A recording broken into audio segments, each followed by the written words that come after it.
Sweat and tears. Fight for what we want. Doesn't matter the cost. Every day, put in work. Sweat and tears. Nothing comes overnight. Strength in numbers of the light. We don't gotta fear the sweat and tears.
I feel it deep flowing through my blood.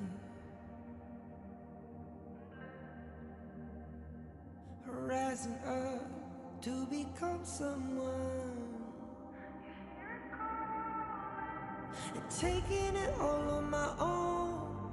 What a sweet victory. And taking all of my control, awaken something deep in me. Like flames, feel it burning inside. Take a hold in pursuit of the prize. I've been told ain't no way to survive, keeping all of this fire that's locked up inside. Is that really your best?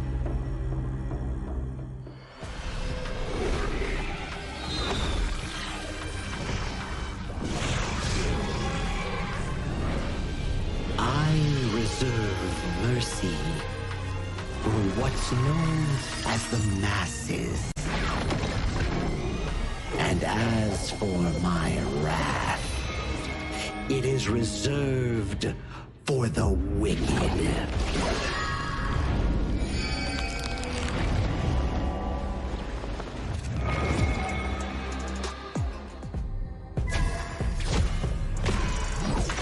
Only after enduring all 81 trials did I see how this world's hardships never end.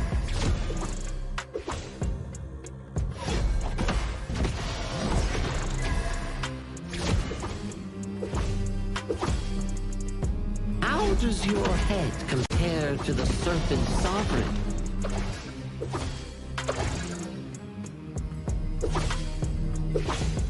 Yeah! Huh?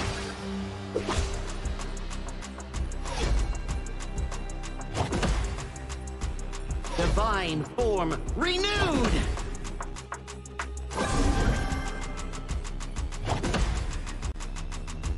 Evil, be gone!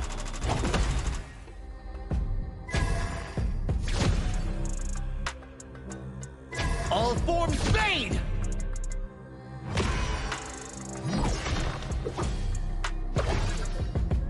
Before the Lotus Podium, all suffering ends!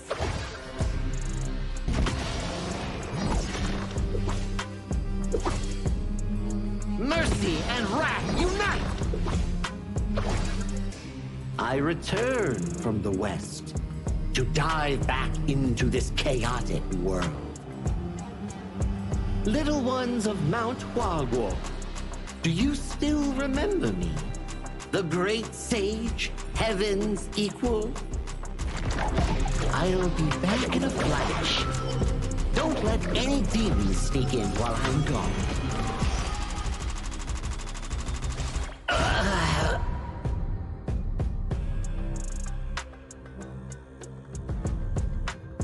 Time to leave the stone behind and see where fate takes me.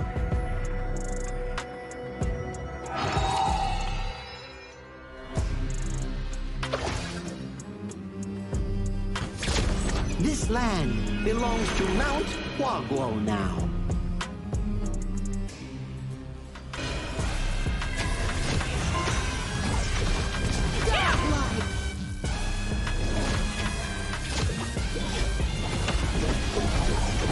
Legendary!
Who will be the next to shine on the Asian Games stage?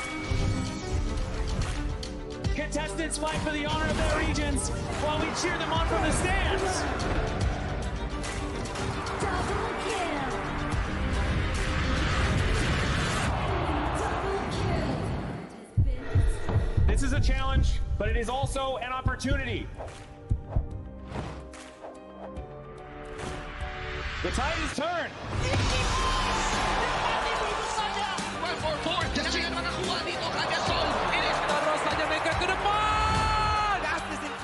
They're going to use it, golden title, attacking! Victory! And we pulled it off together. We share the same voice, the same radiance. This moment of brilliance belongs to all of us. Together, we shine.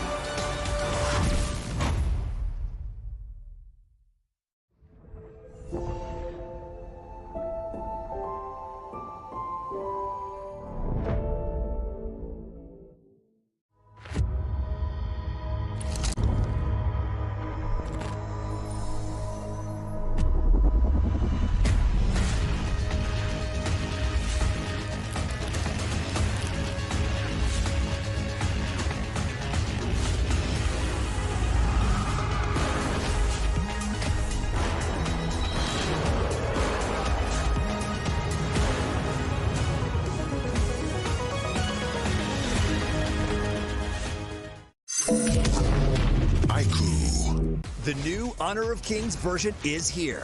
Let's take a look at the two major areas of updates: hero control adjustments and battlefield balancing improvements. Basic attack targeting rules have been updated. If a player is crowd controlled for too long while using a basic attack, the attack command will now automatically be cancelled, preventing heroes from continuing to chase enemies after the crowd control ends. The movement wheel's dead zone has also been adjusted. After the improvements, there's no longer a dead zone in the center, helping prevent input interruption issues. After improving basic attack and skill targeting logic, even if base attack target priority is set to lowest absolute health, you still prioritize nearby epic monsters, and targeting will feel more intuitive. Next up is an overview of the battlefield balance updates. In the new version, the true damage value of the Crimson Golem buff has been adjusted, with the minimum value slightly reduced. The tower destruction slow effect has also been improved. When a tower is destroyed, nearby enemies will now be slowed. The teleportation portal cooldown has been reduced from 45 seconds to 30 seconds, allowing for more flexible tactical choices. A new lizard platform return mechanic has also been added. When a lizard leaves the platform's area, it will automatically climb back onto the platform. There are even more battlefield improvements waiting for you to experience in-game. See you in the Gorge.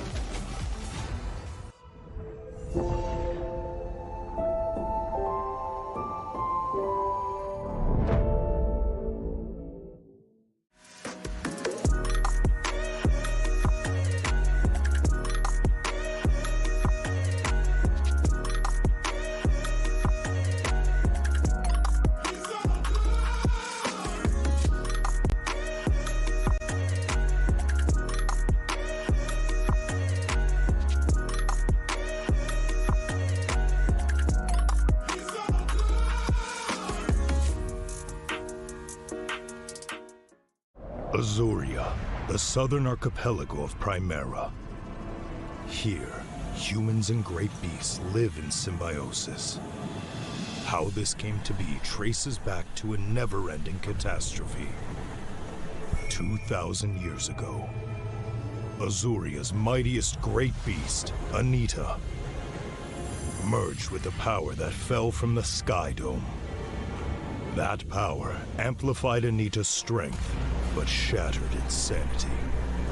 Driven mad, Anita transformed into a massive vortex, the world devouring everything in its path. Where it passed, great beasts were torn apart and islands were destroyed. This was the disaster that would define Azuria's history, the Eternal Calamity. In its wake, Azuria stood on the brink of annihilation. This catastrophe became known as the Great Desolation. In despair, the humans and great beasts, once mortal enemies, became each other's only hope of survival. The great beast Devita and humanity's greatest champion, Devara, abandoned their conflict and chose to work together. The great beasts sheathed their fangs, and the humans let go of their hatred. All surviving life grasped at one final power, the churning. Deep beneath the sea lay Amrita, a force brimming with boundless vitality. Through the combined efforts of humans and great beasts, it was awakened, restraining the calamity at the center of Azuria and restoring life to the world. But the calamity was not destroyed, merely sealed within Azuria's center.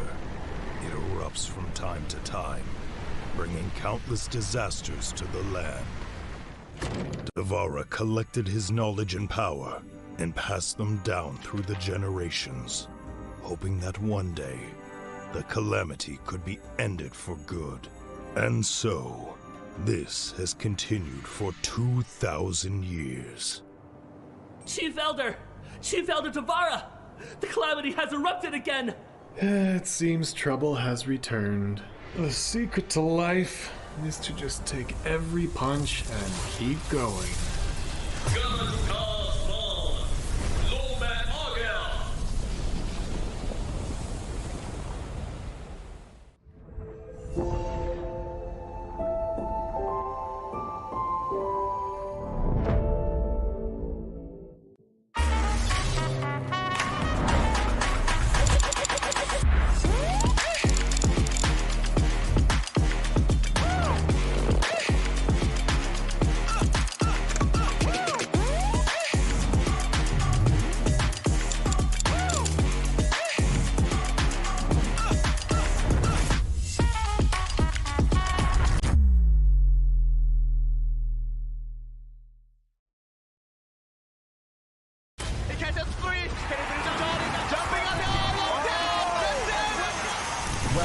the 2026 Asian Games Esports Qualifiers, Honor of Kings. 20 regions, one stage, and only the strongest 9 teams will earn the right to shine above the rest. Taking place in Malaysia, June 13th to 21st, 2026. Coming to Malaysia. This is the battleground where teams fight for the right to qualify for the Asian Games. 20 teams enter, but only 9 teams will move on. Apart from the 20 regions, there are 3 regions that have direct qualification. Here is the 2026 Asian Games Esports Qualifiers Honor of Kings format. First, the 20 teams will split into 4 groups of 5. In each group, every team faces every other team once in a single round robin, with every match played in a best-of-3 format. That means every match matters. Every game matters. Every single point matters. The point system is simple. Win the match, earn 1 point. Lose the match, earn none. At the end of the group stage, teams are ranked by the total points they've collected. And from there, the road begins to shine. The top 2 teams from each group qualify directly to the Asian Games main event. That gives us 8 teams advancing straight out of groups. But for those not through yet, the light isn't out. The teams that finish 3rd in each group still have 1 more shot. They move into the last chance stage. There, they battle through one final BO3 single elimination bracket until 2 teams remain. The 2 teams will then face off in a BO3 match to claim the one final qualification slot. So in total, 9 teams will make it through, 8 from the group stage and 1 through the last chance stage. That is the rule. Now it is time to see who can rise through it. From across the world, regions gather here in Malaysia. 20 teams, and only 9 will qualify. The path is set. The stakes are clear. Together, we shine. Stay tuned, and we'll see you at the stage. Bukan track kita. Relax, bro. Phone aku! Jom kembali. Mountain View, mantapkan pengembaraan. Kau boleh. Kat mana pula ni? Water Trust. Kasih boost! Adventure. Dapat pun. Steady, bro. Lancarkan suara gengmu.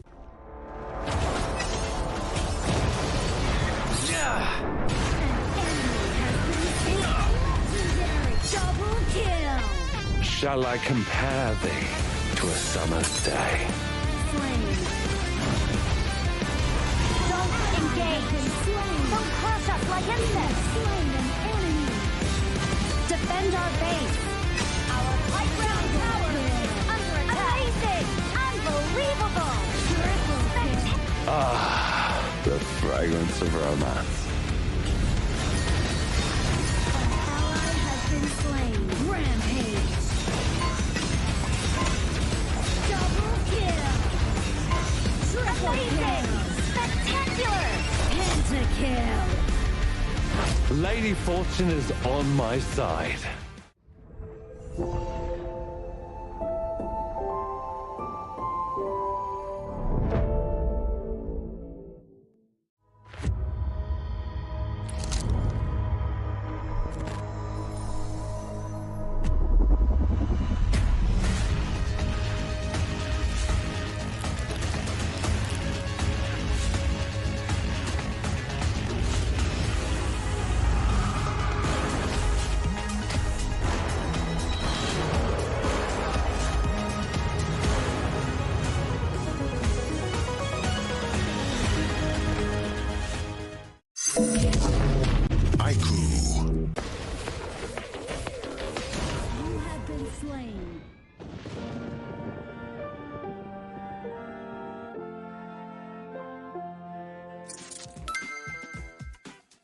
With the new consignment market feature, both new and veteran players can earn consignment items just by staying active. Sell them to earn tokens and purchase the items you've always wanted. Players can head to Dragon's Hoard to get tradable appearances, chests, and more.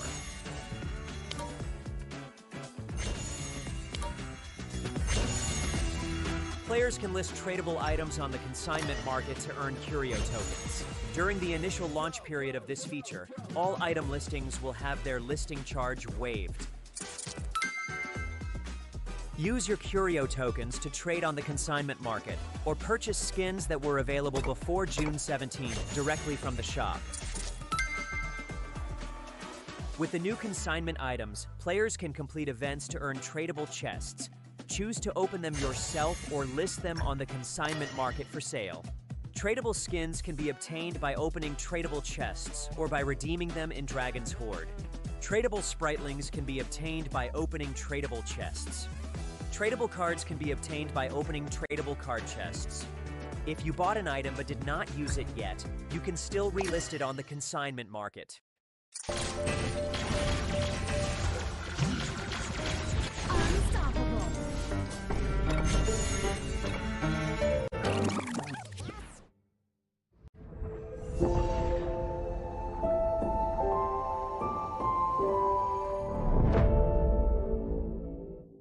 Itu kontra kita. Relax, bro.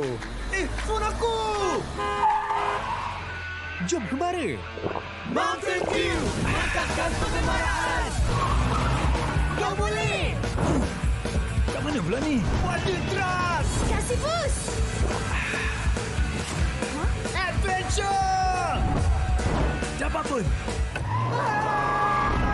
Steady, bro! Rancangkan suara gengmu! Ultimate not ready yet. You have slain an enemy. My magic murmurs in ecstasy.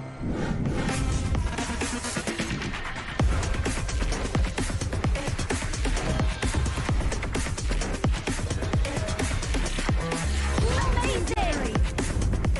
There is no escape for you. Killing spree. Double kill. Triple kill. Spectacular kill. Don't worry. I'll be back for your life soon.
it's alright.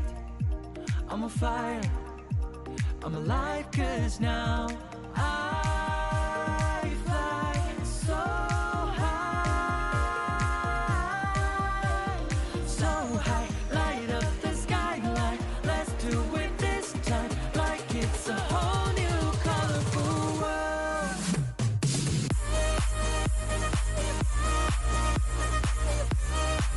Like we're the only ones in this world.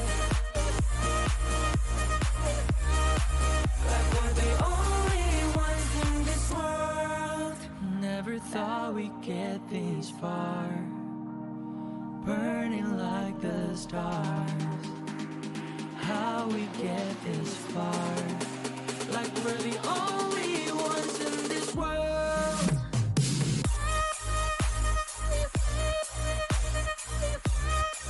Like we're the only ones in this world. Like we're the only ones in this world.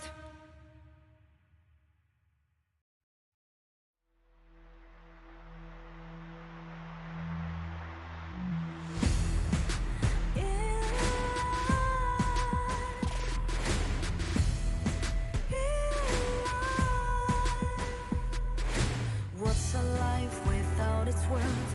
Compromising with what hurts inside, When you let fear decide your fate, you don't choose which path to take in life.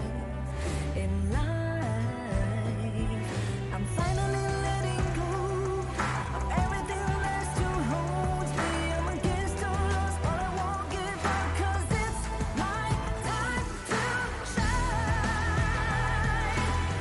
Standing in the spotlight, can't no one let me down. Destiny is calling high. I'm not afraid to fight for everything I love.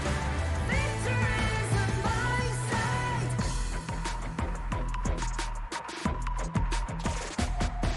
The more we lose, the more we gain. The more that nothing stays the same in time. In time. Can't love ever, can't forget. What you see is what you get sometimes. Sometimes.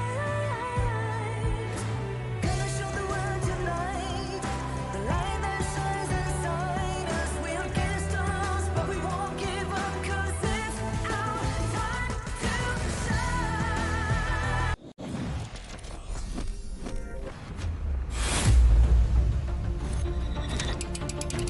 Day 6 of the Asian Games Esports Qualifiers. Honor of Kings saw another round of teams looking to strengthen their position in the race for qualification. Indonesia opened the day against Pakistan and delivered exactly the kind of performance many have come to expect from one of the tournament's strongest contenders, securing a convincing 2-0 victory to continue their impressive campaign.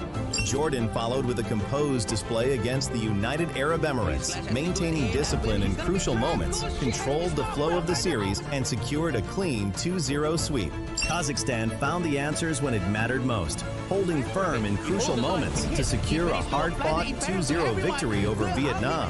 Korea delivered one of the most commanding performances of the day. Their disciplined execution and decisive team fighting resulted in a convincing 2-0 sweep against Sri Lanka. Last match of the day, Hong Kong China takes on Singapore. Hong Kong China controlled the pace of the game, consistently finding advantages across the map, securing another convincing 2-0 victory. With each passing day, the pressure continues to rise, the competition grows tougher, and the road to the Asian Games becomes increasingly demanding. The battle for qualification continues tomorrow.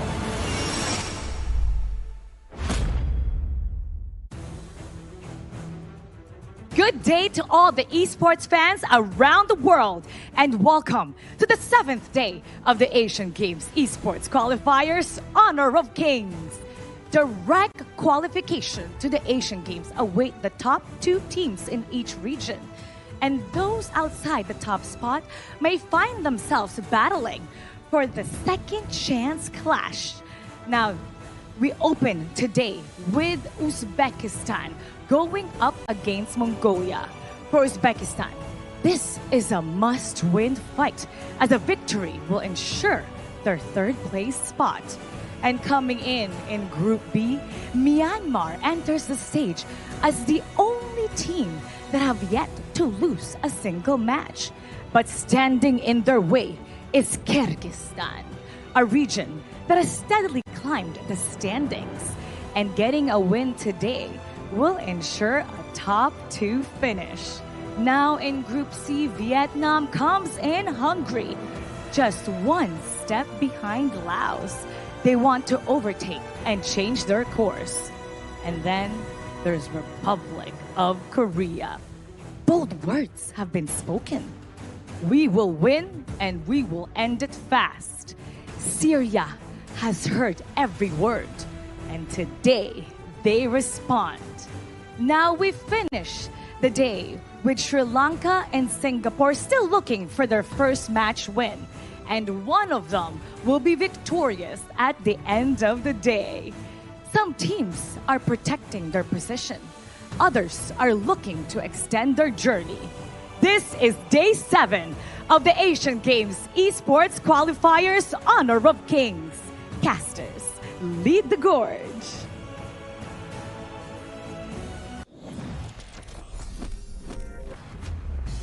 As we head into day 7 of the 2026 Honor of Kings Asian Games Qualifiers here at Petaling Jaya Marriott Hotel, we are nearing the finish line. And my name is Sagi, your desk host once again for this prestigious event. With me are our casters of the gorge, Holler and Sir Cloud. Welcome back to the English broadcast. Ah, man. Okay, so yeah, I lost that, so I have to start off at. Anyway, welcome, ladies and gentlemen. Wow, it's been many grueling days for these players, and the matches are heating up because the groups are really starting to take shape.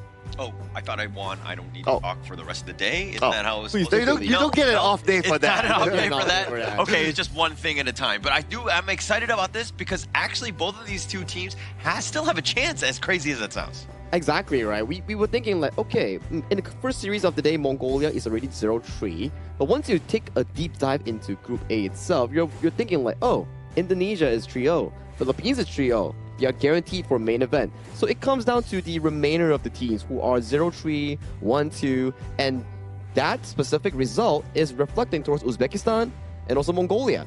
If Mongolia pulls an upset and wins a game, we're going to have a 3-way tie for third place last chance stage coming in for Group A. Oh man, and the 3-way tiebreaker will be really tight as well, right? Man, it's crazy. But yeah, that's what makes this tournament exciting at this stage, right? Yeah, but let's check out the standings real quick here, because Sir Cloud, when you mentioned exciting here, there's plenty more room of games here before we venture into our final day. As we talk about Group A just now, that's the exact situation. 3rd, 4th, and 5th all fighting for that final spot to the last chance stage, with Philippines and Indonesia already securing for the main event at the Asian Games.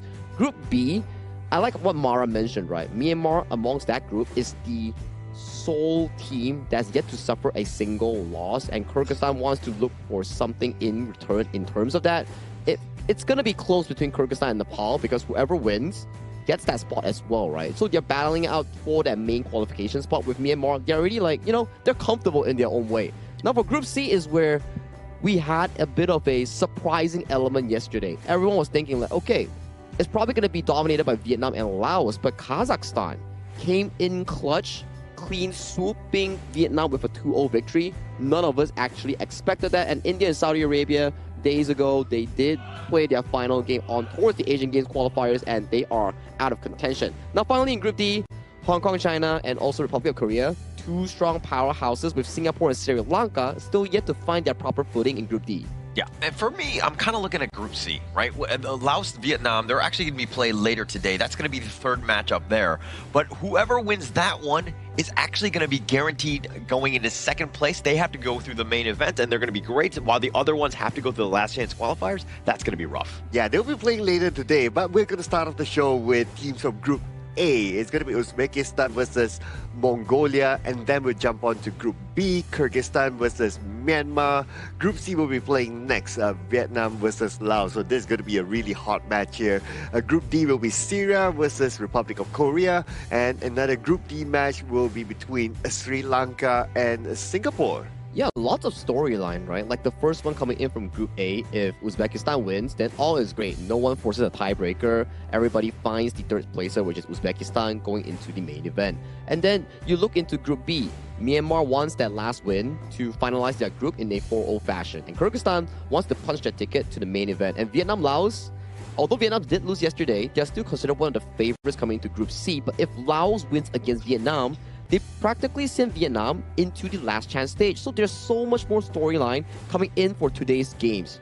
Actually, there could be even more drama as they're coming in, right? I think that's the craziest part, where like even that series, the Group C, that could kind of get into a little bit of a tie as well. So there's like anything can happen at this moment, and I think that these final 3 days are going to be super exciting. Yeah, I'm pulling out my crystal ball right now, and I think we will see some form of tiebreaker somewhere. Okay, Yeah. I thought you were actually going to pull out a crystal ball, but it was just your hands. But okay. Imagine. Okay. Imagination. Sorry, I have a terrible imagination. But if you want something realistic, you can always check out Honor of Kings official app itself to get the new Hunchy Playground Hunter skin for free. Just do some missions, do some daily milestone requests, and then you can get this skin for essentially free. Remember to claim those points and claim it when you reach the full bar.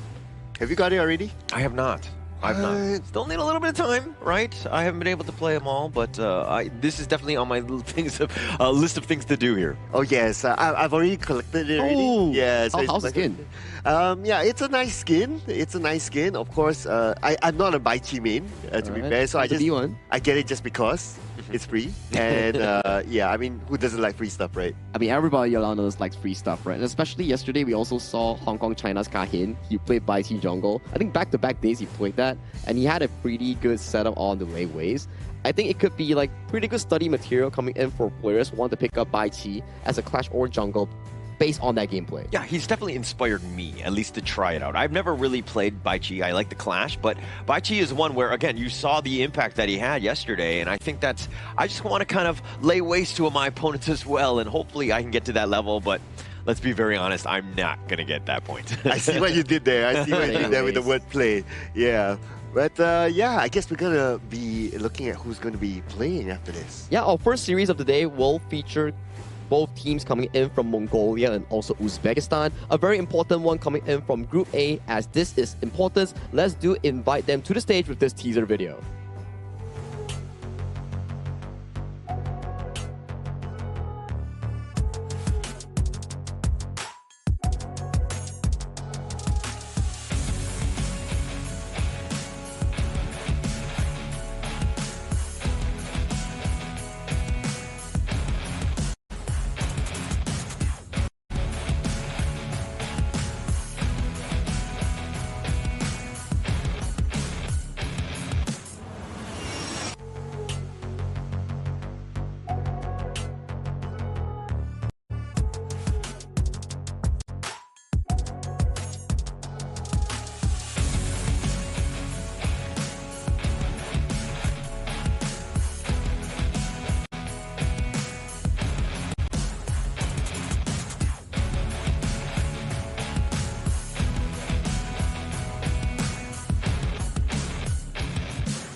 This is the moment that could define their entire journey. One more victory, and they secure their place in the last chance stage. One more defeat, and their journey becomes uncertain. With everything on the line, they're ready to fight until the end. Entering the arena, Uzbekistan! With nothing left to hold back, they're ready to give everything. Today, they fight for pride, for their fans, and to claim their first victory. Determined to prove they belong among the best in their region, give it for Mongolia! It's a do or die situation coming in for both of these squads. Just like very important match. You want to get every opportunity that you can get to qualify onto the next round. So these are your players representing Uzbekistan. We have Mahmoud, Farouk, John, Usmabek, and also Akbar. Yeah, this is a squad that, I mean, we've seen glimpses of brilliance, right? There are moments where we're like, okay, this is why they're here. Ismailbek has been that type. Farouk is when he's able to get his farm and able to kind of carry from that core role. This is a squad, again, they're looking at those two to really make some sort of value plays and to take over the games. And their general playstyle revolves around comfort picks like the Kaiser, Dolia, and also Futsu that they really like to force out the draft itself. But I'm not sure whether it will actually work out against Mongolia as a whole. Yeah, Mongolia here made up of Yavolan, Dagvadic, Yandu, Batuzers, and Bakarel. And Batuzers has kind of been the guy, right? Whenever they have a good game, it's usually because he's kind of finding his place. He's finding his farm on the map. Oh yeah, and this team, well, they haven't had the best of time based on performance-wise, but then again, those were experiences, right, that they gather here. And today that they will be playing, I'm pretty sure they will put their best footing forward. And games were not as generally easy coming in towards Group A. You have Philippines and Indonesia. Two of the giants coming in towards Group A that has already qualified to the main event. But Mongolia, we've seen from day 1 up until day 7 currently, they have been improving at a drastic rate. I wouldn't say fast, but there are signs of them improving as a team and as individual players as a whole. Yeah, and actually going into this, I mean, when you knew Indonesia and the Philippines were in your group, you're kind of looking at all the other teams, right? Those are the ones where you're trying to get the wins. But talking about this head-to-head, I mean, Mongolia just has not, again, really had as great of a time as Uzbekistan, especially since you've only gotten 17 kills in 6 games. Hey, but you got to admire the fact that they are willing to experiment, right? Just look at their hero pool here. Oh, yeah. 26 compared to 22. And if I'm not mistaken, so far, based on the stats that we have seen, 26 in hero pool is one of the highest. It is one of the highest one. It just shows that Mongolia, even though they are losing most of their games thus far, they are still willing to experiment such picks to find a way to break just a slightly through in their milestones here. You know, that first win is going to be really important if they can actually find it against Uzbekistan. But talk about Uzbekistan though. Their game against the side of Pakistan where they got that reverse sweep is something to be mentioned about, because we haven't got a single reverse sweep nor a 3-game series aside from the one that Uzbekistan played. Is that literally the only one? The only one. The only one. Okay, so I mean, it proves that they had the resilience, right? When you're ever able to, you're down 0-1 and things are looking really bad, how do you bounce back? And it looks like Uzbekistan were the only team to do so. Wow, and that's a really good story to tell, right, on the fight, the grid here in this tournament here.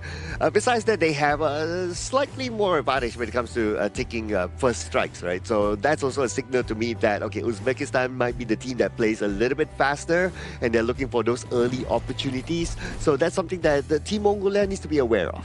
Yeah, they need to definitely be aware of that early game potential coming in from Uzbekistan here, especially for Mongolia. We know for a fact they do revolve more around their jungle and farm lane for those main carry and damage output. So coming in for the first draft of the game, Mongolia will be heading over to the red side. As we talk about red side, it's more on the counter side. You want to be able to draft things like the leftover OPs and also the last pick counter to better top up with comp. Like what we saw yesterday, where I remember Vietnam going up against Kazakhstan. Kazakhstan had a beautiful Zia last pick to actually counter out against the full composition. Yeah, and actually Mongolia have shifted, right? I think the first couple of days when we saw them, they were trying to go for blue. They were looking to secure some of their heroes. But now that they've kind of shown that actually we have pretty deep hero pool ahead of us, we can kind of go with the red. We can use and counter pick the blue side here, and it looks like it's going to look to be aiming for Uzbekistan. Hey, if they have such a deep hero pool, I look forward to seeing whether they'll bring something new to the Gorge, right? Maybe another new hero that has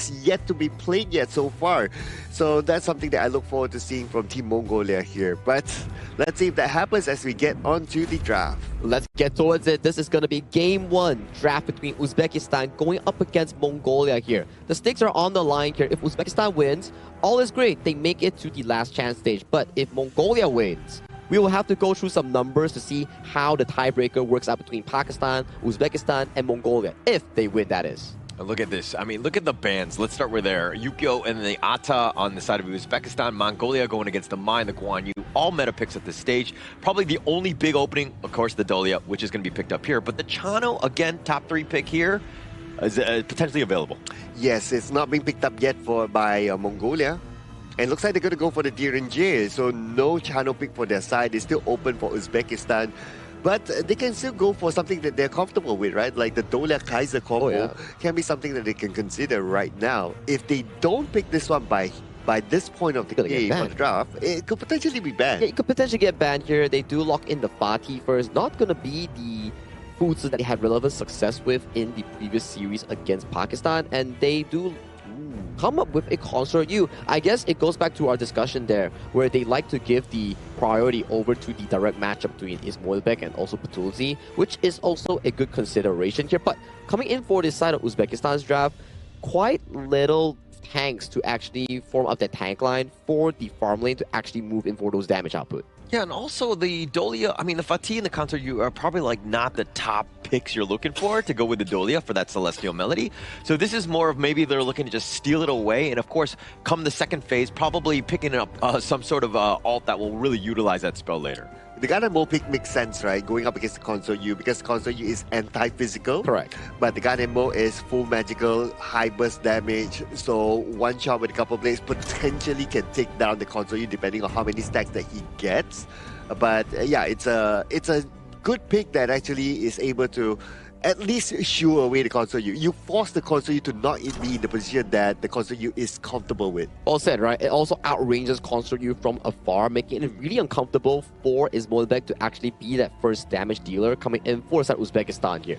So coming in towards the second pick and ban phase here, we do see Byron and also the Hansin being locked away from the Uzbekistan pool. Still considered okay because sometimes we do see Fatih being flexed into the jungle by some of the Asian Games qualifiers teams thus far. And for Uzbekistan, they're locking away the Musashi and they also did lock away the Zhang Fei. So more engaged potential has been removed from the pool from Mongolia here. Maybe they can go into a direction where a Lapu Lapu or a Mozi might be what they're looking for. Definitely. I mean, I think that especially when you're talking about like towards the last pick, it's readily available. It provides exactly what you want in terms of like team fights and getting some stuns on the board. And they're going to go with the Lian Po, another tried and true here, Romer. Well, somehow the Kaiser is still open. I thought that it would be banned. And it would make sense for Uzbekistan to still pick up the Kaiser, right? It could supplement the Fatih as the main tank, and then they can focus the rest of the final pick to be more of a utility or sort of like a burst damage. Either one is going to be okay for them. So I wouldn't be surprised if they actually lock in the Kaiser right now.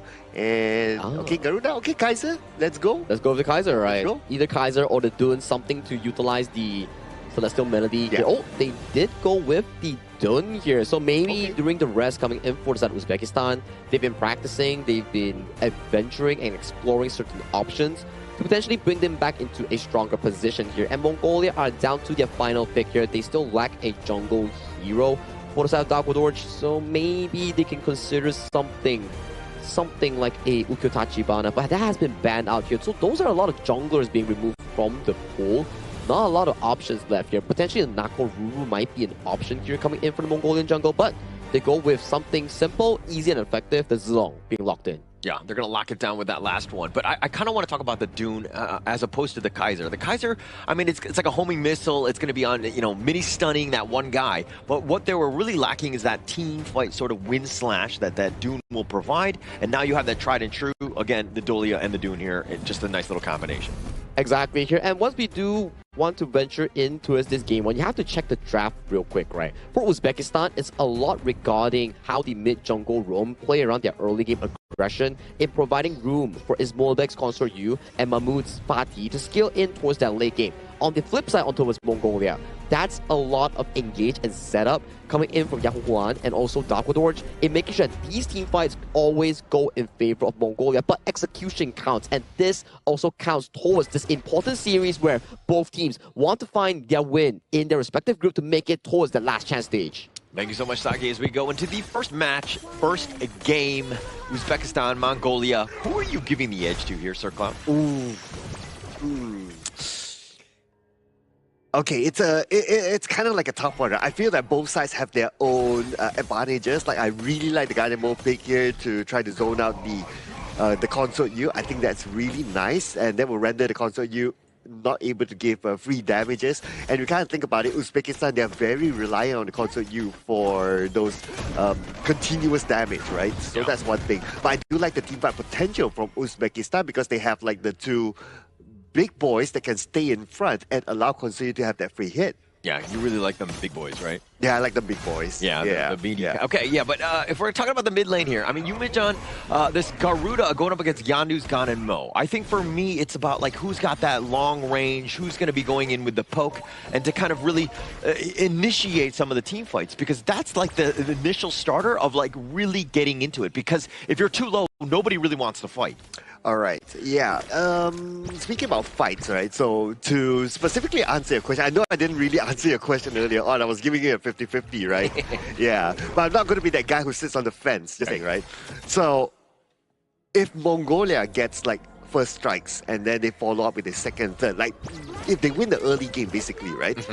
I would say they have a chance. Okay. They have a better chance here. Okay. But Uzbekistan is able to stop that from happening and allow things to get in play during the mid-stage of the game, then they will have the chance. Yeah, and it looks like there was a little bit of a chance here. Now on the backside, actually, the flash away. Dagvadorch is going to be going down. Baccaral running for his life. He has the shields, but at what cost? Oh, but to set things up, Akbar going down. Baccaral's getting a little bit low. He needs to be on the careful side. Mahmoud looks like Mahmoud will walk away, though. Okay, it almost feels like after Uzbekistan, they got that first try, they kind of let go of that concentration there. They grouped up together, not knowing that the Dharma was still around, and the Dharma got a good mantra there from the side, just pushing them towards the wall, and we'll get to see that again on this replay. Okay, so Uzbekistan goes in, yes, they get the first try, and then they start to let go of the ball here. Okay, they chase, but while they were chasing, they grouped up together, and when they grouped up together, Team Mongolia took advantage of it. Yeah, they thought they could have him on the run,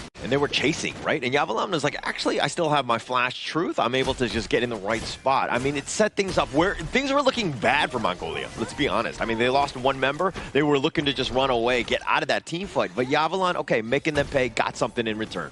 Yeah, but the best part about this is that for Team Uzbekistan, they did not give away any form of assist or takedown to the Ganemo, because you don't want him to get those stacks to quickly scale. Now the Ganemo needs to find that. Yeah, and now Yavalan, who made that amazing truth play, he's going to be stuck in this corner, and now it looks like Baby going down in that corner. Okay, would it have changed if he just walked straight back? Maybe, because his teammate was on the way though, so I thought that, now that I can't think about it, it would have been better if he just walked straight back, because he would have had backup. If he puts himself in the corner, then they can't help him. Yeah, there's no exit plan out of that one. And now the Tremor Smash, Batgirl just barely surviving, thought about taking the healing dew, he's just like, oh yeah, I'm a roamer, I don't really have that much value yet. Oh, come on, roamers life matters, man. Yeah. Please show us some love. But anyway, it was good. The fact that he's still able to get away means that he knows what sort of threshold of damage that he's able to absorb, right? So that is a typical tank roamer playing a tank roamer style. You really need to know what sort of damage that you can take in. But because Uzbekistan, they've been playing this rather actively in the past 1-2 minutes, so they have created that space for them to get this Tyrant unchallenged. Now, talking about the winning conditions for Team Mongolia, right, is that they have to be able to win the early game. But so far, it's not about them not able to win it, but Uzbekistan has been responding well. Yeah, responding well, and actually, you're threatening. I mean, you saw that Baccaral got low. He had to actually just walk on back and then get on back to the fight. And he's so far away, that creates that space for the Tyrant to be easily picked up. Uzbekistan just kind of, again, playing the lanes properly here. Yeah, but I'm giving it to Mongolia as well, like how they're still trying to rotate. But here we go. For Mahmoud, trying to go in for this, but now the Tremor Smash used defensively. The wind slash will connect. Baccaral nowhere a way to get on out. He does get taken down, and now the jungle invade begins by Uzbekistan. Slight overextension there at the top by Team Mongolia. After they got the first tower, they probably should have considered to back off from there, but they overstayed there and they got punished for it. Yeah, Farouk, though, now will contest here with that Wings of Judgment, zoning them all away. But this is a great start for Mongolia. It's like, okay, I mean, in terms of overall net worth, not great, but they've taken a tower, right? That space created, and in the top lane, oh my gosh, Dagvadorch getting completely bursted here by Ismovek. Yeah, and if Ismovek is there, he has his teammates to just take on the front, he'll be able to give damage like that. Yeah, Farouk doing some serious work. Wind Slash is going to be hitting onto at least 2 members, but it's just to zone them away, to tenderize them just a bit. And now this opens things up for the Azure Golem, while Farouk is just kind of playing around with Baccaral here. Yeah, keeping my eye on to Batuzi. Is he going to make any big moves there? But looks unlikely though, because J, he needs time to farm, and now they're around him. Yeah, they're looking for the ambush here. He's in the right spot, I guess. He's trying to just stay under the tower, but he's being focused from all angles. He's dodging a wind slash. The Unruly Blade also misses as well, and now it looks like he will eventually fall. But Farouk has done some serious work on the back line. Dakvadorj now running for his life. Just running into Farouk the Dune, if you will. He's been an absolute beast. Oh, it was just unfortunate for Batuzi, right? Like, he went back to his first tower. If only he turned the other way to walk towards his own base side, then he might have survived that one. He wouldn't have put himself in that kind of awkward situation where he's sandwiched by Uzbekistan. So it was just unfortunate that he took that route. I think long term, if he was able to go all the way back to his base, that would have been best case scenario. But you were coming in from all front. Like, you have to be a little bit of a ballerina in the sense of just like trying to dodge some of the attacks and to get under the tower so it does a little bit of work. And Farouk did a good job of just making sure that the tower aggro wasn't on him, and now the Overlord being picked up by Umejan. Oh, okay. No steal there with a couple of blades by the middle. Oh, Cannonball! Oh, the moment he knows that, they found that he launched his couple of blades, that's it. They know that it's the opening to go in. Got stuck on the ledge, if you will. Nice little burst ram, the Wings of Judgment on the backside, but this tower is just being focused. Ismolbek is starting to do a little bit of damage in terms of the structures here. Bottom lane is pushing. They did get the bottom T1 in return, though. Oh, while all that is happening, look at what's happening at the top. Mahmoud is pushing, and now Team Mongolia, they realize that they have to, like, okay, guys, we have to defend the top, but by defending the top, they leave the bottom open. The blue buff especially stolen away by Uzbekistan. Oh, right on the backside. The Unruly Blade with that wind slash. The nice little combination. But Tuzi, he's getting focused. And Mahmoud taking him down. Akbar on the run. The blades were not enough damage. Mahmoud is still going ham. Farouk as well. They're looking to dive T3s. I think they're trying to make a little bit of a statement as they get the wind slash.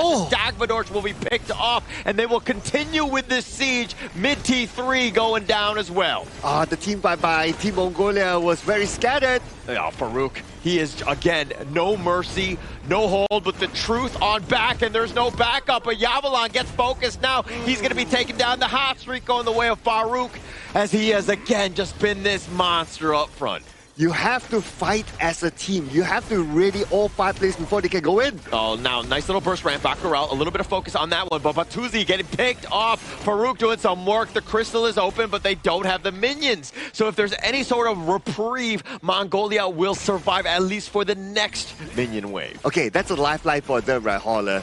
So with that lifeline, they have to reflect on what happened in that last fight. In that last fight, they were scattered. They didn't go in as a team. When the Roma engages, like, nobody comes in. Yeah, Farouk, a backside yet again, finding 3. Just doing some serious work, and they all have to scamper off. Uzbekistan just doing they're like such a great job of just controlling this game and finding the right angles to just get on top of their opponents here. Okay, they will have another chance though, because all 5 of them are still in the game. Now it's a matter of Bagheera finding that opening to start. Yeah, Unruly Blade starting it off. They find Batuzi yet again. He's going to limp away, gets back to the fountain. Bakurel is not going to be as lucky. The truth hitting him onto the crystal, but they're all going down. There's only 2 more members left. Mongolia is just trying to deal with the minions as Farouk is on the back line, continuing to threaten, but Farouk goes down, but they take the crystal, and Uzbekistan up a game. Good wake-up call here coming in from Team Uzbekistan after their loss going in towards Group A against both Philippines and Indonesia. And right now, with 1 win on the board in this series, they're 1 step closer to be hitting that finish mark of that last chance stage. Oh yeah, they're very close right now to giving themselves a chance to move forward in this tournament. But in overall, I see the draft, the gameplay by Mongolia is like, okay, what might play out, what so on and so forth. It's not that they didn't try, right? Like during the early game, yeah, they made those rotations, they made those attacks, which was great. I admire what Mongolia did.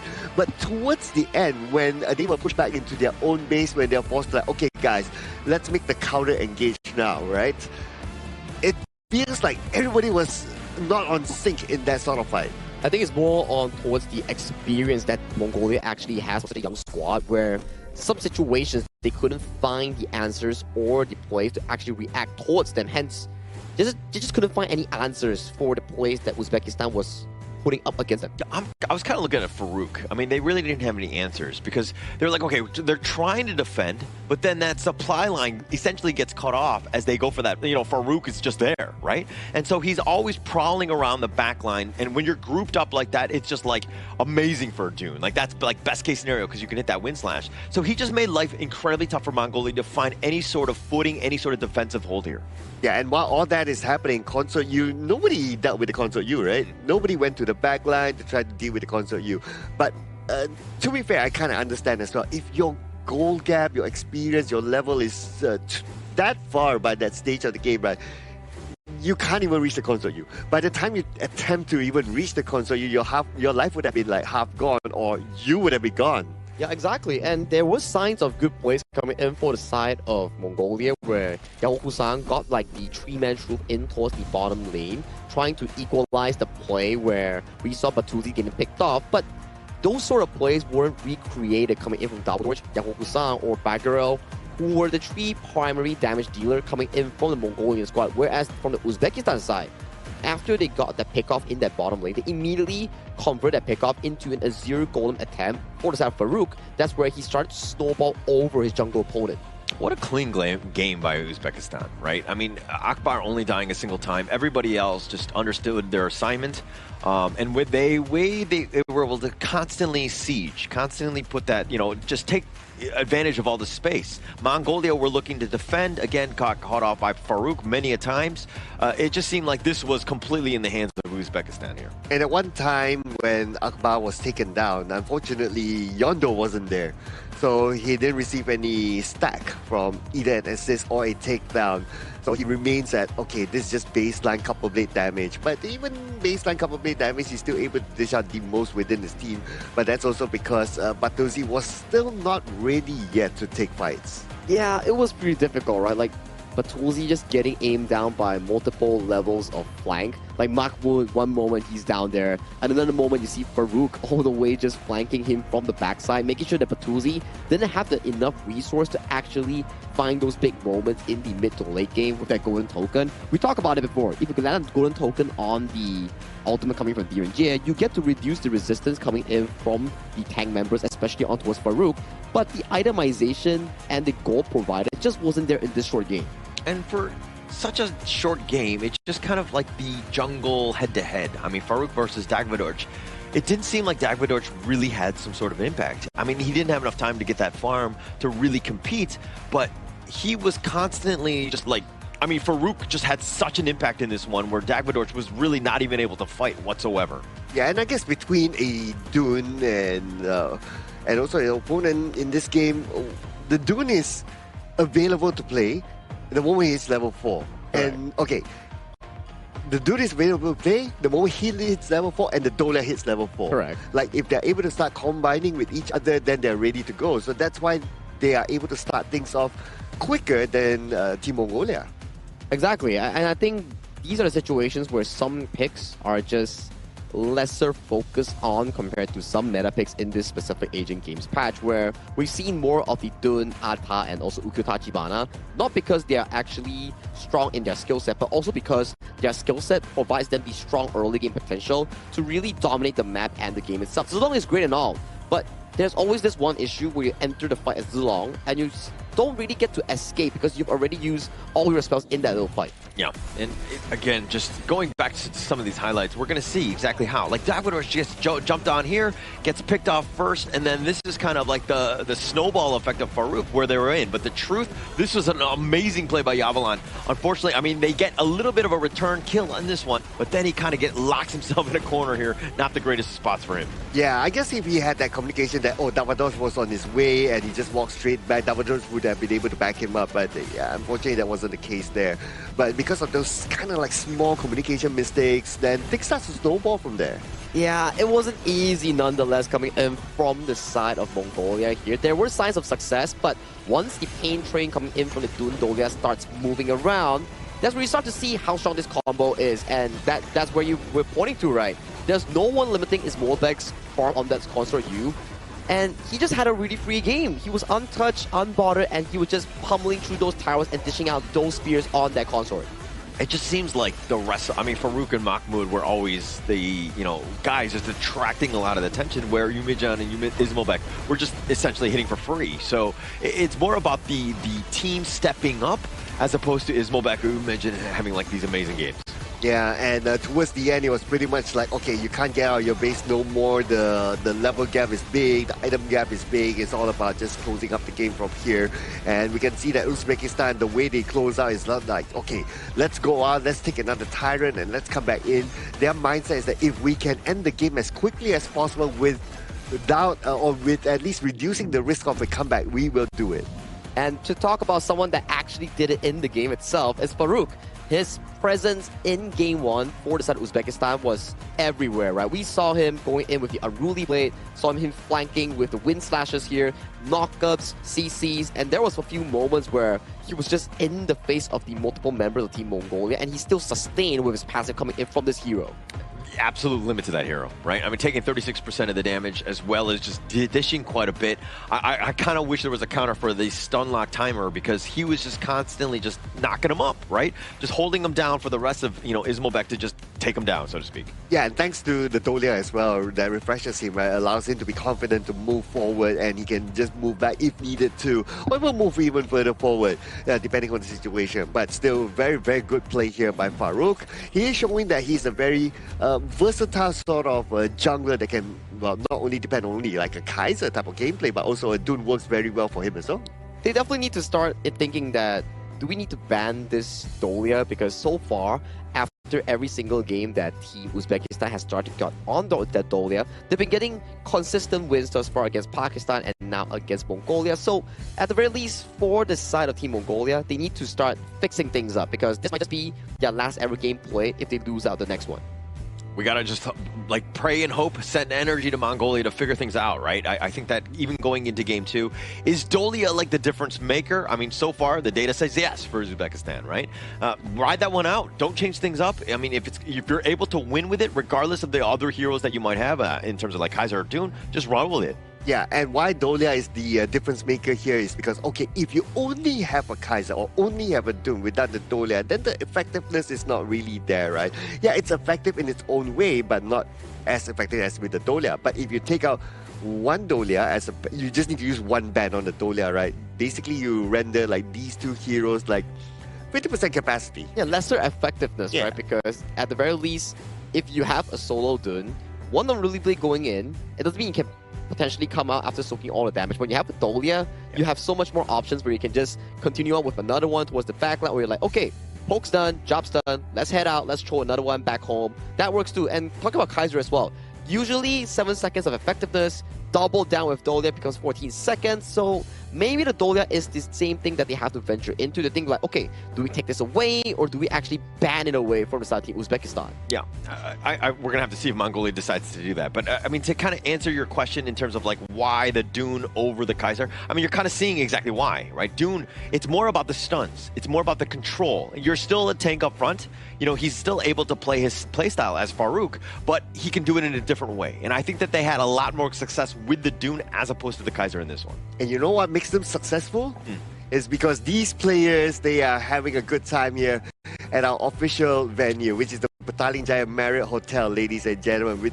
This is the official venue and hotel partner of the 2026 Asian Games Esports Qualifiers for Honor of Kings. And yeah, great hotel, great rooms, great food, and that's why they're able to perform their best on the stage. If you ever want to find a hotel stay here, do check out Petaling Marriott Hotel here coming in for this prestigious event. But talking about the upcoming game right now, Mongolia is one game away from being eliminated, and Uzbekistan is also one step further in qualifying to the last chance stage. So tons of stakes are on the line right now, and if you are on the Uzbekistan side, you're definitely feeling confident after that first dominating win. Oh, a lot of momentum. I think that's the biggest piece to this, right? Where Mongolia, they haven't really been able to find that first game win as of now, and they have been learning, I would say. And they've definitely gotten better since day one when we did see them. But I think that still, Uzbekistan, it is pretty much their game and their series to lose. Hey, and this time Mongolia, they chose the blue side, so they had the first pick. So as what they say, right? If you can't beat them, join them. Maybe they will join them in, hey, I'll try you to beat the Dolia for ourselves. maybe that could work out coming in from the side of Team Mongolia, but we do know Team Mongolia's experience is considerably lesser compared to the side of Uzbekistan here. So hero pool-wise, for me, at the very least, this potential last game, Mongolia might want to consider picks that they are more comfortable with, so they can actually have a comfortable game in going in for those 5v5s, those stable early games. So we don't see much of a snowball being generated from Team Uzbekistan coming in from the previous game just now. Yeah, well, Mongolia shifting things up, right? They're going to go with the Mai. They want to go fast and furious in the early game, take a little tempo play, if you will, but Uzbekistan, they're going to respond in kind. Is this the first Donghuang? Yeah. I think, yes, that's our first Donghuang coming in for this tournament. We've been having a few exquisite picks recently in the past few days. Yaria roams, Donghuang roams, and things like the Hansen Wukong and also the Xuan Ce. So adding in towards the flavor pool is pretty cool coming in from Team Uzbekistan as well. Nice, nice. This is something that we like to see, right? But we talked about the Kaiser a fair bit, right? So it looks like Team Mongolia, they're going to take the Kaiser for themselves, but without the Dolia, because they banned the Dolia, which is absolutely fine. We did talk about how the Dolia should be kind of respected here going up against Uzbekistan. But the Donghuang, so the Donghuang, because the Donghuang has a very strong lockdown out, right? So you need to be careful of getting those heroes that like, okay, I dash in and dash out those sort of heroes. The moment you dash in, you might not get out. And to top on towards that, that's a Donghuang's ultimate plus a Angela burst. Because arguably one of the highest burst damage mages you have in Honor of Kings. So you have the combo where the Kaiser comes in. Sure, my Donghuang's gonna Forsaken Contract on towards you, and then you will be face on with the Angela ultimate here. So even if the Donghuang falls in that 1-for-1 trade, it's going to be very detrimental for Mongolia because that's their main frontline gone from the team fight. Yeah, and I like the Donghuang pick here. I mean, it combos really well with the Angela. Plus, when you're locking it down, now then you have Guan Yu like praying around, like potentially looking to just jump in with his own Razor Cavalry. So you have options. But Mongolia, the way that they've been able to kind of respond in kind, the Byron and the Kaiser, both of these guys, hopefully they're tanky enough. But this Angela, again, worries me with that Blazing Brilliance. Yeah, Blazing Brilliance, Forsaken Contract, like what Sagi mentioned, right, is a perfect combination to take down anyone. Potentially even able to take down the Kaiser, especially before the Kaiser is able to activate the ultimate. Yeah, when the Kaiser pops the ultimate, right, you are pretty okay against damages that are in bits, because if you check out Kaiser's ultimate, there's a description that says that it blocks a certain amount of damage per hit. So if, let's say, you're against a Garuda, Eren, those sort of heroes, Kaiser works really well against them. But when it comes down to high burst heroes like the Angela, this could be a pretty much of a headache coming in for the side of Darkwadorj, especially on this Kaiser pick. And also, they're going to go with the Levi on the Uzbekistan style. So basically, if they get any sort of stun, they're coming in fast, furious, and they're just going to blow people up, right? Mongolia on their side, very tanky. Hopefully, they can withstand. They're looking to use this Lian Po as more of the counter initiation with that Tremor Smash, and again, just disrupt that team fight as much as possible. I kind of worry for the Lampo pick, right? Yeah. Because if the Lampo goes in with the Tremor Smash, so the Tremor Smash, like, you jump a couple of times. In every interval when it jumps, the Donghuang is able to hold down with the contract, with the Forsaken Contract. So that will like stop Lampo mid-air and he will get countered immediately. So honestly speaking, Donghuang is one of those kind of like a direct counter to the Lampo. Oh yeah, a very good counter against all those heroes that are more towards the, I would say, melee side, right? Because when we have Liang and Donghuang, Liang is more efficient in catching those immobile targets, but when Donghuang is like, hey, you want to fight me in a close quarter? Sure, just be careful of my ultimate because I'm going to lock you down and you can see the firepower coming in from Team Uzbekistan, especially Umit, John, and Akbar. These two players are going to be essential in locking down the primary front line on towards Darkwadorj, Yao Husan, or Bagaro coming in from Team Mongolia. All right, here we go. Looks like it's going to be game number 2. Thank you so much, Sagi, for the analysis. As we go into this one, Cloud, I mean, is this squad from Mongolia, is this the real deal? Is it able to kind of overcome? Because seeing what you've seen, it seems like they want to go, I mean, they're tanky enough, but the Donghuang pick could really put a little bit of a wrinkle in terms of what they want to do. Yeah, I put a wrench in, right, with the Donghuang pick there. The moment, and the thing here is that the Donghuang came first. And then after that, the Lampo came. So when the Lampo came, I was kind of like, I wasn't too sure about that. I personally have this PTSD, right, where I once played a Lampo in one of my ranked games, and my opponent was a Dong Huang, and I have not yet discovered like the Forsaken contract. Can he hold my Tremor Smash? And when I went in and I Tremor Smash, and every time I failed because of the Forsaken contract. Yeah. So I know that, okay, Butker is not going to have a good time here. He has to find a way to like, okay, use his skills after the Forsaken contract, or use it when Akbar's not there. But high chance it's going to be difficult. Yeah, we value your sacrifice in terms of testing it out for the sake of science to see exactly what sort of play it has. Because the interactions, they're many. But Akbar here getting focused in, all three of them. But the flash away, and now the turnaround. They do a little bit of damage on all, but the Blades are doing a little bit of work as well. Dagmador just stuck on the ledge. He will fall first. Ooh, just to try to get that side jungle creep. I'm not too sure if that's worth it though. And even during the process, they actually lost the jungle. One of the highest value roles that you need to keep alive at this early stage. Yeah, and he was not the invincible warrior. Again, just trying to be early, trying to be aggressive, but these burst rams, and now the bombs are going down as Baccarat gets taken down. Okay, all right. And especially, like, we have to remember, right? Like the Dong Huang's Eclipse, you can just spam it. This is a very spammable skill. Oh, a little bit of control here. Yandu, bad side. He's going to be taken down as well. And now Uzbekistan looking to invade their jungle, taking things away from you. Oh, man, they're not going to put a handbrake here. Yeah, not at all. He's going to actually have to just go golden. Farouk, though, is a little bit low. Yavalon making him pay. Says, hey, you want to stick around? Stick around for this. Okay, they respond back, and Team Mongolia is still able to take back the buff for themselves. So, okay, that's pretty decent, I must say. Team Mongolia, at least they're still showing grit here, but they have to find a way to catch up in terms of goal. Right now, the goal difference is close to 2K, and Batuzi has not been having a good time farming at the bottom. If he's left to fight against the console, you and also the Dong Huang, it's really, really difficult. Yeah, it's going to be tough. And you were talking about grit, right? Mongolia, this is it. It's all or nothing, right? Do you want to make yourself, do you want to go home, or do you want to go for a fight for third place, right? It comes back to this game. Again, they have to win 2 here, but let's just go 1 game at a time for Mongolia. Okay, but for Uzbekistan, it kind of feels like they want to end the game quickly, right? They are very active across the map. They're doing those jungle invasions, and now with 30 more seconds on the clock, they are looking to get the first Tyrant at the bottom. Speaking about the bottom, look at how much concentration they're giving at the bottom phase here. They want to try to suppress the 2 players at the bottom, because if they're even that's what they contract. Boom, with that blazing brilliance, and it's just enough. Baccarat getting picked off. That is the combination that we were worried about, and Uzbekistan used it with great success here. Yeah, we talked about that, right? The Forsaken contract, the press comes in, follow up with the Blazing Brilliance. It's an instant boom, and that's an easy takedown for them. And because of them getting that takedown, this Tyrant is going to be theirs for free. Yeah, it's going to be for free. And Farouk, not scared whatsoever, almost gets a pickup. He does, because cool people don't watch explosions as he walks away. Oh, cool people? Yeah, cool people. Only cool people, not human. Oh, okay, yeah. Clearly can't relate.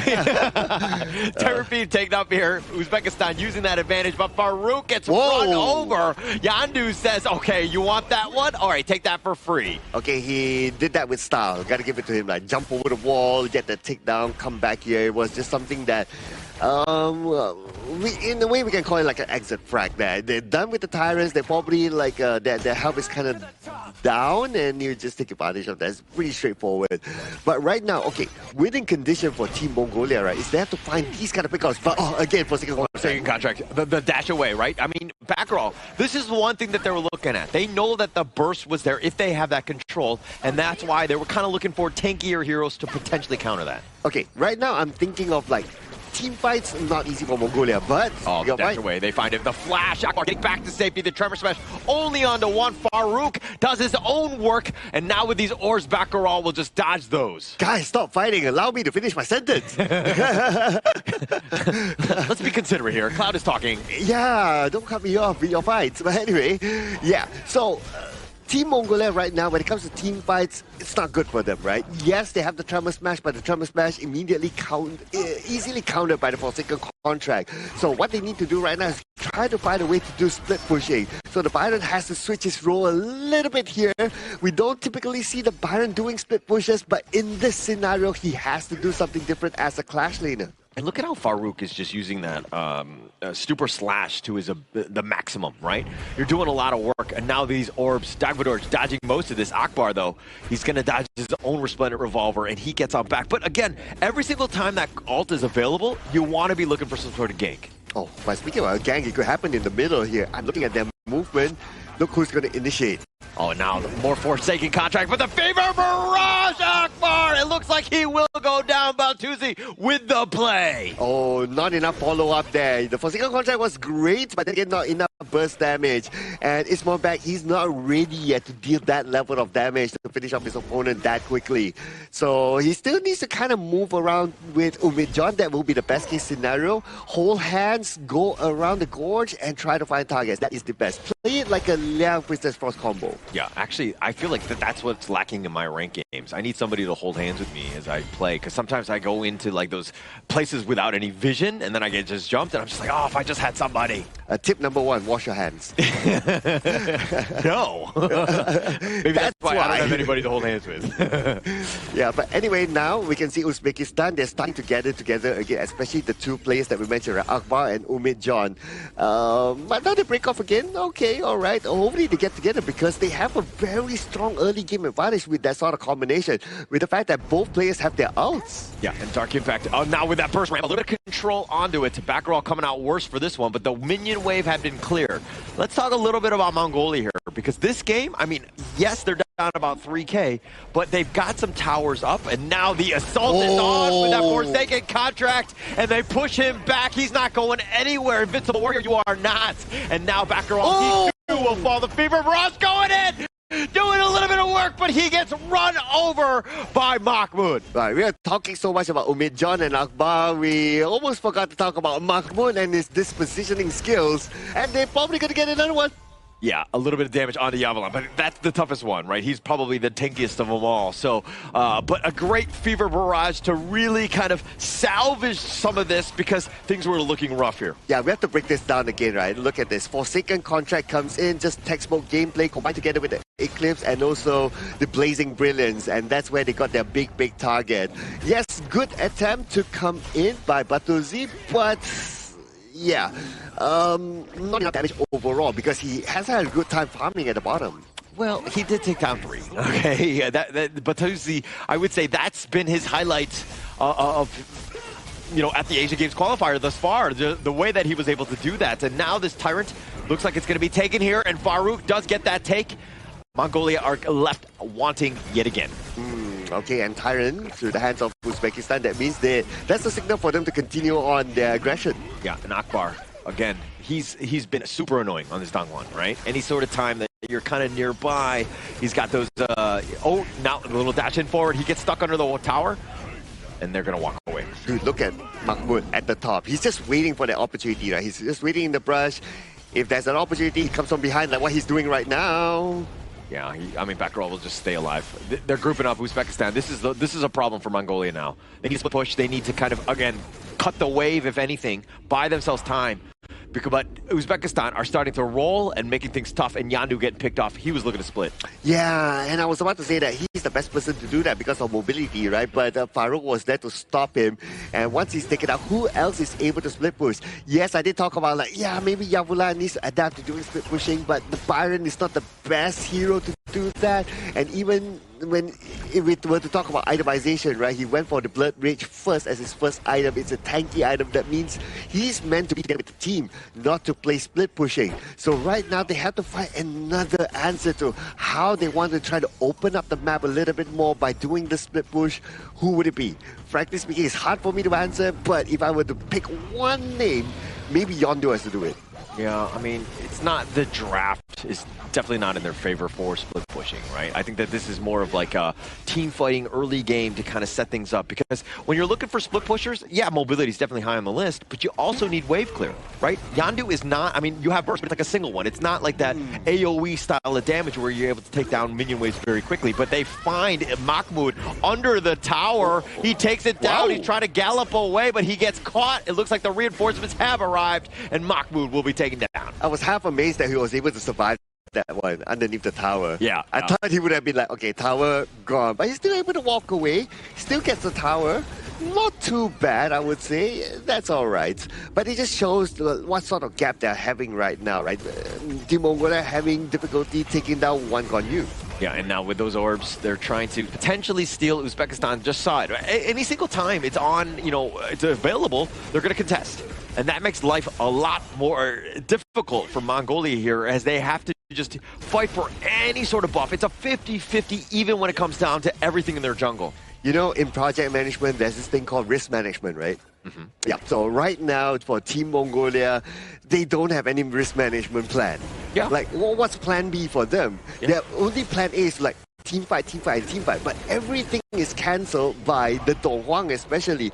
If you cannot get a good team fight because of the Donghuang, what else are you going to do? Honestly, I don't know. They have to, and this is one of those times where it's all about your opponent making those mistakes and you capitalize on it. Yeah, finding somebody out, right? I think that, they've lost some towers, which is a bit of a problem. These T3s, they need to hold here. Find somebody that they can get some sort of pick off. Who's, happen to be a little bit by themselves. Ismobek seems to be that guy. Obviously, they don't have this omnipotent knowledge like we do here as we see everything. But now Yandu, he's on the chase, misses the Kachusa, and he dives in, and he dashes away with that protecting wind. Yeah, easy for him, right? And they can't chase him because they don't have that level of mobility.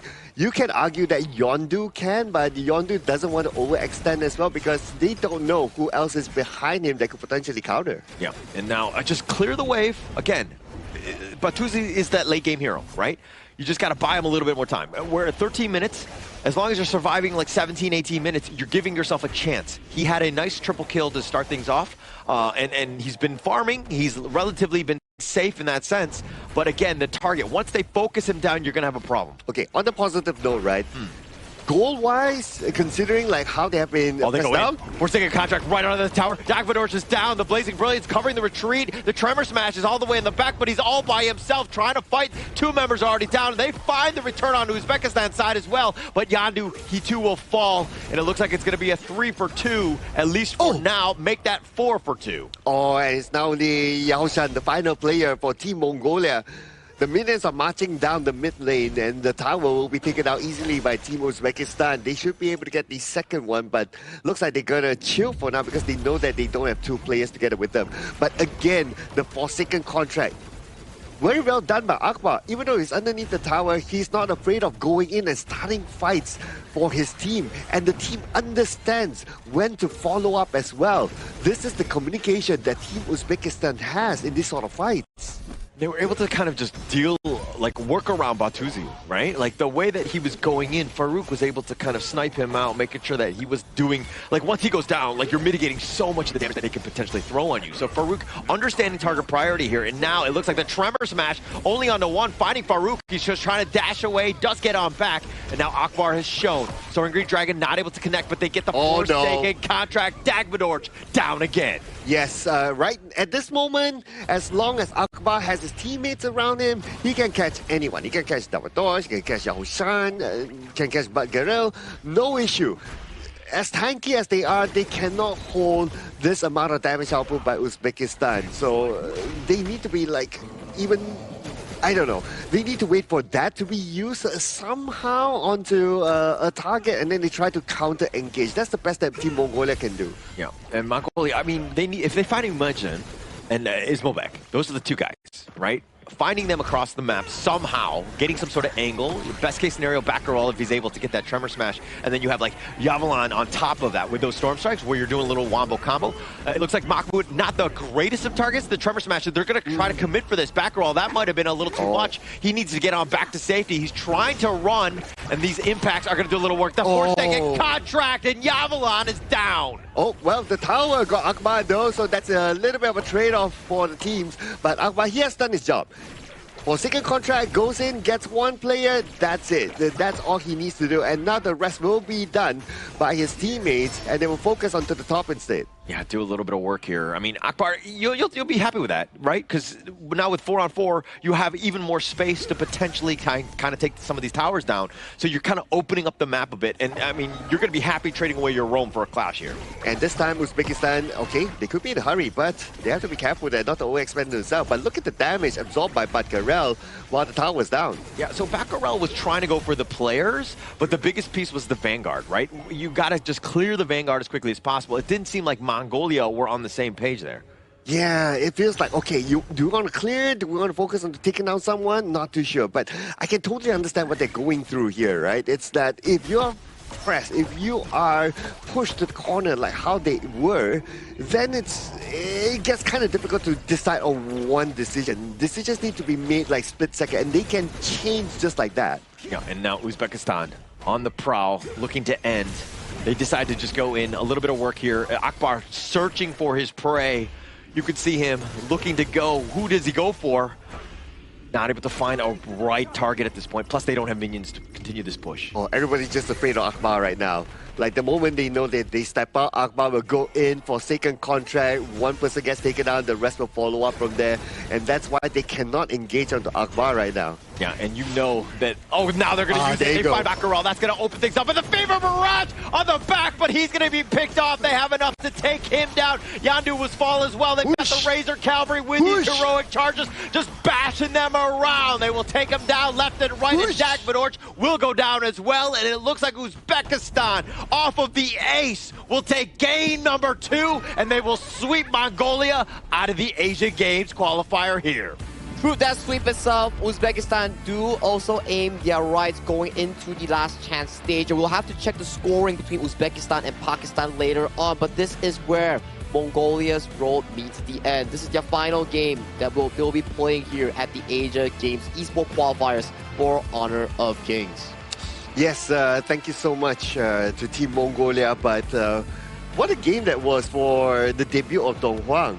And because Dong Huang is his first debut here in this tournament, right? So maybe some of the teams will be looking at it as like, maybe we can kind of use the Dong Huang in the future, because there have been a lot of landfall picks that a lot of teams not able to counter.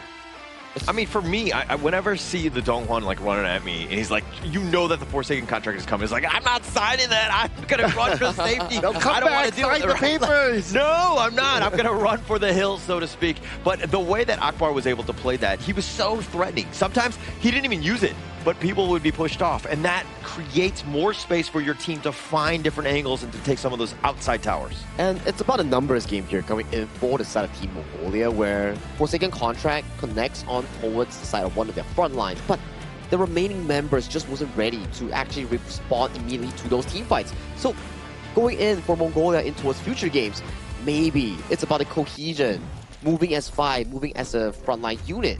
But we gotta give them props. Batuzi had an amazing game on the Marco Polo here. Early triple strikes, mid-game pickoffs, and then going in for the backline for the takedowns. He played a pretty good Marco Polo, I would say. Yeah, I agree on Batuzi having a good game with the Marco Polo, right? Like, he still held on to his, although he was like very pressured at the bottom lane and all that, right? But imagine if you remove the Dong Huang from the equation.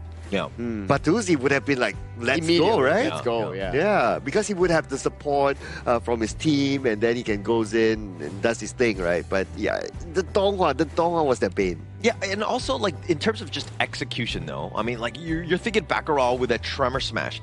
If he is able to time that properly, right when the Fever Barrage is coming in, you have, like, such a disastrous way to just take over that team fight. Right? And then it seemed like they were a little out of sync. Like, one was going at once, and then the Fever Barrage would be late, and then they would focus in and take down Batgarel. Like, it wasn't, like, perfect on this one. I want to be fair to them, right? Because if you're the Marco Polo, right, and you've seen the Dong Huang, that's what the Dong Huang did a couple of times, right? You also self-doubt. Like, okay, if you go in with the Tremor Stash, can you Tremor Smash, right?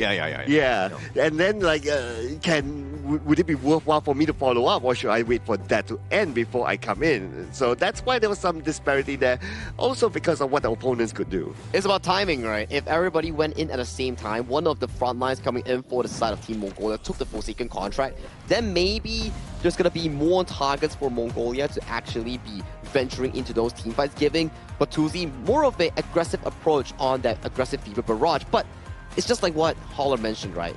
The discrepancy on the follow-up is like left one like early 5 seconds, right one late 5 seconds, so on and so off. Yeah, and if we're looking at Dagvador's KDA, I mean, he's 0.69. Other than that being a nice number, I think that he was constantly focused. You know, like every single time, like the Forsaken Contract, the Angela, the Chaos Cinder, that burst, that 1-2 combination really made him mortal. He was not able to kind of find those backlines and to get on top of some of those squishies.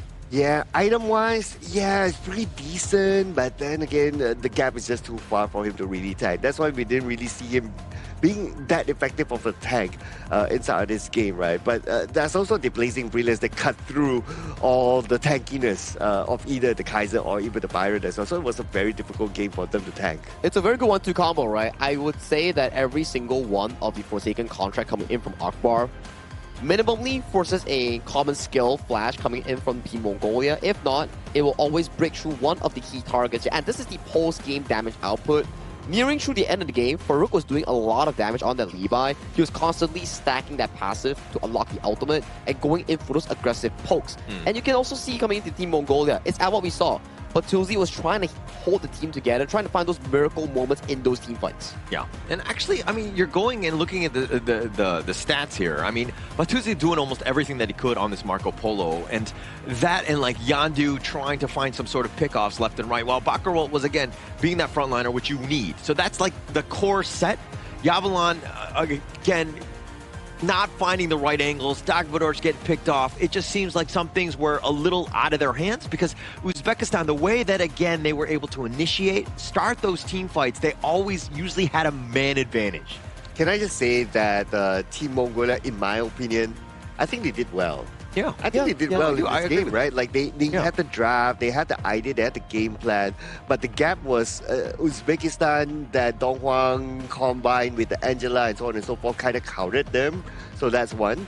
But what could be improved from Team Mongolia in this draft is that having a plan B.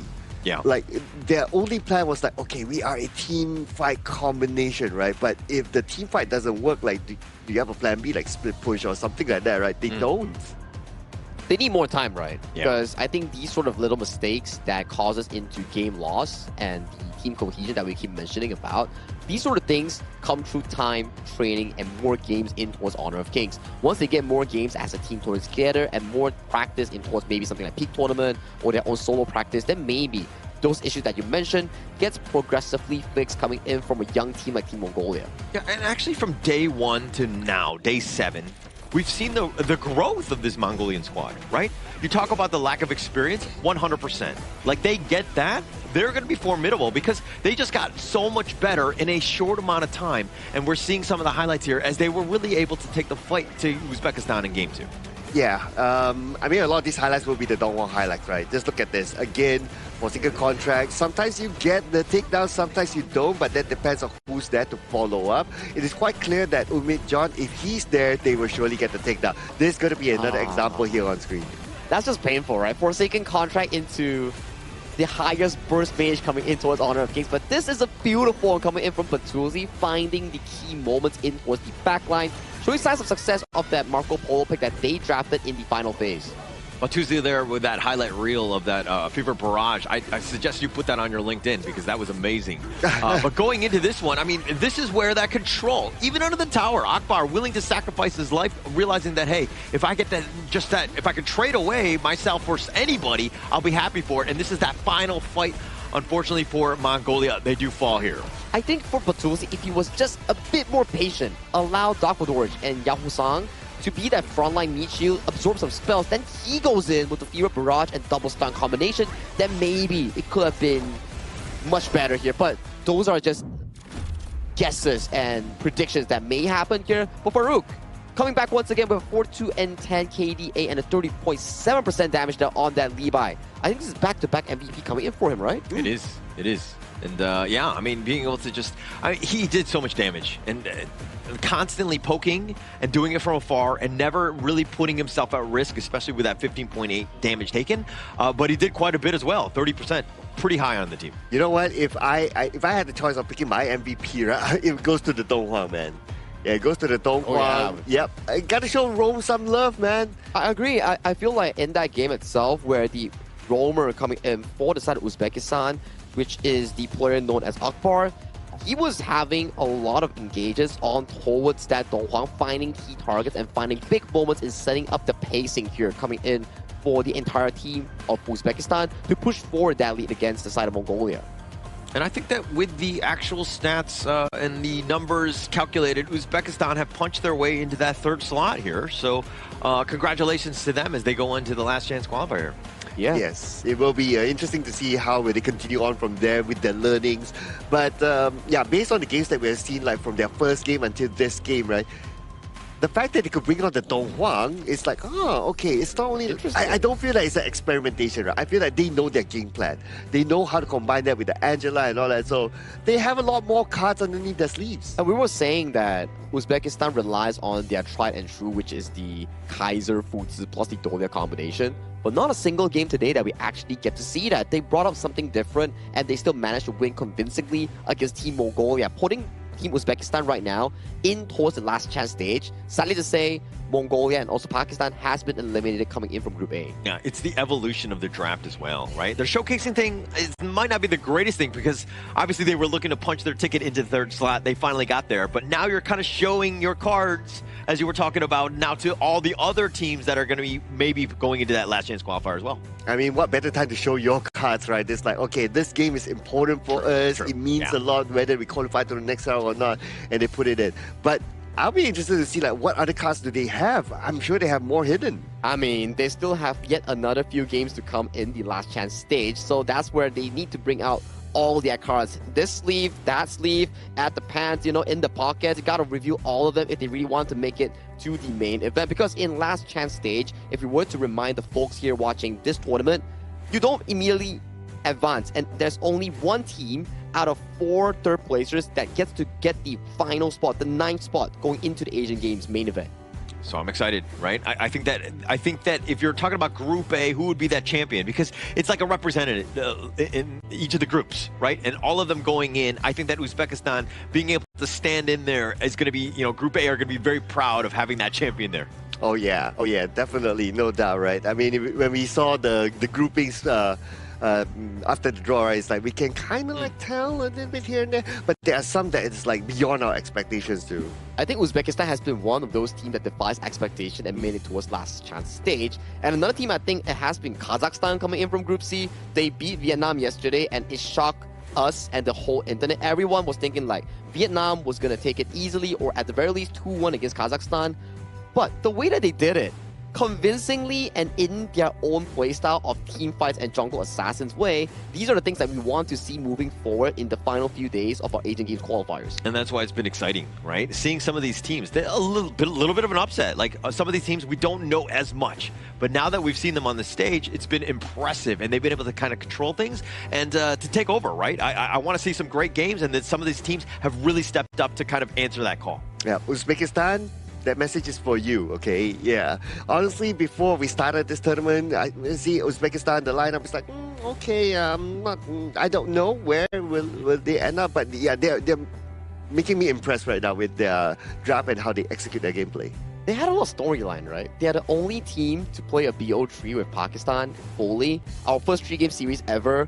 And it came into, what, Tempest Dragon games, into back-to-back reverse sweeps, and then coming in with niche picks like the Kaiser Jungle, Futsu Clash Lane, and then just now with the Donghuang Roamer. So I don't think we get to see much of this often, but yes, you can say that it's not the best of the meta picks, nor have they played a perfect game. But when you talk about how they're able to find their comfort and converting their comfort into game series wins in such a difficult group, that is something that I think is really nice to see. Yeah, and actually thinking back on that, I mean, they were down 0-1. They lose that one. Pakistan takes their slot.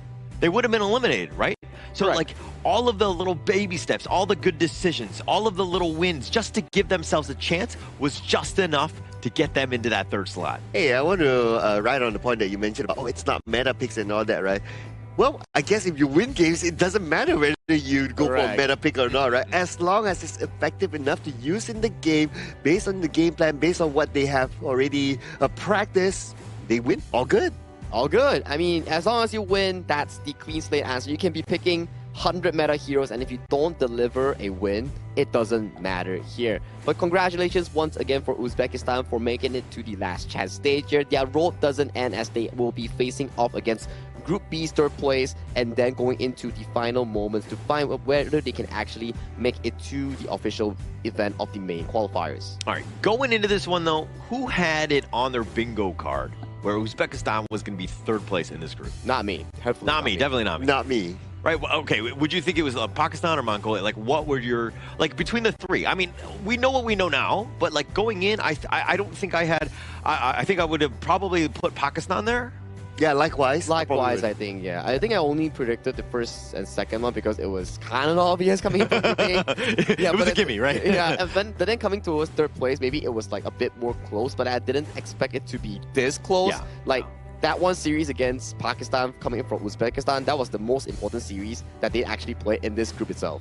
Okay. All right. No, because it's always interesting seeing, like, I wish we did a little bit of the predictions just to kind of see, and then we can make fun of that guy, to be honest. But, you know, I think that there's been a lot of surprises, even in not only in Group A, but throughout, right? Even the leaders that we're talking about. Look, I'm happy to see some of these other regions really get some of that spotlight, if you will. Yeah, likewise as well. Likewise. I mean, not only in Group A, right? Like in other groups as well, there were a lot of surprises for us. Like, even I was talking backstage with some of the guys here as they were following the game, right? And they're like, oh, you know, this team or that team, they didn't expect this. They didn't expect it. They thought that this team would have been up there, but no, they're actually down there.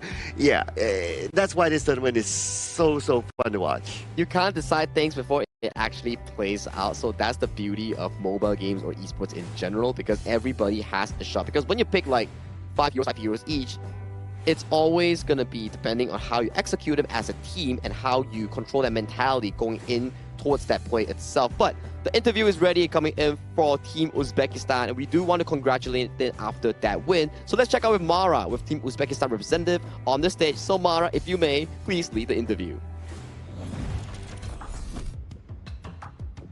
We're here with a jungler from Team Uzbekistan. Congratulations for Rook MVP Game 1 and Game 2. Though when I told you were also MVP in Game 2, you were surprised. How come?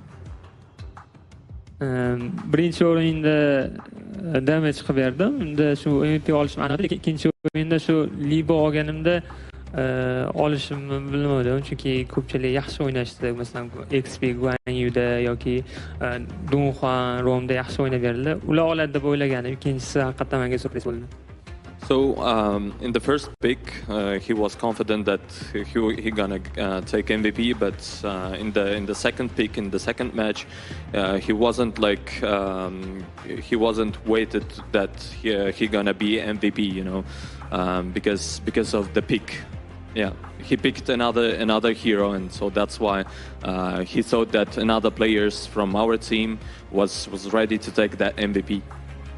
But regardless what your thoughts were, everybody was impressed with your performance, hence why you were MVP. And congratulations, because with this win, it means that Team Uzbekistan now has their dream alive for the Asian Games.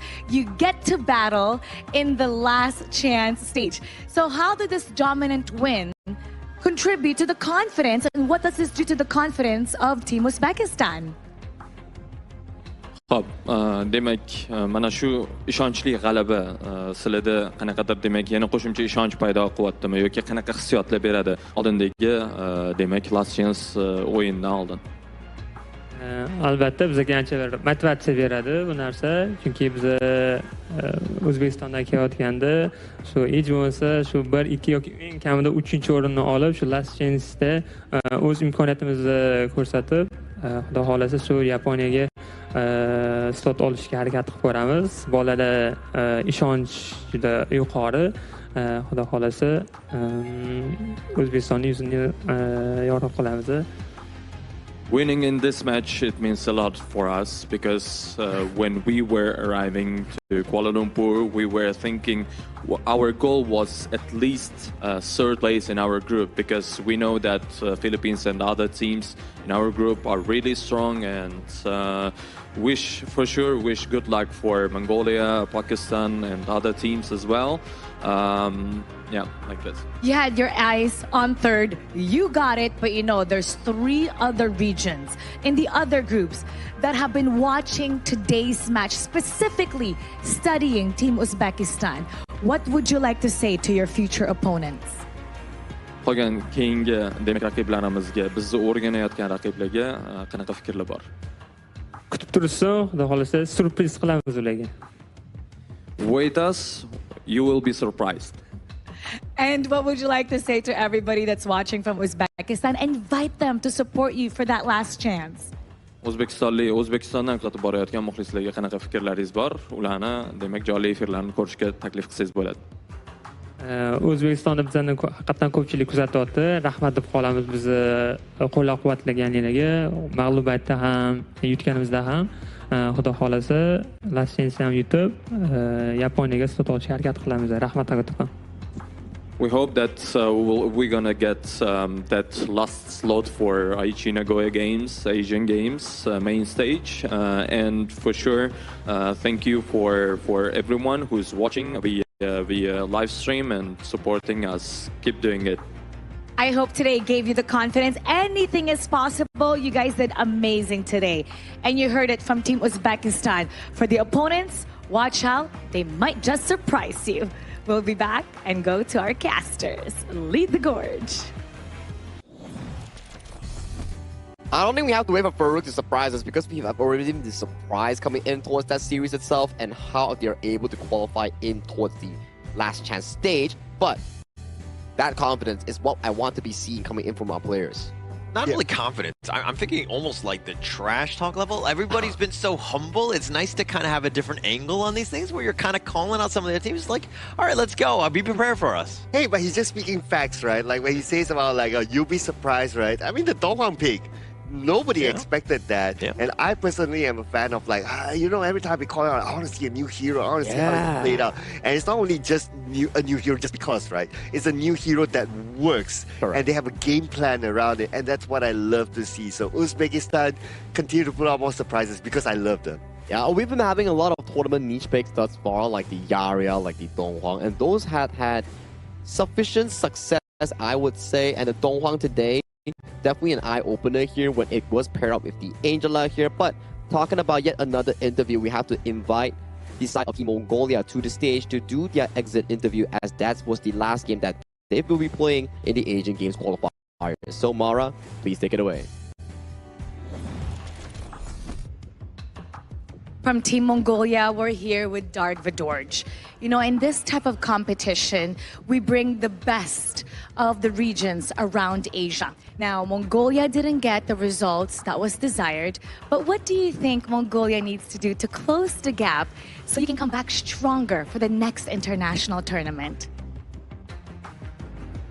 Сая одоо энэ Азийн хүчтэй багууд ерөнхийдөө оролцлоо энэ тэмцээнд. Тэгээ одоо танаа баг эргэж ирэхдээ ерөнхийдөө ямар бэлтгэлтэй байна гэж бодож байгаа вэ?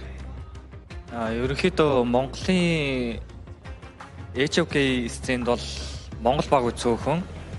Тэгээд нэг 2-3хан баг байдаг. Тэгээд тэднэр нь хоорондоо тоглоо ерөөсөө дээшгээ ахиц гардггүй гэж боддог. Нэмээд тоглож цөөхөн болохоор анхаарал хандуулалтан баг гэж боддог тоглоомны хувьд. Харин бидний хувьд дараа нь ирэхдээ илүү сайн бэлтгээд илүү өөр олон улсын багуудтай тоглоод орчлог солилцож ингээ дараа ирье гэж бодож байгаа. In Mongolia, there are not many teams, so we are considering to play more of international games with the other experienced teams, and then get more experience, and then we come back strong.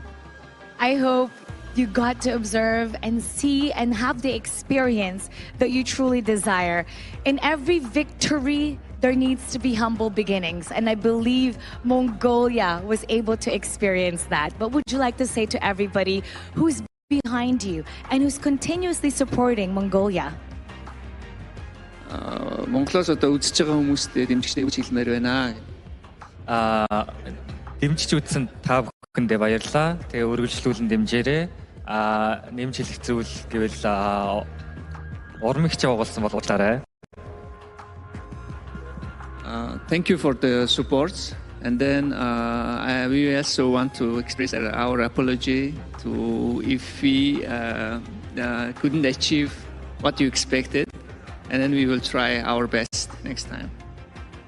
Team Mongolia, there's no need to apologize. You were here, you did your best, and every champion, every future victory, it needs to have this kind of experience. We're glad you're here for the Asian Games qualifiers, and we hope to see you stronger next time. And now we'll head back to the casters. Lead the gorge. Indeed, well said, Mara. There's no need to apologize here. We are proud of Team Mongolia and Dogwadors in how far they were able to come as a team. You know for a fact that they lack the experience, but throughout the 4 series that they played, every single one of them progressively started getting better and better and better. And undoubtedly, I think the last game that they played was one of their best. It took us a while. I mean, yeah, the growth was definitely there, right? I think that this is a team that's just a little bit, lacking in the experience department. Once they get those reps in, they're going to be much better because we saw in 7 days just how they were able to grow, and it was exponential. Yeah, and also you kind of think about it, right? It's an honor to play against some of these amazing teams, right? Like they get to go against Team Indonesia, Team Philippines, and a creative team like Team Uzbekistan. They will give them that experience and that know-how on how they could adjust themselves for future tournaments. So whatever it is, it's still a good takeaway. Yeah, I mean, if I was in the same shoes and I had to play Indonesia or the Philippines, I too would question my life, right? I think that there would be the same level because they are just on another level, right? And they're just very, very good. So playing against those guys, it's almost not even fair to them. But I still think it's like a good setup, right? It's a good starting for them. It's like, okay, I want to be at that level. So they're like, okay, this is how Indonesia and Philippines play. It's a strong level that potentially in the near future, Mongolia is able to aim on towards that. But thank you once again, Mongolia, for participating in the Asian Games qualifier this time around. Hope you come back stronger next time along with Pakistan coming in from Group A. But the next upcoming series is the battle of first place and qualifier spot towards the main event. It will be Kyrgyzstan going up against Myanmar, coming in for Group B.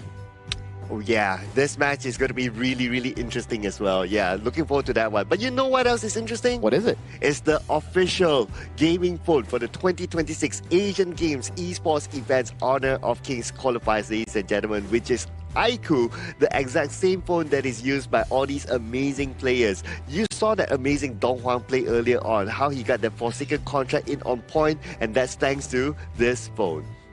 And actually going back to the matchup coming up, I mean, Myanmar right now guaranteed at least top 3. And then if right now it's up for, Kyrgyzstan to play spoiler, right? Correct. If they were able to win out, we could have a bit of a tie, and it could be a little bit of a shake-up in terms of how that group is going to actually play out. Things are going to get messy when tiebreaker starts coming in because as we pace on towards day 7 and day 8, lesser and lesser days for teams to actually lock in their spot towards the main event. And so far, we only have like 2 confirmed teams coming in from Group A, which is Indonesia and Philippines. But coming in for the next series, we'll definitely have to go to a short break before we bring you more Honor of Kings action. Whether or not Kyrgyzstan can stop Myanmar's dominance in Group B is what we want to find out. So see you after this break.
Contestants fight for the honor of their regions while we cheer them on from the stands. Double kill. Double kill. challenge, but it is also an opportunity. The tide is turned.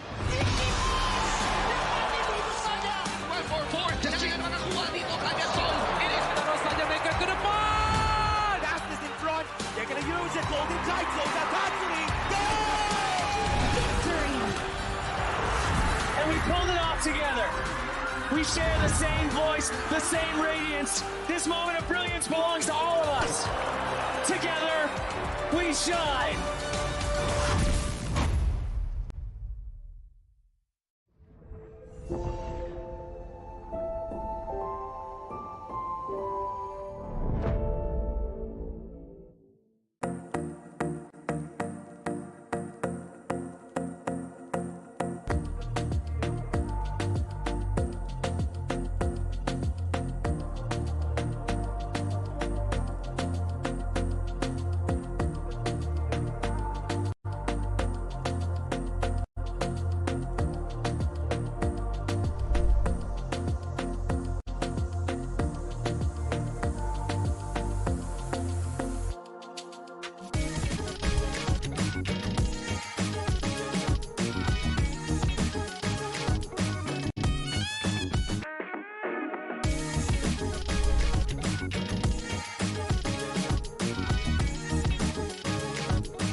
Welcome to the 2026 Asian Games Esports Qualifiers, Honor of Kings. 20 regions, one stage, and only the strongest 9 teams will earn the right to shine above the rest. Taking place in Malaysia, June 13th to 21st, 2026. Coming to Malaysia, this is the battleground where teams fight for the right to qualify for the Asian Games. 20 teams enter, but only 9 teams will move on. Apart from the 20 regions, there are 3 regions that have direct qualification. Here is the 2026 Asian Games Esports Qualifiers Honor of Kings format. First, the 20 teams will split into 4 groups of 5. In each group, every team faces every other team once in a single round robin, with every match played in a best-of-3 format.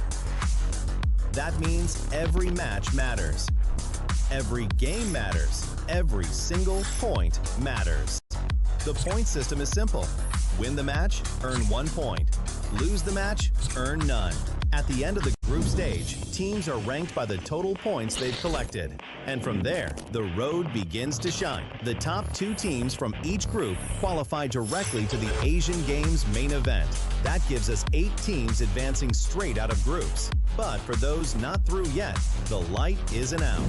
The teams that finish 3rd in each group still have 1 more shot. They move into the last chance stage. There, they battle through one final BO3 single elimination bracket until 2 teams remain. The 2 teams will then face off in a BO3 match to claim the one final qualification slot. So in total, 9 teams will make it through, 8 from the group stage and 1 through the last chance stage. That is the rule. Now it is time to see who can rise through it. From across the world, regions gather here in Malaysia. 20 teams, and only 9 will qualify. The path is set. The stakes are clear. Together, we shine. Stay tuned, and we'll see you at the stage.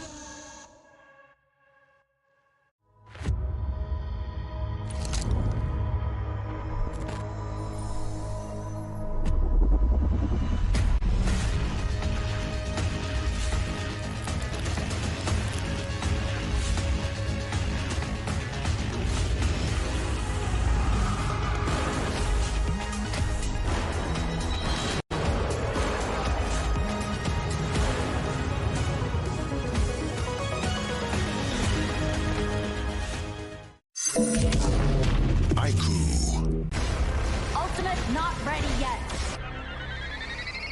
You have slain an enemy. My My magic murmurs in ecstasy.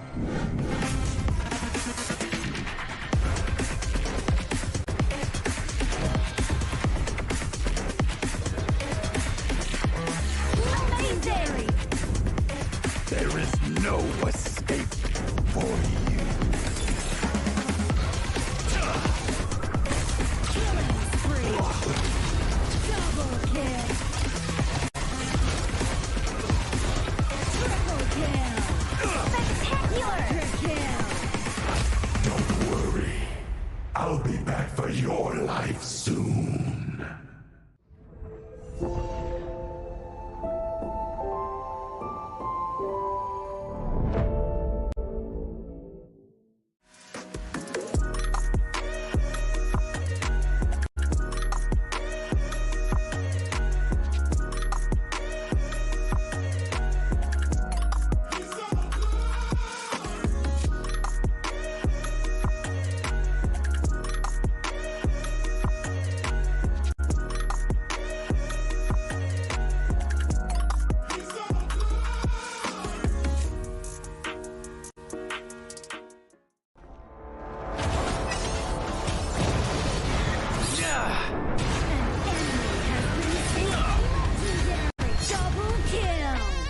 Shall I compare thee to a summer's day?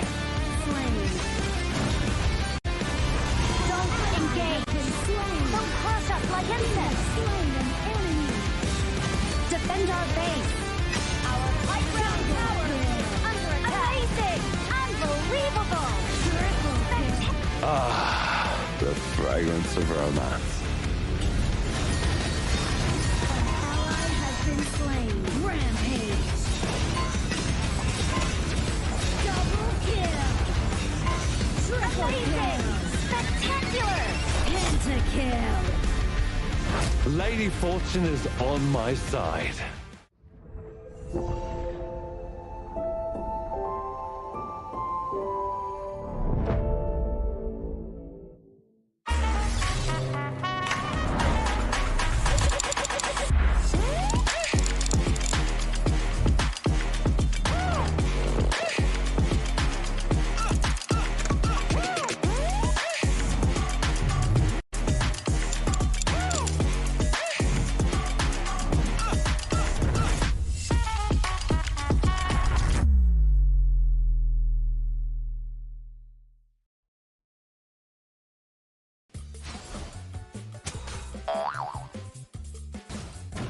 They tried.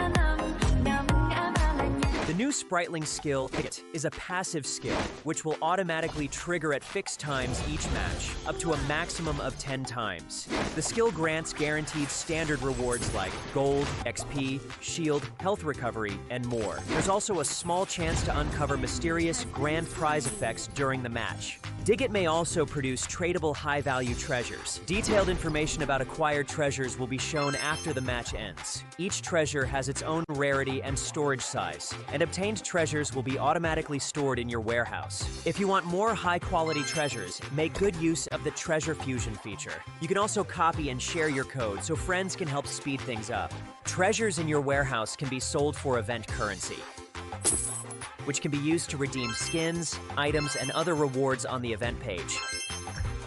You'll even have a chance to win physical prizes like smartphones and cash. You can also spend event currency to bid on high-value rewards. The auction uses a hidden bidding system, where you can submit 2 bids for the same reward. The highest bidder wins, giving you even more ways to obtain rewards.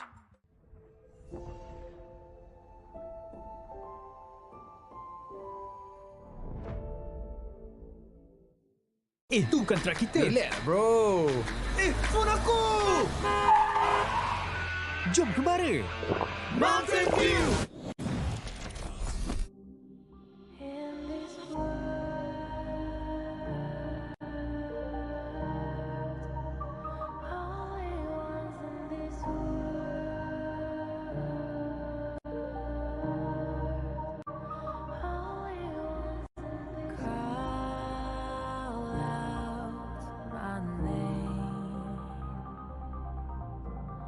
cut through the sound of the rain. No matter how I feed the flame, you know I feel the darkness and the pain. All of the ways we tried to break free from the night, you know we made it out, we found the light. I fly so high,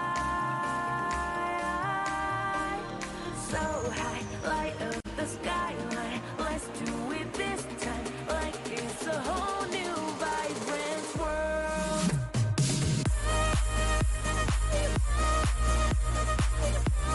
Like we're the only ones in this world. Like we're the only ones in this world. Now I see that I got everything I need. It's alright, I'm on fire, I'm alive, 'cause now I fly so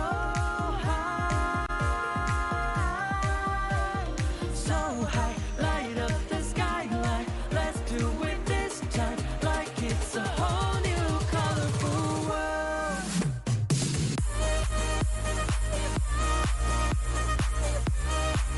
Like we're the only ones in this world. Like we're the only ones in this world. Never thought we'd get this far, burning like the stars. How we get this far, like we're the only ones in this world.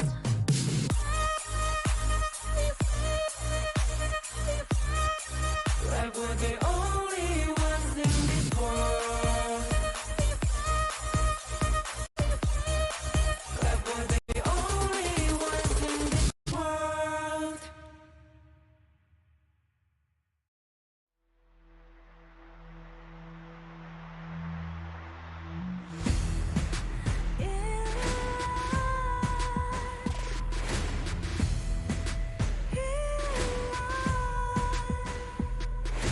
What's a life without its worth? Compromising with what hurts inside. When you let fear decide your fate, you don't choose which path to take in life. I'm finally letting go of everything that still holds me. I'm against all odds, but I won't give up, 'cause it's my time to shine. Standing in the spotlight, can no one let me down. Destiny is calling high. I'm not afraid to fight for everything I love. Victory is on my side.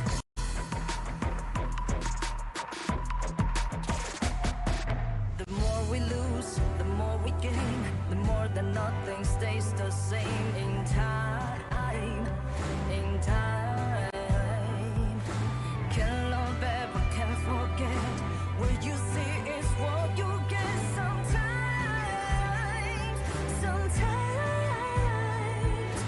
Gonna show the world tonight, the light that shines inside us. We're against the odds, but we won't give up, 'cause it's our time to shine.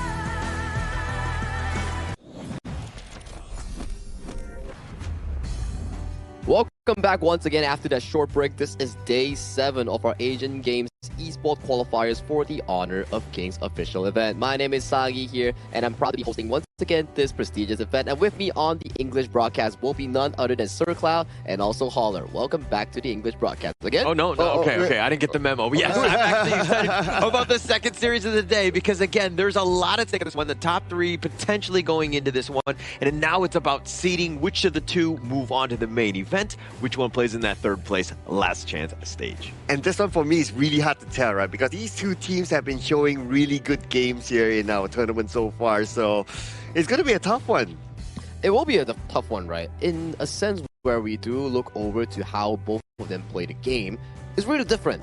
For the side of Myanmar, it's more relying on towards the side of Ant to get those early game objectives. The team plays around his aggressive jungle choices and then they build the lead apart. For the side of Kyrgyzstan, it's more towards the side of Azad's late game potential on that farm lane and making sure that he gets his signature picks and he scales into the late game. Not forgetting as well, the assassin picks coming in from the side of Marlon and also Marapat. Those has been pretty eye-catching as well throughout the tournament. Yeah, and actually, I like it how you rightly pointed out Azad. He's definitely been the guy in Kyrgyzstan.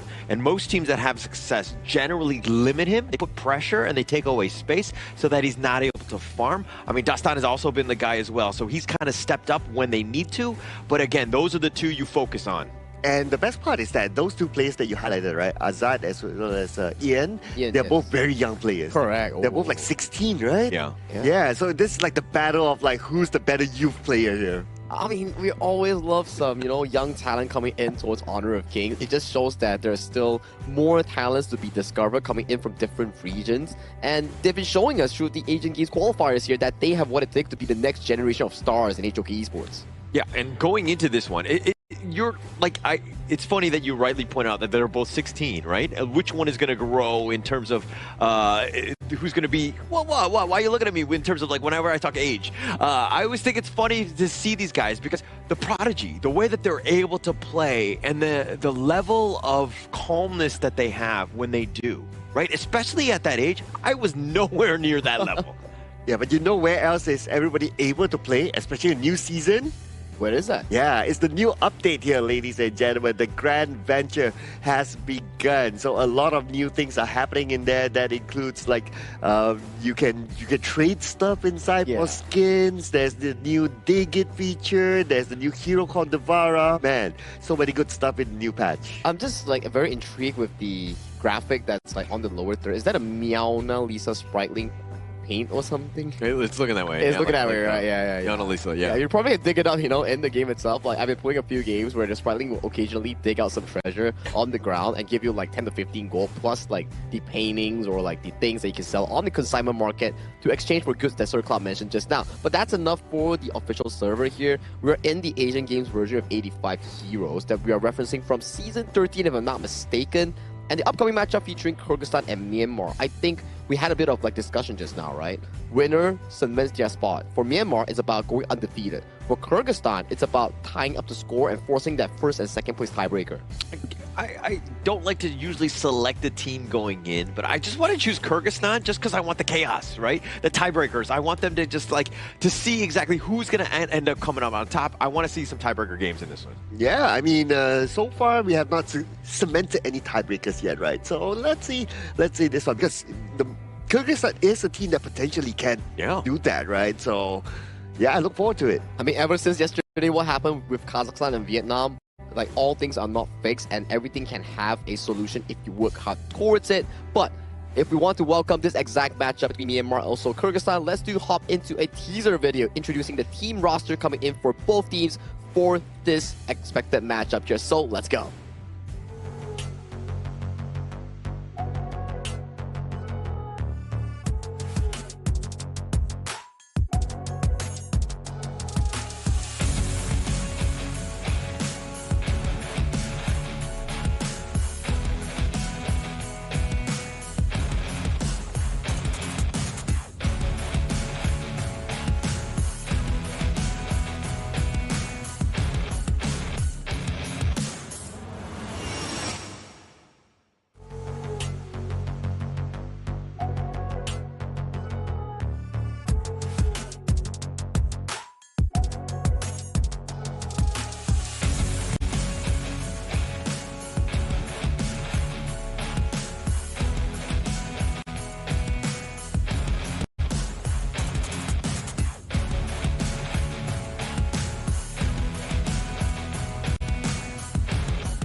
The path is right in front of them. One more win is all they need to secure their place and take the next step forward to the main event. Focused, confident, and ready for the challenge. Please welcome Kyrgyzstan! Nobody has been able to stop them so far. Another victory today would cement their dominance over Group B, sending a powerful message to every team in the tournament. Looking stronger with every match. Make some way for Myanmar! This is history itself. Both sides suffered early exits in the quarterfinals of the 2022 Asian Games, and now they meet once again on this big stage. But this time, it's for Myanmar's unbreakable streak, and for Kyrgyzstan, it's their step towards that main event. We're going into this one. I mean, walk me through Kyrgyzstan here first. Yeah, we have Zamal back, Dastan, Kodic, Azad, as well as Marlin. So Azad, not only his photo is very unique and interesting, right? Refreshing, so to speak, right? But his gameplay as well. So we know that he's able to be this kind of player that's very aggressive, right? But remember when he played the Ho Yi? His Ho Yi wasn't that Ho Yi aggressive, chase down somebody and just tap away, right? But his Burning Sun arrows made the play. So he has his versatility on how he plays his farm lane role as well. Yeah, he's always been able to step up when the team needs him, right? And Dastan has also been that guy. I think that these two have really kind of supported one another, made sure that they're in a position to win because of each other's play. And to top off this entire roster, right, the way that they're able to split the duty of carry is really fascinating. But do walk me through as well, Holler. What is Myanmar proposing in their roster? Well, this is going to be Min, Ant, Sai P, Zin, and Sai H. This is a squad that, again, we're kind of on the map of just being like impressing everybody, right? And in the top of the group, undefeated at this stage, they are the team to beat.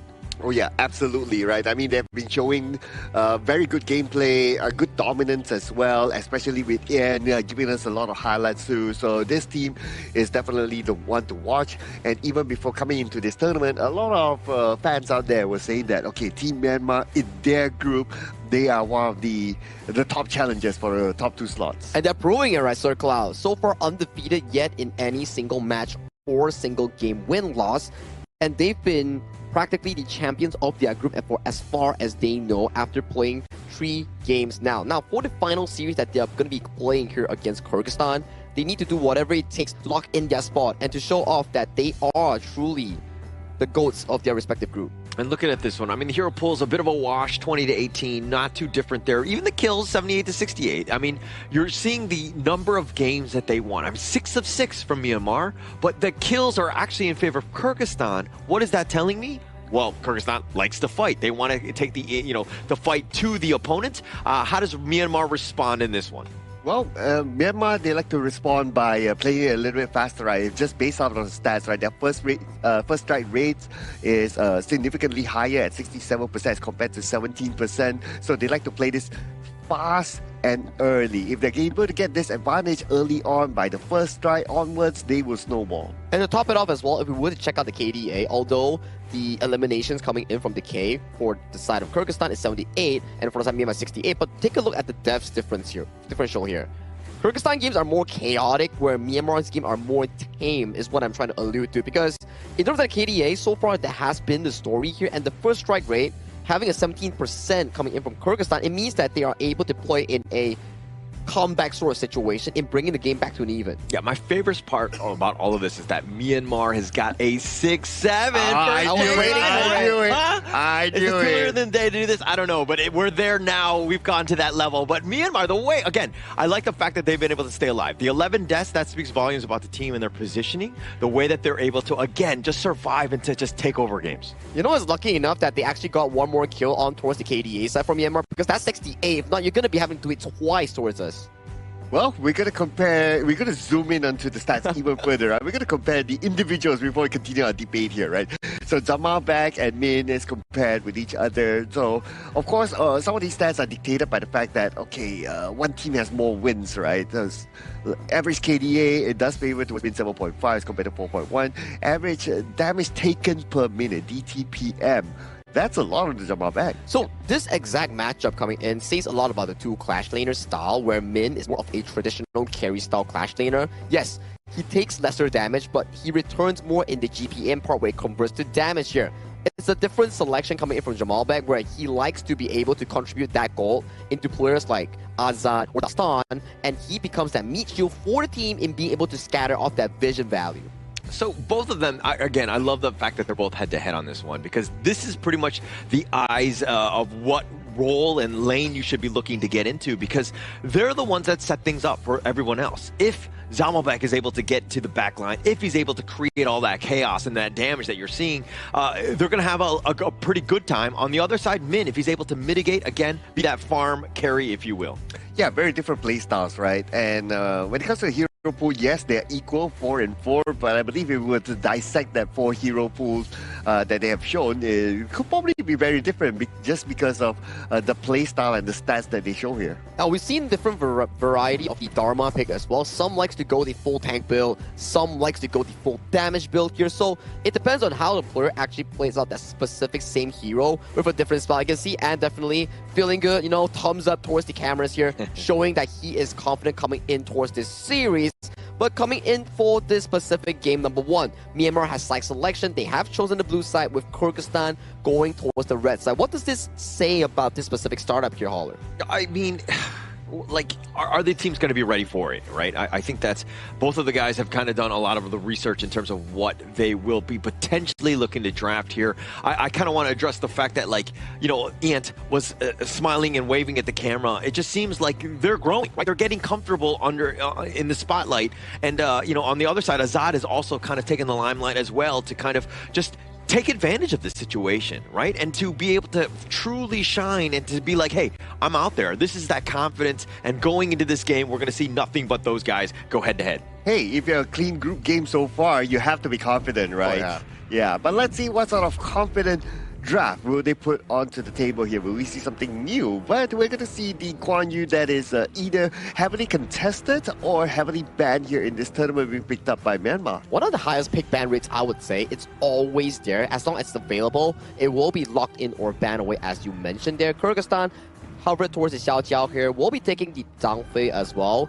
Very similar towards their style of playing defensive team fights, where they like to be having the options per se here. Now for Myanmar, do they go for Ants, Ukyu Tachibana here? It's still widely open here. They do go for it. This is starting to look like a very strong early to mid-game team fight and skirmish competition coming in from the side of Myanmar. Yeah. Myanmar, they're looking again to kind of use Ian's special play on the Yukio and just like assassin style, finding again this Aqiao, finding the next carry that they look to pick up here. And it's kind of like everything revolves around Ian of just like protecting him but stunning the opponent. Okay, so we have big boys here, Lapu Lapu, we have the Zhang Fei as well, so it's going to be interesting.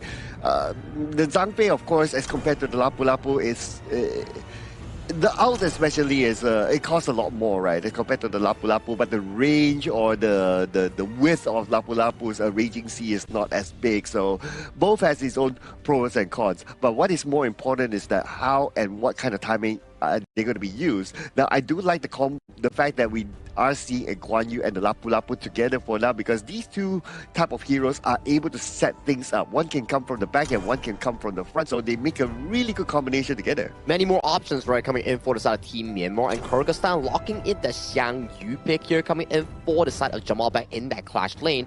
We don't really get to see this a lot. I think this is our second pick of the tournament here with a 0% win rate, and for now, we'll have to see whether Jamal back can actually bring this pick to live.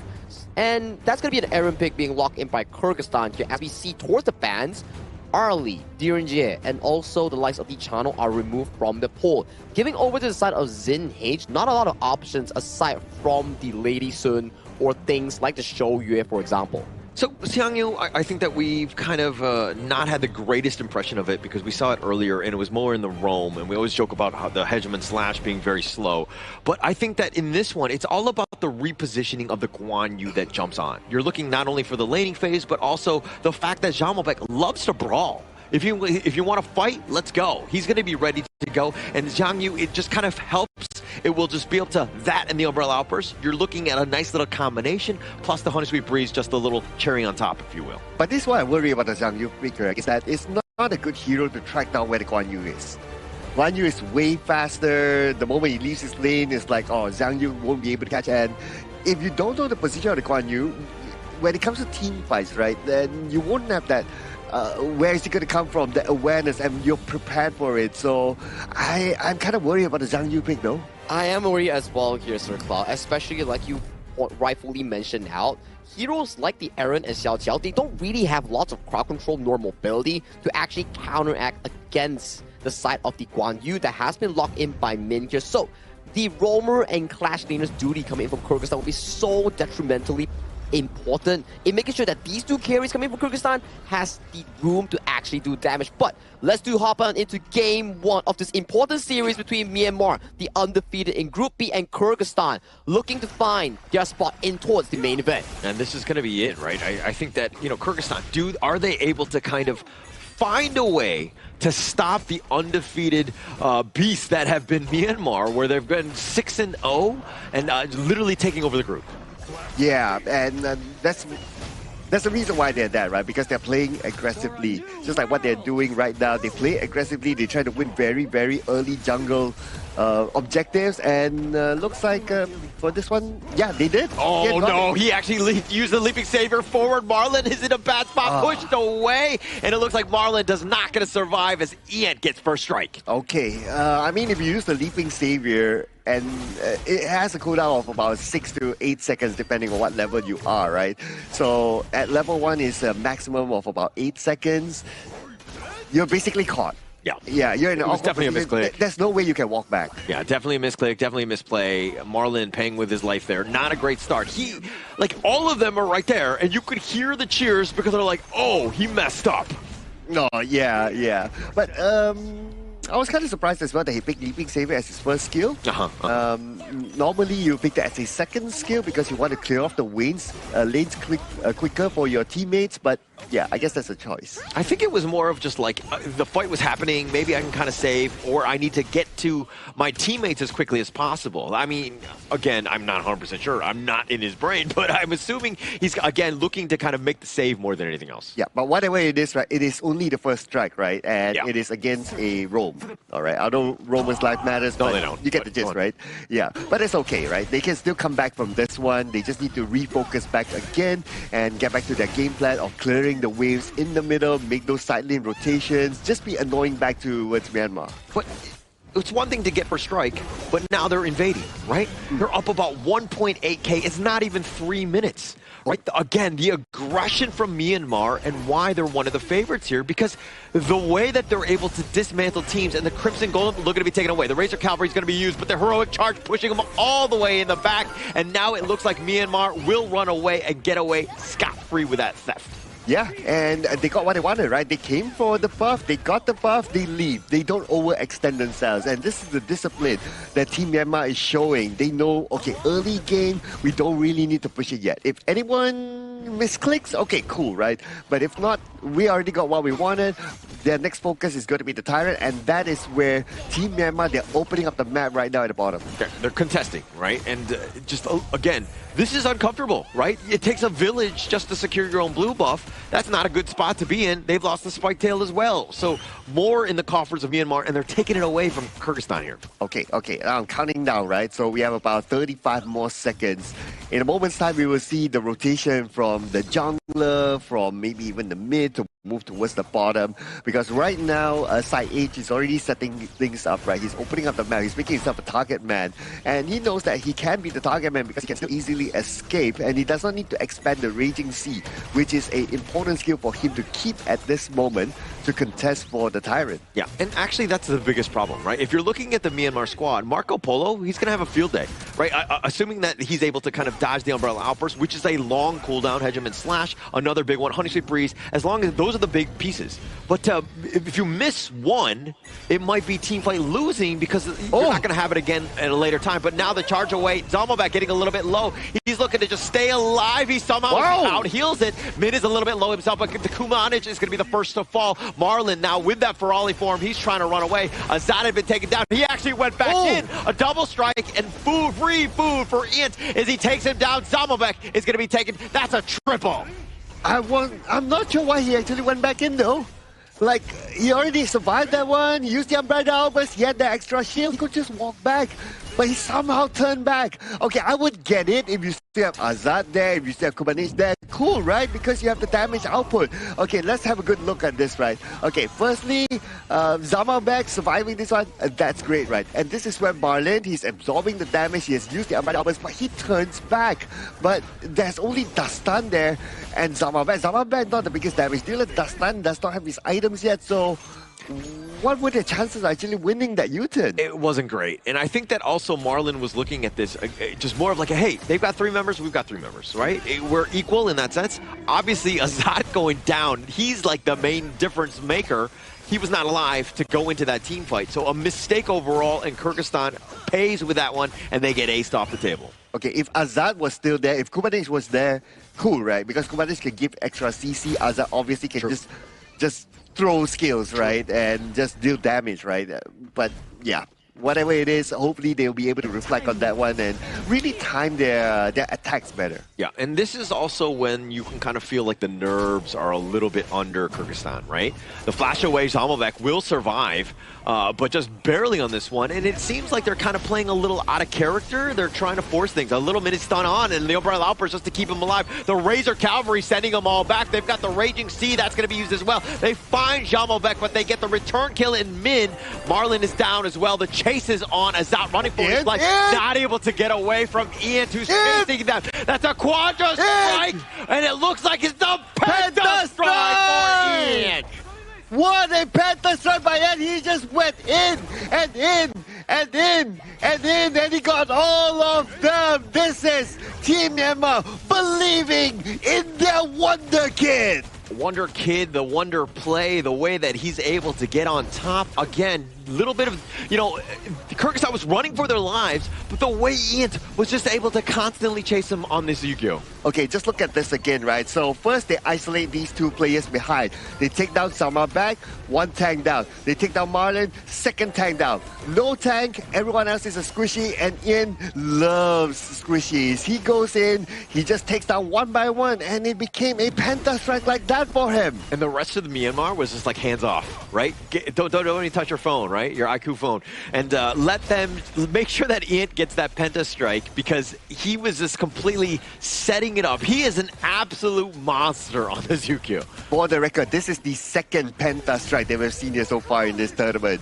So great job here by the young prodigy of Team Myanmar. But they go in. Yeah, a little bit just into the bottom T3, zoning them away. Marlon just got enough madness to potentially use this ult, but I don't think he's going to expend it here. Bottom T3 is down. Now he has to keep that one. He does not have the right opportunity yet to actually use it, and then his teammates are able to follow up. They're not in position yet. But it's not only about position right now. The gap is starting to show. Look at the difference of level. It's almost an average of like 2 levels depending on which hero that you're looking at. So for them to really find a good one, they need assistance from the tower at the same time. Yeah, and if anything, Ant like has a 4-level differential over Dasan, right? That's how much he's rolling. He's absolutely taking over this game. If you ever wanted that moment where you're like, okay, I need to just take over, this is it, Ian showing how it's done.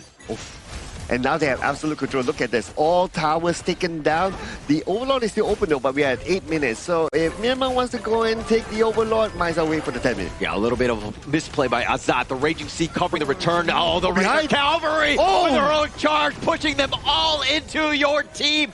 All members of Kyrgyzstan are down, and Myanmar are going to take game 1 at the 8-minute and 37-second mark. 16-1 in terms of the score, and Ant gets a Penta strike coming in for game 1 itself. They are definitely feeling it, and they are looking heck strong going in towards the series. Oh, this is solid. Solid gameplay by Team Myanmar.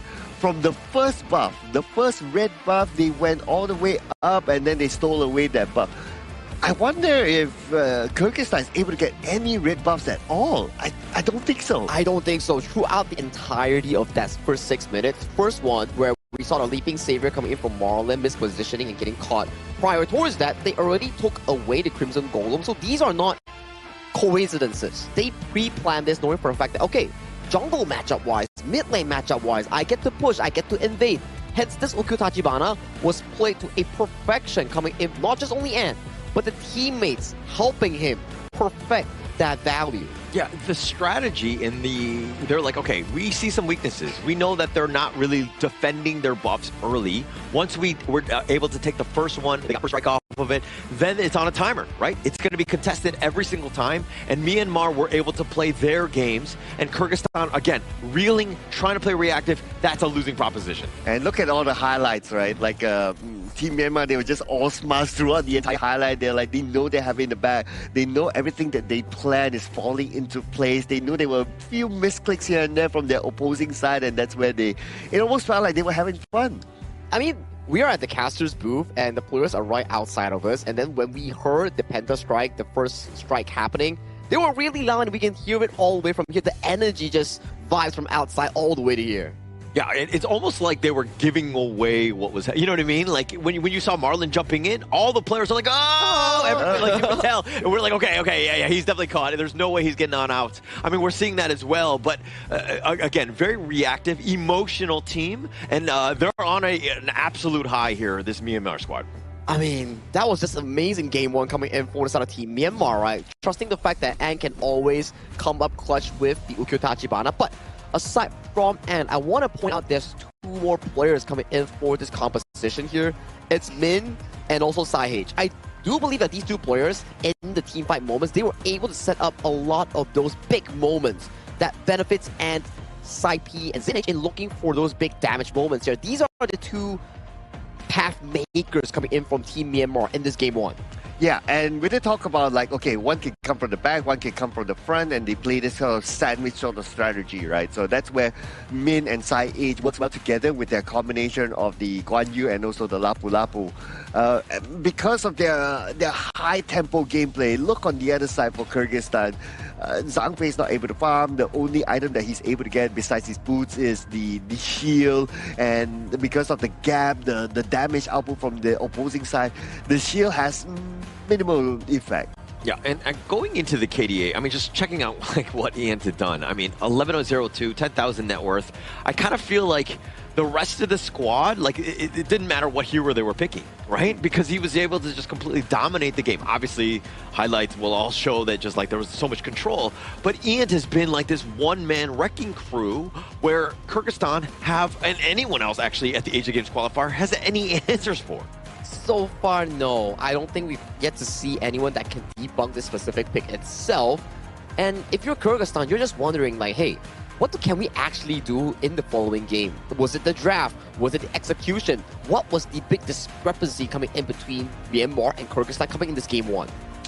Oh man, I mean, I want to look more at these stats, right? Like any other significant numbers here that we can see. Damage dealt from Kyrgyzstan is, everyone is pretty much the same. So look at this, right? If a Zhang Fei is able to deal 17.9k, and then if you look at your jungle, right? Dasta is able to deal 16.2k. So if a support is able to deal more damage than the jungle, this tells a lot.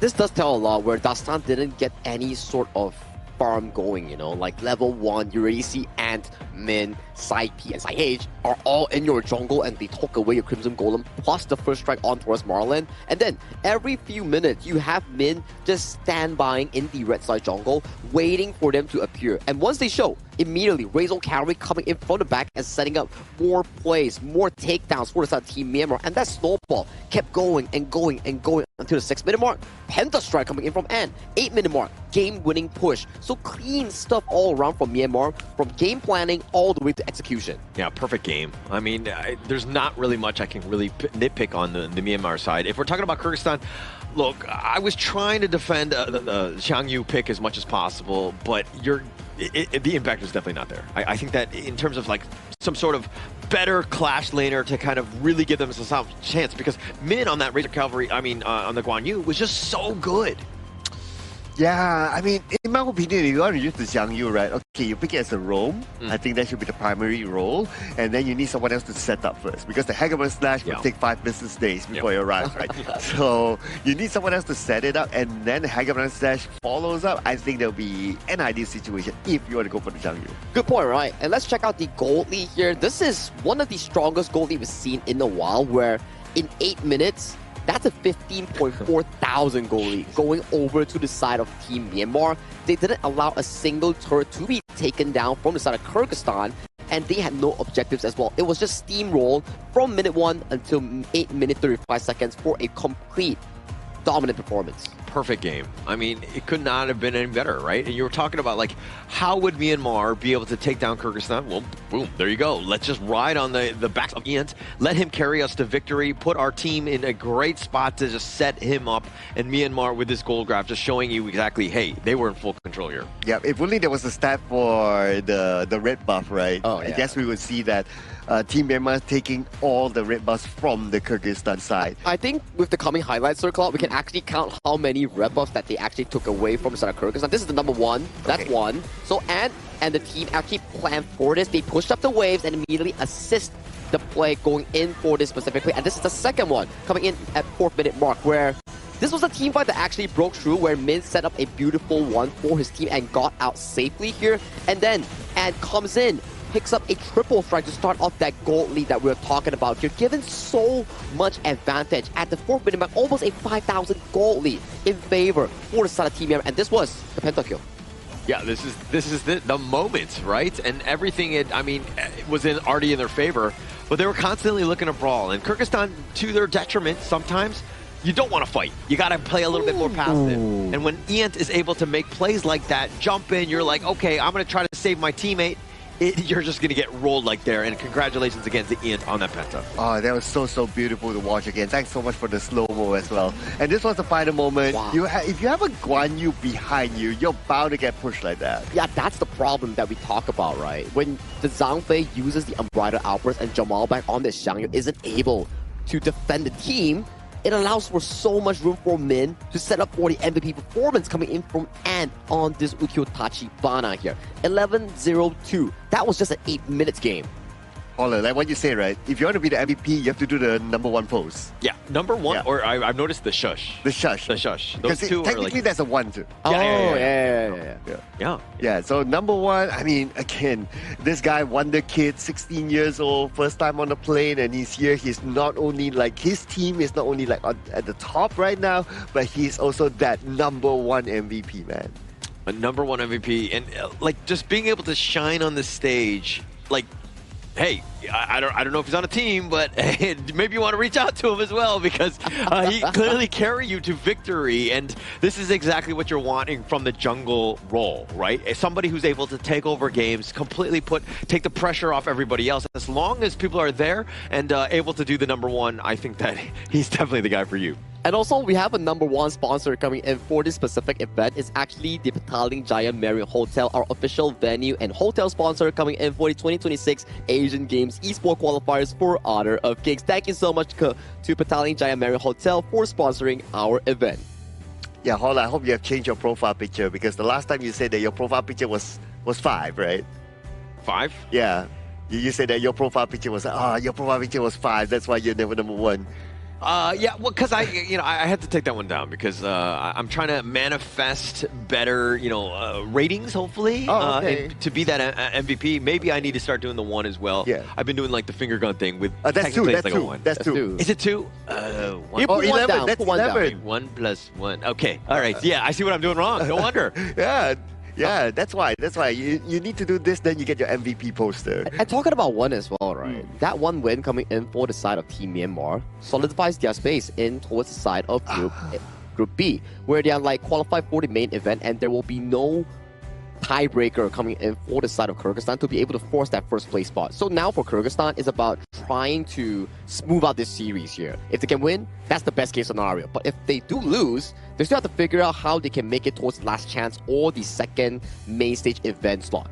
Yeah, so it's only 1 of 2. Obviously, you want to be second place. You don't want to have to play in those last games, because it's just more games. It's a lot more stress. But going into this one, I think that Kyrgyzstan, like, they need to just forget about that game one, right? If anything, they need to just be like, okay, let's find out where Ant is. Let's try to invade, maybe take away some of his farm because you got to stop the snowball somehow. Yeah, that game one never happened, right? All those misclicks never happened and all that.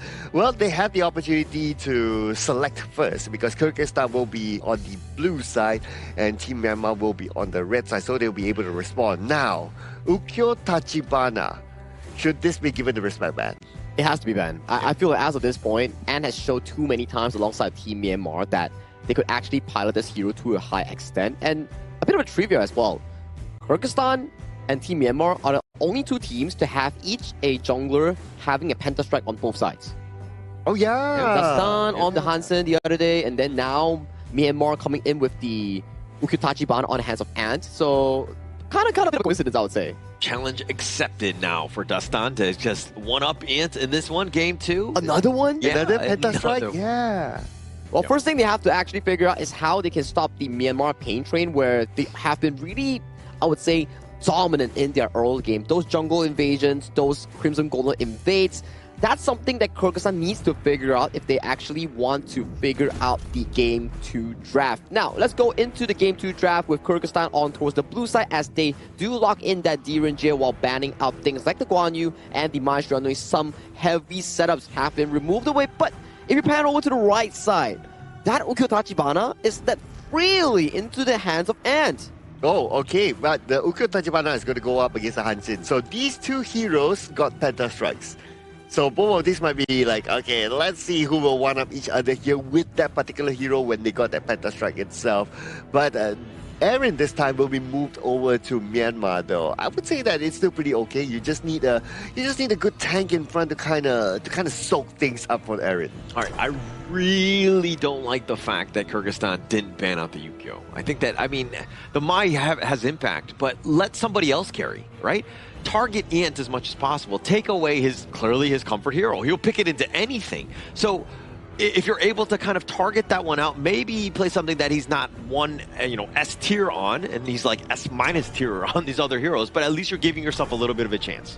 I think it makes sense, right? As of this point, if you don't have an answer to a specific pick, for now, there's no harm or shame in actually banning the hero because that's what bans are for. You can't handle it, you gotta remove it from the draft itself. And talking about draft, Fatih has been locked in by Myanmar. They proceed to ban away things like the Dharma and Byron. They don't want to handle against that, while Kyrgyzstan removing picks like the Garuda and also Lianpo. This does signify that Myanmar can still pick up the things that are lesser on the tank side because tanks has been removed from the pool. Maybe something like a Mozi, something like a Liang per se, or even venturing into another path of the Donghuang again. Ooh, okay, yeah, the Donghuang. Would that be interesting though? Yeah, the Hansen likes to get into your face, right? So having the Donghuang does make sense. So that could be one. Any other options? The options are actually very thin here. But what if they go a bit creative? Like, what if they go for like a Mozer, for example? You have a Mozer and a Haino, just a lot of projectiles. Yeah, just throwing projectiles in front. And there's no way that Kyrgyzstan is going to go for Ali no more. Yeah, that seems to be the case, right? As of now, we can see there are a few picks left coming in for Kyrgyzstan. Need a clash lane, something to equalize out that top side. That's going to be the Xiao Xiao locked in and also a Charlotte here. Comfortable picks thus far coming in from Kyrgyzstan. This is exactly what allowed them to win several games thus far in Group B. Just wondering, what is Myanmar going to lock in here? They don't really have a solid front line, so it's going to be the Mozi here. I like it. Very aggressive stuff in the jungle and roam synergy. One cannon blast and immediately Ant's going to jump on you with the Unleashed Sword and just going to be taken down flat. So for Kyrgyzstan, same thing like last game. How do you handle the early game? How do you defend the buffs away from the Ukyo-Tachibana? Yeah, and I think Myanmar are going to look to just kind of play very confidently, right? And the lineup that they have isn't about the wombo combos. It's about just winning the laning phase, getting an advantage, and then surgically removing your team, right? And they're not, again, looking for those big ults like the Raging Sea that you're seeing on the Kyrgyzstan style. And come these fights, it's going to be very fast.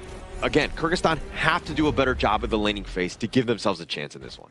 And if anybody's wondering, like, oh, you don't have a tank, who's going to open up the map and try to do jungle invasions like how they did before this? Well, you have the Mozer. And though Moses is not a natural tank, but every time he dashes, he gets a shield. And first you get mobility. Second, you get the slight amount of shield that allows you to survive even longer. But look at the pressure at the bottom lane here by Zid. Azad is not having a good time. Yeah, completely zoned away. This is a rough one, right? He might be losing some, and now it's under the tower, and it will eventually push. He wasn't even able to take the pheasant away. So a little bit of a rough start. He takes another shot from this Aaron Zin, and he is just like teetering on Cannon Blast. He's looking around. Oh. Azat was like, haha, I'm not there, but now he's going to be spotted here. Joke's on you. Yeah, but here comes Marlin. But yeah, it's more of like a distraction, right? But still the Cannon Blast is really, really annoying towards Azad. And Azad now with this level of health, he cannot move forward. He has no choice, but he needs to reset. Yeah, needs to reset or do the Walk of Shame, depending on how you look at it here, because that's going to get him out of the lane. He's only level 2. Zin H, this is a huge win. Now he's taking the Firehawk Phoenix for free. He's taking that away, and this bottom lane has just completely crumbled for Kyrgyzstan. Yeah, Azad needs more protection, and that's why the mid lane, Kobanic actually rotated towards the bottom to give him that extra boost there. Dastan still clearing. They need to play this a little bit faster, in my opinion, right? Because if you play it late, then we know that the late game potential from Team Myanmar is kind of big. So Kyrgyzstan, with the fact that they have managed to still maintain this as a 50-50. A bore, right? And Myanmar had kind of counter-moved based on what Dastan was doing, which was stealing their board. So they got the opposing teams. These are good calls, right? When you're not in position, Dastan was farming, Sai saw it, and he let Ian know that, hey, you got to go to their side. So the rotations setting themselves up for this 4-minute tyrant that's coming up. Okay, they were setting up. Looks like they were setting up at the bottom, but Side H, not the easiest target to take down, especially when he dashes. He does have the extra shield, so he will be safe for now. Yeah, you got to protect that Hell Brush. If Moat's Side H is able to just camp there, but now they're looking to dive in. They do a little bit of work, not able enough damage to take down Zin 8. The dash away, Dastan playing with fire, and he is on the very edge. Oh, that was a really close one for Dastan. He was taking damage from the tower, and with only one more shot, the tower would have taken him down, but he was very lucky there. Yeah, Jumblebeck, though, he's having to just watch his own jungle just get decimated and taken away from him. He's all by himself, and this is like lane at times. Sometimes it's you're completely outnumbered. Oh, okay, so looks like Kyrgyzstan, they're going for the blue buff. The range you see. Azat, a little bit low. He eats a scepter. He's getting careful, but Dastan running for his life, but he gets picked off. He's going to give him a first strike. Marlin trying to stay alive too, but he too will fall. It's a disaster for Kyrgyzstan. Okay, the one that started the buff was Marlin, so I wasn't sure it was that the best choice, but Ian now in Jace. Oh, Ian, you can't get away from him. But look at Side H. He's got both of the buffs. He's just like, haha, I'm the jungler now. Oh, that Cannon Blast. That Cannon Blast was blocked by the minions. If the minions weren't there, they would have gotten another takedown. So it was combination was very, very lucky there. Lucky in that sense, definitely just being able to stay alive. And Azad just showing up, he's going to pop the legal immunity just to kind of get to those waves before they get taken down by that tower. But now this Tyrant being started by Myanmar, full control here.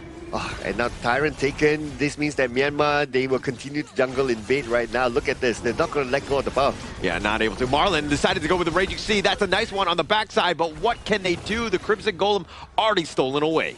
And this almost feels like deja vu, right?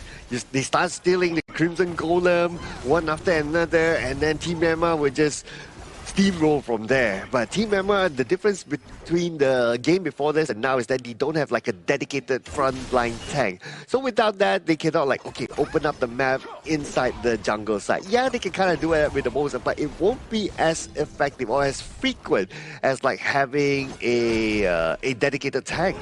But Sir Cloud, have you ever experienced deja vu? I guess so. But Sir Cloud, have you ever experienced deja vu? I see what I did there? You see what I did there? Oh, okay.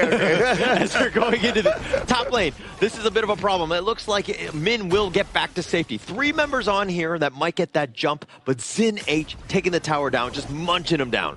Okay. Right now they're looking at the bottom. Here you go. Dastan, he's stuck around. The box had been used just in case, but the bottom T1 will be traded away for Dastan's life. Oof. a bit of an overextension there at the bottom. The comms should have came like, okay, the rotation's happening because they kind of had information that there was movement from the middle to the bottom, but I'm not sure. I kind of feel that there's a bit of a disconnection there. Yeah, a little bit of a disconnect here, but Myanmar, again, using those minions to the last. Jamalbek taking a lot. He's trying to dash away. Mid-T, one down. Myanmar in control of this game as well. All right, now with the tower down in the middle, again, access into the jungle wide open for Team Myanmar, and they will take back another buff. Okay. Again, textbook gameplay by Team Myanmar. Just like how they did in the last game, they take down all the red buffs and they focus onto the lanes and they eat up the jungle space. They're just doing it again. Yeah, taking over not only the buffs away, but this is just opening up the avenues of attack, right? Bottom team one, taken for free. Nice two-man cannon blast. Right now, Kyrgyzstan really not able to find a way to get back in. Azat going up against Zin is actually 1.3k behind. He's struggled just because of how much pressure Zin has taken upon himself to put onto Azat here. Yeah, and also Sai H as well, right? With the cannon blast putting pressure onto him at the bottom. And he doesn't need to show up all the time. Like Sai doesn't need to show up all the time. He needs to put in, okay, 1, 2 cannon blasters. Okay, that's good.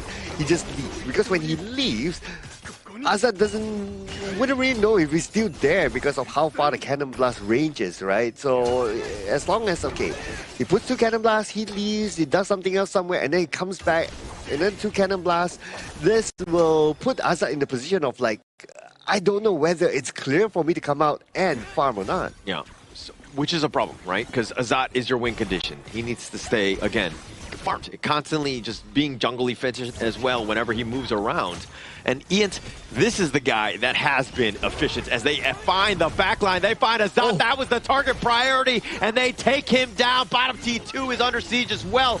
Right now, Myanmar absolutely rolling as they find Kubanich as well. Okay, and Dastan's on his way back though, but it looks like he decided not to because there's nothing he can do even if he turns back right now. So myself focus on getting the tower at the top. That's fine. And now he's considering to come back because his teammates are going to be back on the gorge as well. Oh, Marlon, that charge forward about Half-Life. I mean, he was looking to just clear the wave, but if anything, like Dastan, you were saying that, like, oh, he's in the top lane. He probably should have stayed there. Probably should look to trade that away, but now he's looking to go fire for the back line. Jamalbek is going to be picked off. Marlon is a little bit low himself. Azat just barely hanging on. He's going to use his heal, and Myanmar will take Jamalbek at least to the grave for now. How dare Team Myanmar? They had fun without Ian there. Ian was at the top, he was pushing, he was doing the dirty work of like, okay, you guys don't want to push out the lanes, okay, I'll do it myself, and oh, all of a sudden you guys having fun. Oh man, it's okay. Most importantly, objectively, all the lanes now are being shoved in. Yeah, and I mean, you're thinking about, oh, the mini stun, the box, oh, on the side, they find a stun. He's not able to run away. Just a nice pickup again with this huge advantage. The Favorite Wind, not fast enough. Sai P going down as well. Okay, that was a closer. I thought Sai P would have got away, but yeah.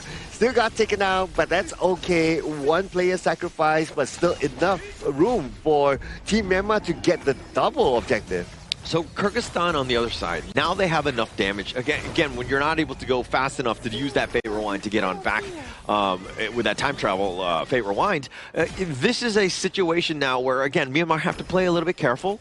They're definitely in control. I mean, they're up almost about 8k at this stage, but still, you don't want to be throwing a kill here or there in favor of Kyrgyzstan. Yeah, though to be fair, it was only one so far, right? Yeah, but I get where you're coming from, right? You don't let that one snowball to the other and so on and so forth. Yeah, and now the dash away, the Honey Sweet Freeze covering it, but now Min M doing a little bit of work, finding Marlon. The Fox is going to look to lock down Dastan, and Azat on the run.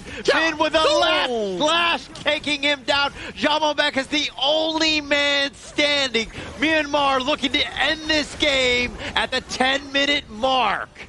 I gotta tell you, this is clean, well-executed gameplay coming in from Team Myanmar. You gotta pay respect towards that Ukiyo Tachibana.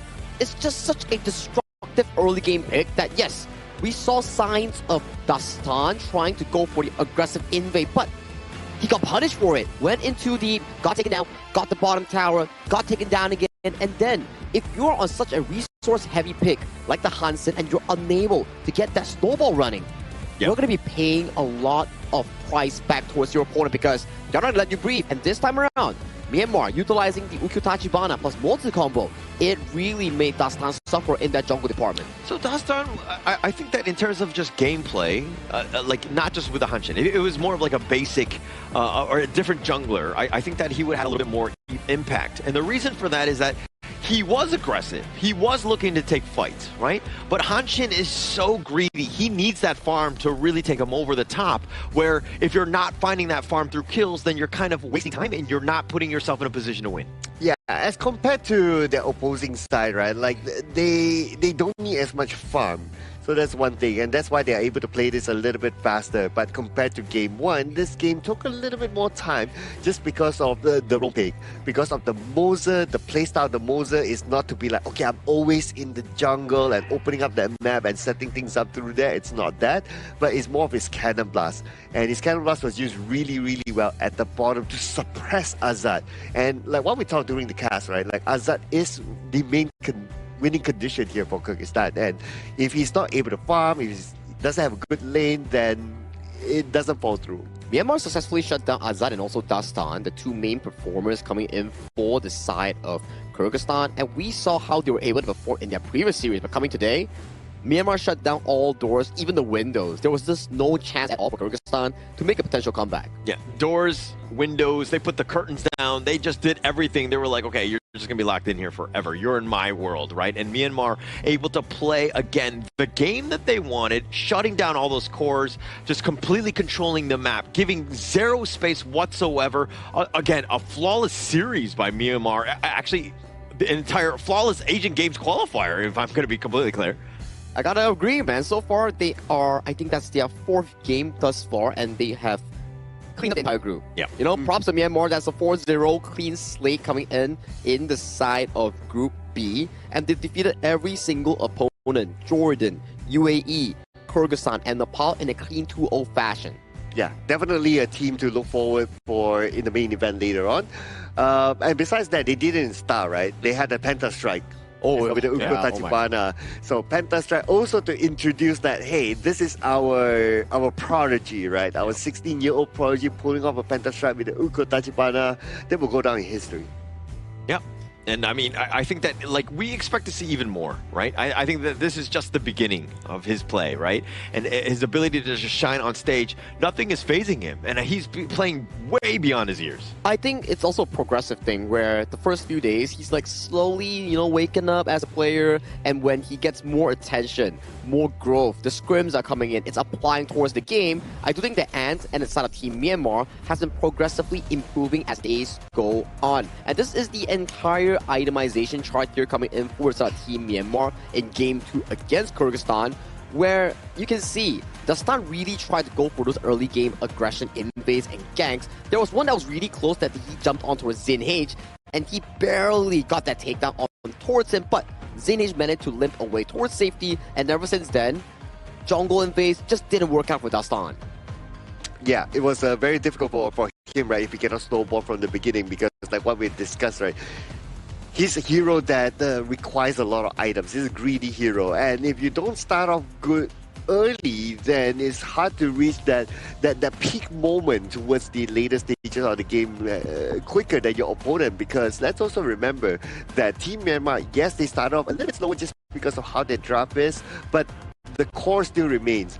They will jungle invade you when it's the time. Yeah, and also, I mean, the biggest thing to me is the deaths, right? Sai P, that one time he got caught out where he wasn't able to get the Fate Rewind off in time. That was his only death. That was the only team's death, right? They played a flawless game, completely controlling. And again, the way that they do things where Kyrgyzstan are trying to respond. They're trying to find, you know, ants, but they can't get on top of them because they can't find them. It almost sounds like you're saying it's Saipi's fault now.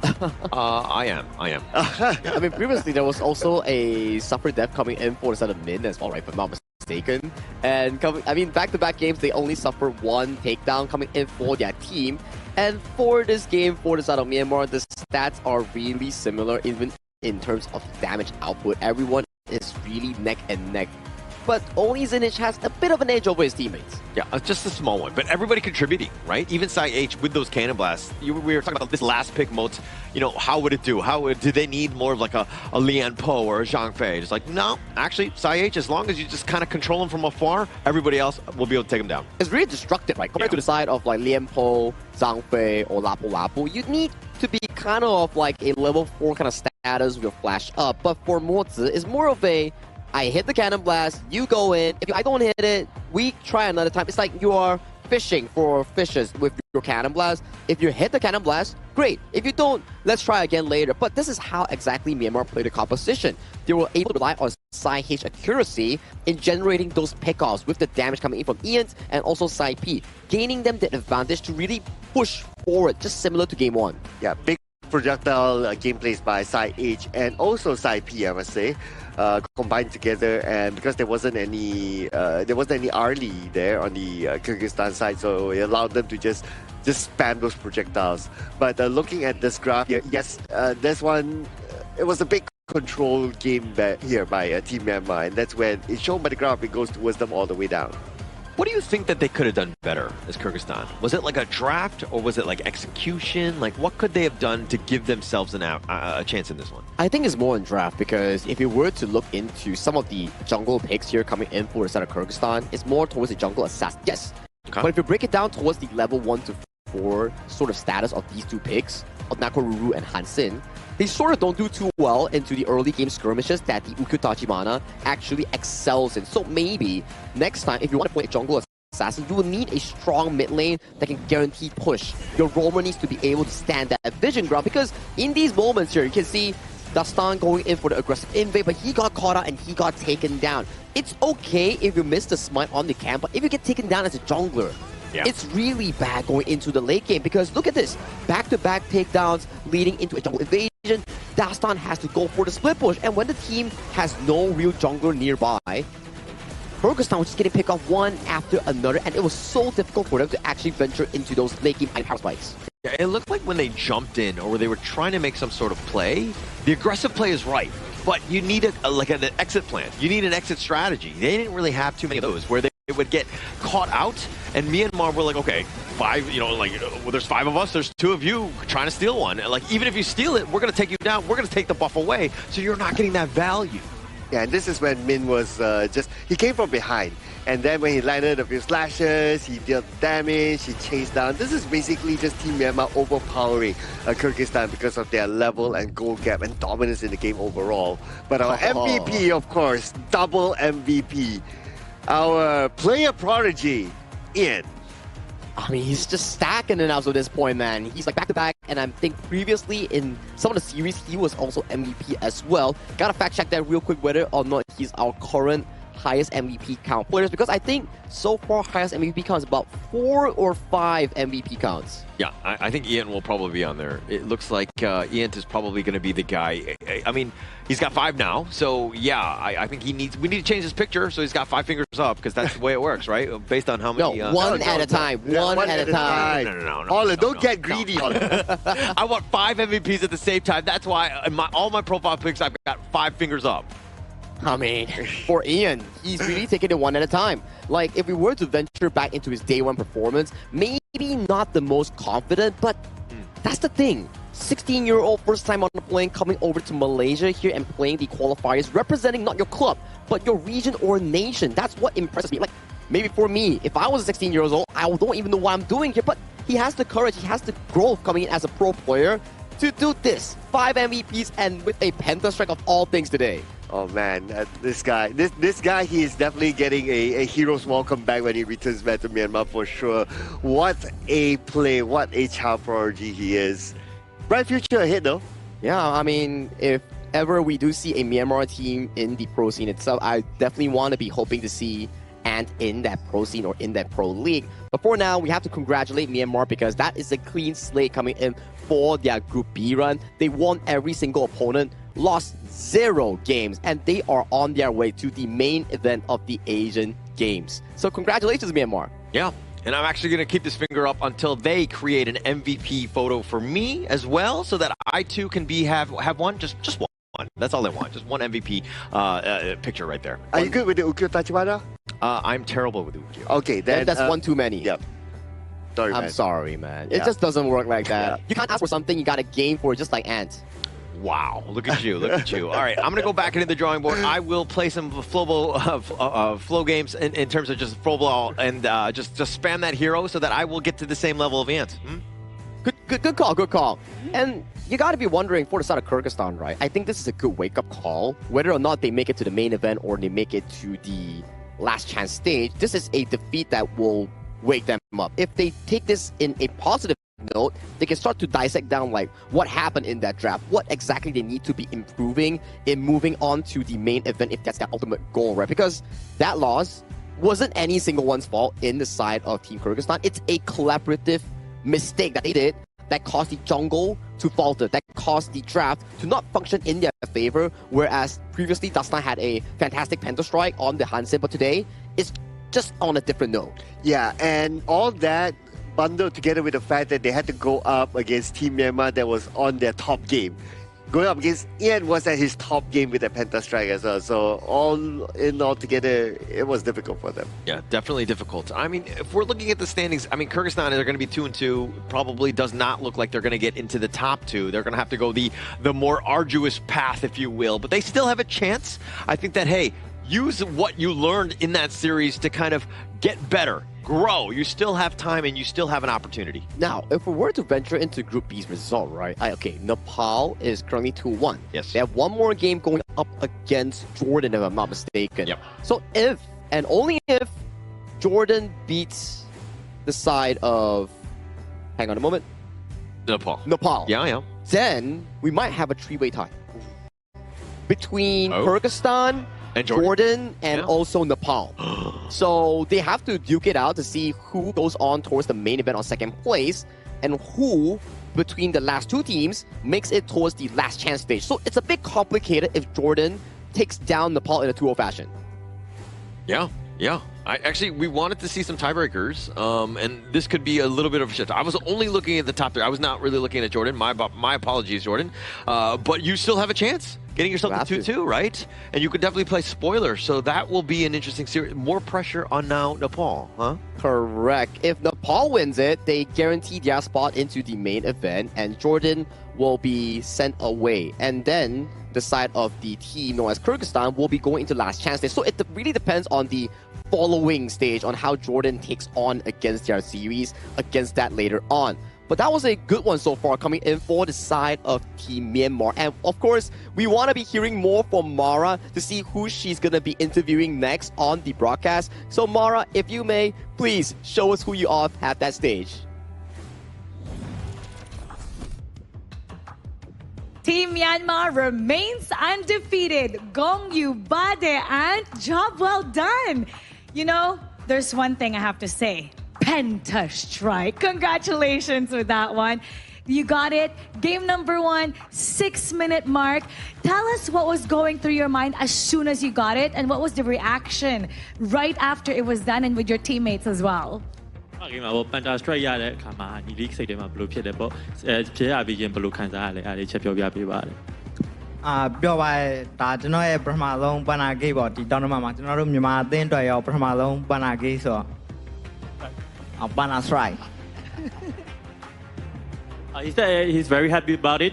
It's the first Penta Strike he ever get on the stage, and it's also first Penta Strike for the team, so he's very happy about it. You know, you're really making a mark. A lot of people are starting to notice you with your Ukyo Tachibana. What do you want the rest of the world to know about Team Myanmar? ညီလေးပေါ့ဒီ Ukyo Tachibana နဲ့ကင်တာကိုတခြားလူတွေကလည်းသိသွားပြီညီလေးရဲ့ skill ကိုလည်းတော်တော်ကြိုက်ကြရပေါ့အဲ့ဒါနဲ့တကဘာလုံးသိအောင်ညီလေးကပြောချင်တယ်ပေါ့ဒီညီလေးပေါ့ကျွန်တော်တို့မြန်မာအသင်းကအန်တာတော့အသင်းလည်းမဟုတ်လို့ short တော့ရမယ်အသင်းလည်းမဟုတ်ပါဘူးအဲ့ဒါကိုကဘာကြီးကိုသိစေချင်တယ် He said don't underestimate Myanmar, and it's not an underdog team. Like he wants to know the world about it. I don't think anybody will ever underestimate Team Myanmar after what your team has shown in this tournament. Now let's invite the rest of the world and Myanmar to support you on your road to the Asian Games. Asia Games တော့တခြားမြန်မာနိုင်ငံကလူတွေနဲ့တကမ္ဘာလုံးကလူတွေကိုကြည့်ဖို့တောင်းလိုက်ပါဦး ကျွန်တော်တို့လည်းနောက်က Asian Game မှာဆက်ပြီးတော့အားပေးပါအောင် It's a keep rooting for Myanmar team in Nagora Asian Games. Thank you. Once again, congratulations. Job well done. Always with your Okyo Tachibana. You heard it from Aunt. Now we're going to head back to our casters. Penta Strike, lead the gorge. Penta Strike indeed. Thank you, Mara, and also Ant for that interview. You can see him progressively getting more confident, not only in game, but also in interview segments with Mara as well, as he's more expressive now as an individual. Well, when you keep getting MVPs and you keep getting winner interviews, you're only going to get better and better, right? I think that just he's able to dominate in the way he's doing it. He's dominating the interviews now, huh? I'm pretty sure his TikTok dance with Mara as well is getting better. Yeah. They've been getting a lot of those. And there's also something better that actually improved his gameplay is also the IQ 15R, the tournament official phone coming in for the 2026 Asian Games Esports Qualifiers for Honor of Kings. If you're into a new device or a good device that can handle Honor of Kings at the ultra graphic quality or 120 FPS, do check out IQ 15R. I mean, I think that we've all kind of seen some of the all-star highlight plays off of that IQ phone, and they will only continue. But we've got Vietnam, Laos coming up. This series is going to be a banger. Oh yeah, absolutely, right? And I know who's casting this one. And you know when that person casts this one, you always get like Tempest games. Yes, sir. Yeah. And it's going to be interesting coming in for this specific series between Vietnam and also Laos here, because Laos is currently, if I'm not mistaken, clean in their respective group, yet to suffer a single loss, and Vietnam is 2-1. There will be a situation if Vietnam wins against Laos, we will be having 3 sets of 3-1 teams between Kazakhstan, Laos, and also Vietnam. So that is going to be another 3-way tiebreaker for first and second slot to main event, and also the third slot going into the last chance stage. Yeah, guarantee those 3 are going to be top 3. Correct. Right? So to some level, they have a little bit of a lifeline in that sense, but it comes back to winning this game because it's about seeding. You want to be top 2. You don't want to be third place. Let me tell you, it's just too stressful. You want to just get in when you can. Oh yeah, absolutely. You don't want to play the last chance qualifiers, especially when it is a single elimination. Like if you get eliminated because of the draw and it doesn't favor you, you don't have a second chance, so you don't want to go through that. Yeah, for now, as we can see, if Laos wins against Vietnam, there's not going to be a tiebreaker. It's only going to be Laos having a clean slate 4-0 going into the main event. But if Vietnam wins against Laos, that's where it gets complicated, and the tiebreaker that we mentioned might be coming up if the numbers just don't match between some of the teams here. So Laos also has to have one more match, but judging from paper strength itself, they have a higher chance. But that's just guessing, that's just like predictions that I have in here. But it's going to be a very important match coming in from Vietnam because they don't want to be giving over to the side of Laos the rights to decide their fate going into second, first, or third place. Yeah, Vietnam is probably looking at this one as more of like a bounce back series, especially against Kazakhstan, which got the one up on them. And I think that for this piece, how are they going to respond against Laos? I think we're going to see fireworks in this next one. Yeah, the next one will be coming out real quick after this short break that we'll be actually having here. So grab some snacks, grab some drinks. We'll be coming back real quick after this short break, and we will be bringing you more Honor of Kings action between Vietnam and also Laos. See you later.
Who will be the next to shine on the Asian Games stage? contestants fight for the honor of their regions while we cheer them on from the stands. Double kill.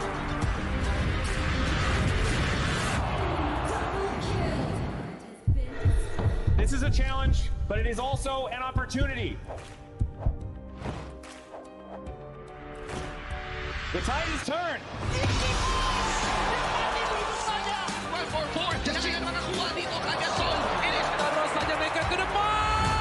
Aspas in front. They're going to use it. Golden title. Victory. And we pulled it off together. We share the same voice, the same radiance. This moment of brilliance belongs to all of us. Together, we shine.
Welcome to the 2026 Asian Games Esports Qualifiers, Honor of Kings.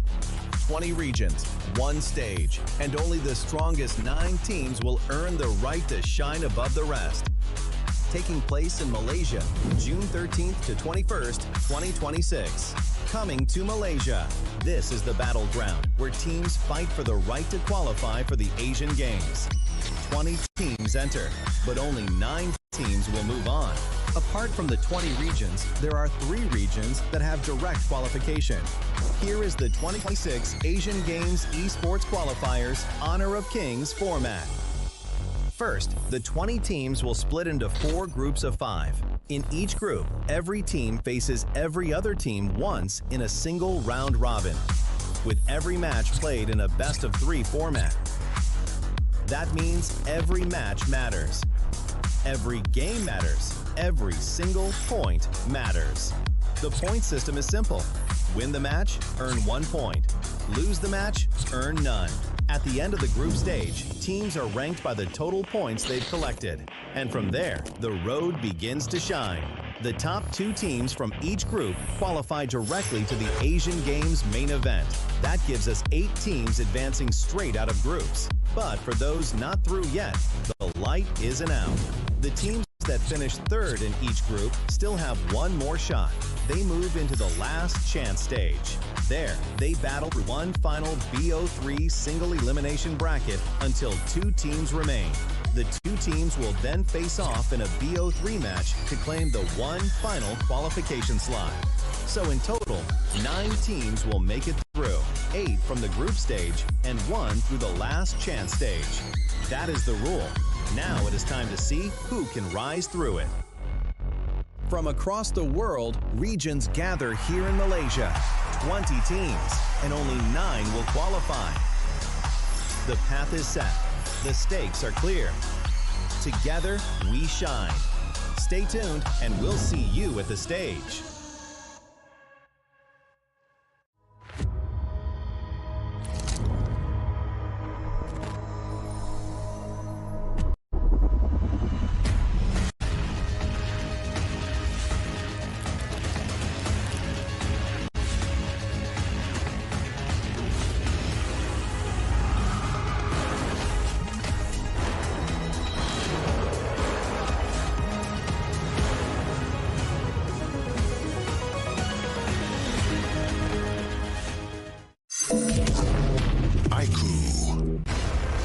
ultimate not ready yet.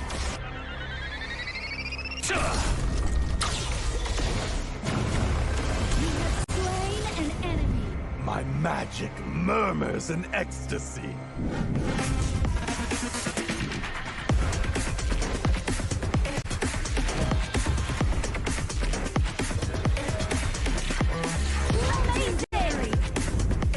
There is no escape for you.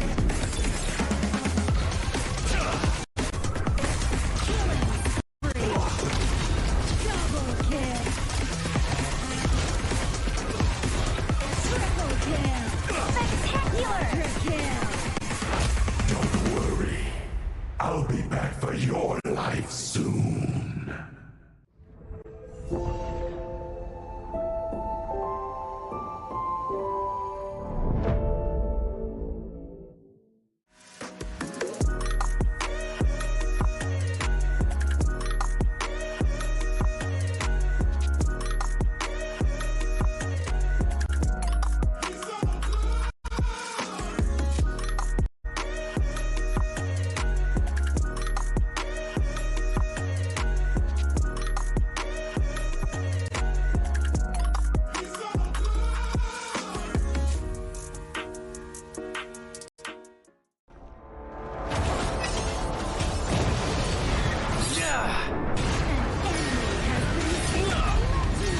Double kill.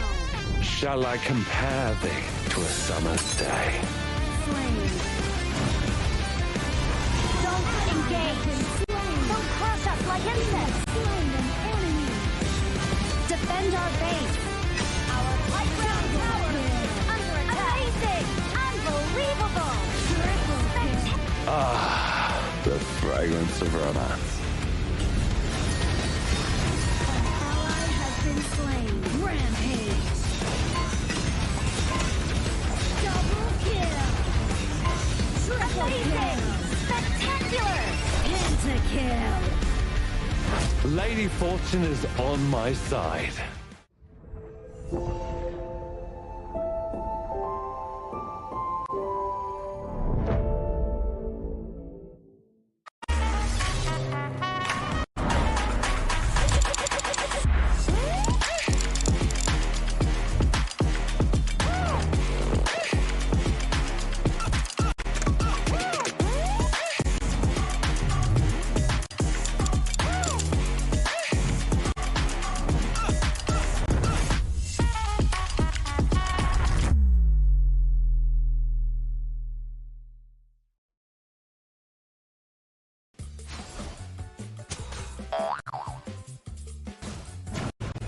They tried.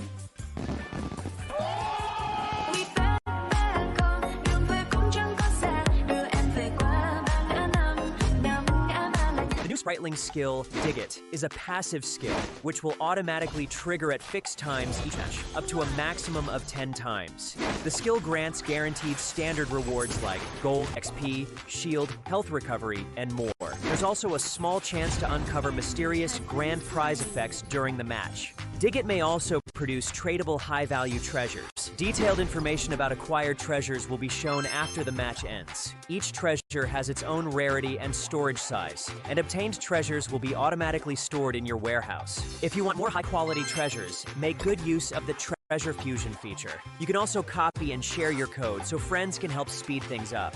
Treasures in your warehouse can be sold for event currency, which can be used to redeem skins, items, and other rewards on the event page.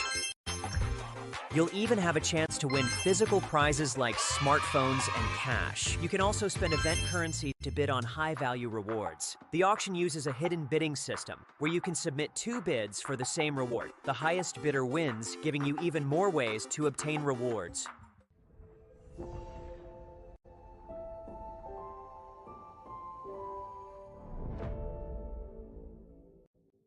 Itu kontra kita. Relax, bro. Phone aku! Jom kembara. Mountain View!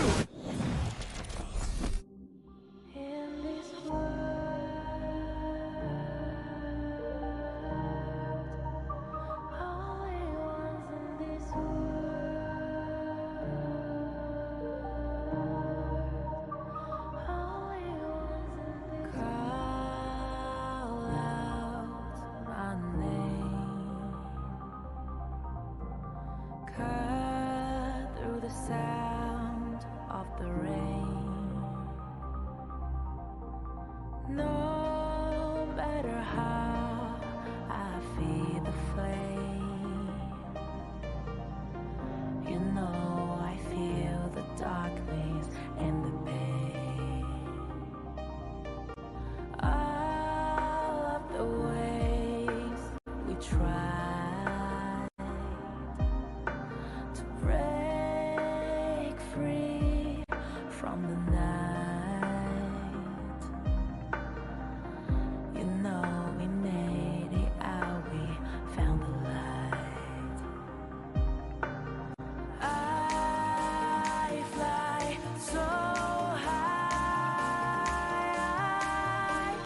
so high, light up the skyline. Let's do it this time, like it's a whole new vibrant world.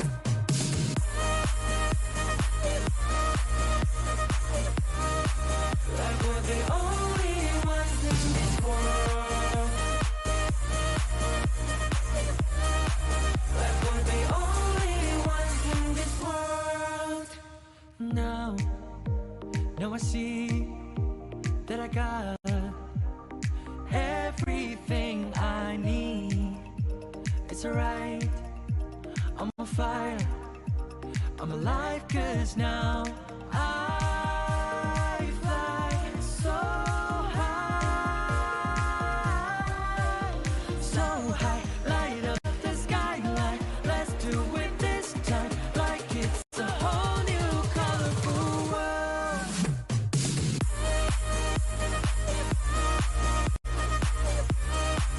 Like we're the only ones in this world. Like we're the only ones in this world. Never thought we'd get this far, burning like the stars. How we get this far, like we're the only ones in this world.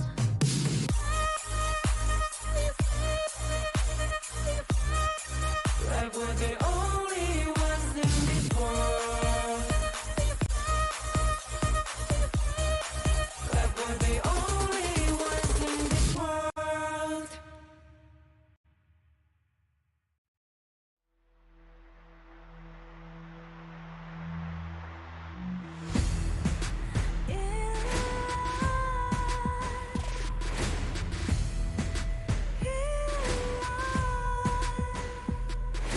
What's a life without its worth?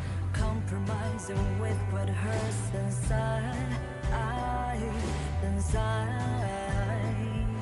When you let fear decide your fate, you don't choose which path to take in life. In life, I'm finally letting go of everything that still holds me. I'm against all odds, but I won't give up, 'cause it's my time to shine. Standing in the storm, I can no one back me down. Destiny is calling high.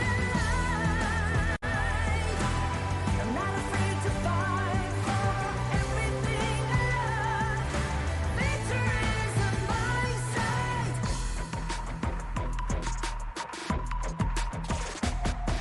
The more we lose, the more we gain. The more that nothing stays the same in time. In time. Can't love ever, can't forget. What you see is what you get sometimes. Sometimes. Gonna show the world tonight. The light that shines inside us. We're against the odds, but we won't give up, 'cause it's our time to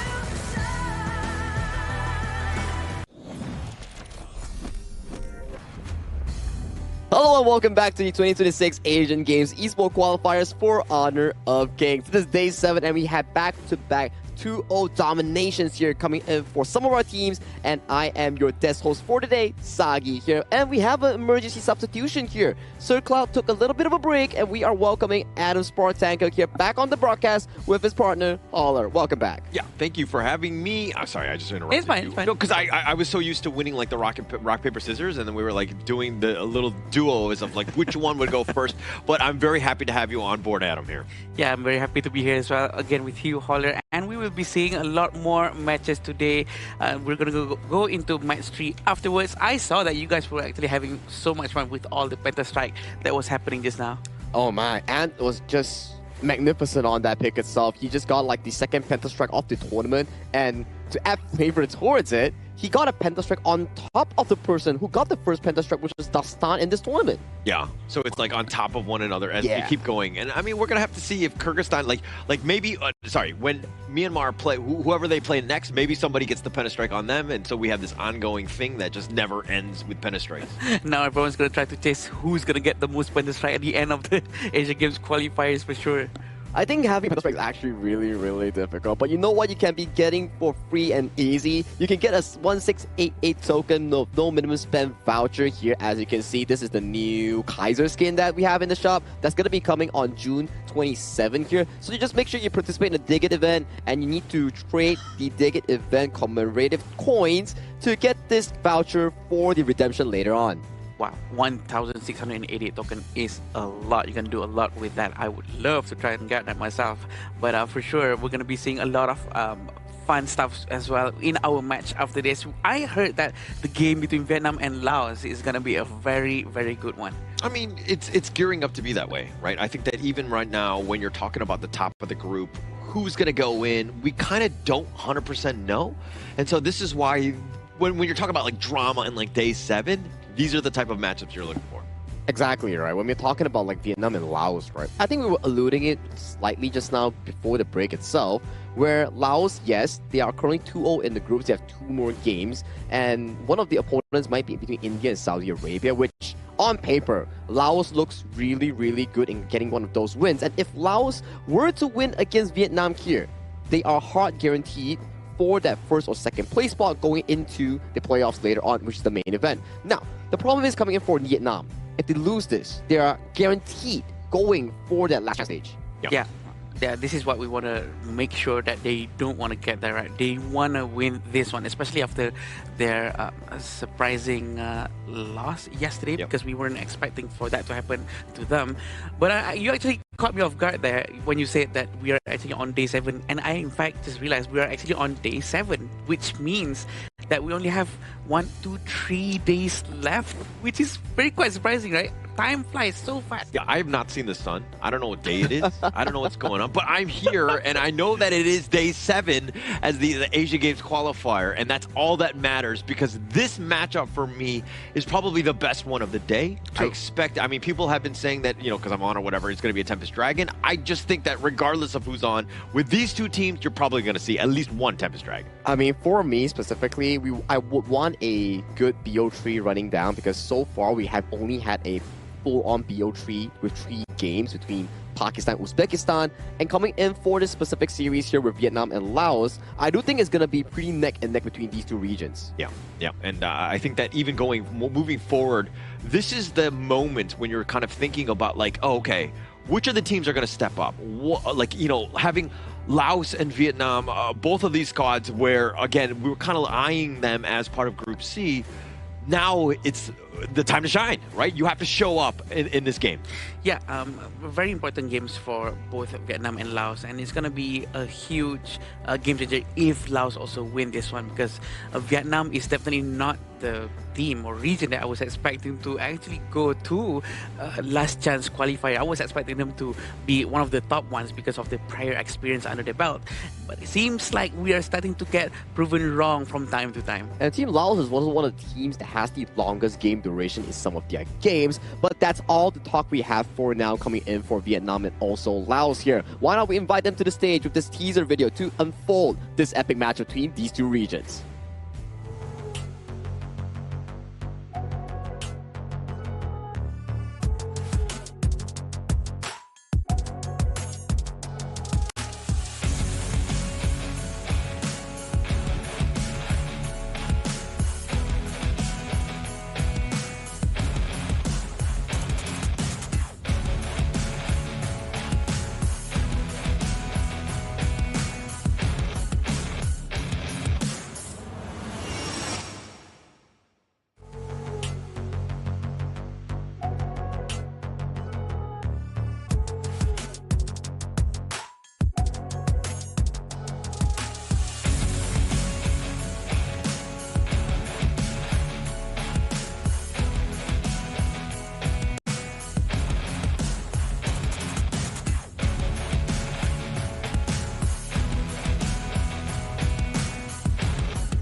everything they've worked for comes down to this match. This is their final opportunity to keep the dream alive and secure qualification. The pressure is immense, but they're ready to give it everything they have. Give it up for Vietnam!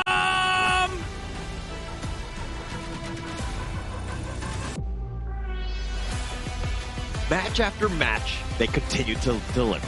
Still unbeaten, still standing strong, and still proving they are a force to be reckoned with. With momentum on their side, they're looking to take another step to qualification. Please welcome Laos! These two teams are such squads. They have so much experience coming in towards Honor of Kings and the MOBA scene in general here. And the stakes are on the hand right now.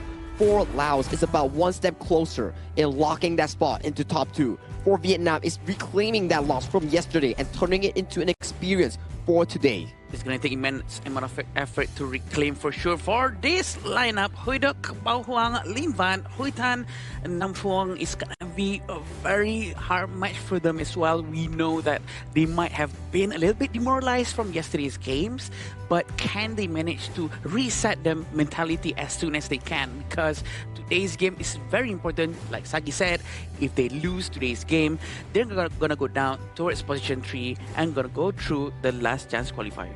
Expectations were definitely there for the squad. I think that, you know, when you were like, who's going to come out on top? Vietnam were definitely at the top of the list. They had a little bit of a disappointing series yesterday, but I do expect them to bounce back. And you know that they were eyeing Laos as well. So if anything, they're going to be ready and prepared going against this Laos squad, which is going to be Kampeng, Vilacon, Sudasai, Volcom, and of course, Salav. And Salav definitely reminds me of a lot of things, right? Like how he's like outgoing in terms of that energy, those little dances that he does pre and post game. And for this specific team, I'd have to say they have one of the longest game durations coming in for this entire tournament. Yeah. I think under their belt, their longest game was 26 minutes and 19 seconds. This is when stamina comes into play, right? So also with the mental stamina that they really have to train to try to maintain their composure inside the game.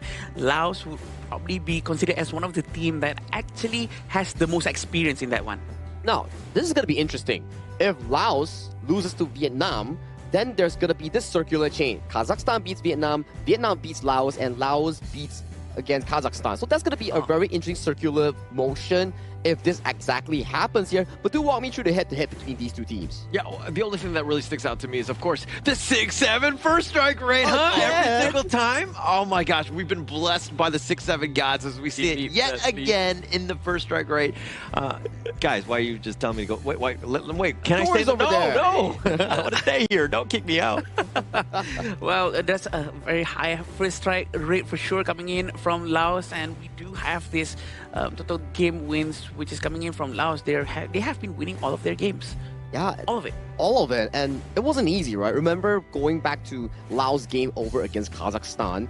Both games were Tempest Dragons, and both went to the certain extent of almost making it being a comeback coming in from the team Kazakhstan as well. Hence, Group C, to me, has been shaping into one of the most difficult groups coming in for Asian Games qualifiers. You say difficult, I say entertaining. I like the way, when they're more competitive like this is definitely more fun to watch. You're seeing just like, you know, epic games that they had. I mean, Laos came in firing. We saw like that epic series on, I think, day 3. Last match. Yeah, absolutely insane one. And I want to see that continue here going up against Vietnam. It's just so entertaining for us to watch, right? But oh my God, we're going with Holler's number here. Go ahead. Wait, why are they muting my mic? Can I give me a chance? 6777.7 average DPM.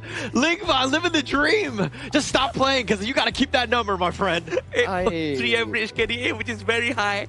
Going with an average goal per minute, which is 726, almost close to the top tier, which is 800. I think aside from the 6-7 that we are spamming right now, I think if we were to analyze the head-to-head match between these two players, you can definitely see that Ling Vang is given more of the resource in general to become the secondary or primary carry coming in for the team Vietnam. And for Sudasai, he's more towards the side of being the setup and also the main provider, and let's say for the side of their jungle or farming Fulham to get those resources under his belt. Yeah, it seems like Sotisai is much more comfortable playing with more towards a supporting mid lane as well, because he, well, definitely not doing the most damage out of his entire team. Even his average KDA is not the highest, but he's definitely going alongside with the utility mid lanes. But I have one question actually, Holler. Do you actually tell the production to actually change this 6.7 to 7.7 just so that it fits your narrative?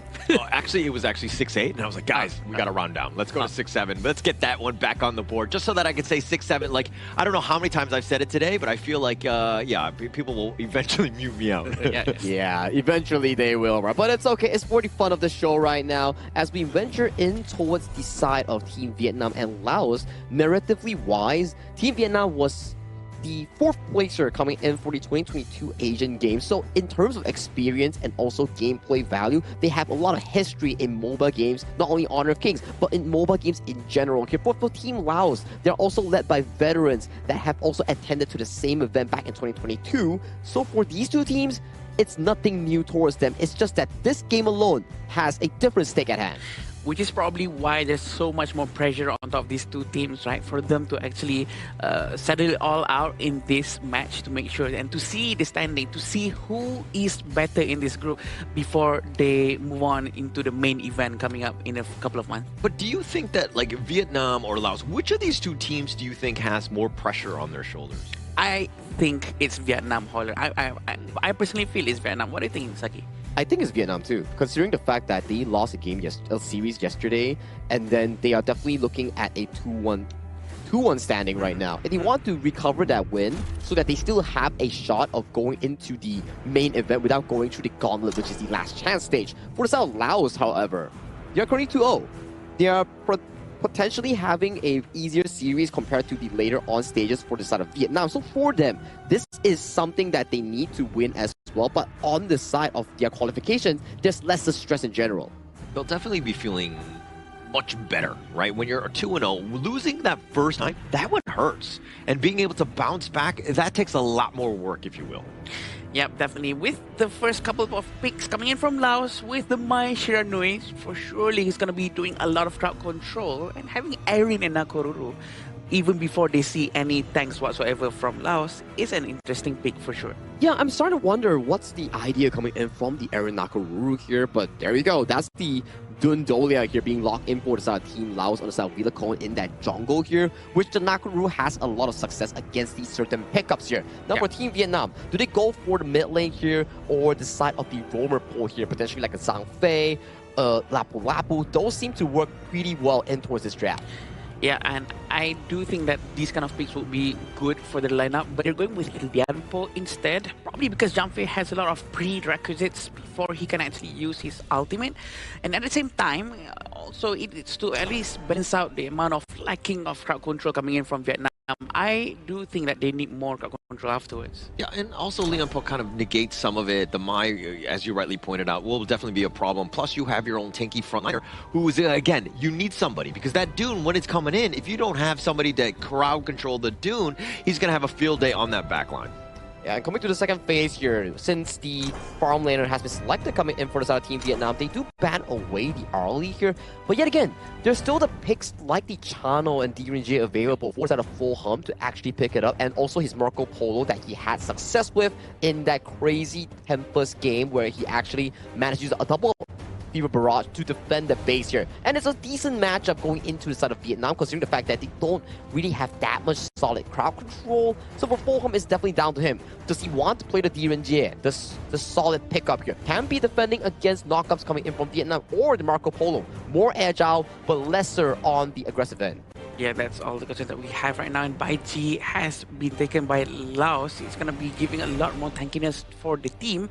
It all depends on their farm lane afterwards. If they're going to go with something that scales much better or starts earlier on. And dear Renji, exactly like what Sagi said, is going to be picked by Laos, trying to melt down all the HP-based heroes such as Lianpo and Dharma down to the ground afterwards. A pretty balanced draft. I mean, you've got the Dune Dolia, that's always great. You've got the Mai, the Baichi in the top lane with the helping secure that clash lane. Plus, you have a many different ways to deal with the CCs that are being thrown on you, as with the repositioning, late waste.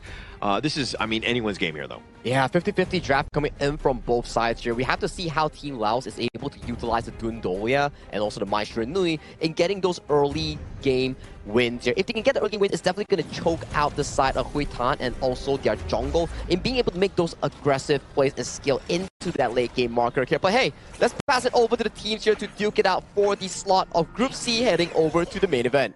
This will be the first game between the two teams. Everyone must be watching at home, trying to see who is the better region, trying to win this one out, because there has been a lot of experience coming in from both sides of Laos and Vietnam. And look at how Laos right now, looking to take fours. Just taking that way. Ling Van, I mean, might be able to steal that, make sure that he actually is securing this. But the way that Sudzai is able to just clear the wave, move his way to the top, now you've got a man advantage. Bao Heng on the top needs to be a little bit more on the safer side, but they're going to look to take this spike tail. Very interesting on how Sudzai actually helping their clash lane to get as much as resources as possible, as if this will be the key for them to win their winning condition. But it seems also like on how Pokam was actually a bit struggling at the bottom lane, because Hui Duck was quite aggressive just now, and he does need a bit of help down there.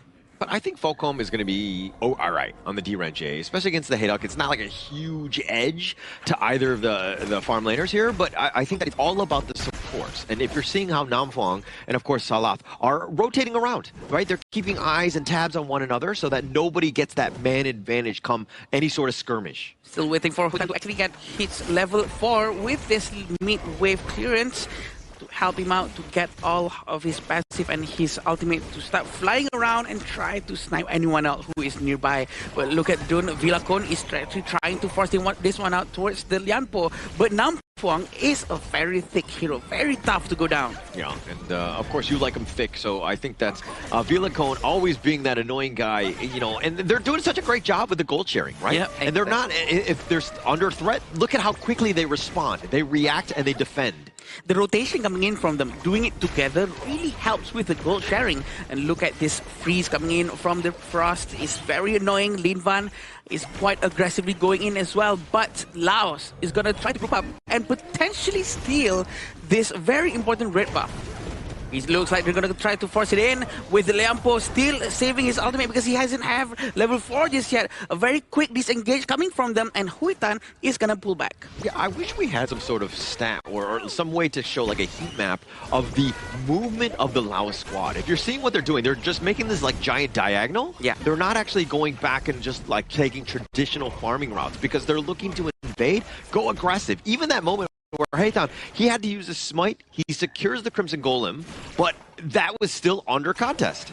Very efficient rotation for sure coming in from Laos, and we know that Vietnam is going to be struggling a little bit. They're not doing exactly the same as well as Laos for sure. The rotation coming in from Vietnam doesn't really favor towards gold sharing with the mid lane, roam and jungle. And if they want to really get closer to the amount of economy coming in from the team, they have to try something almost similar to that at least. Yeah, and if we're talking about this like what, 300, 200 goal lead right now that's like slowly dipping, it's because it's Villacon and Huitan, right? Those two guys, you see the gap and it's right there. And the ultimate actually comes out from the Hui Duck, but it did not manage to hit all of them because of the quick disengagement coming in from Sahala. Probably a good waste of resources coming in from Vietnam, but Villacon quick to Unruly Blade coming in from him because Sahala with the Celestial Melody really putting it to work. Yeah, but a lot of ults were used. I mean, I know the Unruly Blade is generally fast, but the Celestial Melody a little bit slower. The 4-minute mark is about to happen, plus the cleanse was used by Shalat. Laura Bloom has been used again, but did not manage to get him. Procam actually still managed to run away with the flash. Look at this Tyrant, they're going to try to lock it down, but the Tremor Smash coming in. Nampuang actually stole it with his ultimate. Who knew it's going to happen exactly this way? He's going to be able to pull them back. Kampang very aggressively up front, but they're going to try to slow it down, disengage first. But a huge W coming in from Namfang. It's just a great play. I mean, the steal with just enough damage, and you were thinking, oh, how would he's just a roam, but the tremor smash, right, perfectly timed, perfectly placed, just enough damage to get that steal. And Vietnam, they didn't lose anyone in that fight too. Yeah, and Huitan actually managed to save his mind as well, but look at the damage coming in, trying to find Namfang, trying to punish him for what he did just now. Probably a little bit too late, but a 1,000 gold lead for Laos.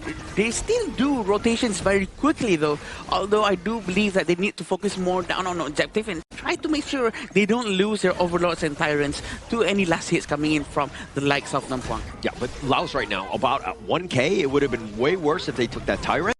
So I guess they salvaged a little bit of this early game by just keeping it close. Like, that's where you want to be. You don't want to be so far upwards, like 2K at the stage. You want to just be within an arm's reach, if you will, just a little closer. So Namfang with a huge save to, again, just save this early game.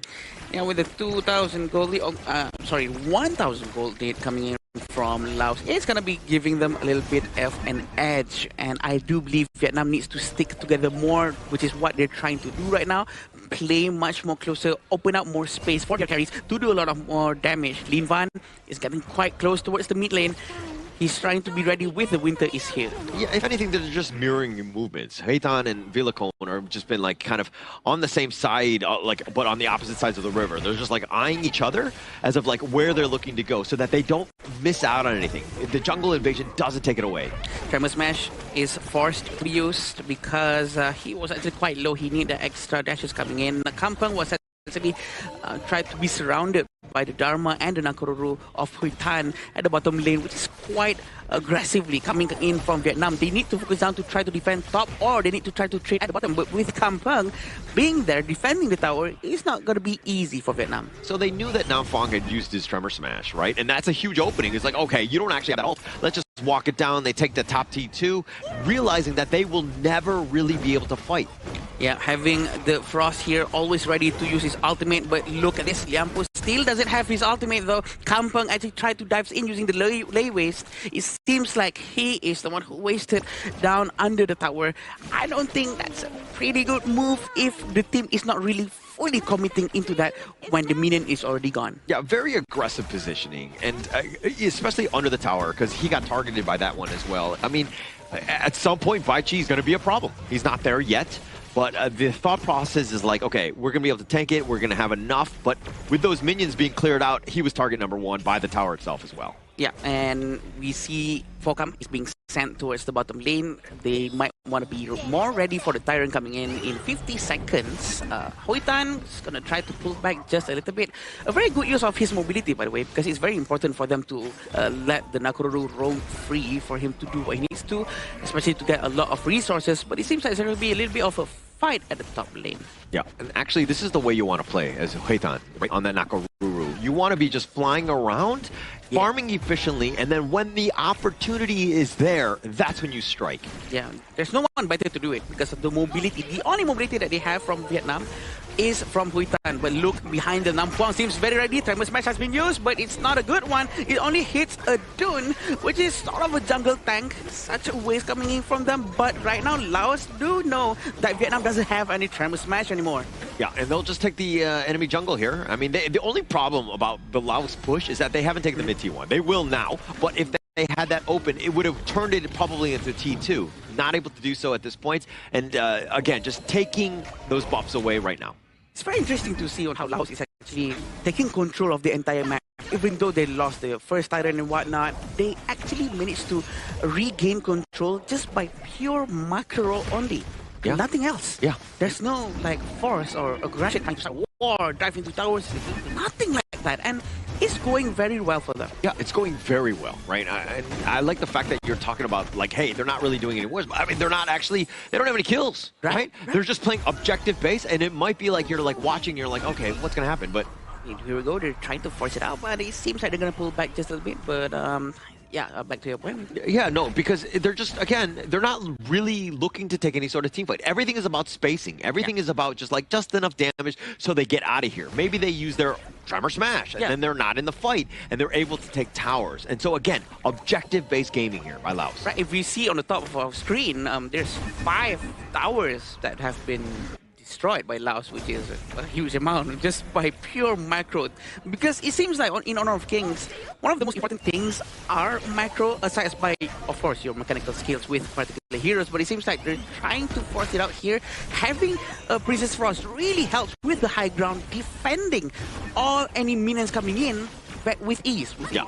It's all about that wave clear, right? Yeah. And I think that that's kind of what they were looking into, because, I mean, if they extend the game, that I would think that helps. The Dune will eventually fall off. Kompeng is a little bit of a different story. Falcom is kind of there, but I think that it will help you long term if you're able to extend, especially since they're in the losing department right now. Yeah, right now Laos seems like they're trying to get the Tyrant, but the Dharma is trying to rotate towards the top lane as well. Laos with the Nampuang, Mike most likely trying to steal the Overlord again, but apparently it was just a distraction. Vietnam just realizing that Laos was actually busy, sending two of them trying to get the Tyrant, but it seems like they're all going to pull back to safety, and even Namfong is not going to get caught. A new Unlubrate has been refreshed, and Laos going to try to force it out on this one. Actually, it's a really smart play, because it looked like they were going to go for the Overlord, and that's kind of where Vietnam had been shifting, but actually it was the solo. They just wanted the Tyrant, and they were definitely not going to take the Overlord, especially when you have that Primal Bond, that debuff, if you will. So it's just a really smart play of creating space. Very smart move coming in from them. Also, having the Tyrant buff sort of make it easier for them to zone the Overlord area as well. So very smart coming in from Laos. Hui Tan actually trying his very best to get the blue buff, but also he's actually in a very good position to try to flank out anyone from the back, which is exactly what's going to happen very soon. They have to communicate, they have to tell Nampuang to try to use his Trimer Smash right now, but it seems like he's going to try to go in alone without any communications. The team actually managed to destroy one high ground tower. The force is coming in from them to try to clear the bottom lane, but it seems like Laos is not going to force it out and be more disciplined. I mean, he could have gone for the flank, but the way that Laos are moving, it's a death ball. It's very difficult to crack into this nut, if you will, because Dune is there, then you have Kompeng is like, okay, somebody jumps in, like, those guys are going to be completely controlled. You have big bruisers that make it very scary for Hui Tan to really make any sort of ambush play. That's true. I was actually hoping for Nampuang or someone to actually start something so that it distracts them away from Hui Tan, but unfortunately that is not the case. Villacon actually manages to get the Overlord, and the Shadow Vanguard is being held by Villacon. For sure, it's going to be sending towards the middle or the bottom lane for them to actually have an advantage to distract them away from wherever they're pushing with a 4,000 gold lead. I mean, Vietnam have a number of good team fight winning ults available to them. But if they're able to find the right time to do it, Laos, look at how they're spread around, even with a death ball, but they're within arm's reach of one another. If somebody gets jumped and the squishy guys on the back are there, then you know that the guys are, you know, like Villacon can just come and help clean up his little brother, if you will. Yeah, and right now Hui Tan is being sent towards the bottom lane. Very odd from Laos sending the Shadow Vanguard towards the top instead of the bottom lane. But Hui Tan doesn't want to commit to pushing that tower. He's going to be trying to focus down to help his teammate at the base. Still saving the Trimer Smash and the high ground tower in the mid lane. Is going to go down. There's no such overcommit coming in from Laos, but also Vietnam. They're keeping all of their skill sets. Yeah, but I do think it's better in the top. This is the eventual last one. It seems like Namfon is going to go in. A very good Trimer Smash coming in from him, but look at Villacon. He's very angry at the back with Slash. A very good knockup, hitting 3 people at the same time. And Bao Hao is going to be next. He still managed to run away, but it's right now 3v3. A very even fight coming in from both sides. Can they start to defend this better with 3 different Vanguards right in front of them? But look at Bao Hao. He's not done yet. He wants to go in, but they have to run away. They have to go back. This buys them a little bit more time. I mean, they bought themselves a light line. They hold for now. But Vietnam, everything, they threw everything into that fight. And now they're down without any towers. Base, again, wide open. The biggest piece to this is that Falcom not dying. If they were able to get him, that completely changes things. And now they're going to take the Tyrant here. But breaking this one down, you could see that the fight, they were fighting in that Winter is here.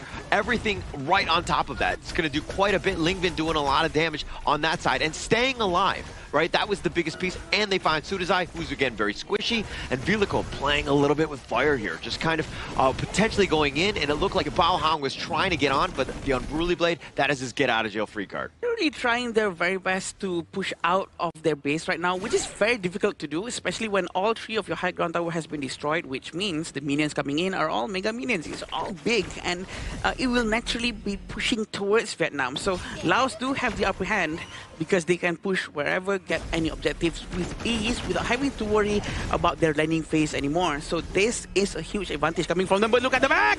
He almost actually managed to get one, but Hui Tan, a little bit of overextension coming in from him. Southeast side tried to bait that out and managed to be recovered by his team.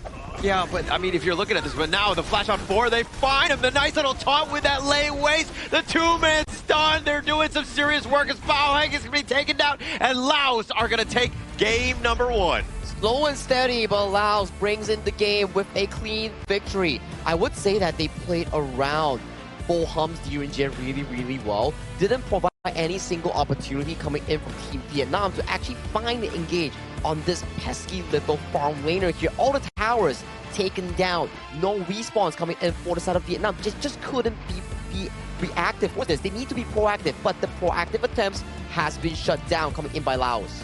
Yeah, it's very, very hard, it seems, for Vietnam to try to counter-rotate from what has been doing by the Laos team, because Laos was actually really controlling the entire map just by pure rotation, rotating together, clearing waves together and jungle resources together, which helps them a lot.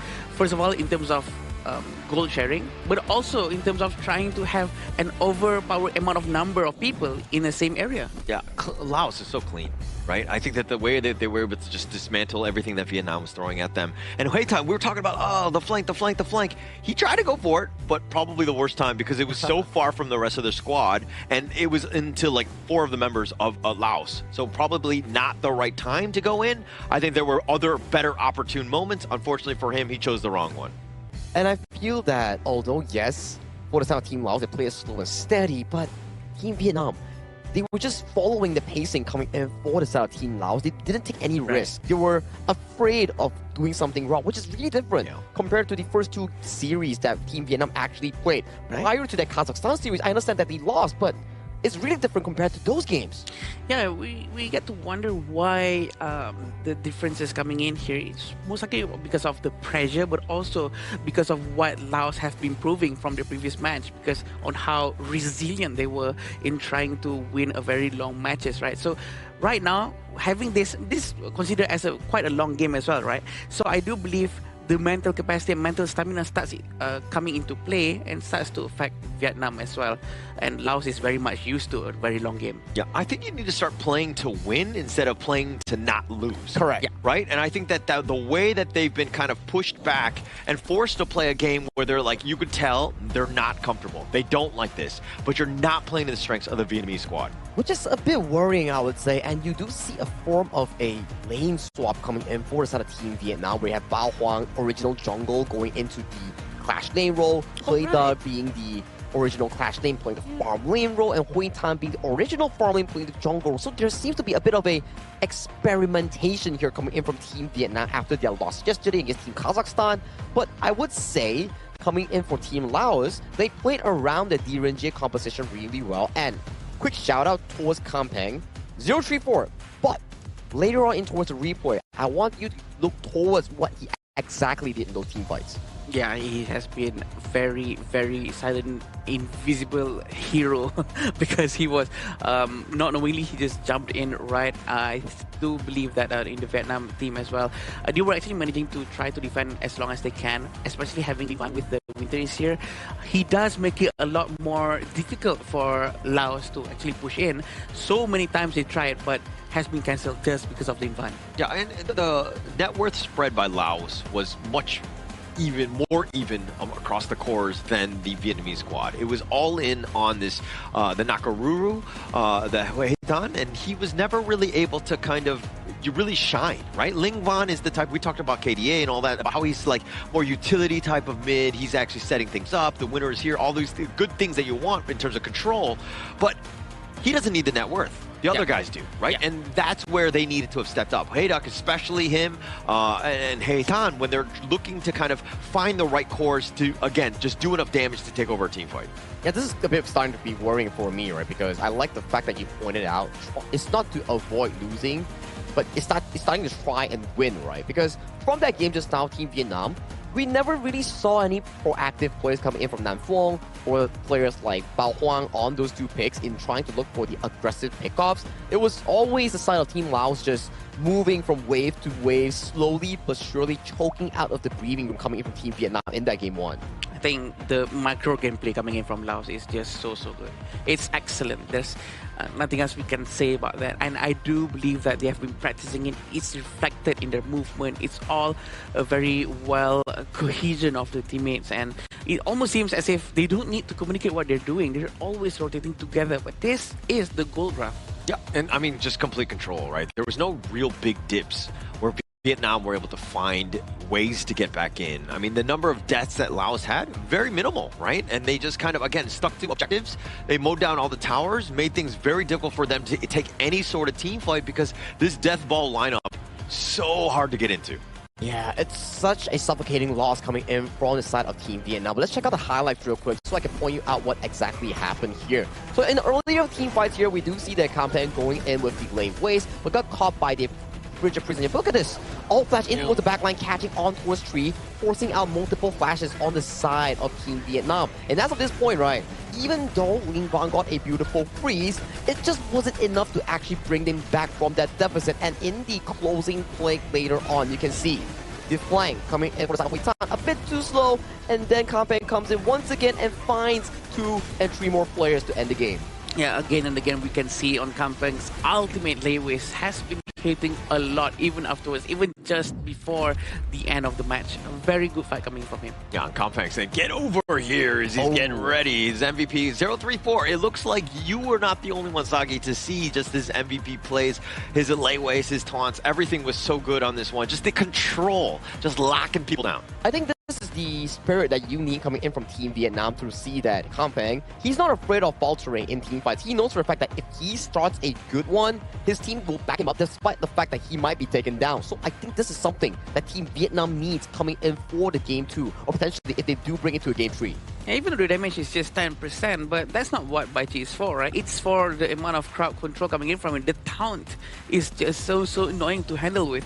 Which is also what allowed for the Dune from Villacon to actually manage to put a very successful wind slash and actually knocked up 3 people at the same time after the layways has been used. Yeah, I actually think that also Kampen's play on the Bai Chi, especially for this draft, you take a lot of the pressure off of Villacon.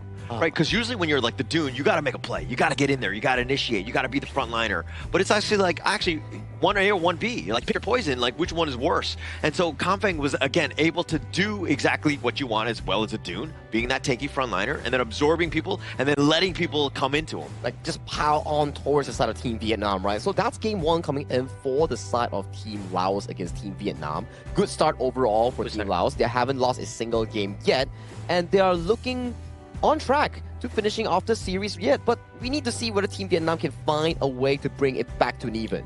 Yeah, trying to reset the mindset is one of the hardest things to do. That's usually fall down to the responsibility of the coach, how the coach is going to try to handle the mindset of the players, try not to make them too discouraged from after what happened, especially from yesterday's games now into today's game. They have to reset their mind quickly before the start of the next game. All you need is the Men in Black, the red light pen, right? Reset, boom, done. Like, you know, I think that would make things much easier. But we're living in reality, apparently, and that doesn't exist. I've actually tried to look for it. We're also living right now in the side of Marriott Pataling Jaya Hotel here. You know, if you are interested in a nice stay and you're interested in a beautiful one, do check out Marriott Pataling Jaya, as it is our official venue and hotel sponsor coming in for the 2026 Asian Games Esports Qualifiers for Honor of Kings. Once again, thank you so much, Marriott Pataling Jaya. Amazing place, good food, we love it, and that's why we're here waiting for the next game between Vietnam and Laos, which is gonna be for sure interesting. Let's say if Vietnam somehow managed to win the next one, that's gonna make our game going into game 3, because the last time we actually saw 3 different games is a couple of days ago. Yeah, the only one, which is the Pakistan going up against Uzbekistan, that led into a reverse sweep. Yeah. So coming in for this specific game number 2 here, we do see Vietnam choosing the red side, similar to the previous game. So maybe for them is to look into some of the picks that they have had success with. Well, Ling Van's the Yu Huan got immediately banned away, so you might need to take another route that gives Ling Van more aggressive an approach. I understand that the Princess Frost that he played was pretty good the last game, but it just didn't provide him much room to actually make proactive plays. You need to unlock Ling Van from Team Vietnam in allowing them to actually progress in the early to mid game. Yeah, probably something like a Mai or something that can be very aggressive, right? But I think that if you're looking at Salah there, he's just relishing in the moment, understanding that, hey, this is the spotlight, this is that time. But, I mean, Vietnam, going back to Ling Van, he is your all-star. Right? He is the man generally where your team succeeds based on his play. He's been the MVP throughout. A lot of the targets are going to be onto him. So you got to let him excel, get on a hero that he wants, but also a playmaker hero. Playmaker hero. Yeah. Well, we'll have to see what exactly the draft unfolds here, right? Because from Team Laos, they do realize one fact that, okay, if Ling Van gets a good game, it's not going to be great for us. So let's ban away the Yu Huan and also the Haino. That could be a potential threat. And for Team Vietnam, they are going back again with the Aaron lock on the 1-2, plus the Charlotte here, a comfort pick going in for the Clash laner here, plus the Nakoruru. I'm not too sure if I'm a fan of this. Yeah, usually, as what Sagi has been explaining, Nakoruru is a hero that we take to try to react towards a much more tanky composition coming in from the enemy side. But having this from Laos hasn't been picking any tanky heroes just yet. So having this Nakoruru way early on is rather a bit odd. We do have Lapu Lapu and Zhang Fei that has been banned coming in from Vietnam. Also, Azia and Angela has been taken out. Yeah, for me, the Nakaruru has been playing like Nakadudu. It's not been great. Has not given themselves, because you're looking for burst. I mean, the Zaqiao is definitely a target. Yukio is on the high on that list as well, but Laos is completely countered by having the tanky frontliners. That has not let, the Nakaruru really burst anybody. And that's also a really aggressive draft here coming in from Team Laos here. We saw how destructive it can get when you have the Mozi, Xiao and the Ukatachibana in the previous series, where the jungle pressure coming in for Team Vietnam will be pretty evident here. And there's just not a lot of tank roamers left aside from the Lian Po that Team Vietnam can actually lock in unless they want to go into a different direction, per se like the Daidia or something like the Zhuangzi, to deal with the layers of crowd control that's being proposed by Team Laos right now. Oh, this is going to be very interesting. Laos actually went with Bai Chi, Mozi, Xiao Chao. The Cannon Blast goes in, the Lei Waste comes up. All the combo is going to be done very well, but Vietnam has the answer for it. It is by taking Zhuangzi. It's going to try to stop all the crowd control as much as they can with the butterfly effect. I think on paper, it really makes sense, right? You can block the crowd control, you can actually cleanse it for its teammates here, but it goes back to the same question here. In game one, Vietnam wasn't really that proactive despite having the Lian Po, despite having the Dharma per se. Now, you have the Zhuangzi, but you don't really have any sort of engage coming in for Team Vietnam to actually make these fights happen. I think it's going to be up to Haithan, right? He's probably the guy who's looking to burst, right? Starting things. Or the Garuda with Ling Van, again, just being, just using those Wings of Judgment to whittle them down as much as possible, to kind of start things out, and then maybe the jump in happens. But as we go into the third series, game number 2, is this going to be enough? Do you think, are you comfortable with this for Vietnam? I am unsure how comfortable I am with this. I'm not really for Vietnam, because the picks coming in from them, the first 4 picks all of them are very soft, and the lack of crowd controls worries me. I'm afraid that they might have a lot of issue trying to lock down any movements coming in from Laos, especially with the Ukyo-Tachibana. We do have Charlotte with the power gradation, with a little bit of a crowd control coming in from Charlotte, but I think that's the only thing that they have. There's no more crowd control whatsoever aside by Charlotte. Yeah, so when you lose, I'm not saying that you need to pick like brand new heroes, all of them, and just like throw that draft aside. But I do think that for me, the Nakaruru, it didn't have the greatest of impact. And like his decision making to go in, especially towards that late game, essentially just sealing the game for Laos was not the greatest of decisions, right? And so this is a hero where I'm thinking maybe they go a different route with the jungler. Yeah, apparently they still wanted to try it out and try to make it work. Having a Mozi as well from Sahala is really going to be giving a lot of problems to Hitan. we know the cannon blast is accurate, it's strong, it's a first start of any chain reaction, chain CC coming in from Laos. I'm afraid they're going to have a pretty hard time, but it all depends on the rotation coming in from Laos and Vietnam at the same time. But you saw what they did last in game one, where Laos were looking to invade, right? They were looking to contest. And in this one, it doesn't seem like they're going as deep. Right now, they've been kind of thwarted. Bao Hong actually made a giant rotation to help seal off that entrance so that nobody's getting in. And now Laos, you're forced to play on your side. Even the fact that Focam actually made his rotation towards the mid lane, trying to prepare for any potential early team fights, that shows something that Laos was already over there and already ahead of them, trying to be ready for anything possible. But it seems like a very weird coming in from the Garuda with the Wings of Judgment. I think it's a bit of a waste. I mean, like the ult isn't that long where it's going to really affect you. You kind of saw that maybe they were attempting to go in and invade your jungle. So you just kind of, again, you just want to repel them away more than anything else. Repel them as far as possible. But with the Laura Bloom, it's not going to be able to find enough damage because this is very early on. But having Focam, Huitan is still behind. They were trying to wait for this particular moment. Southeast side almost got trapped by Hutan, very patient coming in from the jungle of Vietnam. Yeah, but Sudasai actually just able to flash away. That was actually kind of close. If he didn't, he probably would have died. Got fast fingers, make sure that he stays alive. But a good gank attempt. These are all things that you put on the board. Now Vietnam a little bit scared as they move around this map. They need that confidence back. They cannot let any previous games to discourage them right now.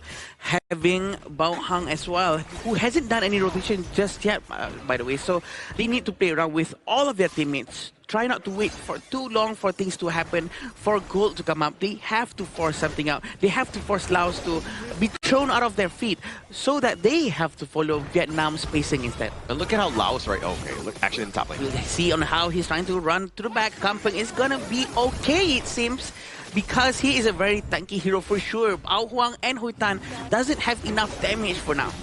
I mean, everything was committed, though. Flash as well. He's going to be low. The 4-minute Tyrant had already started, but I guess it's space created for Laos. And just like that, on the other side of Vietnam, understanding that, hey, we're probably not going to take the Tyrant. Let's take the Overlord at the same time. Very smart coming in from Laos to react to the attack as well. They started by going through Tyrant, but we have to see on how they're going to try to get the buff. No problem whatsoever. Sahala is still in front. Cannon Blast tried to connect to Bao Huang, but it did not hit. Still waiting for Vietnam. Lingering around the mid lane. I love the way Laos are playing. And they took the Tyrant and they didn't use the Smite then, right? And then they rotated at the top. The Overlord had been taken. They know exactly where he's going to be, where you're going to funnel back into. It was going to be towards that Crimson Golem. They met him there. Vilacone had the Smite ready, was able to take it away. Now they got 2 red buffs. The awareness coming in from Laos is just so good. They're aware. They probably have the timer up on their map that the buff is coming up. Also because of the roamer of Laos. He always goes check here and there, making sure that all the icons on the map gets updated every time he has vision on them. But still waiting on Huitan, who's probably going to try to get them from the back. It's very dangerous for Pokam. Pokam's trying to run away. Can he manage to survive? Having the Moza not be able to use his ultimate. He's not using his thing inside the box, trying to save his friend. He still has his ultimate. I love this. This is something that we didn't see in game one. Huitan, the long way around to get that wrap. They thought they were safe because they generally, most of the gank attempts have been going through the river, but they went all the way through the jungle and they completely caught him off guard. Finding Focam, huge win for Vietnam. This might be why they're trying to take the Nakururu again, but it seems like the Wizard of Judgment almost managed to get the damage done, but the flash was a bit to the side. He still managed to survive, and Charlotte will go back as well, but another wave coming in from Vilacone is going to try to force it out. This is a Zhuangzi, not the best target, but just to poke him out, to push him away. Yeah, but the one saving grace was that actually the bottom T1 stands. The minion wave had been cleared. If Vietnam was able to get that, that would have been a huge win for them, and they're still a little bit on the defensive side or on the losing side because, again, they didn't get that big objective. And now it seems like Vietnam themselves, they're forcing Laos into a certain playstyle, certain rotation. Very good coming in from them. They're not forced to follow Laos, but look at this Wings of Judgment coming in, and Huitan actually managed to get one. Vietnam is really trying to force this one. Langways has been used. He's alone though. There's no backup or follow-ups coming in from the other side of the team. Bao Huang is still waiting. He just arrived. He wants to go in. He is so ready to help his team, but seems like everyone really wants to disengage. Yeah, I like it how Kampong looking to initiate, right? Yeah, he was under the tower, but he's tanky enough to understand that I'm just threatening, right? Namfong on the Zhuangzi, a little bit of a different story. He's just trying to stay alive and just, again, attract attention to use that butterfly effect when those team fights are happening. Let's see how it goes for this part of the match. This is hitting the 7 minutes mark. It's gonna be a little bit slower, but a little bit faster as well. It depends on how they're gonna rotate. Wings of Judgment has been used because it has a very low cooldown. There's no lane waste has been used as well. It's still being kept. A very good discipline coming in from the Laos players, but they have to be very worried with the flanking maneuver capability coming in from Huitan. Yeah, and we were questioning the Garuda pick. Is Ling Van gonna be enough? I mean, he's 1.3 ahead of Soothsai, and it looks like bottom lane. He really tries to use a Laurel Bloom, but it's not enough. The regeneration coming in with the recovery. A lay waste with a flash did not hit. He misses it out, but it was a good try. It was a very good try. If it hits, the follow-up coming in from Sahalat is gonna be very good. Yeah, Namfong actually using the butterfly effect. Right, they got Sun. Yeah, very good Wings of Judgment. He's trying to get the two heroes in front, and Kampung is gonna tank all the damage here. Sahala's gonna try to get some crowd control as much as he can, but a very good base attack coming in from Pokam. A lot of space has been made by Laos. Yeah, stun after stun after stun. Bao Hong not even able to use his flash to get back. They perfectly timed that one, stacking them so that he's not able to do a single thing and locking him down. That's going to set things up. Vilacone is going to be captured. A very good trap set up by Huitan. This is the gameplay that Vietnam was trying to prove and show to the world that it really, really works when they know what they're doing. They have to be a little bit more proactive, a little bit more smart in terms of trying to hide in which brush according to what's the position from the Laos players. Yeah, so they know that the aggressive style of Vilacone, he's going to be looking to just be in that enemy jungle and rotate off the map, and he was spotted out. He tried to go over the ledge, and then he walked into the hands of Vietnam. A great trap setup, and now this net worth lead, it's next to nothing. We're even. Yeah, it's pretty much even, having Sahalas trying to stun, but it's a little bit off to the side. Winds of Judgment has been used, trying to find them off away. Still have Kampung hiding inside a different brush right now, trying to capture anyone off guard, but they're gonna try to pull it off to the back. They have been doing this 4-1 formation, both sides of the team, by the way. 4-1 formation, trying to really handle half side of the map. Yep. And hanging on their, I mean, they've been rotating together, right? It's all about the junglers, Heitan and Vilacone, as of if they're able to get that farm. Vilacone has probably been more of a solo push here, but now in this top lane, a little bit of action. Yeah, they're really trying to dive in, and having Huitan nearby. Also the Xiao Zhao, they are relentless. They really want him to be down, and they make sure he stays down. A very good move coming in from them. Vilacone has been punished very quickly. I think Vilacone might have to start to rotate together with his teammate now, or maybe more communication has to be done for them to actually try to have more vision towards the movement coming in from the Vietnamese players. But Vietnam has just did such a good job of like shutting down the Yukio, right? Vilacone is definitely the win condition. This is how you do it. You jump him, right? And it looks like Laos, they're letting him solo because they're taking advantage of that space and like taking the bottom T2, for instance, and now it's pushing to the T3. Yeah, they haven't cleared that one up yet. It seems like Vilacone is going to ignore the top minion as well. He's trying to rush towards the Tyrant. They really are trying to force this one out, but the Wings of Judgment has been used as well. The Lei Whisk goes in. Huitan manages to steal it away from Laos. Everyone is low from Laos. They have to go back. The stun hits, and they still managed to be able to get the Tyrant in a very stylish way. Oh, the Zhuangzi has been so good. Kampang, every single time game one, he had so much control. He's able to taunt, just pull them all in. But with Namfong there, he's just like, nah, you're not getting anything. You're just like literally not able to get any sort of CC. It negates all of that, and Vietnam, again, just able to walk away. Wings of Judgment has been used once more. Namfong and Hui Dok has to go back with a very low HP and a very aggressive gameplay coming in from Vietnam. Oftentimes has been started because of the Wings of Judgment, really forcing Laos to move a certain way that really benefits Vietnam. Also having Sahala trying to do Cannon Blast, had been a very proper follow-up coming in from Kampung. It seems like Kampung's layways or Baitis movements right now, it's not as good as the previous one. Well, it's not that, I mean, like when you have like a butterfly effect, which negates your skills, like all of them, right? You're not able to do as much. You're not able to have as much control. And now they're trying to chase, not able to do so because again, just he's able to negate everything you're throwing out. That's true. It's very annoying when you have a Zhuang Zone on enemy side of team, especially when your team is really revolving around a crowd control CC playstyle. But look at this Charlotte. Bao Huang is so aggressive that he gets punished. Wings of Judgment actually hits, and they get to 3 people. Laos is gonna go down.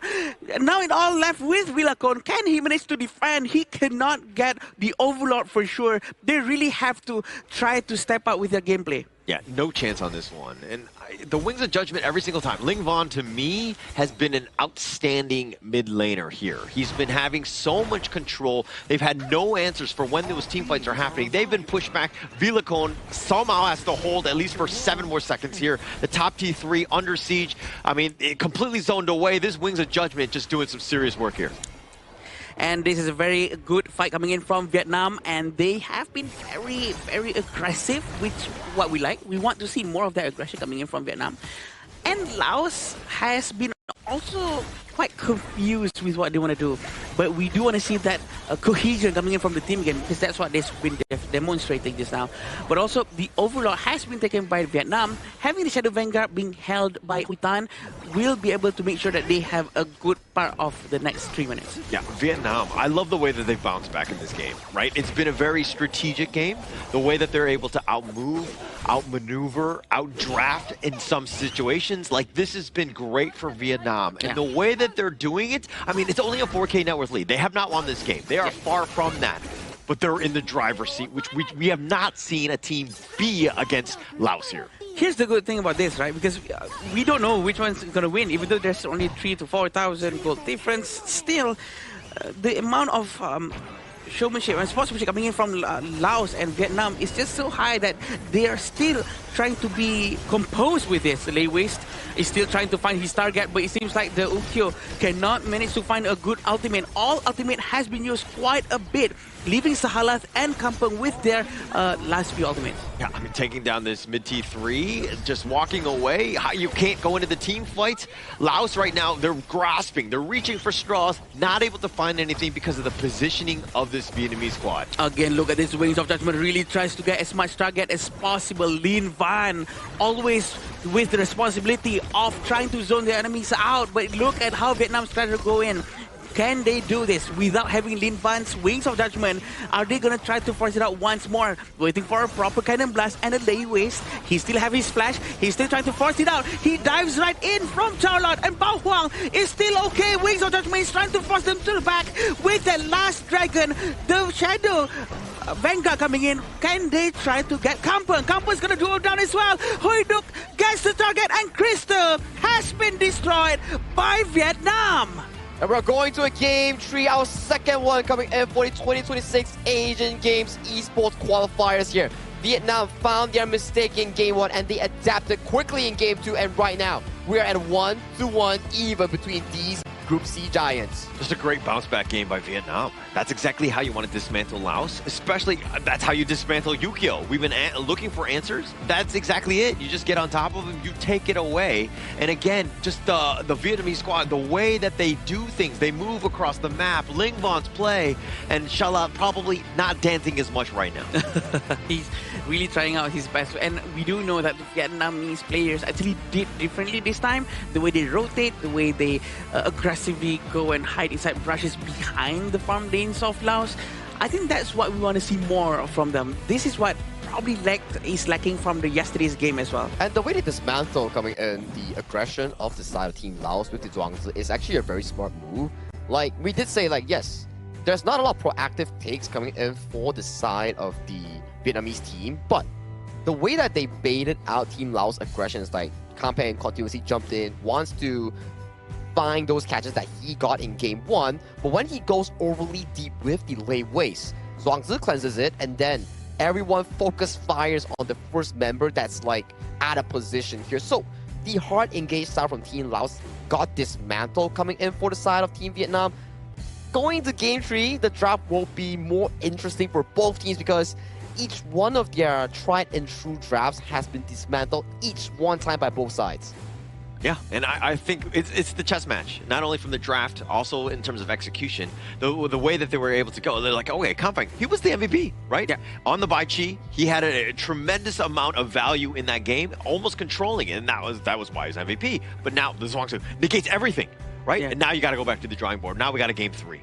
Well, we were all sort of quite questioning if the Zhuangzi is going to be working or not, but they have proven that it works very well in the right hands. It's all about the timing. It's all about mirroring the movement coming in from Kampang, and this is the itemization coming out from them. Clean, right? Clean game coming from Team Vietnam, right? They play over to the side of Team Laos aggression and punish them for being overly zealous in some of these plays. We saw a few moments where Kampang just jumped in without the assistance of his team, and then he mispositioned heavily, while Namfo just casually dropped the butterfly effect, and all of the players coming into Team Vietnam just focused fire down on that one single player here. And Foham, yes, he had his high moments in this game itself, but when you're outranged severely coming in by the Wings of Judgment, before the fight even happens, you are suffering so much damage loss because Foham gets continuously poked out by the ultimate coming in from Ling Van. And their target priority from Vietnam was very good. Bao Hang, when he needs to go in, he is 0-2-5, you're thinking very pedestrian, but his initiations started all of the team fights. That was how they were able to win and overcome. Everybody else didn't pretty much die except because he was sacrificing to make those sorts of plays. Yeah, I was actually worried that no one's going to start to initiate the fight, but it usually starts with Lin Van's ultimate, with the Wings of Judgment, and then Bao Huang's diving in with all of his skill sets, trying to make sure that at least they get one. And actually, they pull it off very well with Bao Hang's presence. And that can be reflected towards the side of Ling Van and Hui Duck's damage dealt, right? Given so much room to actually be able to push forward with those cannon blasters and also the damage output.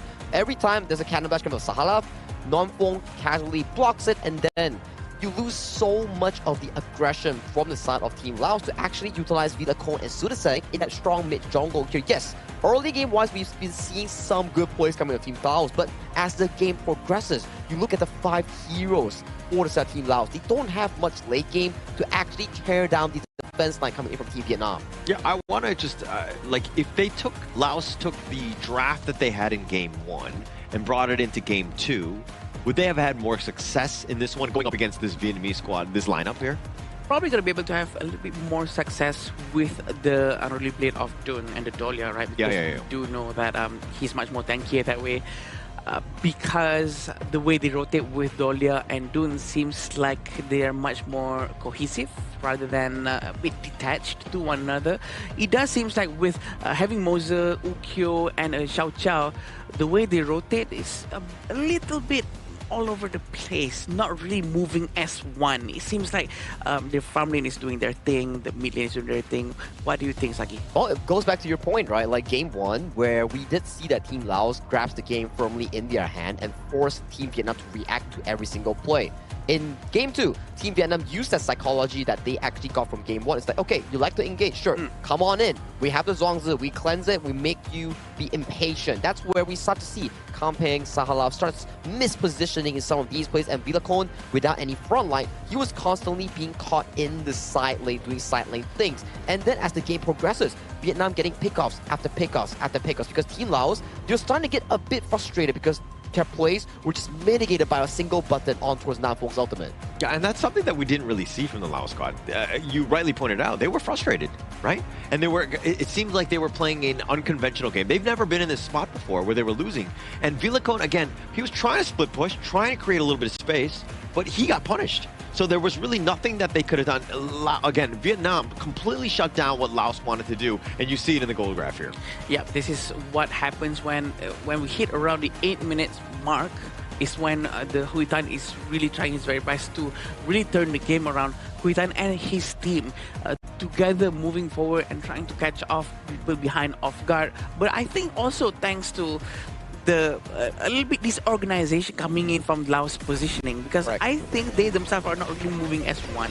Like, these are the moments, right, where Foham still has the flush but didn't use it because he overestimated his tankiness, and Sahalaf getting casually checked out in the side lanes here. And yes, you do get the mid turret here. These were signs of success coming in from Team Laos, where they got the mid tower and got the game in control. But Vilacon getting caught in the silent, this was really big. You can see the quadrant of their jungles. Every single camp was available after that pickoff. they proceeded to another pickup on towards Vilacone, and this is a crucial timer. 30 seconds until this objective. Take a look at where is Vilacone. He's nowhere near this objective. A 3-1 going over to the side of Team Vietnam, further pushing that gold lead into a much larger lead here. Even though you pick up Bao Huang here, the backside being accessed by Huida. Huida was so fed on this Air Naz at this point. Yeah, and when Vilacone was just running to the tyrant, he just spawned, right? He was running as fast as he could, but getting picked off, I mean, that was that snowball effect and why they were not really able to compete. But Vietnam, look at how just they navigate everything. The mobility, the back and forth, finding the pickoffs, taking them down, and then going back out. The re-engaging, disengaging is incredibly smart by Vietnam. And this will be the most valuable player coming in from Vietnam, Hoiduk, with 604 and a whopping 33.4% damage, with 21% damage taken and a total goal of 22.8. Definitely one of the most effective airing gameplays we've seen with the Laura Bloom. We've seen him actually just spamming Laura Bloom as soon as he gets level 4 against the Laos farm laner. Yeah, clean performance, right? Coming in from the side of Hoida, coming in from game 1 on his airing performance, then bringing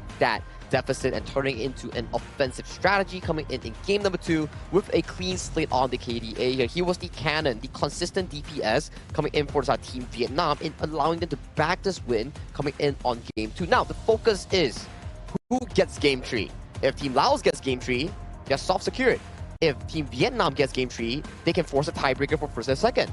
Actually, for myself, I don't have a horse in this race, if you will, but I do like the way that Vietnam was able to bounce back. I think that speaks volumes about a team. Losing the way that they did, it looked bad, right? Yeah. Constantly jumping you, that's incredibly scary. But they're like, no, it's a draft issue. We're going to deal with it. We know that you have this mechanical skill to be able to take on this team. Let's just fix the draft and then put our team in a position to win, and they were able to do so in game 2. I do think that if they actually manage to perform like game 2 just now against the team yesterday, I think Vietnam can actually pull it off and actually win that one. But if only they have that mindset and that kind of cohesion and that movement that is so good. It almost as if Laos and Vietnam actually switched their playstyle just now for a bit.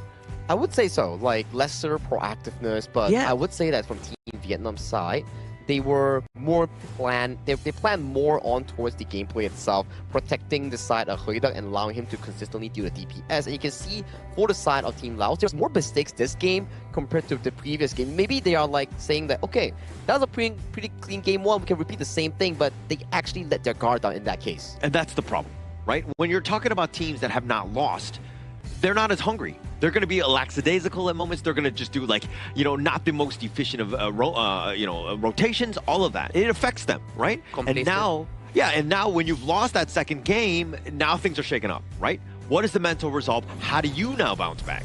Yeah, that's the thing about being probably a little bit too comfortable with not having any loss for now, but we do know that Laos does have it because we've seen it in game 1. The way they rotate in game 1 was excellent and we wanted to see more of that. But having Vietnam on the right mindset now, can they try to reset this mindset from Laos as well? Because if they are a little bit discouraged and having Vietnam is, well, relatively on fire right now, can they try to really beat Vietnam later? Only time could tell, right? I think the drafting phase coming in for both coaches in the series of Vietnam and Laos has shown signs of back and forth, like a chess match that Hollow likes to mention, whereby if Vietnam found a way to counter out against Kampang's Bai Chi, I don't think as a side of Team Laos, you need to revisit back the same thing. Yeah. I believe the Direnjie, the Xiao Qiao Mo Zi, those are okay. But revisit back into a different route where it puts comfort to Vilacone. That during performance was magnificent, but coming to game 2, the gameplay coming in from Vilacone was just really different compared to game 1. Yeah, it almost seems as if Vilacone's performance is strongly tied towards Dun Dolia just now. But also at the same time, we still have Okyo again from Laos. They also want to try to prove it to us that, you know what, the Okyo can work and it will work. We will prove it to you no matter what. The Arlie and the Fatih has been picked. A very fast hero pick is coming in from both sides of the team, right? We just got in, they keep on picking 1 and 1 and 1 and 1. So quick. And Holler, you were talking about deja vu, right? I just want to let you know, Team Vietnam, we're in game 3, and that's the exact same 3 picks that we are looking at. Yep. Might as well go back to the well, right? I think that this is one where, like, hey, I don't know if they're just being stubborn and they're like, okay, we're just going to prove that we can get it to work. Because even on the other side, the Nakaruru will be there. You've got the Aaron to kind of go in with Charlotte. So we're seeing, you know, the same picks going into this. But I think they're like, hey, it's not a draft issue. It's about execution. I do believe that they have the same mindset as well right now because they executed so well, and pretty sure that gave them a boost of confidence to do the same thing over again. Like Sir Cloud always says, if it's not broken, why fix it? Exactly here. Team Vietnam, they do fix slightly on towards the mid lane picks here. You can see Xiao Qiao, Hano, and also Yuan all removed from the available pool here. Vietnam also, they're like, okay, that's a lot of roams removed from the pool. Let's just ban away Zhang Fei and also Lapu Lapu. And then that's Lian Po as well. All these roamers engages are all gone and dusted here. And I'm liking the stuff here that I'm seeing on my screen. We have a Zia and Diadia. Let's say on the aggressive side here. But remember what I said about unlocking Ling Vang, allowing him to have control of the game. Angela, Liang. And there's not a lot of frontliners here coming in for the Team Laos that's available in breaking the Liang ultimate here. Maybe this is the trump card that Vietnam is looking for in breaking this game for reverse sweep. Yo, that was the fastest draft, I think. So fast, right? Games qualifier. I am not going to lie. They were just like, it was like a speed run. They're like, okay, I know what they're picking. Let's just go. I mean, because they're going into this one. But as we go into the third series of the day, Game 3, we haven't seen too many of Game 3s here. But is this enough? Who are you giving the edge to, Sagi? I gotta say, Team Vietnam's drop looks so comfortable here, and if they can allow the Liang to find more of these pickoffs in the early game, maybe they can build their lead, but not all hope is lost for Team Laos, because on the aggressive end, it relies down on the clash in jungle here, because I can't tell you who's gonna win. I can't tell you, because this is proven by them, and I'll let you choose one. That's not fair. We're going to be seeing the battle between Laos and Vietnam is 1-1. We want to see who's going to get the last game, because this is very important for them to prove to the world who will be better in this group. So having all of these hero picks coming in from both sides of Laos and Vietnam, both of them do not have any tanks whatsoever. They have to depend on Kampung with the Fatih, and they also have to depend on the Charlotte coming in from Bao Huang. So I don't think that they both are going to go with a full tank build for sure. I think they still will go with like a semi-tank build. And this is going to be a very interesting one. An explosive match. Yeah. There's no tank, there's no front line. Yeah. The best word you use for that, explaining this, is the explosive part, right? When the T-fights are happening, you get caught out one time, right? And Nam Phuong is able to lock it down with that control. This is going to be a problem, if you're, especially with the Angela from Lingvan. This is a nice little 1-2 combination. I mean, it's not like ring, obviously, but having that control barrier and then the Chaos Cinder from Lingvan with that Blazing Brilliance, you're basically just burn everybody down. Yeah, the power word coming in from Nam Phuong, it's gonna be devastating, not because of the power word itself, it's because of what's coming next. And having Lingvan behind him is gonna be helping a lot. Blazing Brilliance has been used so early on, but where's the backup from his team? There's no backup whatsoever, and he lives to see the day. We still have Hoi Tan quite nearby, but look at Villacon. He's not going back. He's very brave, and they're still going to try to get the Hoi Tan. And the farm lane actually jumps in and tries to help the team. All right, it was looking like a Marvel movie with everybody fighting and nobody dying. Exactly. But in the end, the rotation from Falcom all the way from the south side, making his way an appearance there, had the mobility to ensure that they got that pick off. Falcom was like, I have to do this myself, really, guys? He actually went in and tried to do things, and he actually managed to do so. Because he hasn't used his common skill just yet. And eventually, with the Frenzy, he managed to get a very high amount of damage. That's the thing about Arlie, right? The damage coming in from her is so much, especially when you have the Frenzy from beginning. It really gives you a lot of edge in the first 3 minutes. Yeah, and actually first strike on, of course, Heitan. That's best case scenario, right? You're slowing him down. You want that edge. Villacon, he kind of fell off because he got caught out. He started to fall behind. And Vietnam made him pay for making any sort of rotation. So taking down Heitan, he is definitely the #1 target for you. Spark Force Dagger has been bought by Falcom. This is very good. He hasn't bought any shoes as well. This shows on how confident he is to survive without any shoes, because he has his Parasola, the umbrella that's going to be bringing him around the entire map. we also have this gold lead a little bit by Laos, and we want to see the same kind of rotation coming in from Laos to rotate from bottom to mid to top to mid to bottom, all the way into trying to invade the jungle of Vietnam like the game 1.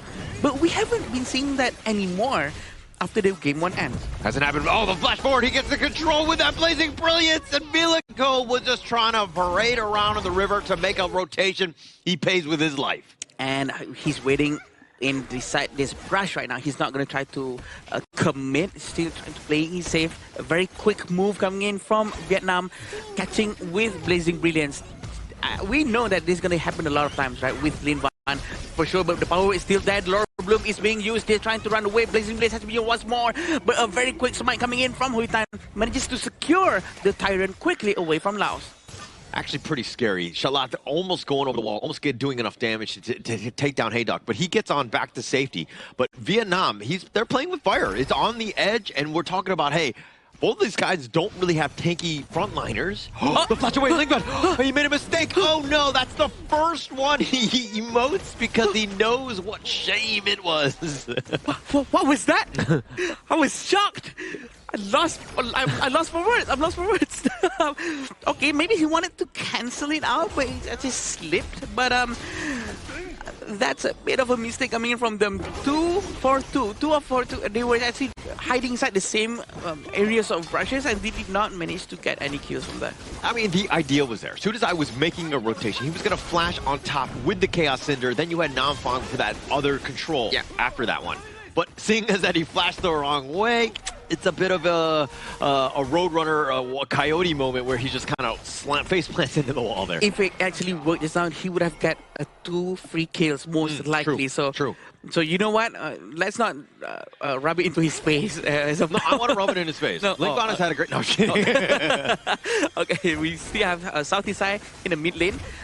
Huy Tan is going to try to pressure the lane as well, but it seems like Kampan is going to have a little bit of a hard time having these 3 people rotating together, waiting for that power word with the flash to go in for the follow-up of the Blazing Brilliance. But it seems like Laos or Vietnam tries to focus down onto the Overlord because, you know what, we don't have the Tyrant, we might as well just get the Overlord. So one thing that Vietnam could probably be doing better is probably being more aggressive in Nam Phuong. Yeah. You got one good grab on the Vilico, but you didn't get anything else. Oh no, there's another one. But look at this, Kampung actually lost his up at the top lane, but we still have Nam Phuong trying to run away to the back. The damage coming in from Laos almost managed to get the Roamer coming in from Vietnam, but a very quick fight coming in also from Vietnam, trying to take down Kampung, and Kampung pays with his life, and they actually managed to get the tier 2 tower. Yeah, taking that one down. That was space created. There was a little bit of action in the mid lane where Nam Phuong just barely stayed alive. He didn't use his control. I think some other Liang players might have just like stood their ground and just locked him down, but he's like, no, I gotta stay alive. Yeah. He flashes back onto the tower, stays alive, and that was another little bit of space in the top lane where Kampang goes down. Bao Hang is trying to rotate from the bottom to the mid lane. Still want to see a lot more rotations coming in from both sides of the team. Since like Kampang was really locked in with trying to stay on the top lane for too much, he hasn't been able to really join the team fight, the main team fight, much more than he should be. I think he has to try to be ready with his teammate much more. Power word has been used. This is a very good one. They get Sahala very quickly, but so does Villacone. He's gonna go down, but Kampang is really trying to slash his way towards Huy Tan. Huy Tan managed to run away. Huy Tan is still alive, but he's still very nearby. Kampang is still quite greedy right here, but Bao Hang manages to find him away. Yeah, but it was a 2 for 2. I mean, it looked good. It would have been even worse if Huy Tan just somehow got picked off. He was very low, and that was kind of close, but it was a nice little burst attempt. But Shalat, he's the guy, right? If you don't lock him down like they did with that control, he's got the bitter farewell. He'll stop that. And as we check out this replay here, the control instantly used. You see that Huy Tan tries to jump in, but the fight on the top side is the problem. They find Villacone, which is a great win, but they lose their farm laner. A very good fight coming in from both sides of the team. The gold difference is barely 1,000. It's just so small, proving to us on how close the fight is between these two teams. And Huy Tan is trying to fly in. Power word Blazing Brilliance and smash to the ground. Coming in from Huy Tan, a very good start, but Kampang is gonna force it out. Secretary Blessing trying to slash his way through everyone. 2 of them goes down, and Vietnam's gonna lose their turn after very soon. But they managed managed to turn this one around towards Laos. A very quick reaction coming in from Bao Huang. 3 for 2 trade in favor of Vietnam, though. I mean, it looked incredibly good, but then Comfang coming from the flank, they got caught out guard, and Vietnam had to fight for their lives just to get out of there. But they turned this one into a bit of an advantage for them. They've taken the mid T1, and as we check out this replay, they go in, right? Like, Comfang trying to make that play, but there's just this choke point. It's so difficult to traverse through, and Vietnam somehow with this nice two-man stun, I mean, yeah, they lose Haitan, but they got the advantage. Kampai actually managed to try to do his very best for sure, jumping in, but he was deep and alone just now. He needed the help much earlier on, but a very quick reaction force coming in from them, a very quick smite coming in too. But look at this power word, the Laura Bloom is trying to find the damage, but look at Angela's trying to find his way running to the back, but the damage coming in from Laos was too big. A very first move coming in from the Sahalas goes down, still waiting for Villacon, but he's gonna try to run away, but the Arlie, Pokam, he is in danger. He tries to run away with his umbrella, but can he do anything at this point? He cannot. He will go down so quickly, having Hui Tan being so close to him. Yeah, they perfectly play that one, even under the tower. I mean, Villacon, it seemed like one of the members, I lost sight of who, Vietnam, they let Villacon survive because they wanted Shalat to take him down. I mean, they still turned out with a numbers advantage, but I do think that Villacon should be high on the target priority list. You got to stop him as much as possible, yeah. But then the fact that they found Falcom under the T1, he was like a dead man walking, if you will. No chance for him to escape that one. Yeah, there's no way he can run away out of that situation for sure. 2,000 gold in front for the Vietnam, and I think they're going to be quite comfortable. Also, Laos has to be quite aware of where the positioning is coming in from the Charlotte. He's going to be quite a bit of a problem afterwards. Yeah, easily take in terms of the Shadow Tyrant. Laos all again just caught watching, not able to go in. The tables have turned. Vietnam are definitely in the advantage here. Yeah, that's true. Now Focam has already done his Daybreaker. This is going to be interesting. Blazing Brilliance also has been used to try to secure the blue buff as soon as possible.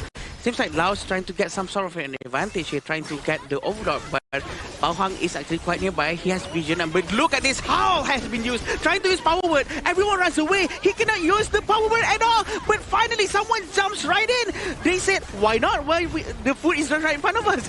But look at this, Focam, a very good early gameplay, and trying to get the damage done with 2 people going down from each side of the team. Yeah, they were trying to speed on through, but it looks like the wall, there was just too many walls to hurdle over. They weren't able to get the last one. Yeah. I think Vietnam are very fortunate to come out at least even, but losing Hui Tan, probably overall losing that trade. Right now, it all depends on the ultimate or the Howl coming in from the Liang, because the Howl is going to be on a very long cooldown for now. But a very quick Shadow Overlord coming in from the Vietnamese team. I'm sorry, Laos team for sure, because they actually sort of won that team fight, and they really want to try to get an advantage in terms of pushing the lanes. Yeah, so I think at this point, you're kind of like, Laos have kind of weathered the storm. A little bit of sun here. They're trying to get Bao Huang. Bao Huang is really still right in front of them. Laura Bloom has been used by Hui Duck, trying to find some more damage, but still, the regeneration coming in from Villacon, it's almost as if there's no anti-heal coming in from the side of Vietnam. It seems like Villacon was just so aggressively using his ultimate, trying to recover any health, and he's just standing in front and not receiving any damage whatsoever. Yeah, so continuing my point from earlier, I think that Laos have kind of weathered the storm properly, right? The Nam Phuong gank attempts, now that you have other damage and you're a little bit tankier, it's going to be a little less efficient. And now Nam Phuong can be a little bit of a liability, if you will, because he's very squishy. And Shalat, again, you have answers in terms of control to stop that control. And oh no, I actually saw Nam Phuong. He just used his Howl again without actually capturing anyone. I think that's a bit of a waste right there, but he can use it right now. This is what he was keeping it for, and Hui Duck gets the kill. Yeah, I was saying that it's a liability, but not yet, because he's still just enough, because of Villacon, when you're being aggressive and you're going into the heart of the Vietnamese squad, you can't go 4 versus 1, right? That's not a winning situation for you. Yeah, he was actually alone in front. He was actually trying to open the map for his team, I think, but at the same time, who else can do it aside by Villacon or Kampang? Maybe they have to play around Kampang more to try to get more vision into the map and try to rotate with him together. I know the fear that they have, as soon as there's a Liang in the Vietnamese team, it's very hard for you to move around knowing that the power word can be used at any time. Yeah, and also Vilicon was just walking around. He wasn't like using the brushes from cover to cover. He got spotted out, and that's the easiest play for Namfang, right? Who's able to get the jump.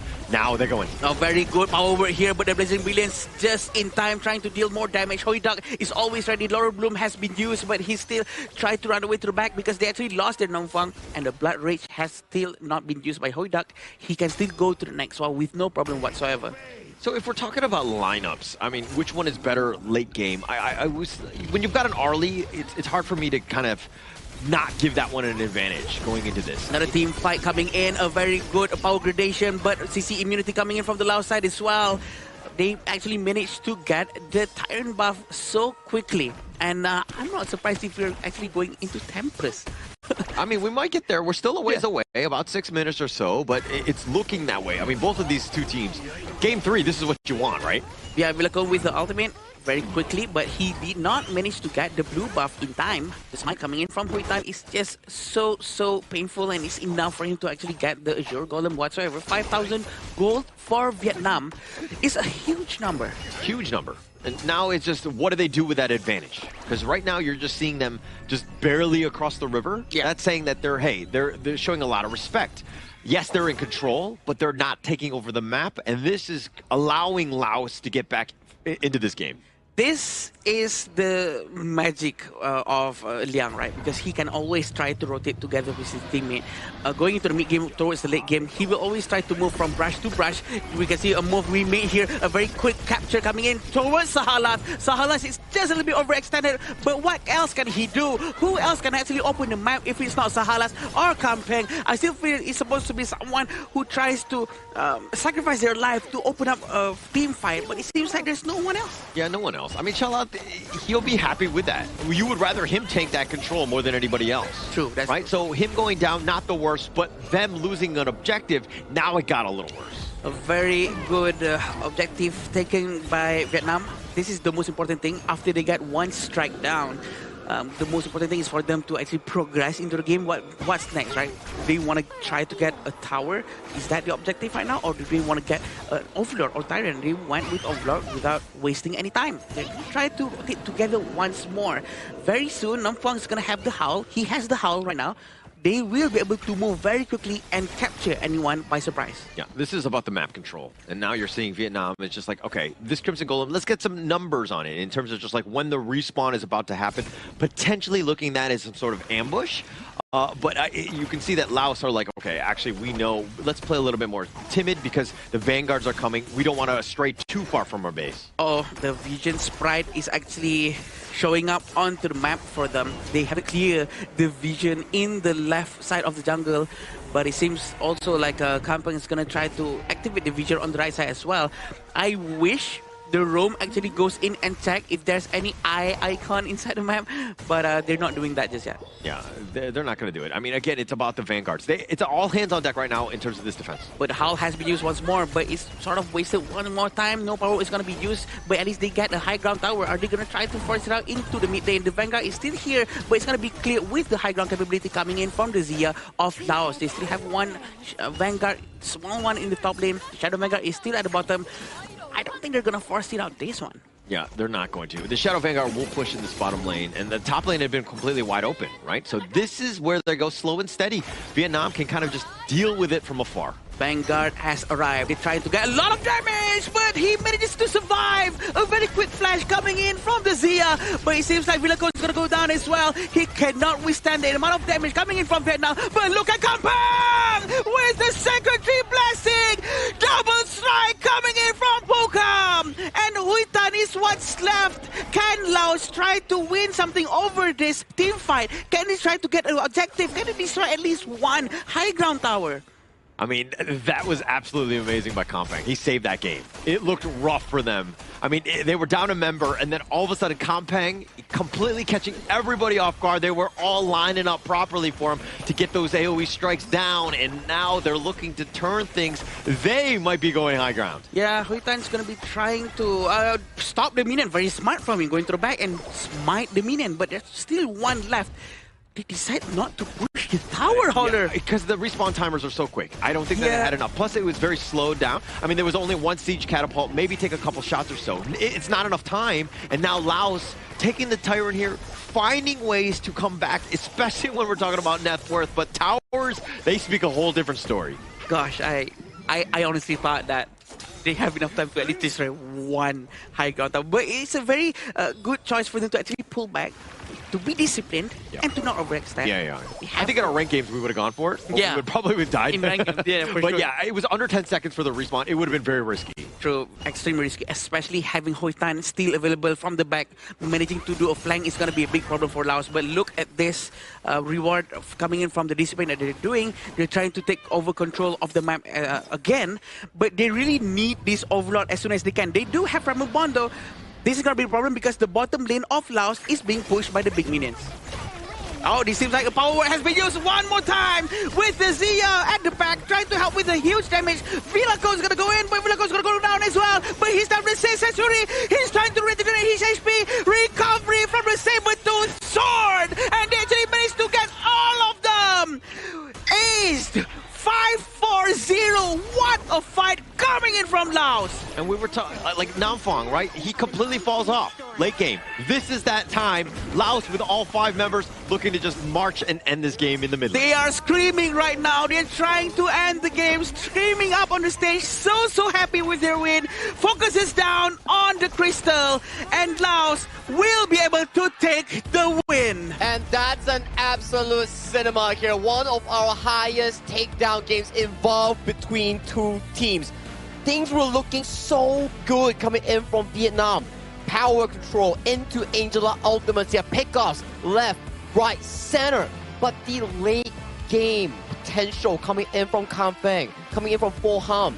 These two side laners, every single clutch play, they found it and they delivered a comeback win. Yeah, Laos, it's one of those, it's like the meme where it's like, I didn't hear no bell. Like, they were continuing to fight. They got punched, they got uppercutted, they got knocked down multiple times, but they got back up, realizing that the late game, if they were able to survive to it, they would win. It's always the Laos with the long game. It's always them turning out all right at the end of any 3 games matches. And they've proven one more time their resilience, their defense was just so good with that discipline. And probably, Howler, if they actually try to force out the mid lane high ground tower too early, they might have regretted it if something goes wrong. Yeah, and you could tell that everything was kind of in the favor of Laos, right? Yeah. Especially when they were when they got the tyrants and they were wrapping around the overlord, they were looking to take control. And then that was kind of a situation where you're like, as Vietnam, do we want to be aggressive? We probably should have just held the fort a little bit,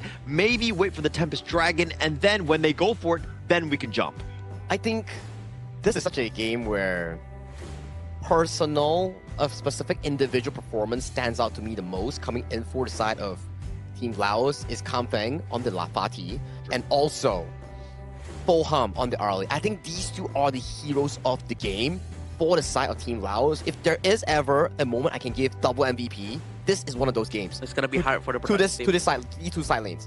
Yeah, it's gonna be hard for the team to choose for sure because both of them looks very impactful in the fight just now, and having the Fatih using Secretary Blessing and the Pho Ham was so ready with the umbrella to just tuck in and go out and just deal damage non-stop. It's just so beautiful coming out from both sides of the team. Yeah, the resilience, right? And Laos be able to just kind of weather that storm. Things are not good. I mean, anytime you're up against the Liang and they're going on that gank train and just taking people down, it's so demoralizing, right? And then it's just like, okay, we just slow the game down, we get our items, we're able to survive. And then you saw that 15-minute mark.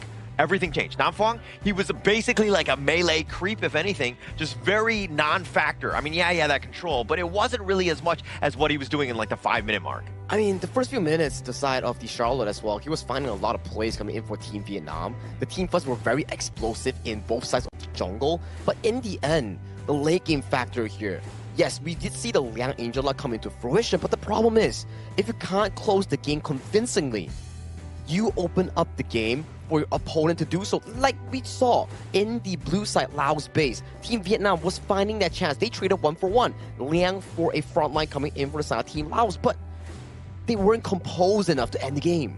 Yeah, it's very hard for them to close the game, right?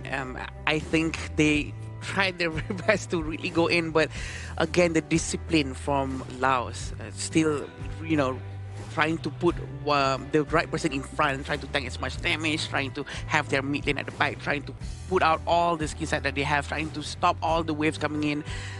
The discipline is just so good. I'm lost for words, to be honest. Yeah. And I think that we'll see a little bit more. We'll get a little bit of a deeper dive in terms of the items of just how they were able to withstand. But for the wave clear, again, you had that Arlie and you had that Fatih, both late game monsters. Plus they had the Zia, right? Yeah. Really underestimated, if you will. But those universal laws constantly would stop the approach every single time. It would just clear out the waves. He was also the one to pump up all the levels here in Sudisai. Although he doesn't have those big moments, he had a clean KDA. The impact that he was given, he's also the silent hero in this game itself with 4-0 and 11 KDA and only 11,000 gold in the game because he's just feeding all the resource into the strong two side laners here, which is Kampang and also Foham. Yeah, and if I'm not mistaken, he actually sanctified Arlie now, right? And so that also gave Arlie a lot of advantage and potentially get up to level 25, but for sure, it was just so effective coming in from this Zia, even though on the early game, it doesn't really seem like he's doing any impact whatsoever. But in the end, when all the waves are coming in towards him, that's what he wants. All he has to do is just put one universal law and all the waves are gone. Yeah, and again, this was kind of built on, we don't need tanky heroes, we just need that late game. We need wave clear, we need damage, let Kampong and Folcom really just carry us to victory, and you kind of saw exactly just how this one played out, because even Vilacone and Sudisai, they were more support style, but they were just enough to get them over the hump. And this is one of the few moments where comebacks like this gives you so much confidence because this is the last game for the side of Team Vietnam, and unfortunately they are 2-2. They're guaranteed for the last chance stage. But for Team Laos, this win pushes them up and they are now on track to the main event already. Yes, they still have one game, but based on the standings right now, is Team Laos and Kazakhstan going to the main event? Yeah, that's the thing, right?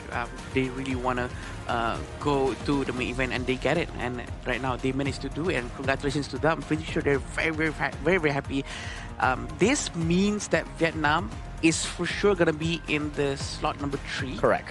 Where they will have to go through the last chance qualifier, which will also be giving them a lot more games, which is going to happen in game number day number 9. Yeah, and actually, I mean, so Vietnam, they still have, I mean, the job's not done, right? They're third place, and now they have to go through the other hurdle, the other stage, if you will. But checking out this gold graph, I mean, we were really back and forth. I mean, the way that Vietnam took advantage, they were in the lead, they were in the driver's seat, everything was looking good for them, but Laos able to hold on, and that's that resilience of the team. Wave clear, slowing the game down. Let us get to the almost 20-minute mark because we know we'll be at the finish line first. It's a heartbreaking moment if you're on a Team Vietnam side because they were so close in ending the game. They got like, what, 2 high grounds already, and they had like a overlord just marching through the bottom side, but they were too overly hasty. If they were just patient for a little bit, maybe they could have forced it in, because once you falter there, you're giving back the losing team, the disadvantaged team, the tyrant and overlord, which is not what you exactly want. And in the early game we are seeing right now, it's really back and forth coming in for both teams here. You can see pickoffs left, right, and the Liang giving so much of an edge here. And you see Foham just going to the back line here, challenging it and trading 2v2. And this has happened not just once, but multiple times in this game. And you just love to see how Liang kept on using Howl, which is a very good roaming item, by the way, to give a lot of movement speed to your team, to make sure that they can capture someone and surprise them. But sometimes we do see it's been used and not be able to capture anyone, like Howler mentioned just now. There's walls all around, they cannot traverse, they have to traverse around it to get someone, and a very good use of the terrain by Laos.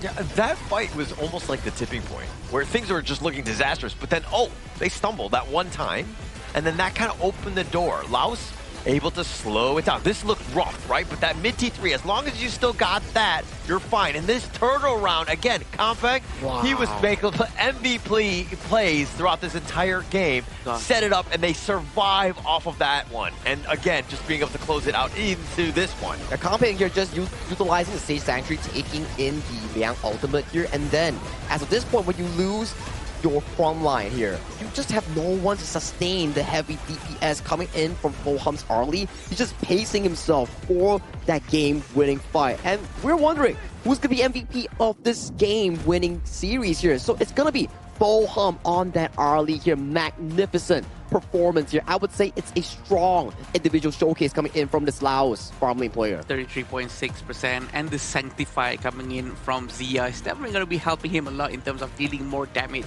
828. That is a huge amount of KDA. I'm pretty sure he's very happy with his own performance. I mean, not to take anything away from Falcom, obviously the KDA, the damage and all that, the stats are great. It's just staying alive, very difficult in a long game like that. But Compang, to me, was my MVP. I mean, you were talking about choosing which of your favorite kids, you know, in the sense of like Compang or Falcom on this one. But it looks like production has gone the Falcom way. I'm going to give credit to Compang because his impact, that survival of when they were able to just barely hang on, that base defense, and then that final push, all of that was based on Compang's play. Exactly right. Compang went for the aggression, the jump in, and Fulham came in as the solid cleanup crew in picking up those takedowns here. And these two side laners really put on a great showcasing here in such a pivotal game, because if they lose this, they're potentially forcing a three-way tie between Kazakhstan, Vietnam, and also themselves from Team Laos here. But winning this, they're guaranteed to the main event, and welcome to the main event of the Asian Games, Laos. Yeah, and I was really thinking about what you just said just now about Kampang and our MVP just now. I do think that if Arlie does it all by herself, can he do it? I don't think so. No, but if Kampang goes and do it by himself, can he do it? I think yes. Yeah. No, I mean, if we just analyze it, again, we're not we're not undermining him. But he could have been on any hero. Yeah. He could have been like doing, as long as he's doing a little bit of damage. But Kampang, the way that he was able to group them up, the timing and the way that he was able to initiate, that was the game changer. That was indeed the game changer here. And the Vietnam snowball was so evident here. Yeah, the final play, they took down the Fatih, they took down the Ukutachibana on the side of Team Laos. But then they just went too overboard in allowing the side of Team Laos to find that comeback moment. Yeah, and also what is going to be coming back to us again one more time is going to be Diamond Draw, Dragon's Heart skin pool, and Limited Time Token skin pool, which has been updated. So don't forget to update your game, and this is going to be the time token skin pool update, which is going to be very interesting. Everyone wants it. There's a lot of free stuff coming in towards you guys.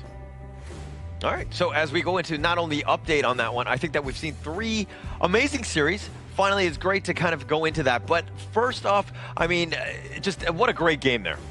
I mean, a great game also comes with an important interview that Team Laos will be having there on stage with Mara here. And I know, Mara, you're ready? All right, Mara, take it away.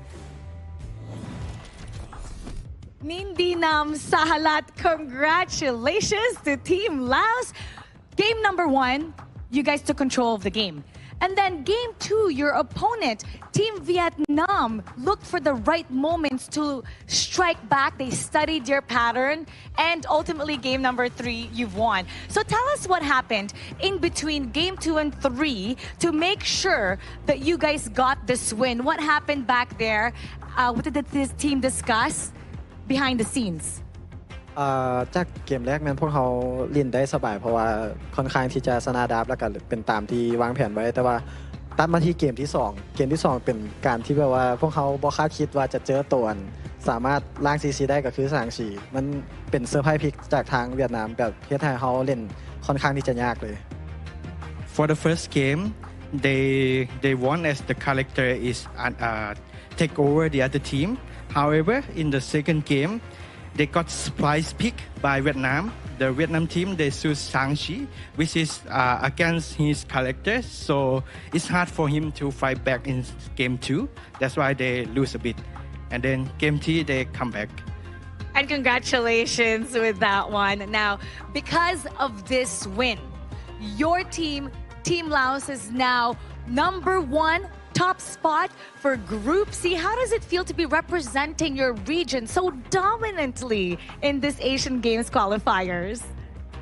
ตอนนี้พวกเขาก็รู้สึกดีใจหลายแล้วก็เป็นไปตามที่คิดไว้ว่าพวกเขาจะได้ที่หนึ่งในกลุ่มอยู่แล้วแล้วก็แบบว่าเป็นอาจจะพลาดแค่เกมเดียวแต่เขาก็เป็นทีมที่แบบไล่พ่ายเลยเด้อ He said it is going as the plan, but however only one game lost and then all win at the moment, no loss yes, and he is very proud at the moment and is securing the place to go to Japan.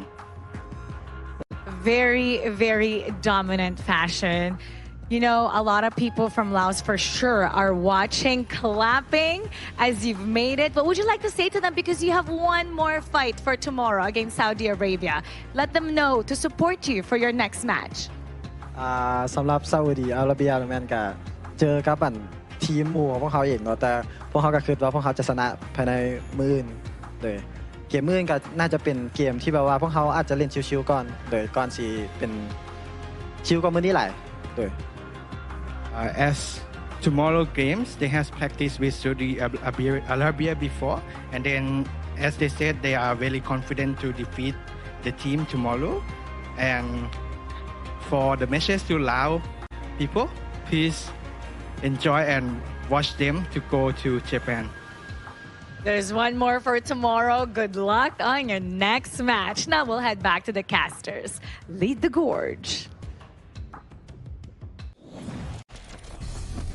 I can feel the happiness and the sign of relief coming in from the screen over there. Thank you so much, Sahalaf, and also Mara for actually having that interview there. But well-deserved coming in from Team Laos because they fought through a very, very difficult opponent coming in from their Group C here. Yeah, it's not the easiest team to go up against, and to really prove yourself, you really need to beat Team Vietnam in that group, and they actually managed to do so because Vietnam has one of the most, a lot of experience out of the entire group, right? So whoever goes up against them, they really want to try to prove to the world, and Vietnam also has. Don't be too discouraged for Vietnam. Yeah, and I think for Laos, it was like this is the main goal, right? Yeah. Just you know, making it to the main event. I think that you could almost say mission accomplished on this one. But the way that they were able to do it, you know, all of the teams throwing their best. We saw some of the best games when Laos was on stage. And being able to weather through that and to come out undefeated, that speaks volumes about this team. Now, as they go up against the other squads, we're going to see some serious fireworks, I would say. I mean, as of this point, right, although they are like soft guaranteed towards, like hard guaranteed towards the main event, mission is still not over, right? You want to have a clean slate coming in for your Group C venture. Like Group C, undoubtedly one of the hardest group thus far. And every single game that we've seen Laos play, back-to-back Tempest game against Kazakhstan. 3-game series and also a big comeback against Vietnam. And their last opponent coming in, the mission is still not done. So for Team Laos and your region itself, you are on your way to a clean finish in Group C. Yeah, definitely on the right path. And also, you want to know what else is on the right path? It's going to be the iQOO official gaming phone for 2026 Asian Games Esports Events Honor of Kings Qualifier. It is the iQOO 15R with 120 Hz and also a very good cooling for the phone to make sure that you don't have any stuttering problems inside your games. So that is your tactical device to make sure that you can win. Yeah, and it's, I mean, it's definitely one of the best phones to have on stage, but I kind of want to talk a little bit more about that series where we had expectations. We knew it was going to go probably the distance. Yeah. But the only disappointing factor was that we didn't see a Tempest Dragon. Yeah. Right? Ooh. Usually that happens when me and Holler decided that. Yeah. It's like 30 seconds away, you know? Yeah. But okay, if you want some Tempest Dragons here, maybe the next upcoming series between Syria and also Republic of Korea might bring you more flavors here. Because for Syria, they played the least game thus far in the Asian Games qualifiers here. And if they want to make it to the main event or the last chance stage, they will definitely need to beat Republic of Korea in the upcoming match. Same thing can be said for Korea and fans across their own region. If they win this, they're also soft guaranteed for the main event. I think that they have the surprise factor that they can use because no one have seen them play that much. So maybe they can try to pull out a new different strategy going in, fighting against the Republic of Korea. And they've watched Republic of Korea play before, so maybe they can study them before this, right? So it's going to be interesting for us to be casting. Actually, there's a lot of games, Korea, right? From Nongshim Red Force to here, you can see exactly the tendencies and things that they like. You know that they're going to be coming in very well prepared, hopefully in the draft. It's a little bit of a different game here in terms of the patches and all that, but it's still relatively the same in terms of the hero playstyles that they'll probably aiming to go for. As the discipline that they actually bring as a squad, right? But we'll definitely be heading towards a short break before we come back to more Honor of Kings action between Syria and Republic of Korea for the match 4 of the day. So, see you later.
Contestants fight for the honor of their regions while we cheer them on from the stands.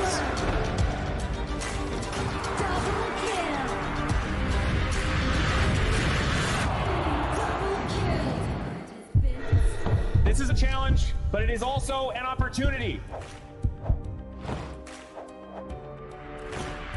The tide is turned.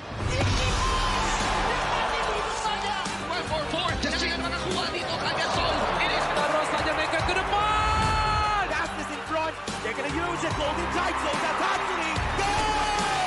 Victory! And we pulled it off together. We share the same voice, the same radiance. This moment of brilliance belongs to all of us. Together, we shine.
Welcome to the 2026 Asian Games Esports Qualifiers, Honor of Kings.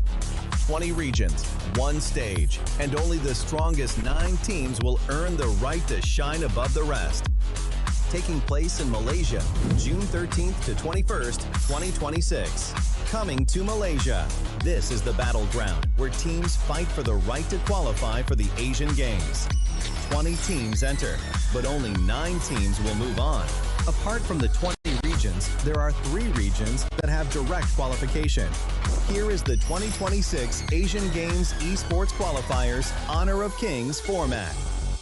First, the 20 teams will split into 4 groups of 5. In each group, every team faces every other team once in a single round robin, with every match played in a best-of-3 format. That means every match matters. Every game matters. Every single point matters. The point system is simple. Win the match, earn 1 point. Lose the match, earn none. At the end of the group stage, teams are ranked by the total points they've collected. And from there, the road begins to shine. The top 2 teams from each group qualify directly to the Asian Games main event. That gives us 8 teams advancing straight out of groups. But for those not through yet, the light isn't out. The teams that finish 3rd in each group still have 1 more shot. They move into the last chance stage. There, they battle through one final BO3 single elimination bracket until 2 teams remain. The 2 teams will then face off in a BO3 match to claim the 1 final qualification slot. So in total, 9 teams will make it through, 8 from the group stage and 1 through the last chance stage. That is the rule. Now it is time to see who can rise through it.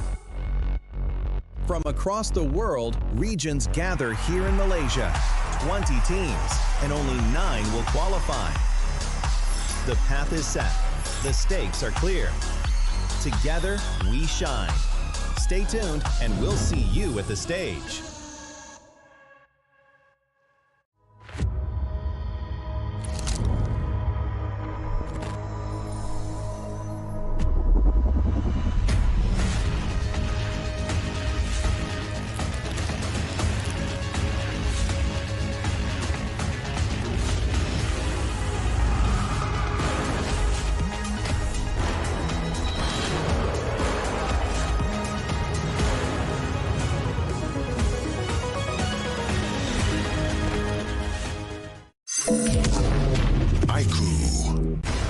Ultimate not ready yet.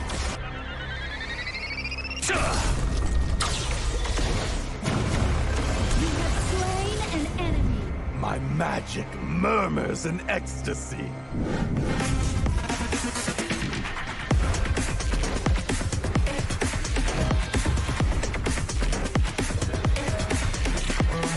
Amazing! There is no escape for you.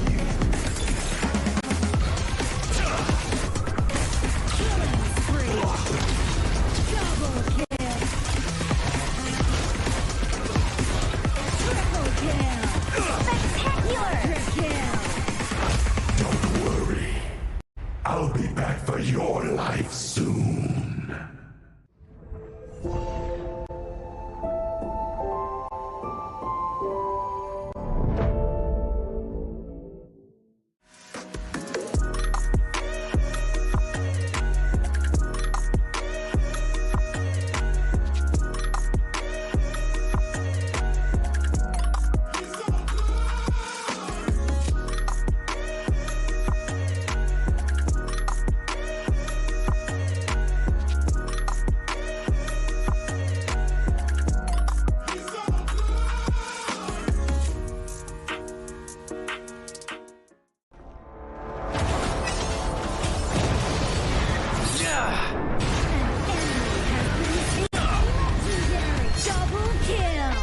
Shall I compare thee to a summer's day? Don't engage and slain. Don't crush us like insects. Slain an enemy. Defend our base. Our playground tower is under attack. Amazing! Unbelievable! Ah, the fragrance of romance. Ally has been slain. Rampage. Double kill. Triple kill. Spectacular. Pentakill. Lady Fortune is on my side.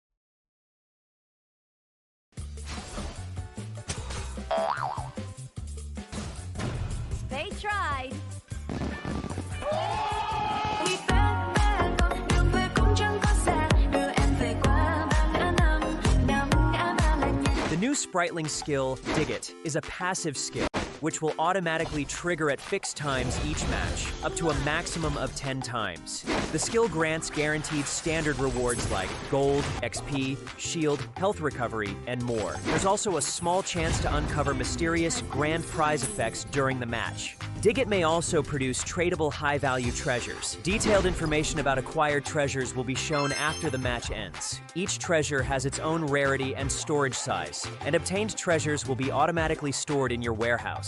If you want more high-quality treasures, make good use of the Treasure Fusion feature. You can also copy and share your code so friends can help speed things up.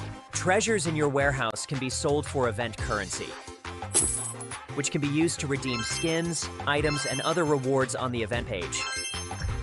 You'll even have a chance to win physical prizes like smartphones and cash. You can also spend event currency to bid on high-value rewards. The auction uses a hidden bidding system, where you can submit 2 bids for the same reward. The highest bidder wins, giving you even more ways to obtain rewards.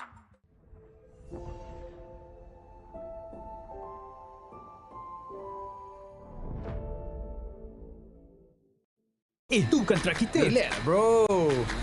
Phone aku. Jom kembara. Mountain Dew.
Now I see that I got everything I need. It's alright, I'm on fire, I'm alive, 'cause now I fly so high, so high, light up the skyline. Let's do it this time, like it's a whole new colorful world.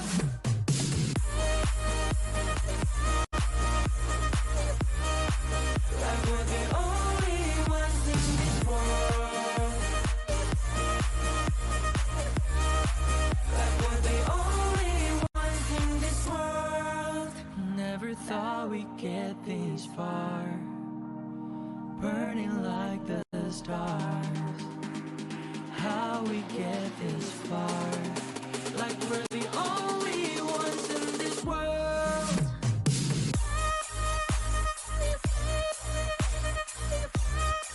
Like we're the only ones in this world. Like we're the only ones in this world.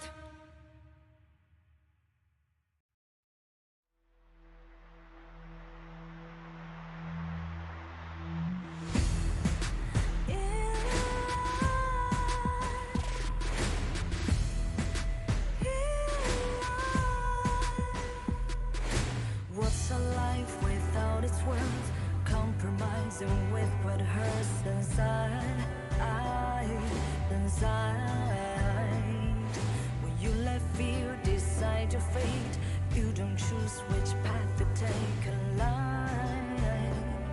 In life, I'm finally letting go of everything that still holds me. I'm against the odds, but I won't give up, 'cause it's my time to shine.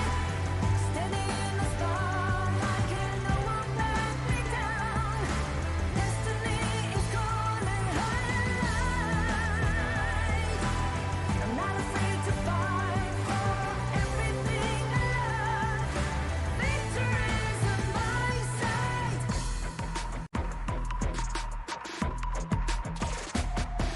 The more we lose, the more we gain. The more that nothing stays the same. In time, in time. Can love ever, can forget. What you see is what you get. Sometimes, gonna show the world tonight. The light that shines inside us. We're against the odds, but we won't give up, 'cause it's our time to shine.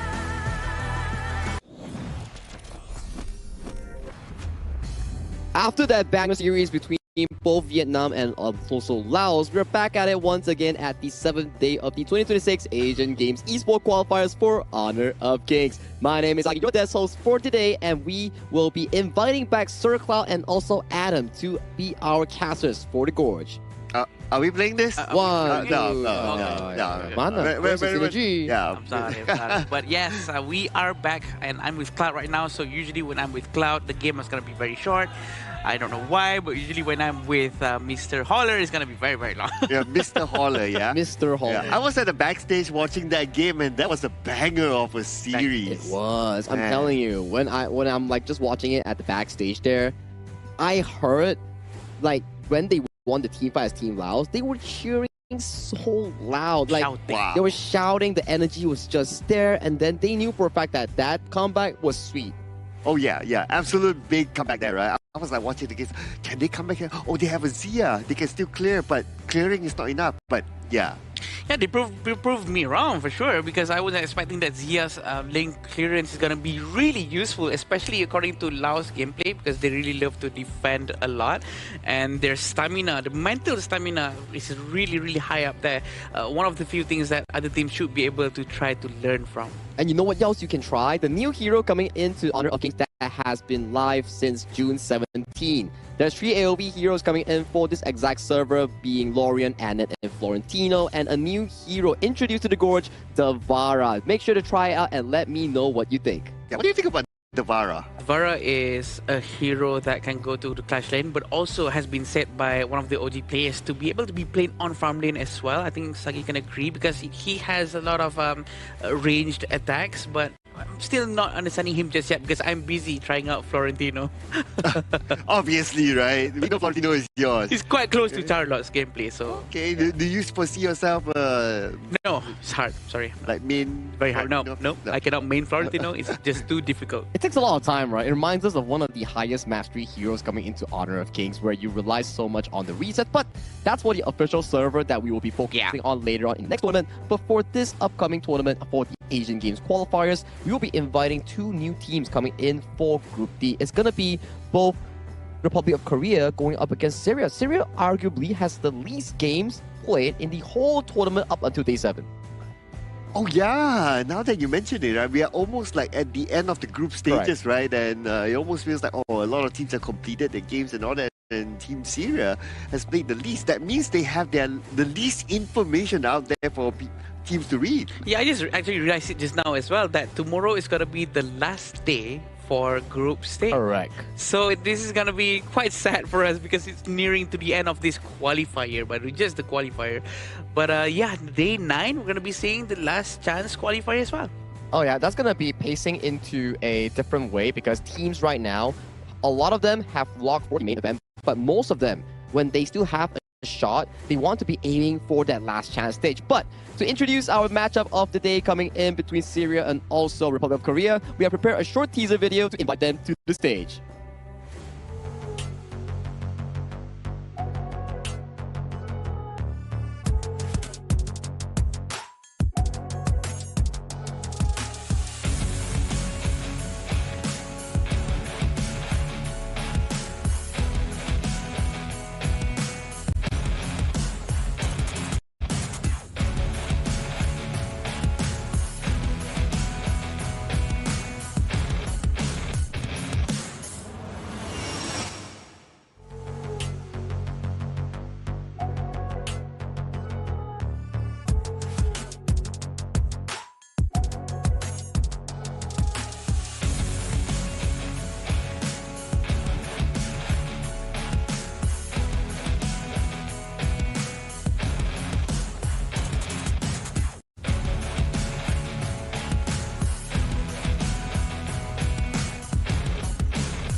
Their path to qualification remains wide open.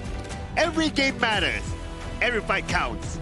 And they must battle until the very end to secure direct qualification. With everything at stake, they refuse to back down. Ready to fight for every opportunity. Syria!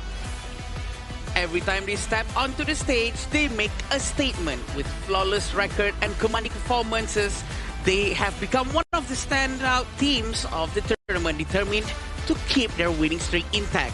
Please welcome Republic of Korea! The unstoppable force coming in from Korea, challenging up against the underdogs, which is Syria here. If Syria is able to pull off a under sweep here, which is like, if they're able to find that momentum here against Korea, maybe, just maybe, they can topple the rankings here coming from Group D. It's going to be nice to see an upset, because we do know that Korea has a lot of experience, but walking down through Syria's team right here. Yes, represented by Bashar, Ammar, Abdul Aziz, Ali, and Ibrahim. So as what we mentioned before they walked in, right? This team has played the least games. That means their data is not as much as many other teams out there. So who knows? A surprise might happen. It's a double-edged sword, right? Whereby you don't really have much games in the official tournament, but you also don't have enough data for the opponent to actually have information on towards you. The best information that we have on this squad is that they played a very long game double Tempest back then, and it came down to Abdul Aziz stealing the Tempest Dragon with his Angela. No, the Angela steal with the Blazing Brilliant. It's just so good. And we remember that Ammar was the one who was supposed to be there, but he wasn't. There's a lot of things happening with Syria, but at least they have the idea what is supposed to happen. But this is the lineup coming in from Republic of Korea with Yuno, Jihoon, Sungbin, Hunmin, and Songgon. These are the players coming in from, we know them from Nongshim Red Force, and a lot of experience under their belt. Yes, this is powerhouse of the group, of course, and they are definitely one of the favorites to move forward. So this will pretty much be like the David versus Goliath sort of story, if you kind of think about it. Yeah, and we did see how yesterday Republic of Korea was able to take down Sri Lanka in a rather convincing fashion, thanks to Seonggon and also Seongbin with that Mozi Angela combination in consistently finding the targets on towards the gorge. Their playstyle is really heavily revolving around that mid jungle roam rotation in getting those early leads and skirmishes here. And this is the head-to-head between two teams.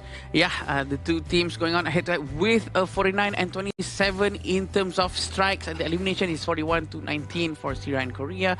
But the amount of assists coming in from Korea is going to be so much more. It's because the fact that they have went through a lot of team fights, and this shows that they love to play as a team much more compared to Syria. But the hero pool here is not too far off, right? Like, even though Republic of Korea, they played more games, but they are still keeping their hero pools pretty tight. So it looks like they might be the kind of team that likes to play things by the textbook, or a little bit safer, or something that's tried and true. Nothing too risky yet. It's more in the pacing, right? Like, we went through some of their games. They are more on towards the control mage side for their specific mid laner, lesser on the aggressive end. They like to play games where team fights are slow and steady, non-pressure. But for the side of Team Republic of Korea, the way that they play is through dominant picks, through heavy crowd control, setups coming in from the mid and roll. So it's gonna be a rather difficult situation coming in for the side of Syria to actually respond to Korea's playstyle.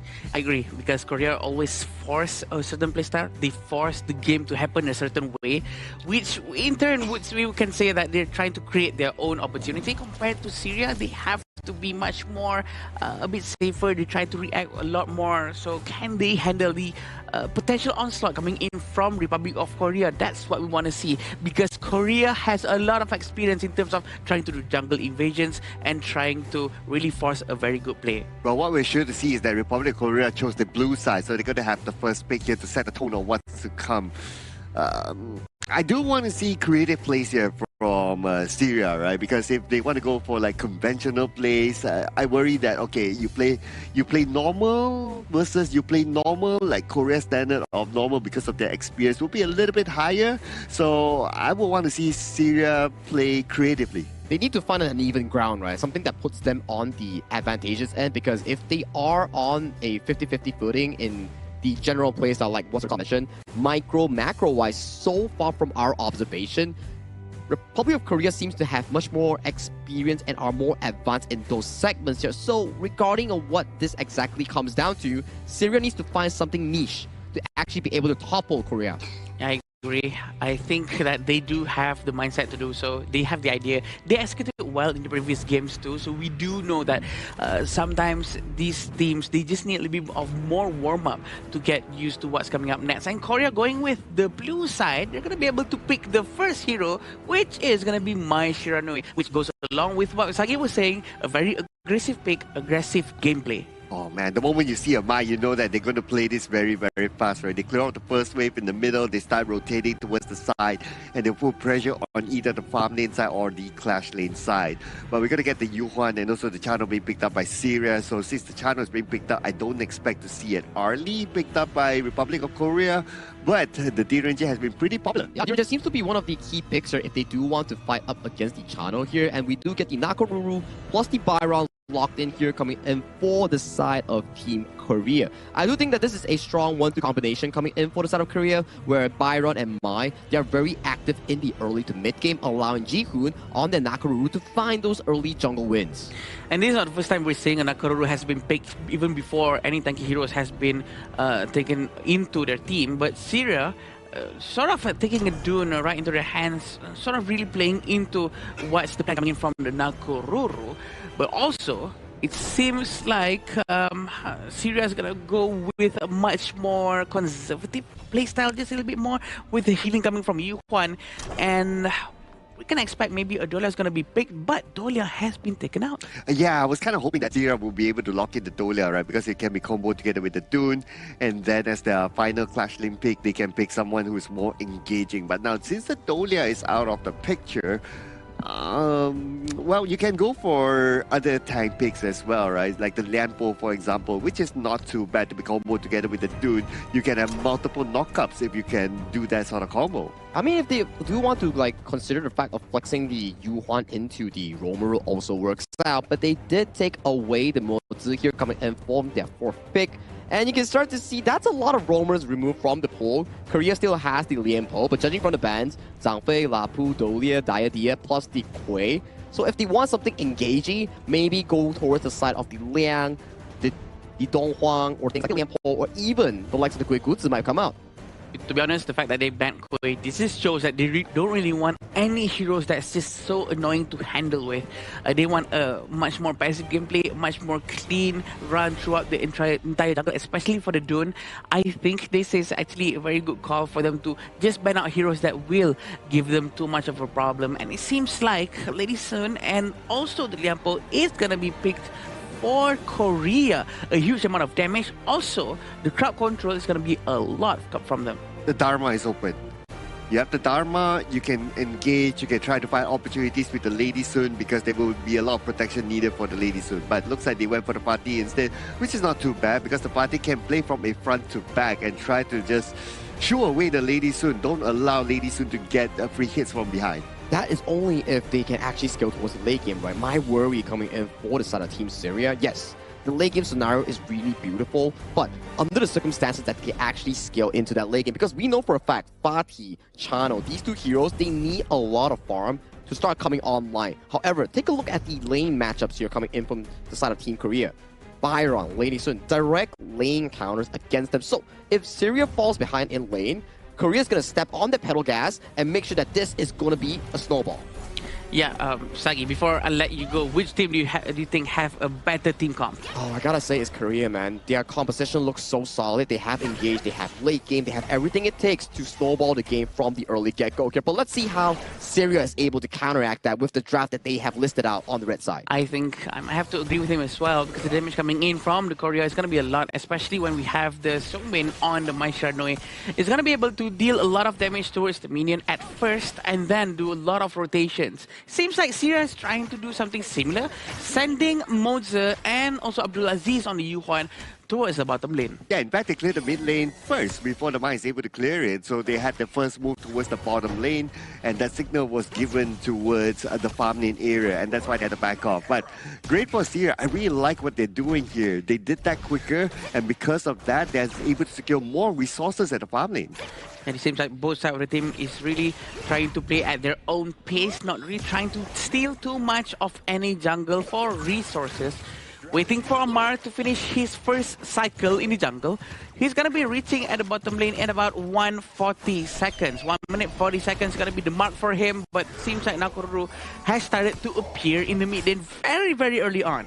Okay, bit of a rotation back into the mid lane by Seongbin, but that's just to take over the wave so that he's able to farm for himself. Now, keep your eye on the Jihoon though. He's making his rotation onto the bottom, but no clear target yet because Ibrahim had the signal that he has to play this safely underneath the tower. Yeah, we know Amar and Jihoon is trying to rotate as fast as they can, but as a Dune, it's going to take a long more time for you to clear the jungles compared to Nakoruru, because Nakoruru is a damage-based hero. Compared to a Dune, which has to focus more on towards defensive items, but it seems like a little bit of a walk happening in the top lane to try to get Bashar, but Bashar actually managed to run back to his tower to safety. Okay, so looks like Syria, they're still in control of the middle stages, right? Despite them being behind in terms of goal, but at least in terms of laning is okay, but maybe I spoke too soon, but no. Abdulaziz is okay. Great, and any Soro coming from him, trying to survive any potential upcoming damage from Korea. Rotation is trying to be made by Songbin, moving towards Bashar, but Bashar seems fine for now. Are they trying to steal? They managed to give it towards Honmin. A very quick and decisive move from the Korean farm laner. And again, both sides back to respecting each other in terms of the jungle. No big jungle invaders though.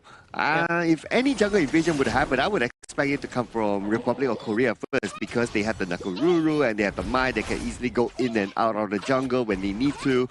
If it's not to gather resources in the Syria side jungle, at least they are able to get information. A huge damage coming in from Korea, but did not manage to really make it stick to Amar, because Amar used the early blade to run away to the back. But very, very cheeky from Yuno, clearing the wave before it even arrives to the center, and it seems like they're all gonna dive into the tower with Jihoon in line. And a huge amount of crowd control coming in from Korea. I thought he was able to survive that when he used the flash forward, but then again, they still went in on it. They were committed to getting that takedown, and that gave them dividends. The first strike given towards Republic of Korea, and not only that, look at where Yunho is at the top. He cut the wave all the way behind tier 2 tower. Yeah, he really doesn't want to waste any time, because this will allow him to do an earlier rotation towards other lanes. That's the benefit of doing this lane cuts. But it seems like they really want to try to get Amar once more. Amar has his passive activated. The Unyielding Might is already switched on. So they have about 25 seconds cooldown before it comes back again. Korea has to do something right now. Well, Korea, what they're going to do right now is to lock in the Tyrant. It's going to be easily taken by them. But the Overlord is open. Okay, Korea making the rotation towards the Overlord. Oh no, the Overlord right now. It's up for grabs. Who's going to get it at the end of the day? And from behind as well, Syria coming in to give backup. The Overlord still stands though. Very good team fight coming in. A disengage that is forced by Korea. They do know that Syria wants to go in, but look at that unruly blade. He really wants to try to get him, but he did not manage to do so. But look at this! Ibrahim is gonna go down so quickly, coming in with Korea, diving into the tower. 3-man treble smash, and they're able to get one out of that attack.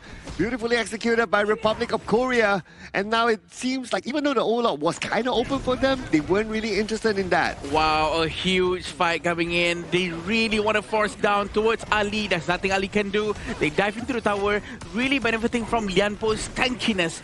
It almost seems like there's nothing Syrian can react to that. But Bashar is quite busy at the bottom. It feels like Bashar is trying to buy some space for his teammate. But is it enough for his teammate to actually survive the attacks coming in the center? Or he might need to join up with them right now because they still have a chance. Look at this. Behind, going in, it's going to be one, and it's going to be Ibrahim taken down just like that.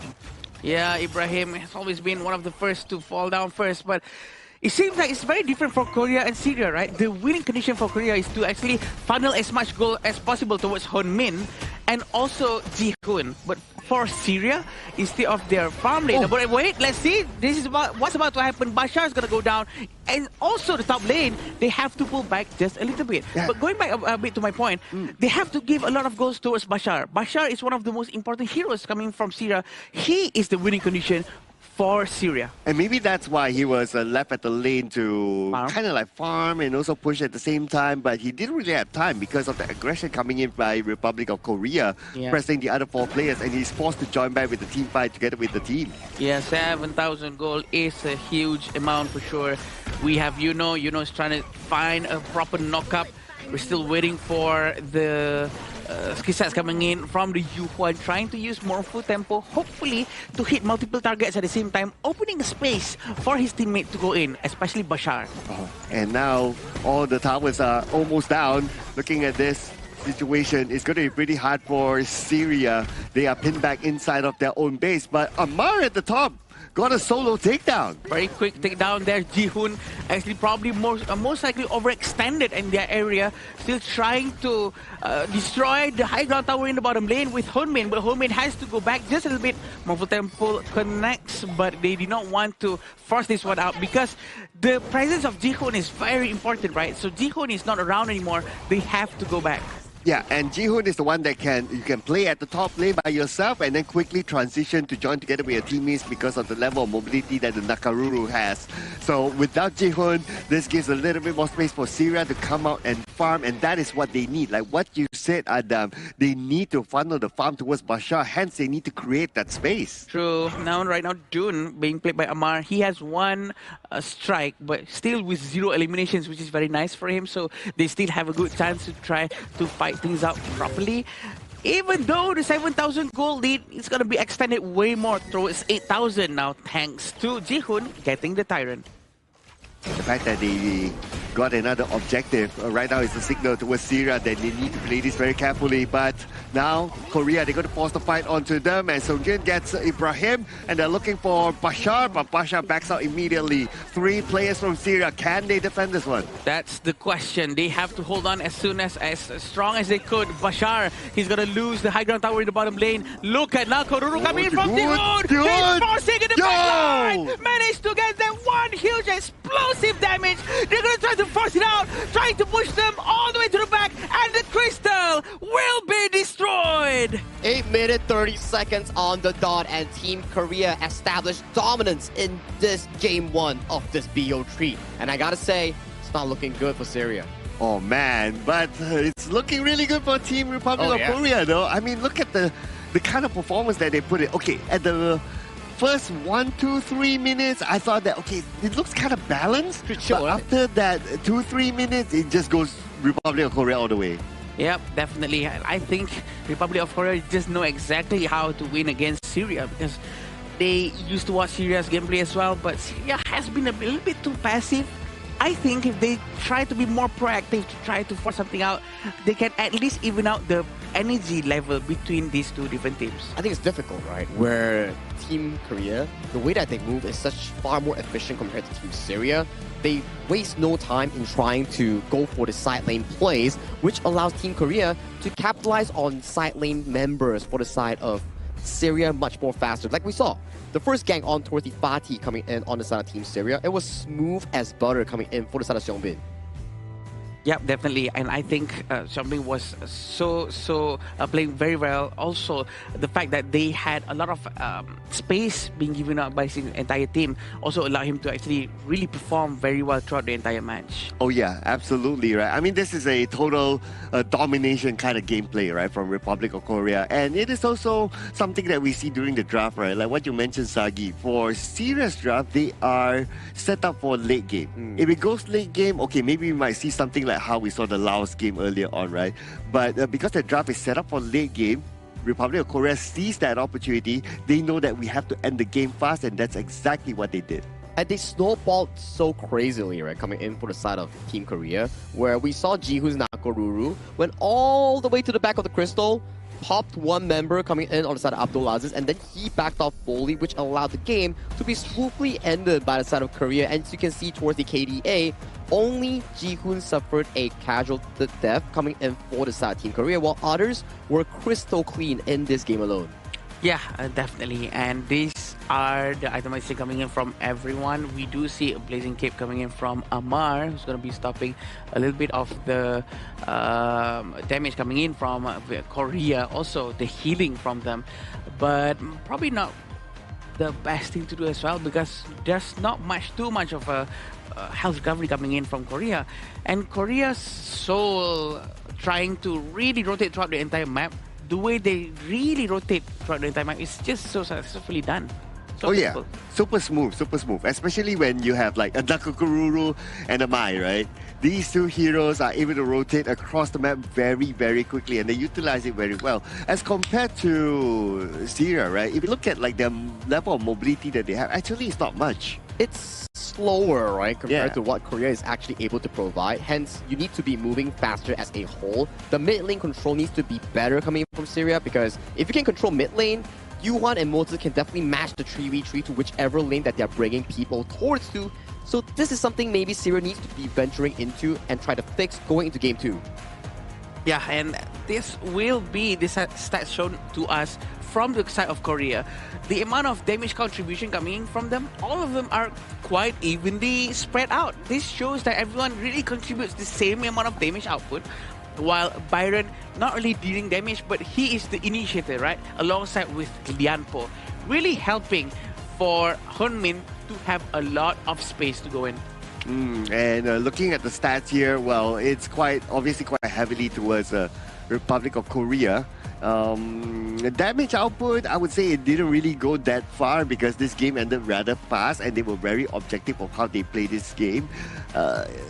When it comes to like even the takedowns, right? Those takedowns were like very objective kind of takedowns. It's like, okay, because we want to win your farm lane, for example, that's why we rotate there and we take you down. It's not like we purposely see you open there and we want to take you down, that sort of mindset. So it's slightly different than how, let's say, we play rank and we just see one person alone. We just want to get the takedown for whatever, right? To your point, right, Circle Out, it's like every time a takedown happens for the side of Team Korea on towards Syria, it leads to something in return. Let's say one takedown, then a tower, one takedown, then a piece of the jungle, one takedown, then a tyrant, for example, which allows Team Korea to build this steadily gold lead with no wavering towards any side back to Syria, right? See, it's a slow curve over to that 10,000 mark, just at a bare 8 minutes 25 seconds. It's all about the next objective, right? After having that takedowns, what's next? What do you do to actually make good use of this extra space that we have before the cooldown, before the respawn of that person that we just got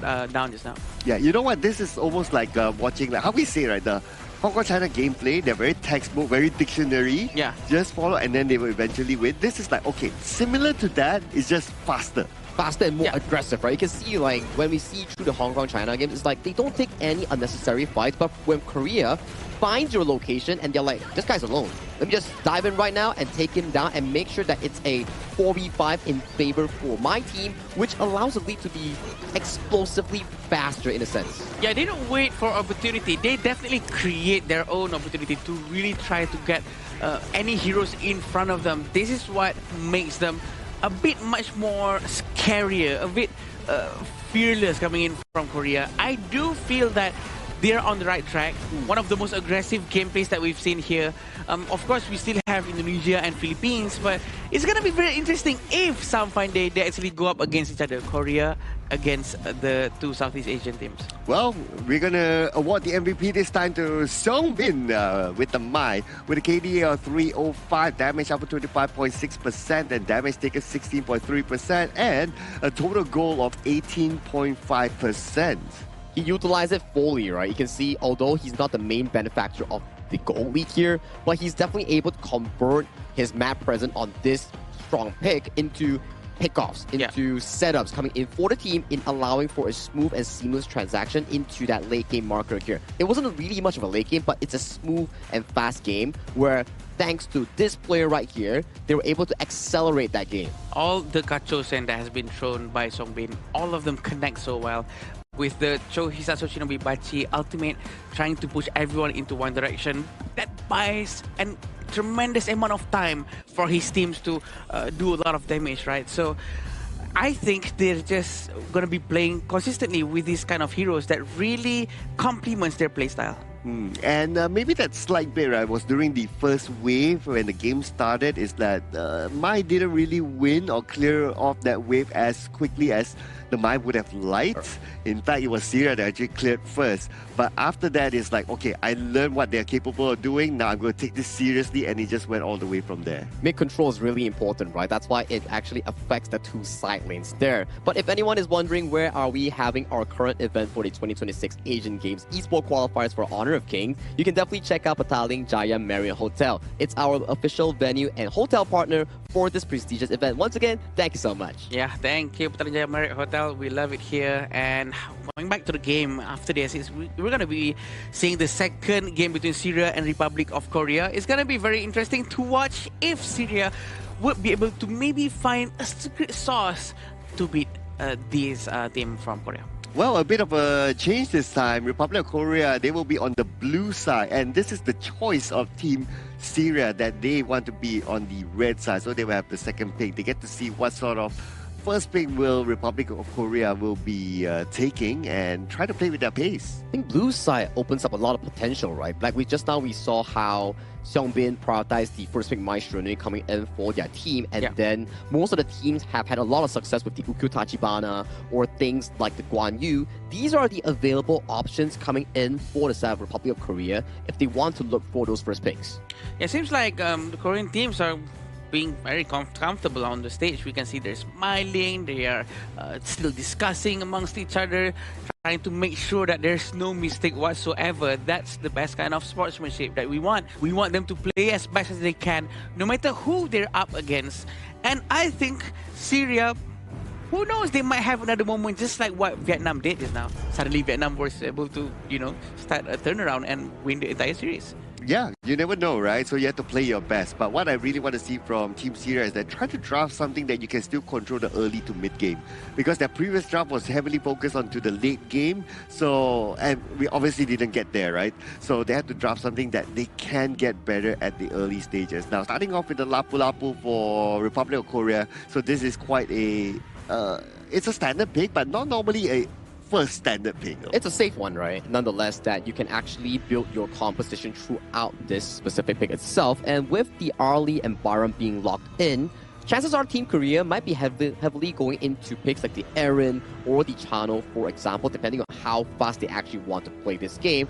And maybe a jungle pick here before going into the second phase, or even a Xiao Qiao, which has been statistically one of the better counters towards the Arlie. Exactly what you said. Xiao Qiao's going to be taken, and also the Renji inside the hands of Korea is going to be a very good hero to go up against Byron, who's going to be tanking damage from the Korean teams.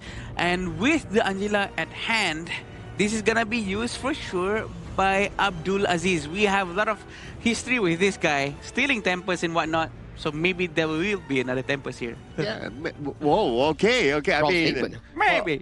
Holland's not here though, just saying. Right? Yeah. But anything can happen, right? So the Angela can combo very well with the Mozer as well. We've seen like a gameplay where there's like multiple projectiles, and with the fact that they took Arlie for themselves, so you don't have the Arlie to try to negate all those projectiles for Republic of Korea. So having a Mozer makes sense, but if they were to go for that, they have to consider a tank jungle for Syria. Yeah, there's still a lot of options, right, available coming in for the side of Syria, and that's the tank jungle option that you talk about here, Dun being removed from the pool. Roamer options coming in from Syria, likely something like the Mozi, Diadia, or even the Liang to better combo with Abdul Aziz and making sure that he gets the perfect full damage output on whoever it is that they get on in the first place. Yeah, and I think it's going to be extremely fun to watch all the heroes that has been taken out. Kui has been one more time taken out by Korean team themselves, because previously it was Syrian team who took out Kui. But taking Atta when there's a DRNG on the Korean side of the team, I think that's quite risky, because we all know that DRNG is going to be buying Doomsday and Sparkforge for sure and the D4 Siege. So I think Atta is going to be melted too quickly. What would be better if he goes with a hero that has maybe much more armor rather than HP based scale?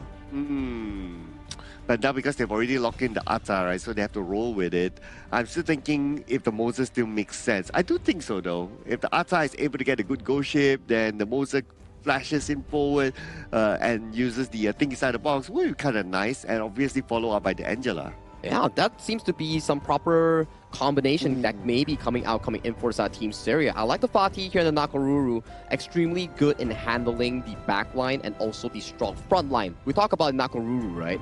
Capable of assassinating backlines and also has percentage health damage in handling some of the key HP tanks like the Byron, the Atta, for example. And you supplement that with a Fatih that somehow counters the Arlie towards the late game. You can jump on towards the Arlie and go for that full combo. And the idea being locked in by Team Syria, they want to play a strong mid-roam synergy and making sure that they find a first target and they burst him down. So whoever gets locked by the idea is gonna get that blazing brilliance right into their face. It's not gonna be cool when that happens.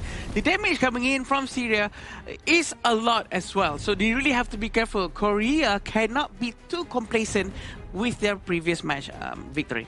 Yep, so before we let go of Sagi, last thoughts from you. Last thoughts from me, Syria will definitely have to be able to find those early game advantage with that 1-2 combination coming in from the Angel and also the Diadia if they want to be able to see that Shadow Drag, Shadow Vanguard and Tyrant come into play here. If they can maintain the game into a 50-50 up until 10th minute mark, that is definitely will be a main goal for them going into this game. Yeah. And we can see, thank you, Sagi. I'm sorry about that. I forgot to say that. Thank you, Sagi. Don't need to thank him. No. Yeah. He's fine. Abdul Aziz is going to be going to the mid lane with the 2,000 gold. For now, it's a bit too early for us to see any changes throughout the itemization, but a very early rotation coming in from the Xiao Xiao. Songbin really wants to try to punish as much as he can, trying to steal this jungle. Honestly, I kind of like this draft from Syria a little bit better than the first game because at least this draft will give them a bit more control from the early to mid game, right? And the rest is about execution. If they're able to execute it well, able to control Republic of Korea from the early to mid or late game, then the Arlie, once he gets his items, might be able to wreak havoc. Yeah, that's true. Still going on with very slow pace coming in from both sides of the team. This is still very early for both of them, for sure. And Korea usually starts to come a little bit more online during the 3-minute mark. It all depends on how Nakoruru is going to start her rotation.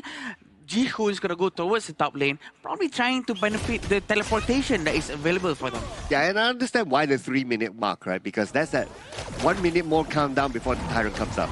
So if you can exert dominance from that 1 minute onwards, then it's very likely you can win the Tyrant. But in the middle, looks like Jihoon gets the first strike. Well, they didn't really need to wait for 3 minutes. Yeah, first strike has been done. There's almost 1,000 gold difference. Look how aggressive Ali was trying to go to the front. We still want to see much more of a rotation coming in from Syrian team. Rotate together with the jungle, with the mid lane, to be able to dominate the river area at the very least, or their own jungle. And Republic of Korea, they're starting to step in slightly into the Syrian side as jungle, right? And I want to see the same from Team Syria if they're able to do so. They're making that rotation towards the bottom. Oh, but Abdulaziz, his position is compromised. You mean he saw someone move there and he found out. Still have the Lapu-Lapu Songyeon quite nearby. He's trying to open up the entire map, trying to give some vision to his teammates so that they know the rotation coming in. But look at this, huge amount of damage with the first ever Secretary Blessing to be used in this game, but did not manage to get them down. This is just before any item has been done. Imagine if items is already there. Oh, he would have been gone. Would have bursted down for sure. Ibrahim has his flash to thank for, right? Because of that, he's able to flash behind underneath the tower and he was safe.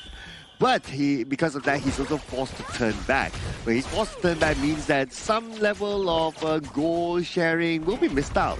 Definitely, that's very important. Raging Sea has been used. All of them trying to follow up, bursting down Abdulaziz. Very nice focus fire coming out from them, and they're still trying to go for Atta, but I don't think they should be wasting too much skills on Atta. Atta don't really have a huge amount of damage early on. He still needs his little bit of itemizations, and we do know that the deed is done. They already got Abdulaziz, very important hero. The deed is done, yeah? Yeah. So this is the 3-minute bracket that we talked about, right? That's where we start to see Republic of Korea start to turn up the gas. And Choco is waiting at the side. There's gonna be Songgon. He's not gonna try to force anything. I was expecting to to be much closer to him, or maybe flash in with a Sacred Tree Blessing. But it seems like they're not going to do that. They're going to try to rotate towards Tyrant for sure. Very smart from Syria. They know they're not going to get Tyrant. They went straight to the Overlord. And in fact, faster than Korea getting Tyrant.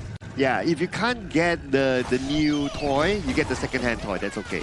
But here we go on to Abdulaziz. Receives a lot of damage, but again, because of the flash, he is safe.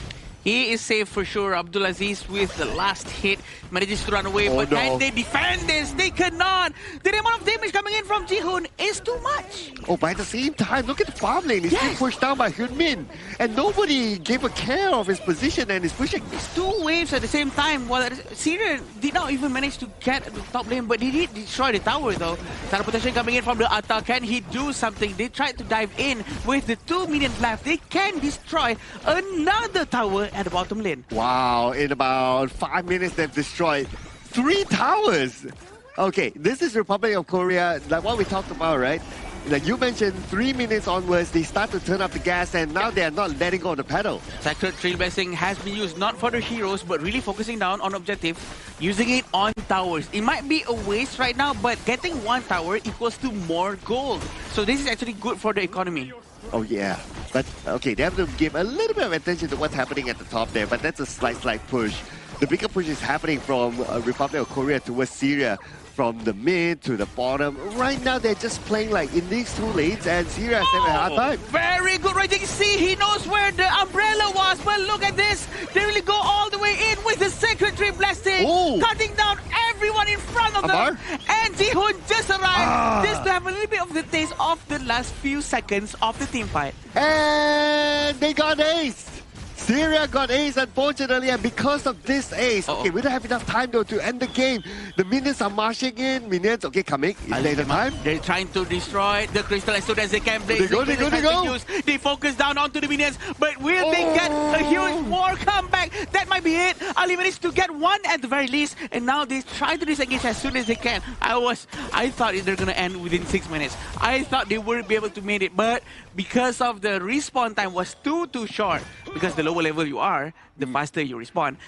That just helps them in a way. Yeah, and also what helps Syria is that after you just exploded the tower, right? Yeah. The minions will move slow. Yes. Yeah, for a moment. If the minions didn't move slow, this game would have ended. So that's why some teams out there, what they would try to do, they would try to destroy the tower before the minion comes close. But this is what happened in the previous war. They literally just dive all the way in, but this is a new one. Okay. This is a very good blessing. Okay. Coming in. This might be a huge comeback coming in from Syria. A very good fight coming out from them. Abdulaziz with that Blazing Brilliance helping out his teammates with Ibrahim in the front, knowing that Ammar was also taking a lot of damage for the team. Oh, this is Syria not going down without a fight.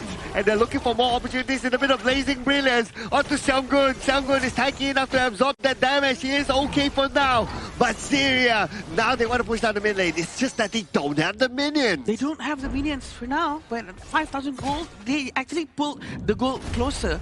And I do think this might be because of a little bit of overextension coming in from the Blazing Brilliance was just so nice. Again, with the damage coming in from the Fatih, but that was just so much. That is so much, but actually still managed to go down so quickly because of the consecutive damage coming in from the Syria side. Yeah, and for Republic of Korea, they're realizing that, okay, only 2 lane advantage is not going to be enough for them. Now they're looking to take down more towers at the top. They're opening up more opportunities for them to push into the base later on. Now they are right in front of the doorstep of Syria, and Syria is full on defense for them again. Tier 2 tower has been destroyed. Blazing Brilliance just to shoo them away from the area. Raging Sea hits they got it. They really want more. Ibrahim goes down. That's it. Abdulaziz manages to survive. They also manages to go down because of Ali. A very good defense coming in from them. Oh, Republic of Korea, they're starting to lose discipline here. They're looking all the way to the back line. Well, it would have been a different story if they actually got their target, but the fact that it did not happen. But that's also thanks to the Blazing Brilliance that bought a little bit more time to take down those small minions. And because of no minions, the tower is free hitting, will free hit onto those heroes. 6,000 gold in front. And they still cannot try to finish the game. But this is because of Atta. Ammar is going to go down. The damage is just too high. Thanks to the presence of Hyunmin. They're going to try to find a lot more damage here, but see how Jihu has been stuck behind, and the Byron manages to survive. Bashar is always prepared to try to stop the movements of Jihun. You know what? The Blazing Brilliance right now is almost like the Fire Brigade, right? It's trying to put off the fires here whenever they come into the base. But now all the towers are down. And with the towers down, it's all in here for Republic of Korea. Juno will get Bashar, and the Crystal will be their focus. And they will end the game 2-0. And that's the trio score coming in for the side of the Republic of Korea in towards Group D, booking their slot into the main event. But valiant effort as well coming in from Syria. They did not allow the game to be a landslide coming in for that specific case. We saw how Korea, they were trying to go for that specific time limit, but Syria came back and they immediately shut it down. And then after that play in the high ground, in towards the mid lane, they punished Korea for being overly zealous. But these are the things that makes a good team.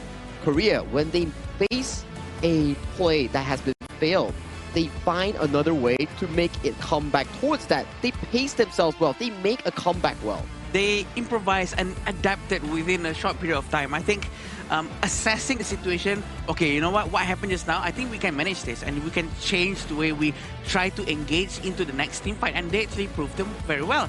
But of course, I think the fact that they were a little bit overextending because they really want to end the game quick. Sort of punish themselves, right? I was just looking at the reaction of the coach and the management of Syria, right? It's like they were, they look pretty happy with like, oh, it almost looked like they had the opportunity to like, we can fight back, we can maybe do a comeback here. But yeah, I do agree with you both gentlemen, right? Is that I am impressed with how Syria played this game. Normally, if you got beaten down in game one so badly, game two you'll be like, you know what, let's just go through the motions. But Syria is like, game one they were beaten down, game two they tried to rise back up again, and this is something that I applaud.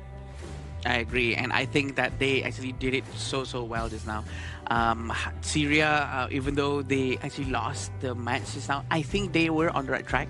They know what they were doing. They tried their very best. Abdulaziz with his Angela, he knows that he has a good track record with a hero. Pretty good, but well, he did not manage to do it once more because they are going up against a giant who has been playing together for years. And that's the worrying part, right? Considering the fact that they still managed to find some hole coming in for the hastiness of the side of Republic of Korea. Maybe in their next few matches coming in from Syria, they still have, like, if I'm not mistaken, one more match.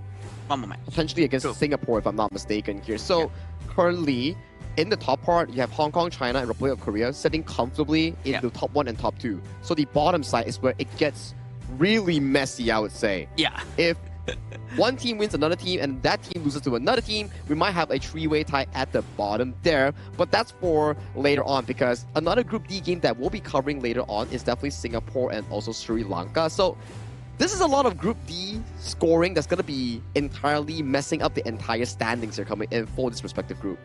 Yeah, for sure. And I think Group D has a lot of dynamic and extremely saturated in terms of performance, but that's what makes it very interesting to see how these potential underdogs are going to try to really maul onto the big giants. And I think it's very interesting to see how they start to progress and adapt into the next stages of their gameplay. Wow, Group D is starting to shape out to be a very exciting group. I really can't wait to see how things will turn out. Of course, we have one more match for Group D after this, like what you mentioned, and then we have a clearer idea. But for Team Syria, even though they lost, I didn't feel that it was a loss. I feel that it was a good improvement by Syria, and it was a good showing of a fight by them, and it shows that they want to keep their hopes and dreams up to at least qualify to the last chance qualifiers. Which is why the positive growth coming in from Syria from Game 1 and Game 2 is really well cherished, because if you put this momentum that Syria actually generated for themselves and move on towards the later stages of the tournament, then maybe they can punch a ticket towards the last chance. Yeah, definitely, and I think they would still be able to do so if they keep up with their performance like this, because they are on the right track. Korea with a 2-0, their itemization is, you know what, rather straightforward. Nothing too odd coming in from both sides. Just what do you mean? Spa Force Dagger DNJ, that's unusual. That's not unusual. Oh, come on, venomous stuff, you know. No, it's not. Except maybe Shungun with Lapu Lapu on the Star Spring? Star Spring. I think Star Spring is okay, considering like usually you'll want to use Star Spring when you want to force an early game pressure where you don't need your teammates to consistently go visit the fountain or pick up those honeydew to heal up. So I think that's okay because every 5 minutes you can swap around a roamer item for free. True, that's true. You can still swap it. You can get the redemption if you want to change to something else. It's also fine. And yeah, I think it's a very interesting gameplay for sure. Yeah, absolutely, right? But these stats, okay, they kind of tell the story if you think about it, right? Like, especially with Abdul Aziz and also with Ali able to come out with a decent amount of damage between the two of them. It shows that your main damage dealers are still able to do stuff. It's not like in some games where we see that, oh, you're supposed to be the main damage dealer, but your damage dealt is like very, very low. This shows that they fought. Correct. And for Syria, right? All hope is not lost. If they can go back immediately and check on the footage, what they can do better, how they can draft better, and if they can challenge Singapore into a grand BO3 and win against them, they go into last chance stage. But if they lose to Singapore, that's where it gets kind of messy. I agree. I think they have to keep up with their momentum to make sure that they have the advantage. But sure, we are seeing the stats right here. Again, from Korea, it's all even out from the first place all the way to the last one. There's no one really hyper carrying the entire team. With Yuno on the Fatih, he's very successful with that. It's just too successful, too good. Well, speaking about success, right, just to illustrate even further of the success of Syria, able to slightly fight back there is by this goal graph here. That was when they were able to win that fight in the middle, and it starts to look like, wow, they win this one fight. Are they going to win the second one? Are they going to win the third one? Are they going to win the fourth one? Are they going to snowball from there, right, basically? So I kind of got a little bit excited there, right? Yeah. But obviously, Republic of Korea, they are very experienced. They know how to bounce back very quickly from one small drop. But hey, it's the proactiveness coming in from Team Syria that counts, right? You want these sort of plays when you're on the losing end to be able to find opportunities in coming back towards the game. So applause towards them, but we need to celebrate the victors as well. With this win, Korea and also Hong Kong, China are guaranteed to go towards the main event. Now, it comes down to Group D. Who will be getting towards that third place spot? Because right now, for those two teams, it's going to be like an Indonesia versus Philippines situation where it doesn't matter anymore, even if they win or lose against each other, but it's for regional pride. Yeah, that's the most important one. Regional pride is on the line, but this is what happened in the previous one. Because the damage coming in from Korea from the beginning of the game is a lot. But again, what made it so exciting on how Syria actually managed to pull up their pants and really try their best to make a comeback. They almost did a comeback. They actually destroyed a couple of heroes at the same time during the mid-game. You're saying that they weren't wearing pants? They were. Oh, okay. Another second one. Oh, okay. They have a second layer. Oh, yeah, probably, yeah. Because they need to keep themselves warm, right? Yeah. But, okay, this is towards the end. And not let's yet. be real, right? This is a bit of overextension by Republic of Korea because there were no minions there. Yeah. But I guess they were kind of feeling the groove, right? That's why they just went for it. Oh, you can see Bashar just going in with the Storm Strike Flash and finding Seongbin. And Ji-hoon, this is more of a, I would say, undisciplined play here coming in for the side of Team Korea, where they are trying to go for a 3v5 angle. And they're like, okay, guys, we are 2 ahead of ourselves. Let's repace it, and then let's go for a true ender here, which in these moments here, this is why I say, numbers game is really important. Amara needs to respect the fact that the other members just aren't here in the vicinity to assist him if he gets open. Yeah, definitely. And we will be seeing who's going to turn out as the MVP from the Republic of Korea. It's going to be Hoon-min with the DRNG.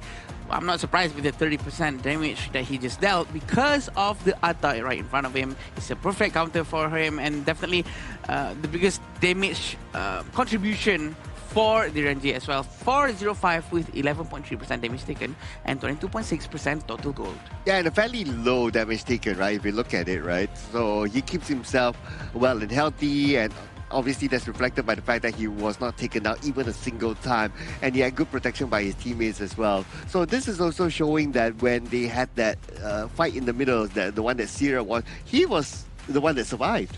And yeah, and when you think about it back towards the game itself, right, when there's like accidental stuff happening left and right, he was the main guy coming in from the side of Republic of Korea to be consistent enough to not falter any single time, making sure that, hey guys, I know you guys are a bit hasty, but remember, we can pace ourselves back and still send a good and clean win coming in from Republic of Korea. So that's a 2-0 coming in from Korea, and they are comfortable right now. Very comfortable for sure, and Korea, they're on the right path, even though we would say that their gameplay is also rather textbook, but it's much more aggressive than that. If we have to really compare it to Hong Kong China's playstyle, Hong Kong China really don't want to overcommit into things, and they will not take fights that they don't feel 100% about it. But with Republic of Korea, they really love to force it out, make their own opportunity, which is why it's very exciting to see. Yeah, it's like if for Hong Kong China, it's like you have to be like perfect, 100 marks in your exam, right? Yes. But if like Republic of Korea is like, okay, you can get 99 marks, that's okay, as long as you finish quickly so that we can go have lunch. It feels like they're having fun, you know. It's like they are trying out aggressive moves, making sure that they can challenge their limits, make sure that they're always active and available in terms of their terms, in terms of mechanics here. But, you know, congratulations to Korea on taking that 2-0 victory over Syria. Let's check out Mara on towards the stage with an interview prepared with the representative coming in from Korea. Let's go, Mara. Republic of Korea, ever so flawless. Congratulations, Hunmin. We always notice that Team Republic of Korea always secure the advantages early, turning those into objectives, map control, towers. What makes Republic of Korea so superior? And it seems like you don't break a sweat every single match. 한국 팀은 초반에 작은 이득도 놓치지 않고 운영을 통해 점점 더 큰 격차로 만들어가는 경우가 많은데, 이런 압도적인 경기력을 보여줄 수 있는 한국 팀의 강점이 무엇이라고 생각하십니까? 일단은 모든 라인이 체급 차이가 나기 때문에 그런 게임을 좀 쉽게 할 수 있는 것 같습니다. So I think that there was a obvious class gap, tier gap.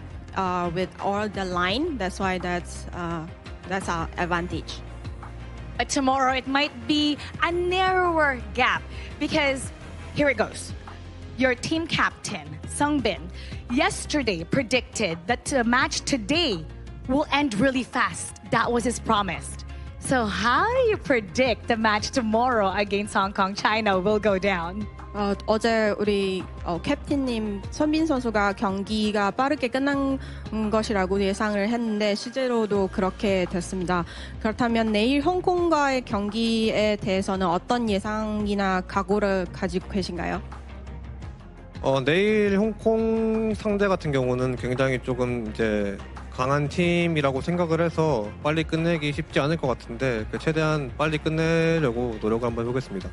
So we understand that tomorrow opponent Hong Kong is very strong team. So we know that it's not easy to finish the game very fast, and so but still we will try our best to finish it quickly. It's gonna be one of the most anticipated matchups here in the Asian Games qualifiers. Let's invite everybody to tune in tomorrow. It's gonna be very exciting. 응원한 팬한테 말씀 한번. 일단은 응원해주시는 팬분들 되게 감사드리고요. 꼭 내일 경기 2대0으로 이겨서 전승으로 1등을 한번 진출하는 모습 보여드리도록 하겠습니다. So thank you for supporting us, and then we'll make sure tomorrow game we will win by 2-0, and then we hope you continue to supporting us. Wow, once again, congratulations. 감사합니다. 감사합니다. 2-0 for tomorrow. Bold prediction. What do you have to say about that, casters? Lead the gorge. Well, Mara, what do I have to say about that? That's definitely a very confident statement coming in from Hyunmin, the farm laner of the side of Korea. But like Mara said, right, it's the most anticipated matches, one of the matches coming in for tomorrow, because we have some things pretty much lined up, right? Yeah. Philippines versus Indonesia, Korea going up against Hong Kong, China. Yeah. You know it's gonna be spicy tomorrow. And I'm not sure if it's gonna be a quick game, but it's gonna be very interesting between South Korea and Hong Kong, China, because we can say that it's between the unstoppable force versus the immovable force, right? It's very hard because Hong Kong China it's very hard for them to move. It's very hard for them to react or to actually commit to something. But Korea, they are already very relentless. They want to go in and force everything into the fight. Yeah, but Hong Kong, China, we have seen their gameplay. They're so disciplined. They won't be easily baited for sure. So I would say that I don't think it will be a fast game. Definitely not. Definitely not. Based on the play style coming in for both Hong Kong, China, and also Korea, I feel that it's going to be quite a while for them to actually settle the score. But talking about settling the score, our upcoming match will feature Sri Lanka and also Singapore taking the final match of the day. For Sri Lanka, it's definitely for them, their final match. They need to win this if they want to stay alive in their respective group itself. For Singapore, it's the same thing. If they want to make sure that they can break it out and have a higher chance towards the last chance stage, it's a must-win for both teams. Yeah, most likely people are really gonna try to expect that it's gonna be a smooth run coming out from Singapore after this. But you know what else is smooth? It's gonna be our iQOO 15R, the official gaming phone for 2026 Asian Games Esports Events Honor of Kings Qualifiers. So thank you iQOO for becoming our tactical gaming devices sponsor.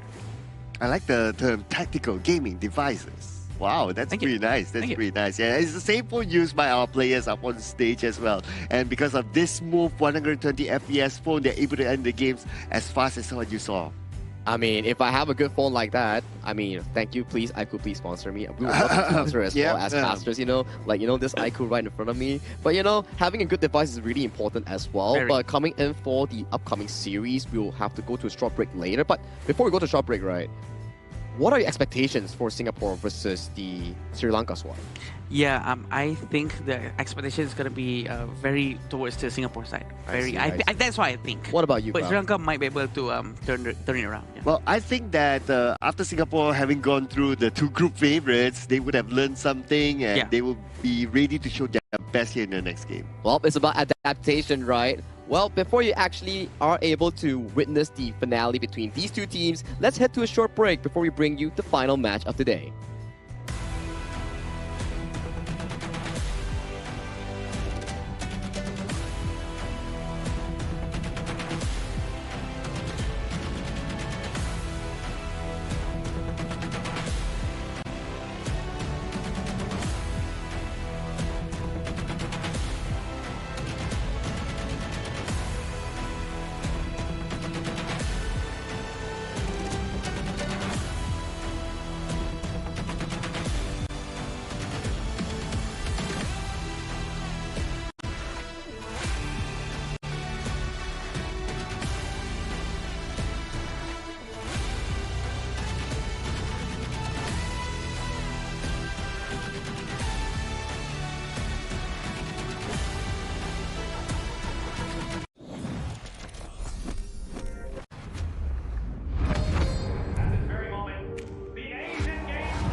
Who will be the next to shine on the Asian Games stage? Contestants fight for the of their regions while we cheer them on from the stands.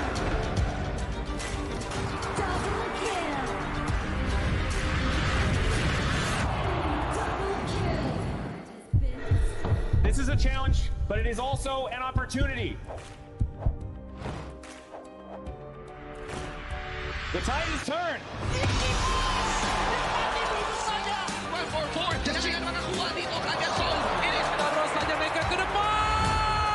In front. They're going to use it. Golden title.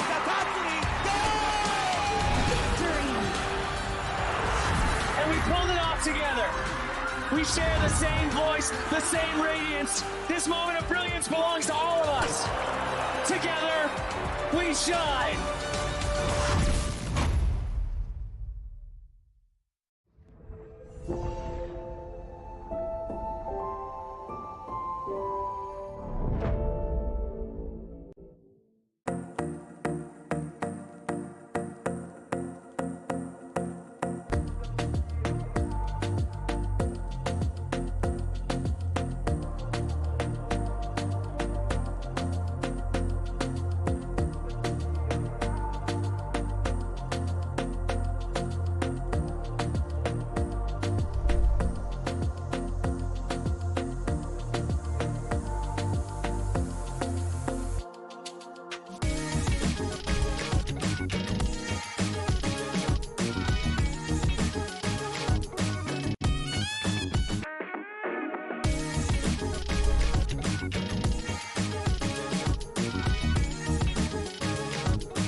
Welcome to the 2026 Asian Games Esports Qualifiers, Honor of Kings.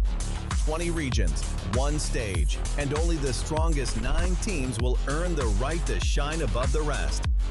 Taking place in Malaysia, June 13th to 21st, 2026. Coming to Malaysia, this is the battleground where teams fight for the right to qualify for the Asian Games. 20 teams enter, but only 9 teams will move on. Apart from the 20 regions, there are 3 regions that have direct qualification. Here is the 2026 Asian Games Esports Qualifiers Honor of Kings format. First, the 20 teams will split into 4 groups of 5. In each group, every team faces every other team once in a single round robin, with every match played in a best-of-3 format. That means every match matters. Every game matters. Every single point matters. The point system is simple. Win the match, earn 1 point. Lose the match, earn none. At the end of the group stage, teams are ranked by the total points they've collected. And from there, the road begins to shine. The top 2 teams from each group qualify directly to the Asian Games main event. That gives us 8 teams advancing straight out of groups. But for those not through yet, the light isn't out. The teams that finish 3rd in each group still have 1 more shot. They move into the last chance stage. There, they battle through one final BO3 single elimination bracket until 2 teams remain. The 2 teams will then face off in a BO3 match to claim the one final qualification slot. So in total, 9 teams will make it through, 8 from the group stage and 1 through the last chance stage. That is the rule. Now it is time to see who can rise through it. From across the world, regions gather here in Malaysia. 20 teams, and only 9 will qualify. The path is set. The stakes are clear. Together, we shine.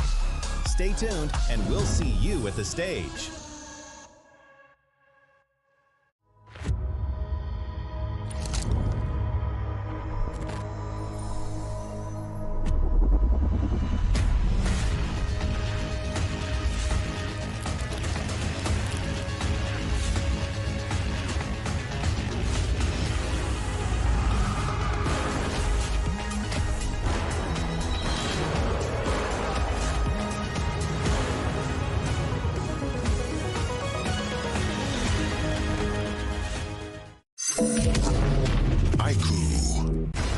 Ultimate not ready yet. You have slain an enemy. My magic murmurs in ecstasy.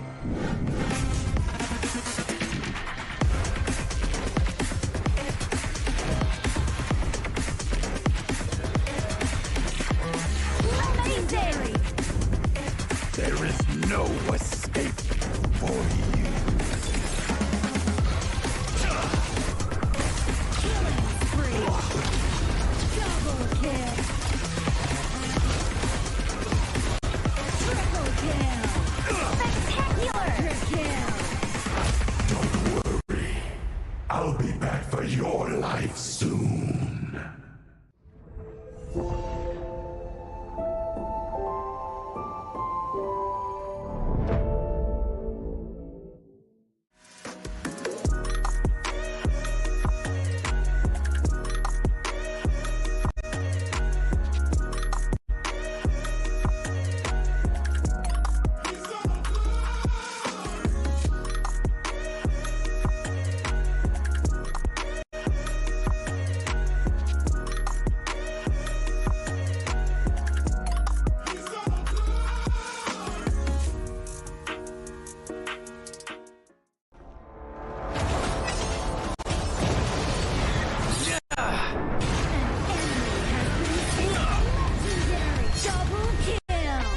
Shall I compare thee to a summer's day? Engage and slain. Don't crush us like insects. Slain an enemy. Defend our base. Our playground tower is under attack. Amazing! Unbelievable! Triple kill. Ah, the fragrance of romance.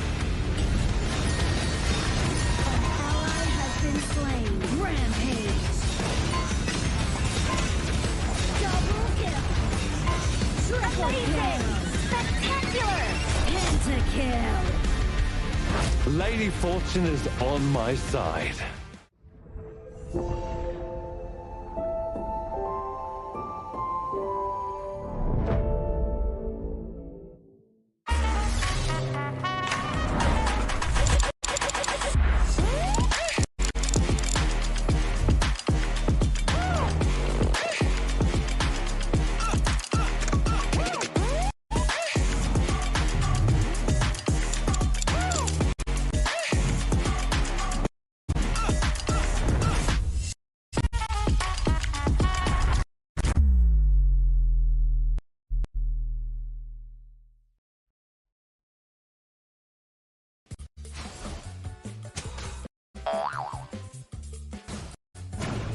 They tried.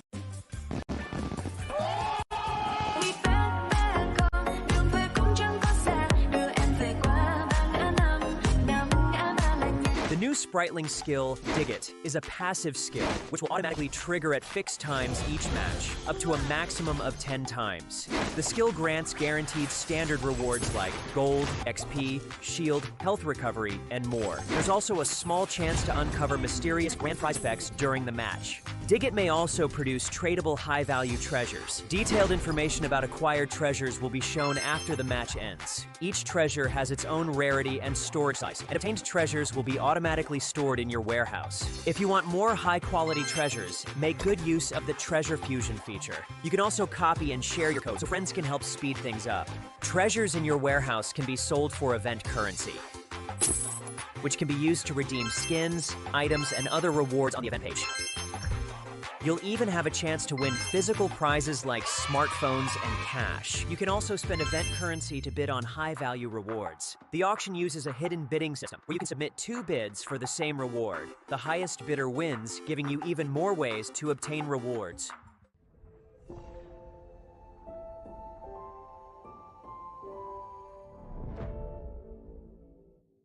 Itu kontrak kita. Relax, bro. Phone aku! Jom ke bara. Mountain Dew!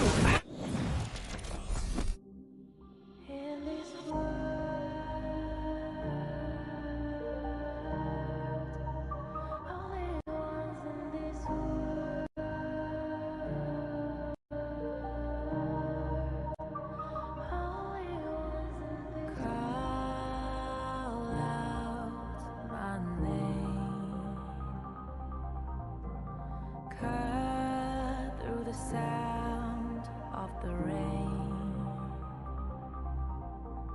No matter how I feed the flame, you know I feel the darkness and the pain.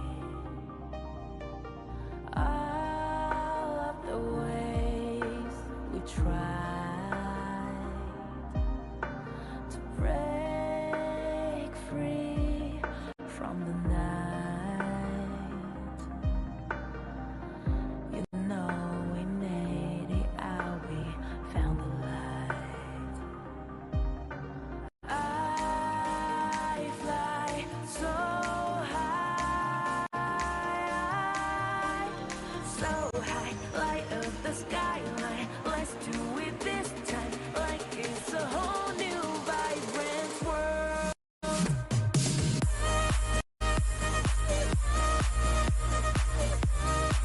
Like we're the only ones in this world. Like we're the only ones in this world. Now I see that I got everything I need. It's alright, I'm on fire, I'm alive, 'cause now I fly so high, so high, light up the skyline. Let's do it this time, like it's a whole new colorful world.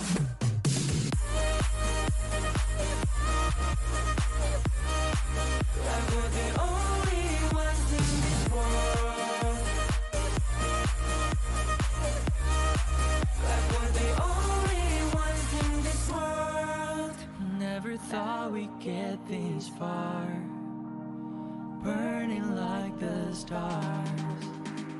How we get this far, like we're the only ones in this world.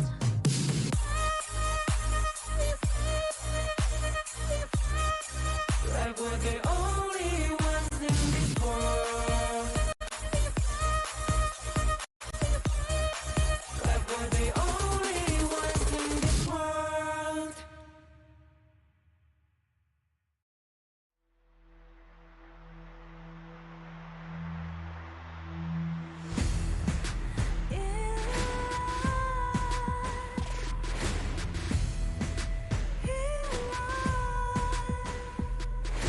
What's a life without its worth? Compromising with what hurts inside. When you let fear decide your fate, you don't choose which path to take in life. In life, I'm finally letting go of everything that still holds me. I'm against the loss, but I won't give up, 'cause it's my time to shine. Standing in the starlight, can no one let me down. Destiny is calling high. I'm not afraid to fight for everything I love. Victory is on my side.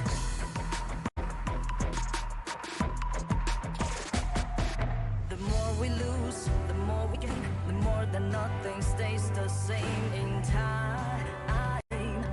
In time. Can love ever, can forget. What you see is what you get sometimes. Sometimes.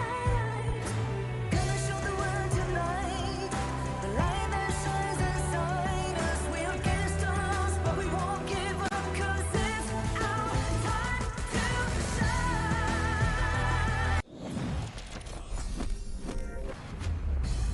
Quick break, and we are back at it for more Honor of Kings action at the Asian Games qualifiers here. My name is Sagi, your desk host for tonight, and with me are the casters, the voice of the gorge, Sir Cloud and Adam Spartanko. Once again, welcome back to the broadcast. Welcome back. Thank you so much, Sagi. Happy to be here with Cloud as well. And we're going to be seeing the last match of the day, Sri Lanka and Singapore. It's going to be fun for us to watch for sure.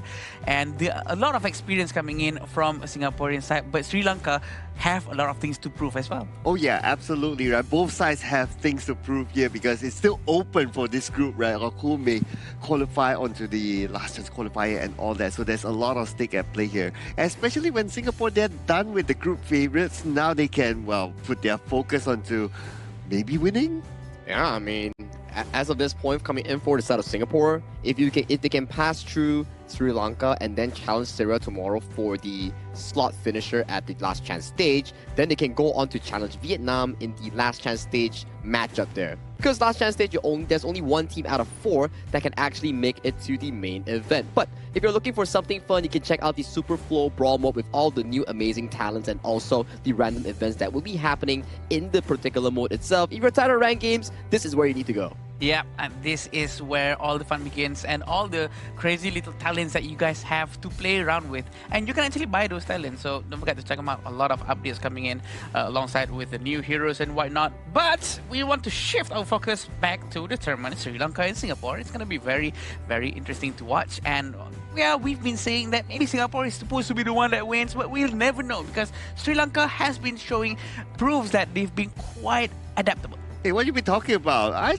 would say maybe Sri Lanka has a chance here. Yeah, come on. Never doubted you. Oh, yeah. I mean, like I always mentioned, I feel like an old man when I'm saying this. Okay. Like I'm nagging you guys. You can't determine things before it happens on the gorge. Anything, any beef you have to settle, send it to the 5v5, send it to the gorge later on. Let them do the talking in the playground, so that we can actually see on how they're gonna try to do their own metas and whatnot. It's gonna be fun to watch because throughout this entire qualifier, there's a lot of things that have went on. We've seen a Levi, we've seen Dr. Bian in the farm lane. All sorts of things has happened here. We've seen the Donghuang today. Yeah, with Donghuang, the Yaria, you know, the Xuance, Wukong, all these are like amazing picks that we actually have in our Asian Games qualifiers. So you can argue, it's Asian Games version patch. Lesser heroes, yes, 85 heroes, but it doesn't stop the creativity of our players trying to find ways in getting those wins in representing their nation and region in this tournament. Yeah, I agree. This is the most important thing, right? The regional pride that they're bringing, especially with all the family members who's watching at home. It means a lot for them to be up on the stage. So regardless if they win or lose, at the very least, they can bring their regional pride and represent their region. It's the most important part. It's what they say, right? There's no losing. It's Correct. just learning, right? Yes. Whatever it is, it's a learning process, right? If you do well, it's also a learning as well because it's not over yet. Whoever who has qualified, there's still the main stage to play for, and that obviously is going to be a lot more at stake. I wish I could have that mentality when I lose my rank games, you know? Like, Right? when I play that rank games, I don't feel like I'm learning. I just feel like, man, I lost another rank game. That's why you're not playing pro anymore, right? It's the mentality that counts, you know. But the teams are ready, coming in for our first and last series of the day between Sri Lanka and Singapore. So let's kickstart off it with this teaser video.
Their journey may not have gone as planned, but their spirit remains unshaken. Still searching for their first win, they continue to fight with pride, passion, and the determination to represent their region on the international stage. Ready to give it their all once again, Sri Lanka! Their journey is still unfolding and every match is another chance. Hungry for a victory that could keep their hopes alive, they continue to fight with everything they have. Driven by belief and fueled by ambition, they're here to make their mark. Give it up for Singapore! The last battle that we will be having in day 7 of our Asian Games Qualifiers 2026. This is all they are looking for. These two teams winless, but looking for their first W on the street so they can actually continue their road to the Asian Games. The first win is always the sweetest one. They want to try to prove something, and this is where they can do it. Yes, the players representing Sri Lanka, Nasanda, Tarusha, Janif, Anjana, and Amalka. So this is an important match for them to keep their hopes and dreams alive. Very important as well, yeah. Talking about this specific lineup, right? The way that they like to play is funnel all the gold and the resource over to the side of Tarusha so you can command those early game plays. But they need to be more specific on their hero picks here. I understand that funneling gold into tank heroes, it can be pretty tanky, it can be pretty unstoppable, but if you don't end the game fast, it could be pretty difficult against Team Singapore. I agree, and this will be the lineup coming from Singapore. We have Yeonji, Yuming, Yihui, Kaiyang, and Wikiat. We do know that they have a lot of experience under the belt, especially Kaiyang, who's been quite active in the Indonesian professional league. I think that they have a lot of things to be proving here and also trying to get at least their first win of the day. Yeah, and they have their own respective competitive experience as well, right? So they know how it feels like to be on this sort of stage, how it feels like the fact that you're representing your country as well. So they have that experience. And they had to start off their campaign here in the qualifiers, going up against the two group favorites, and the result didn't really favor them. But now they're done with that, they can focus on what's ahead. Yeah, it's kind of expected, right, the group result. I wouldn't say that it's really fix down to some of these things, but this is currently the updated KDA and head-to-head score between these two teams. Yeah, the first strike rate is much higher for the Singaporean teams, even though their hero pool is not as much. Also because of the total games that they have played. They've only played 4 games in total versus Sri Lanka, 6 games. Yeah, but I like the fact that even though Sri Lanka played this many games, right, they're flexing 22 heroes here. It just shows that they're creative and they adapt to situations based on the hero pools that they're given to them. But when it comes to first strike rate, Team Singapore, they have a little bit more when it comes to that statistic. So it shows that they are a more earlier, aggressive sort of team. As what you mentioned, right, Sir Cloud, it's a good point where we see the Singapore playstyle. They enjoy the early game aggression, the plays coming in thanks to Yi Hui and also Weekend. But it's the problem where after the 10th minute mark, it starts to be not so controlled coming in from Team Singapore and actually being able to find further leads in expanding their goal. I think that they will have to try to somehow manage towards the late game much more. I do understand on how difficult it is to try to close down a game. Closing down a game has been a big challenge for anyone because we get closer and closer to a narrower part of the base. So the rotation coming in from the enemy side is going to be much quicker for them to react to anything. Well, looking at the side selection, looks like Team Singapore, they themselves choose to get the first pick by being on the blue side, whereas on Sri Lanka, they will be on the red side as the second pick. So Singapore, in their mind, they want to try to set the tone of how the draft will look like. Yeah, and based on our knowledge on Singapore's pick and bans thus far, on the blue side, they have yet to receive any single form of channel pick in this particular group because everybody is respecting on towards Kai Young's ability in playing those hyper carries here. And usually what they will actually pick if the channel is banned is something probably like the Dharma, like the Lapu Lapu, or even the likes of the Guan Yu, enabling Yanzi to be the primary playmaker coming in from Team Singapore. It's all about that winning condition. Who do you want to put it on? Is it onto the channel, onto Kai Young, or is it onto the Clash? It all depends on what's going to be done by the entire team, if their coach is going to be picking that one out for them. But it all depends on these picks, which is very important. As we all always say, drafting will help you to win at least half of the game. Wow, I'm surprised. Team Singapore, they start off by banning off the 2 main tank supports, which is the Lapu Lapu and also the Zhang Fei. So now the options will narrow down, right? So let's see. Are they going to go for a tank support first? Because if they don't, then Sri Lanka better grab it. Yeah, or they could go for the Mai Shiranui on the hands of Yi Hui. Those are available options here. And there we go. That's the Mai Shiranui here. And going in towards the side of Sri Lanka, they have options here. Things like the Ukyotachibana, things like the Yuhuan to counter out against the Mai Shiranui. These are decent pickups here that could potentially go 50-50 in this matchup. Yeah, a lot of crowd control capability coming in from just the Mai Shiranui alone. So this is a very strong pick. A lot of still heroes that still very much open. Dolia is still around. He can do a combo with a Dune as well. But they're going with a Guan Yu and a Lianpo. A huge amount of crowd control to react against this Mai Shiranui. Yeah, I love the fact that Sri Lanka went for the Lianpo, right? Because now tank supports are no longer available. But of course, there are other options. You can go for the Mozer and so on and so forth. But that will be a second discussion depending on what Team Singapore wants to go for. They're going to go for the Fatih and the Aaron instead. And they're going to leave heroes like the Mozer open. So it could be banned out by Sri Lanka on the second phase ban. Or they could go venture into the pick known as the Zhuangzi that we've seen back in the Vietnam against Laos series, because that's a lot of crowd control. Yeah. And if you can make sure that your farm lane and clash lane is safe in that DPS zone, especially on Kai and also Yanzi, then maybe it pretty much works out, right? And for this Fatih pick, potentially it will be flexed between Yanzi and Yu Ming. We still don't know where this specific pick is going as we head on towards the second side of the draft, the second phase. More rumors will be expected to ban out from the side of Sri Lanka, targeting towards weekend. Yeah, also Singapore's probably going to be banning a lot of the junglers and maybe the farm lane as well, because Sri Lanka hasn't picked those heroes just yet. I think trying to reduce or just get Zhuangzi out from the Sri Lanka side would be a very good choice for them. But removing Neja is also a good choice. Why would you say so? because it is a hero that can really tank all the damage coming in from Sri Lanka, and that's what Singaporean teams need, because their lineup right now doesn't have anyone who's tanky enough. And I'd like to add one more point, right? It's pretty smart from Sri Lanka. You ban away the Nurta because you're threatening Singapore to make sure that they ban the Ata as well, because that's the general counter in the 1v1 matchup that we usually see. And I like the Nakoruru ban because Nakoruru, it generally does really well into tanky targets like the Liam Po, like the Guan Yu that likes to build HP items here. So that's more of the jungle heroes here being banned in the second phase. I'm still wondering, this party might be going into the hands of Yu Ming, and then Yanzi might be picking into more of a favorable clash name matchup into this specific Guan Yu. Yeah, that's the beauty of picking those heroes that are flexible, right? That, especially early on, so that you kind of throw your opponents off. It's like, where is he actually going to go at the end of the day? Are they going to waste bans, banning the role that is not supposed to be? Yeah, there are question marks until it's fully revealed later on.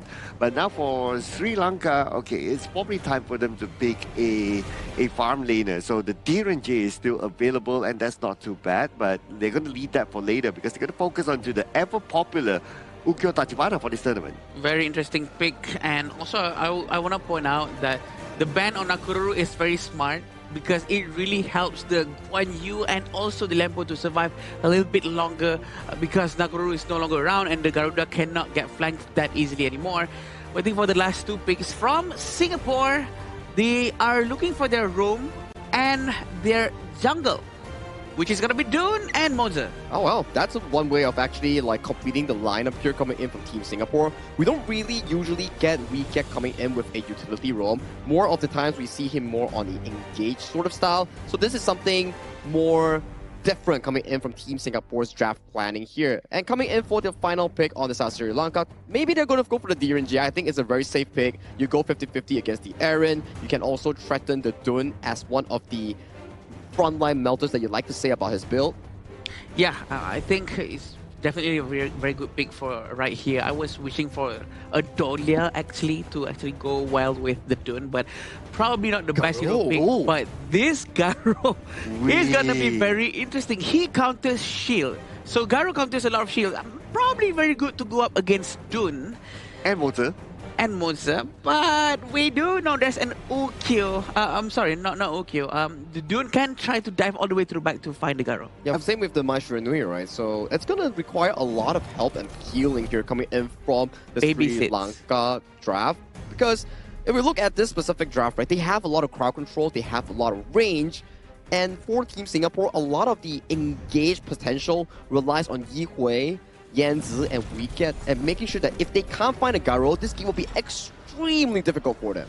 Sagi, quick fact check right before we let you go. All right. First Garo for this tournament? First Garo indeed. There you go. First Garo it is, ladies and gentlemen. And Anna, what do you think about the Garo pick? Oh boy, I like it. It's risky. It really helps you out throughout the end of the match to make sure that you really can play during the mid to late game, but they need to babysit him. It needs to be the protect the president mode, but they're leaving him all alone for now, and he already lost his HP all the way down to 40%. Yeah, because the mobility of the Garo is not good, right? Yeah. We can argue that the Lady Sun has slightly more because he can roll.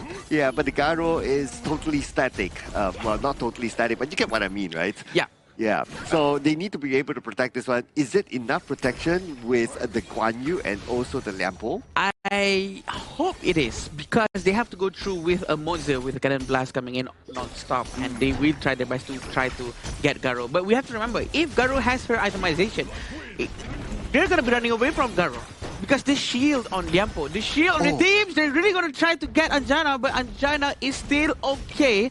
Haven't seen any aggression coming in from Imalka. Dude, look at the Cannon Blast, right? And the Cannon Blast came in at the right timing. Anjana is now really low. This is a wave that he potentially may lose, if not all, half of it. Yeah, right now, they're really trying to make sure Kai Yang, who's playing Aryan, can have all of the items that he needs before they can start to really focus on snowballing the entire match. We still see Kai Yang trying to bully a Malka. Although Garo has just arrived, him alone playing Erin can handle 2 heroes. I like what Imaka just did, right? He actually tried to hold the wave as long as possible for Ajana to come so that Ajana doesn't lose any waves. But something might be lost here as Tarusha receives a lot of damage, and the first time will be given towards Yuming.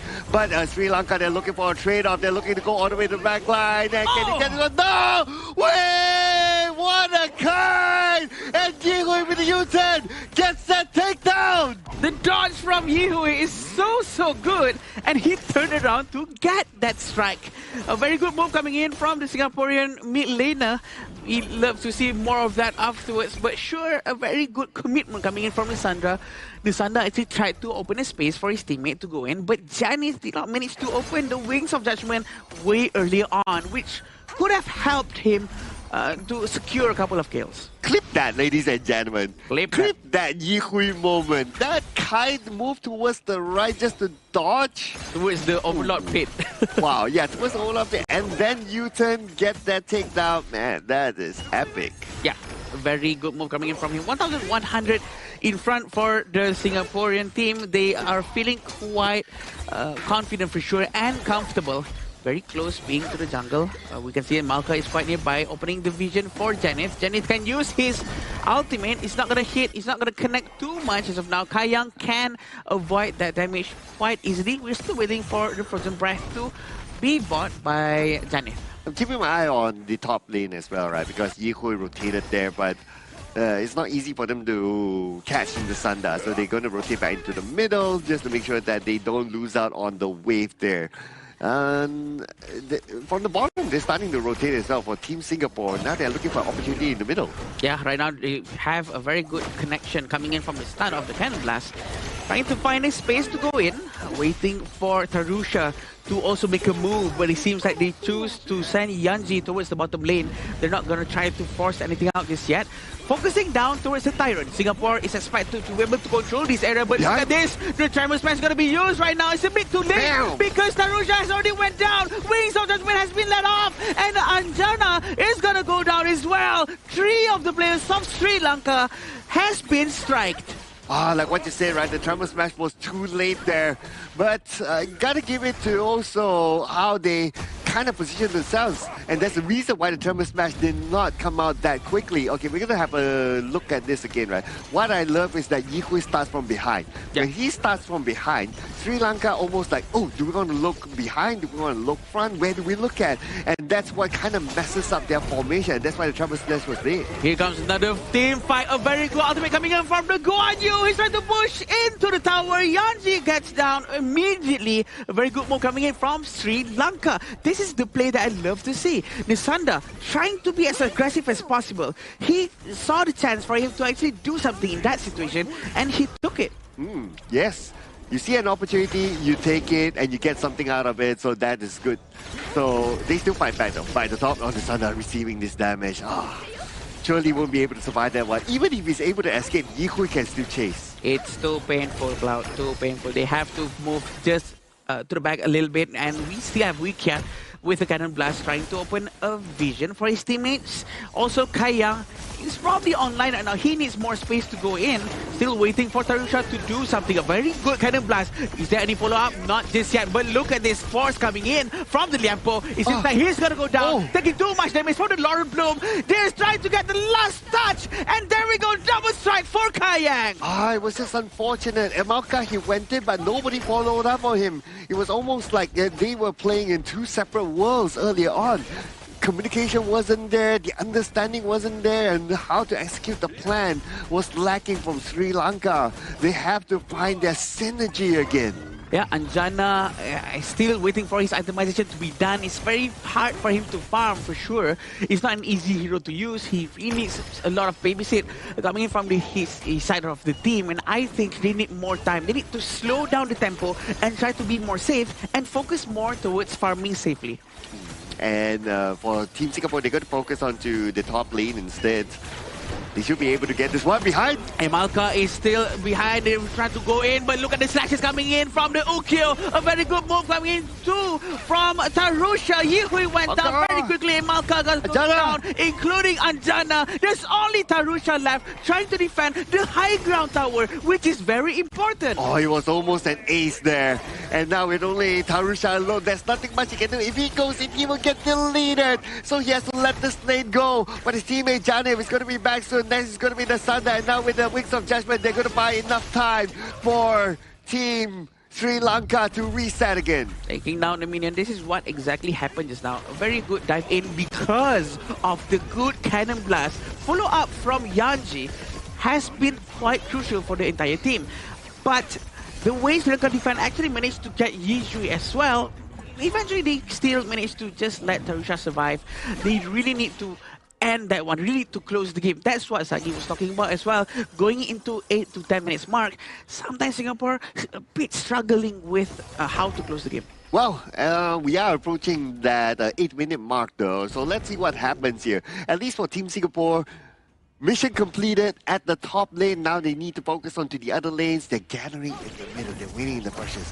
Oh, Yuming passing by. Yuming passes by and Yuming shows himself, but he reveals his opponent at the same time. Nisanda is still over there, but he's gonna get caught. There's nothing he can do. He had to pull back, and the teammates are quite far away. Emalka do have his ultimate. Tremor Smash is still online, but look at the positioning coming in from Weekyat.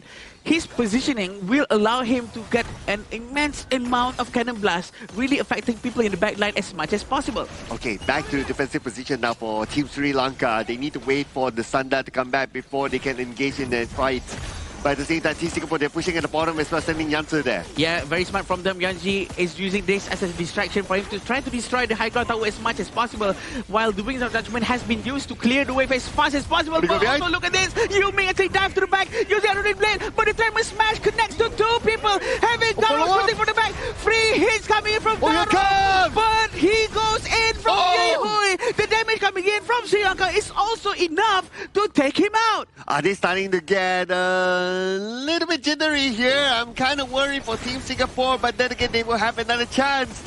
They won't be able to take down the middle tower, and that's objective done. Now they have to pull back, reset themselves, wait for Yuming and Yihui to come back into the gorge and secure the next objective. The damage is definitely a lot. This is exactly what happened. The dive in coming in from Yuming actually opened up a very good fight. And the follow-up that was trying to be done by the Sanda is also good. He actually managed to really get a good amount of pushes, but Yihui actually followed up quite well, except that there's nothing he can do going up against the farm laner, because Anjana was having the freest moment out of his life. He was hitting everyone with no problem whatsoever. Yeah, nobody was able to stop him, right? But let's see whether Team Singapore will stop their pushing, because in 10 more seconds, the next objective, the Tyrant and the Overlord, will be up, but they have to manage the lanes first and make sure that Team Sri Lanka is kept to be inside. Yeah, Nisanda is one to be looked out for. He will try his best to flank, but it seems like maybe Sri Lanka doesn't realize the fact that Singapore is actually trying to get a double objective at this time.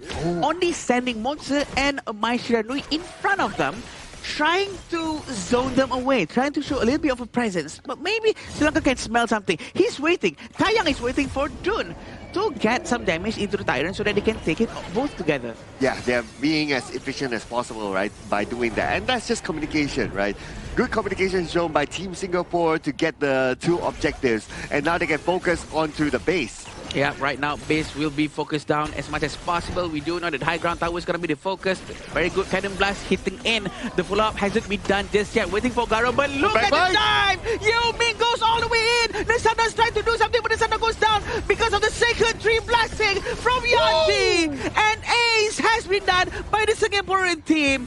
1-0. 20-4 in terms of the takedown score, and it took a while for them to finalize the game, but they did not drop it in the end. They finished the game up, and they are now 1-0 in the lead. If you are from Sri Lanka, you will be worried, because if you lose the series, you are out for contention. Yeah, you will definitely be a bit worried there, and they want to win this one for sure, but going up against Singapore, they can start to notice a little bit of a mistake being done by Singapore, and they saw the chance, they saw the small window, and they took it, and they actually did it very well, except that they could not really utilize that advantage as much as they could have. Yeah, there were a few occasions where Team Singapore kind of overextended, especially inside of the base, and some moments at the top lane side. It was taken well by Team Sri Lanka that they fight back and they won those fights. But okay, after they won those fights, then what's next, right? Do they come out back and win back their jungle?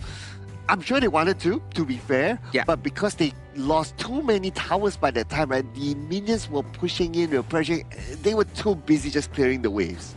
Yeah, it wasn't easy, right? Especially you giving over to the side of the Maestro pick on the hands of Yi Hui. He was practically everywhere in the map, involved in every single play. At one point, he had like what, a 3-man knockup with the Rue Engine flash towards the backline, and that was a game changer coming in from Singapore. He was really active on the map. Yeah, I agree. He was very proactive. He's brave to go in, regardless if there's potentially a mistake might be done from him, but he doesn't care about that. As long as he goes in and he does something, the follow-up coming in from the rest of the Singaporean team is very quick as well. I think we would love to see more of that too from Sri Lanka, hopefully for them to not be discouraged and maybe play a little bit too passive because they want to stay safe. Well, the early phase of the game, it was kind of 50-50, right? So it kind of looked like, oh, Sri Lanka, maybe they can like bring the momentum to themselves and try to push Team Singapore. But Team Singapore, they found their groove here. Especially to me, with Yi Hui at the early game. So my goodness, the dodges, my goodness, so good. This Yi Hui is top tier mechanically ready today. He is. Just going through some of the plays that he actually did, the early game one with the first blood that we talk about, he was maneuvering around that play, and he found the counterplay in making sure that he didn't fall in those plays. And you can see the amount of gold Yi Hui actually has. Only 8,000, but the involvement in the game is what allows this player to be so active across the map. Him and also the side of Weekyat set up the plays perfectly coming in for the side of Kai Yang to be steamrolling in that game. Yeah, I agree. Weekyat's involvement as well. He had 0 strikes, 0 eliminations, but 16 assists. Which means that all of his cannon blasts has been connecting. And the follow-up coming in from his teammate with the Unruly Blade goes in, the Wind Slash, everything was just so nice, Agi and Cloud. Also, at the same time, just now, I actually saw that Nisanda wasn't really able to do flank and try to get them from the back. But he did try his best though, in his own way. He dived to the front using his second skill, and then he actually pushed them towards the crystal. That's a very good try coming out from him. We can see the effort for sure. Yeah, I guess what was difficult for him to do the flank is because of the Moser as well, right? Because the Moser will always stay behind.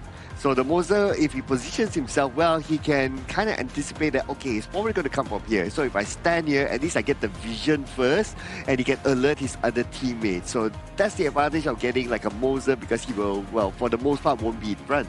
Yeah, and to that point as well on why Nasanda wasn't able to find those flank angles is because Yu Ming consistently walks in towards bushes, make sure that he face checks every single one of them so that Kai Yang and Yanzi gets the room to actually do damage. And you can see this goal graph. It's a very smooth sailing growth graph for Team Singapore, where every single skirmish that they found and they took on, they made it work and they allowed this to be a smooth sailing game. Yeah, for sure. I think Singapore was actually on the right track, although they did have a little bit of a hiccup. But they have proven that they can close the game very well in the end.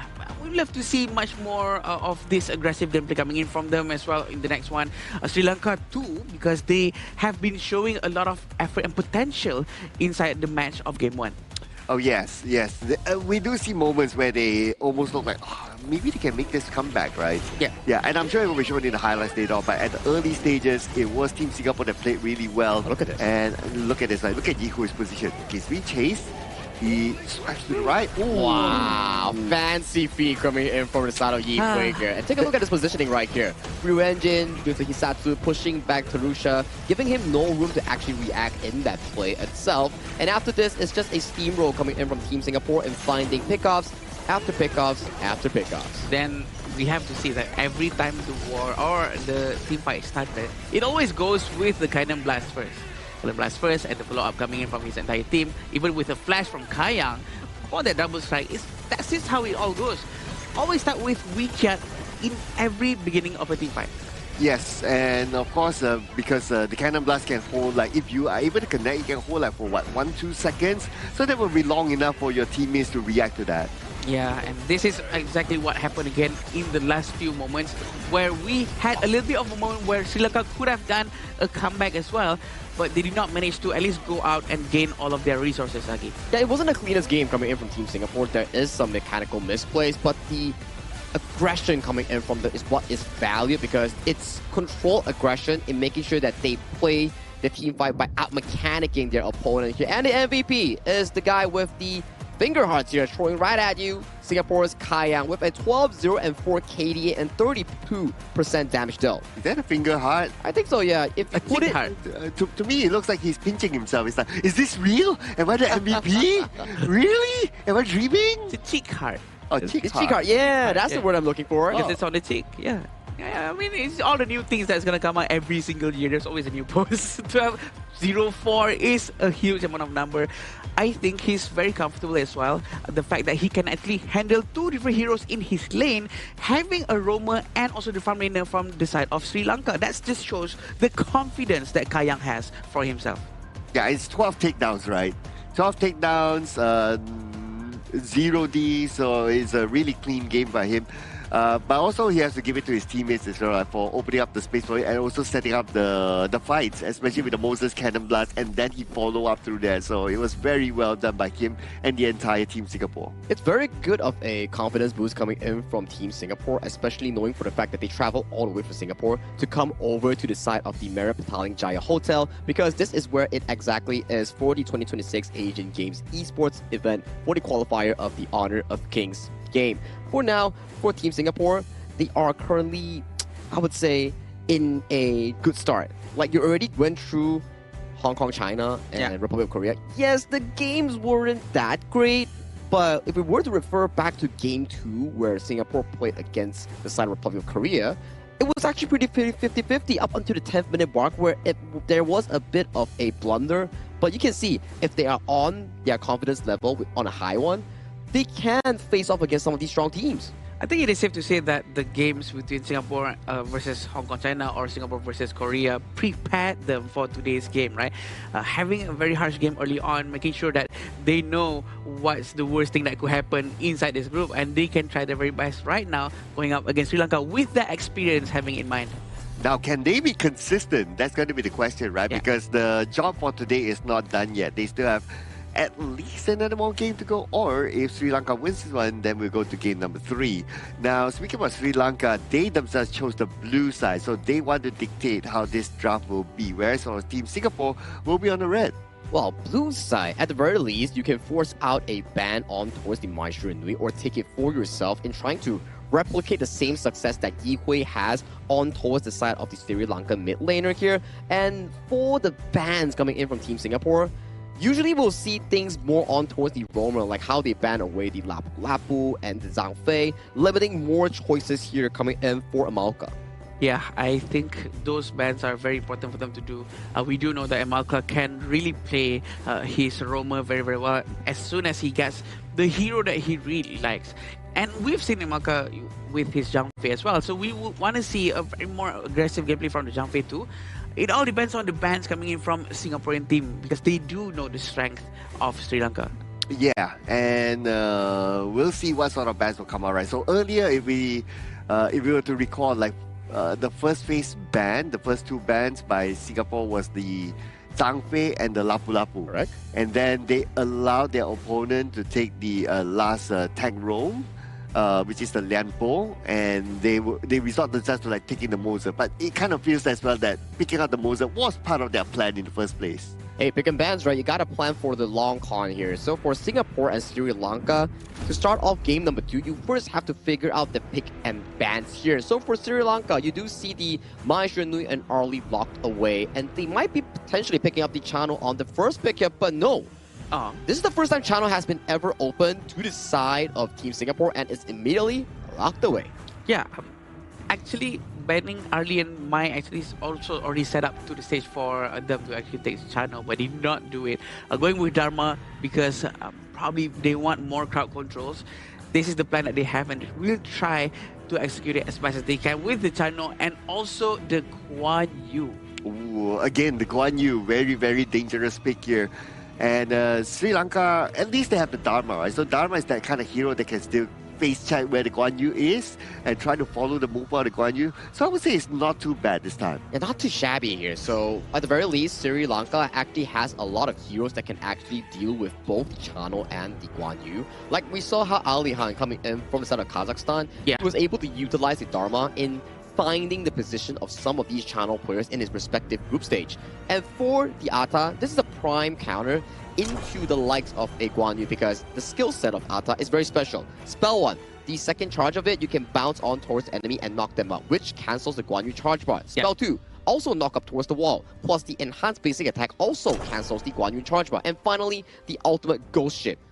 Unless the Guan Yu charge bar is full, he can't jump over with the spell 2. Yeah, it's gonna be very annoying for Guan Yu to try to go through that.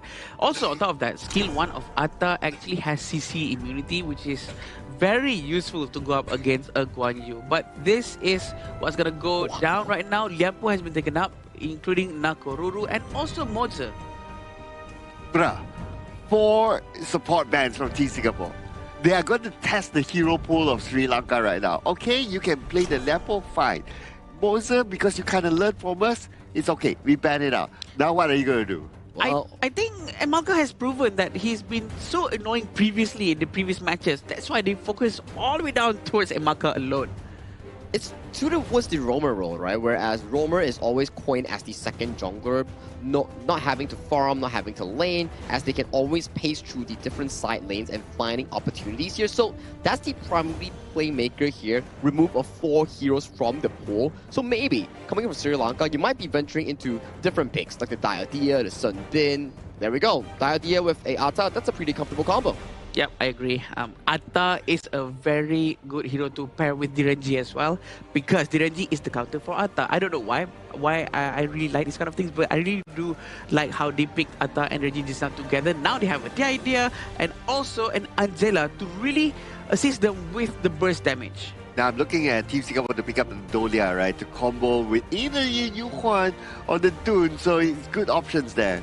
Oh, that's a calming mid. Oh yeah, so this Yu Huan, I thought it was going to be a Yu Huan mid, but no, it's Yu Huan roll.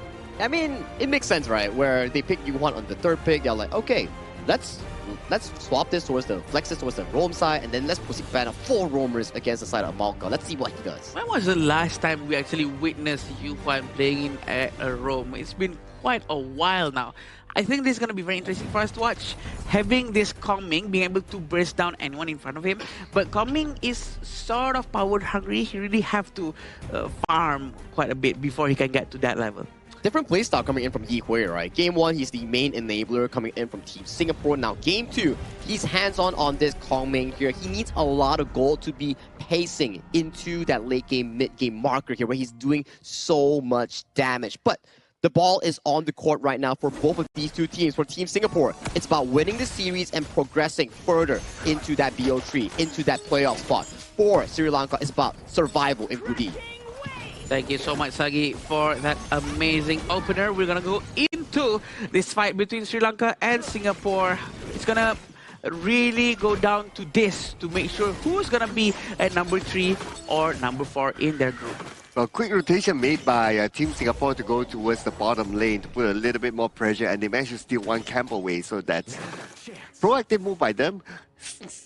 Team Sri Lanka, they did the same, but it's more of a defensive move to try to clear off the jungle or the buff area for Tarusha. But they're now back in the middle. They really want to try to get this, but Yihui managed to pull back just in time. You have to remember, Kongming has a lot of skill sets.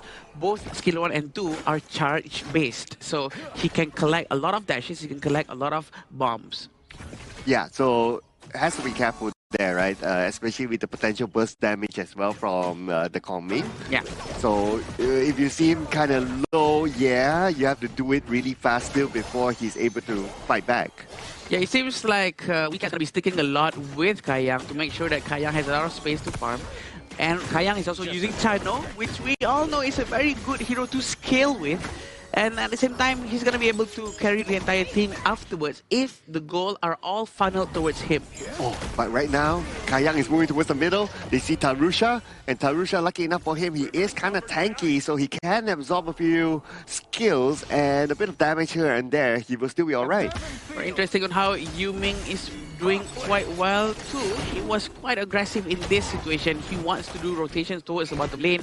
Still waiting for Janeth to maybe surprise attack, but it seems like Yuming is going to be able to spot him over there. They're going to have to wait at the Crimson area. Oh, and they're waiting there.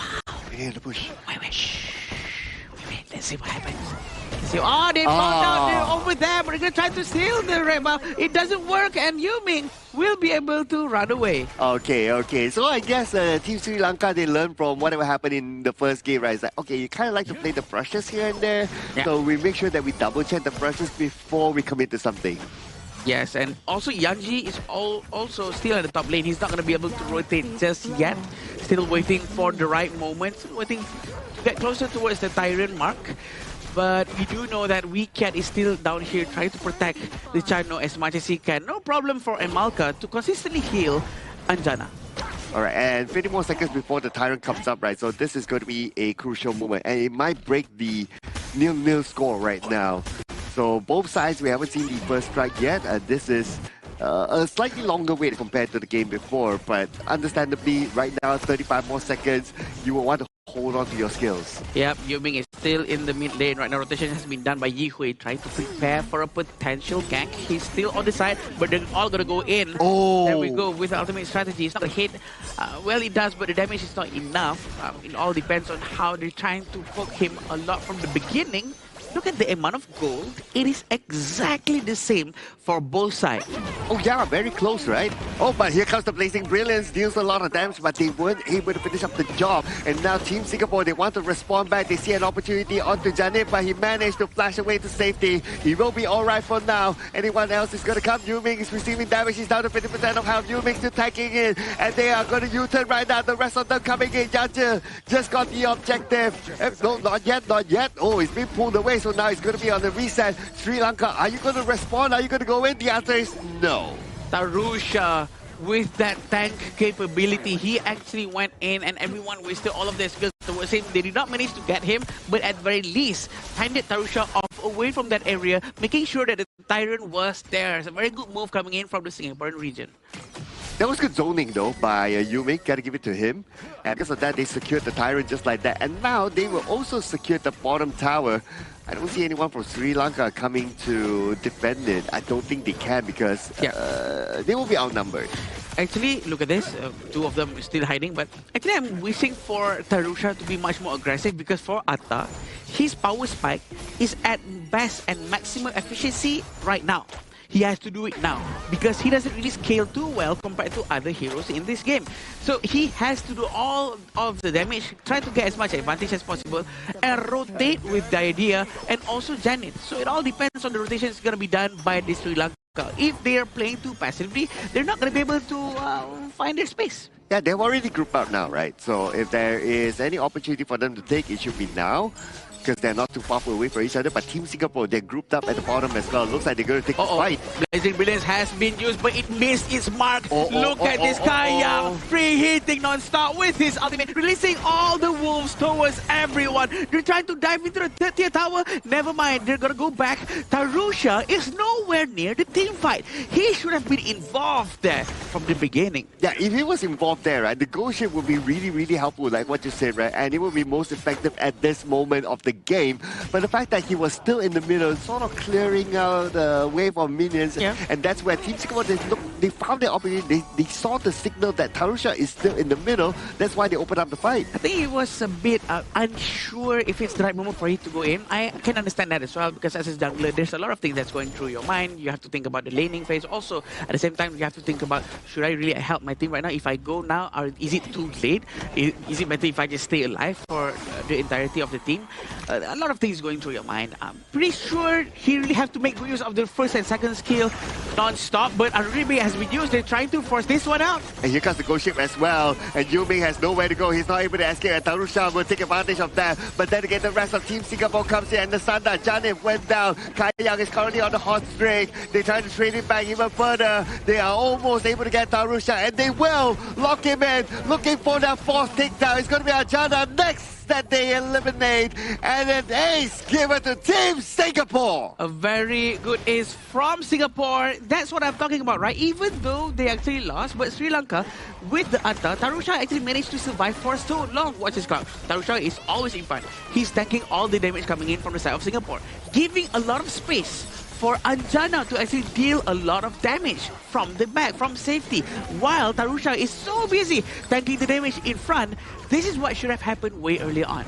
Yeah, and when they were so busy in front, right, then the Guan Yu came from behind. Yanzi comes in, pushes, and that's how the Guan Yu is supposed to play. You find opportunities from behind, you push opponents forward with the Razor Cavalry and the heroic charge, and the rest is history. Agreed. Unruly Blade goes in. Janit's got to go down. The ultimate from Yihui sticks to him.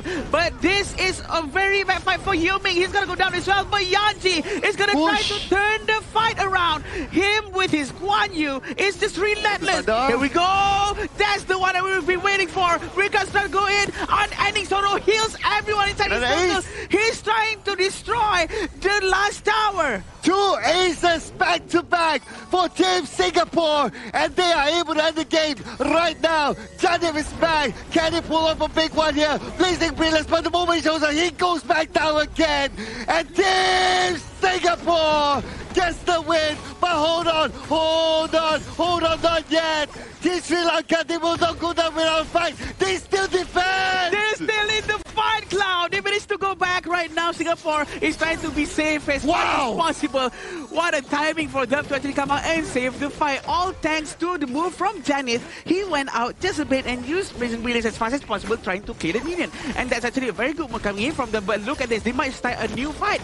Oh, okay. Now Team Singapore, this time they surely want to lock in the win. This time they're going to push in from the middle, waiting for the minions to arrive. They took down their tower. They're looking for the next opportunity in this tower. As Sri Lanka comes in. He's trying to go in, but look at that push! A very good move from Nisanda. He managed to defend very, very well with his ultimate. Just 2 people left. Singapore actually sticks too close to each other, and that actually bites them in the back. But look at this move coming in from Kaya. The damage is just so much. They have to pull back. A very good defense. A very good move from Nisanda. And with the fact that Kayang now only has about 10% of health left, he has to turn back as well. So Sri Lanka, they have another lifeline. I can't believe this. 2 lifelines back to back. I cannot believe this. Look at this play. Watch Nasanda, how he is so ready to go there. And he actually pushed everyone towards the wall. He actually managed to get that strike, an important one. And Tarusha managed to run away just in the nick of time. But this move from Kayang is just crazy. So close. That was close. If he gets stunned there, that's it. Right? But now, Tyrant is going to be up, and it looks like Sri Lanka, they're feeling it. They're feeling the power in themselves. They want to come out and fight. He's trying to force this one out. Ghost Ship has been moved, and we can see on how Guan Yu is trying to go in. A Muffle Tempo is trying to find his mark, but look at Yanji. He's going to go down so quickly because Tarusha was trying to tank the damage in front and giving a lot of space for Anjana, but Anjana has to go down first, and so does the Sanda. Kaya has been very brave in front, including Rikia. Rika's going to be able to use the ultimate, trying to heal his friends first. Okay, 3 players from the side of Sri Lanka right now to defend this one. And Team Singapore, they got been through the main entrance. The minions are here as well. They were going all the way, and they were engaged. They were trying to find you against Tarusha. And it's another ace, ladies and gentlemen. This time, it will not go wrong. Team Singapore locks in the victory. And that's a 2-0 victory coming in from the boys right there in your screen. They back the win, and they keep their hopes alive here in Group D. Next tomorrow, they will be facing against their opponent Syria in deciding who ventures into that last chance stage. Yeah, that's going to be a very important match, definitely, because it will make sure that they get the 3rd position. Singapore played very, very well, but also Sri Lanka, with their gameplay, with their relentless defense, the mentality that they have to almost always try their very best all the way to the end. It's just something to admire about. You know what? This almost feels like I'm watching the Syria game again.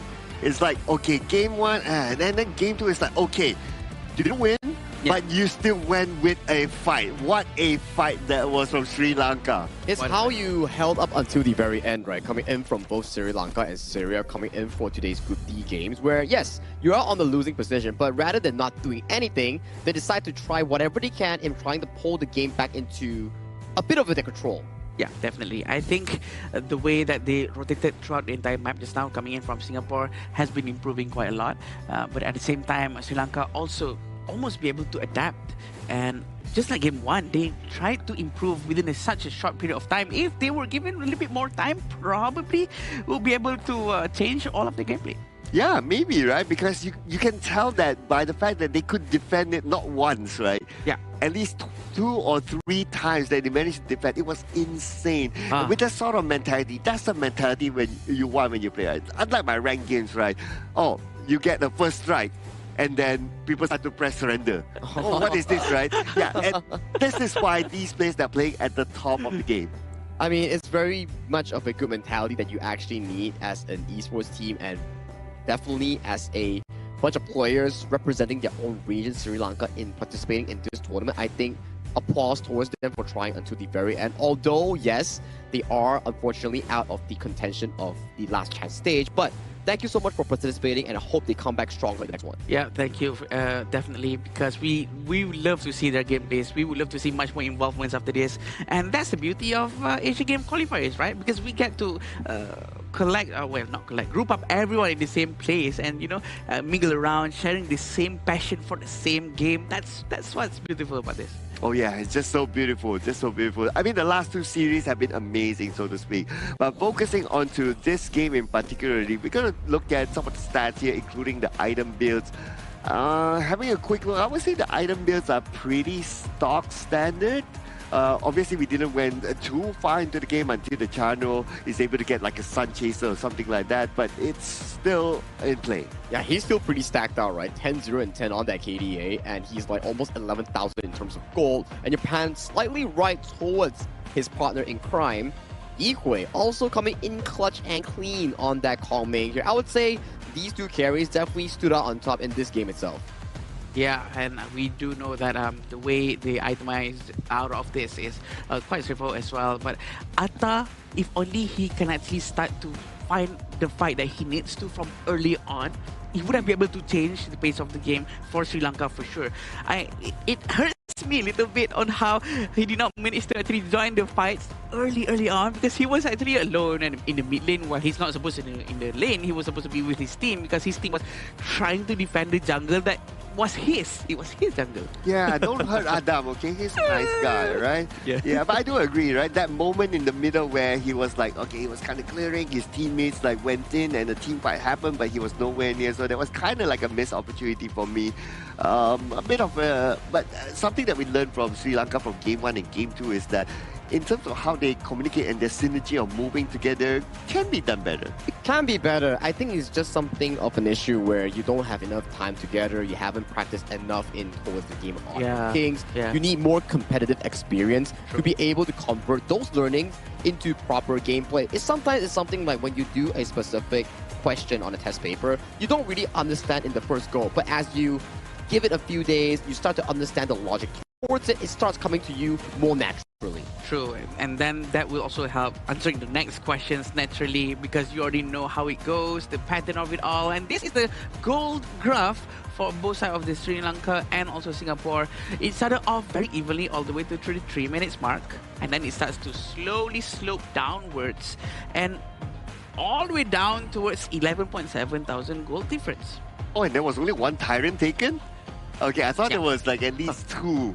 But okay. Only 1 Tyrant taken. But this time, like what we kind of noticed as well, right? During the early phases of the game, both sides very respectful of each other. That's why the goal graph was kind of there until like the middle point mark, then it just goes all the way down. But just check out some of the highlights here. And I'm pretty sure we will see that moment where, look at the minimap.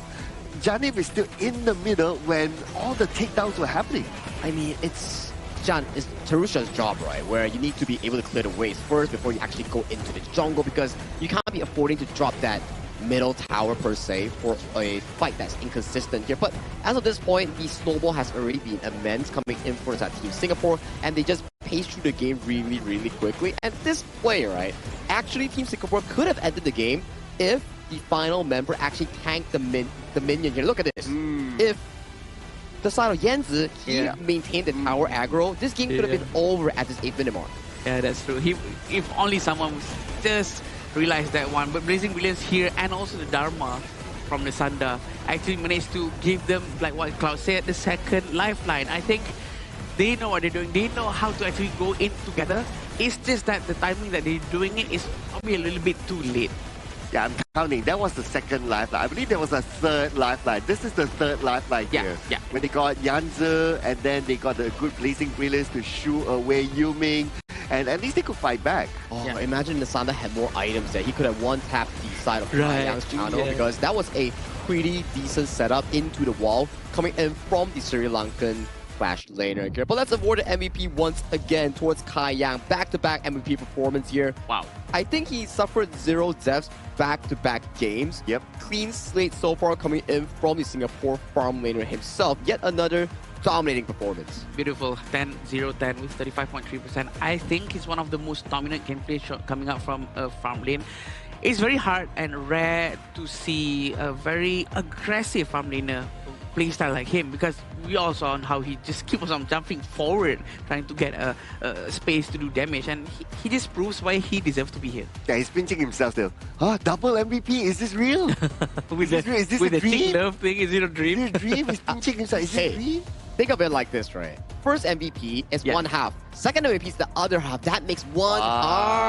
There we go. Okay. Very smart, Sagi. So it's gonna look something like this then. Something like... There we go. Thank you, Adam, for the visual sample there. They should actually edit his picture now to make it both on both sides. But it was such a good gameplay just now coming from both regions. We love to see this. We love to see it. Oh, I love it. I love, even though Sri Lanka didn't win, but I really loved seeing the fight that they had. It was really, really entertaining. I thought that, okay, the game was done during the first push, but no, okay, we still play. Let's go, boys. Yeah, just a bit of an extension there on that lifeline there, but it's Sri Lanka's spirit and courage that actually reminds us on why mobile games like Honor of Kings is fun, because you don't know what will exactly happen in the next play. You just gotta commit for that cause. Yeah, we definitely don't know that. But what we do know is to spectate to claim the commemorative badge on 21st of June. It can be used in the Grand Venture. More great rewards awaits you. So do not forget to check it out, because we do have this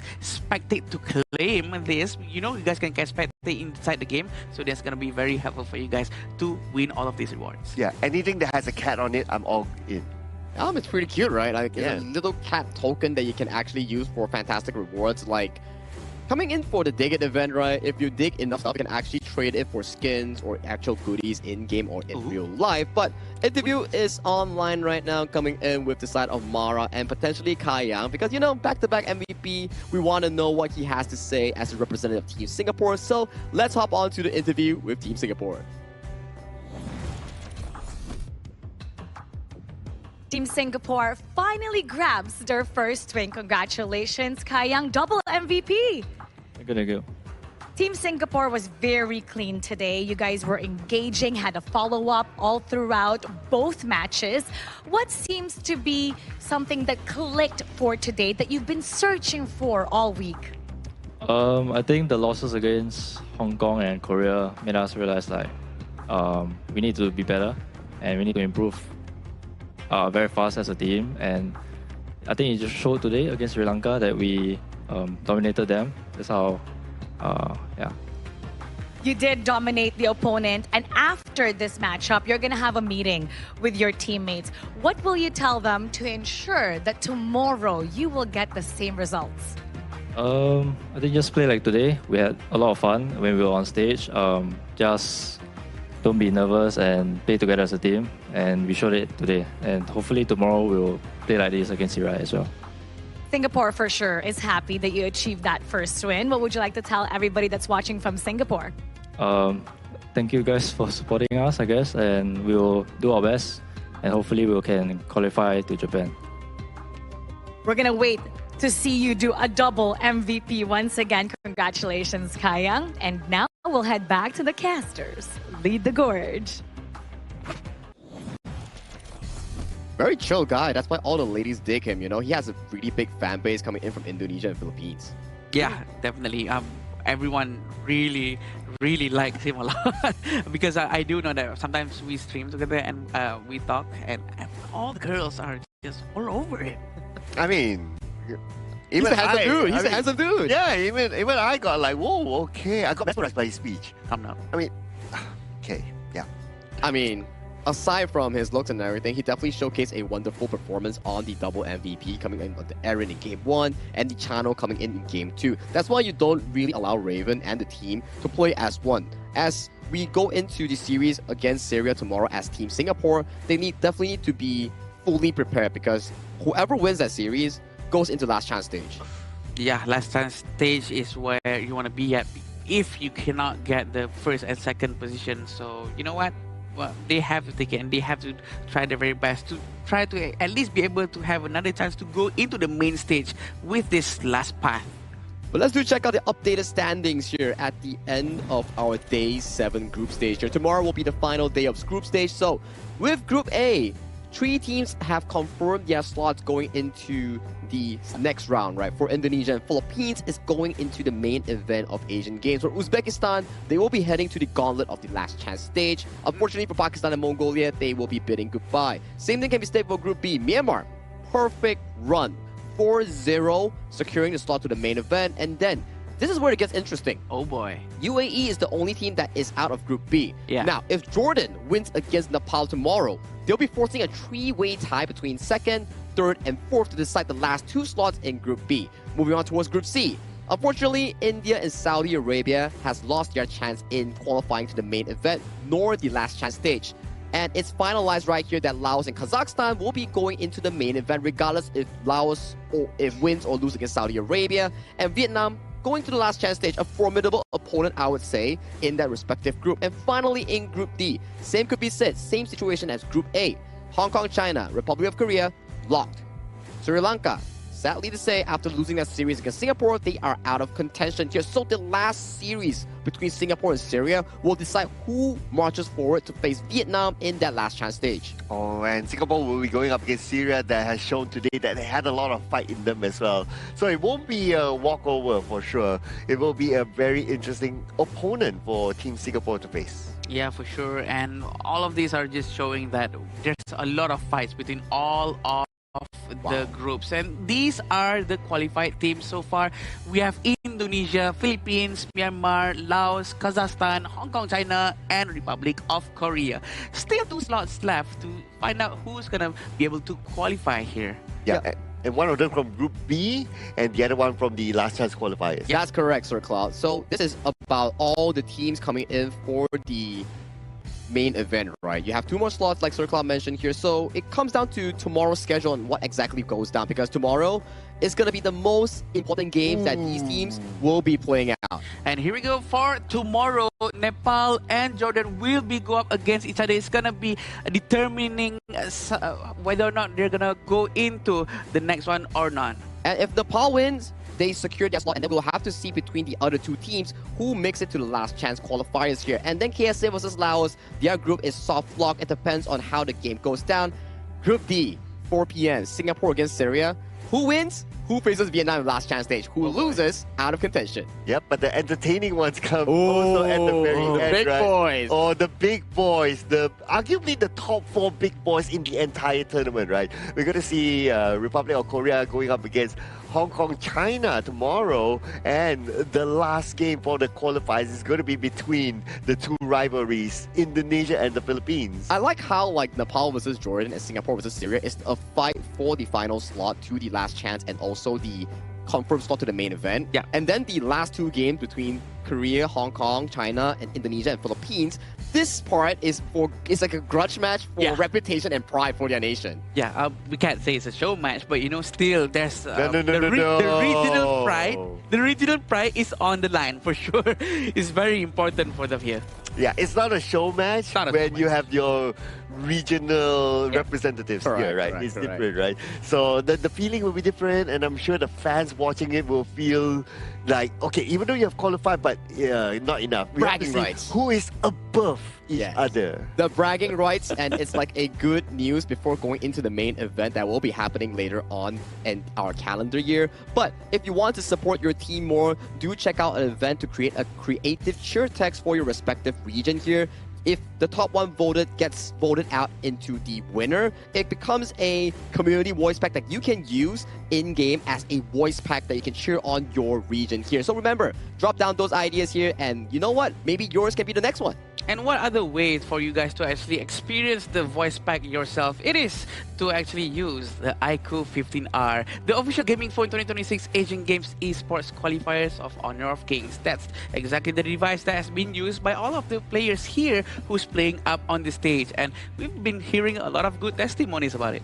Oh yeah, especially like those sort of moves that they pull off, like the swipe towards the right and all that can only be done if you play on 120 FPS, and it can only be done with the iQOO phone. But that's the end of our 7th day coming into the 2026 Asian Games Esports Qualifiers for Honor of Kings. My name is Sagi. Alongside with me is Circla and also Adam Spartanka. We'll see you again once tomorrow for more Honor of Kings action. Ever changing, some chameleon, blood, sweat, and tears. We'll never make it if we fall to everything that brings us down. With a comeback is now. Blood, sweat, and tears. Fight for what we want. Doesn't matter the cost. Everything put in work. Blood, sweat, and tears. Nothing comes overnight.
It's an honor showtime.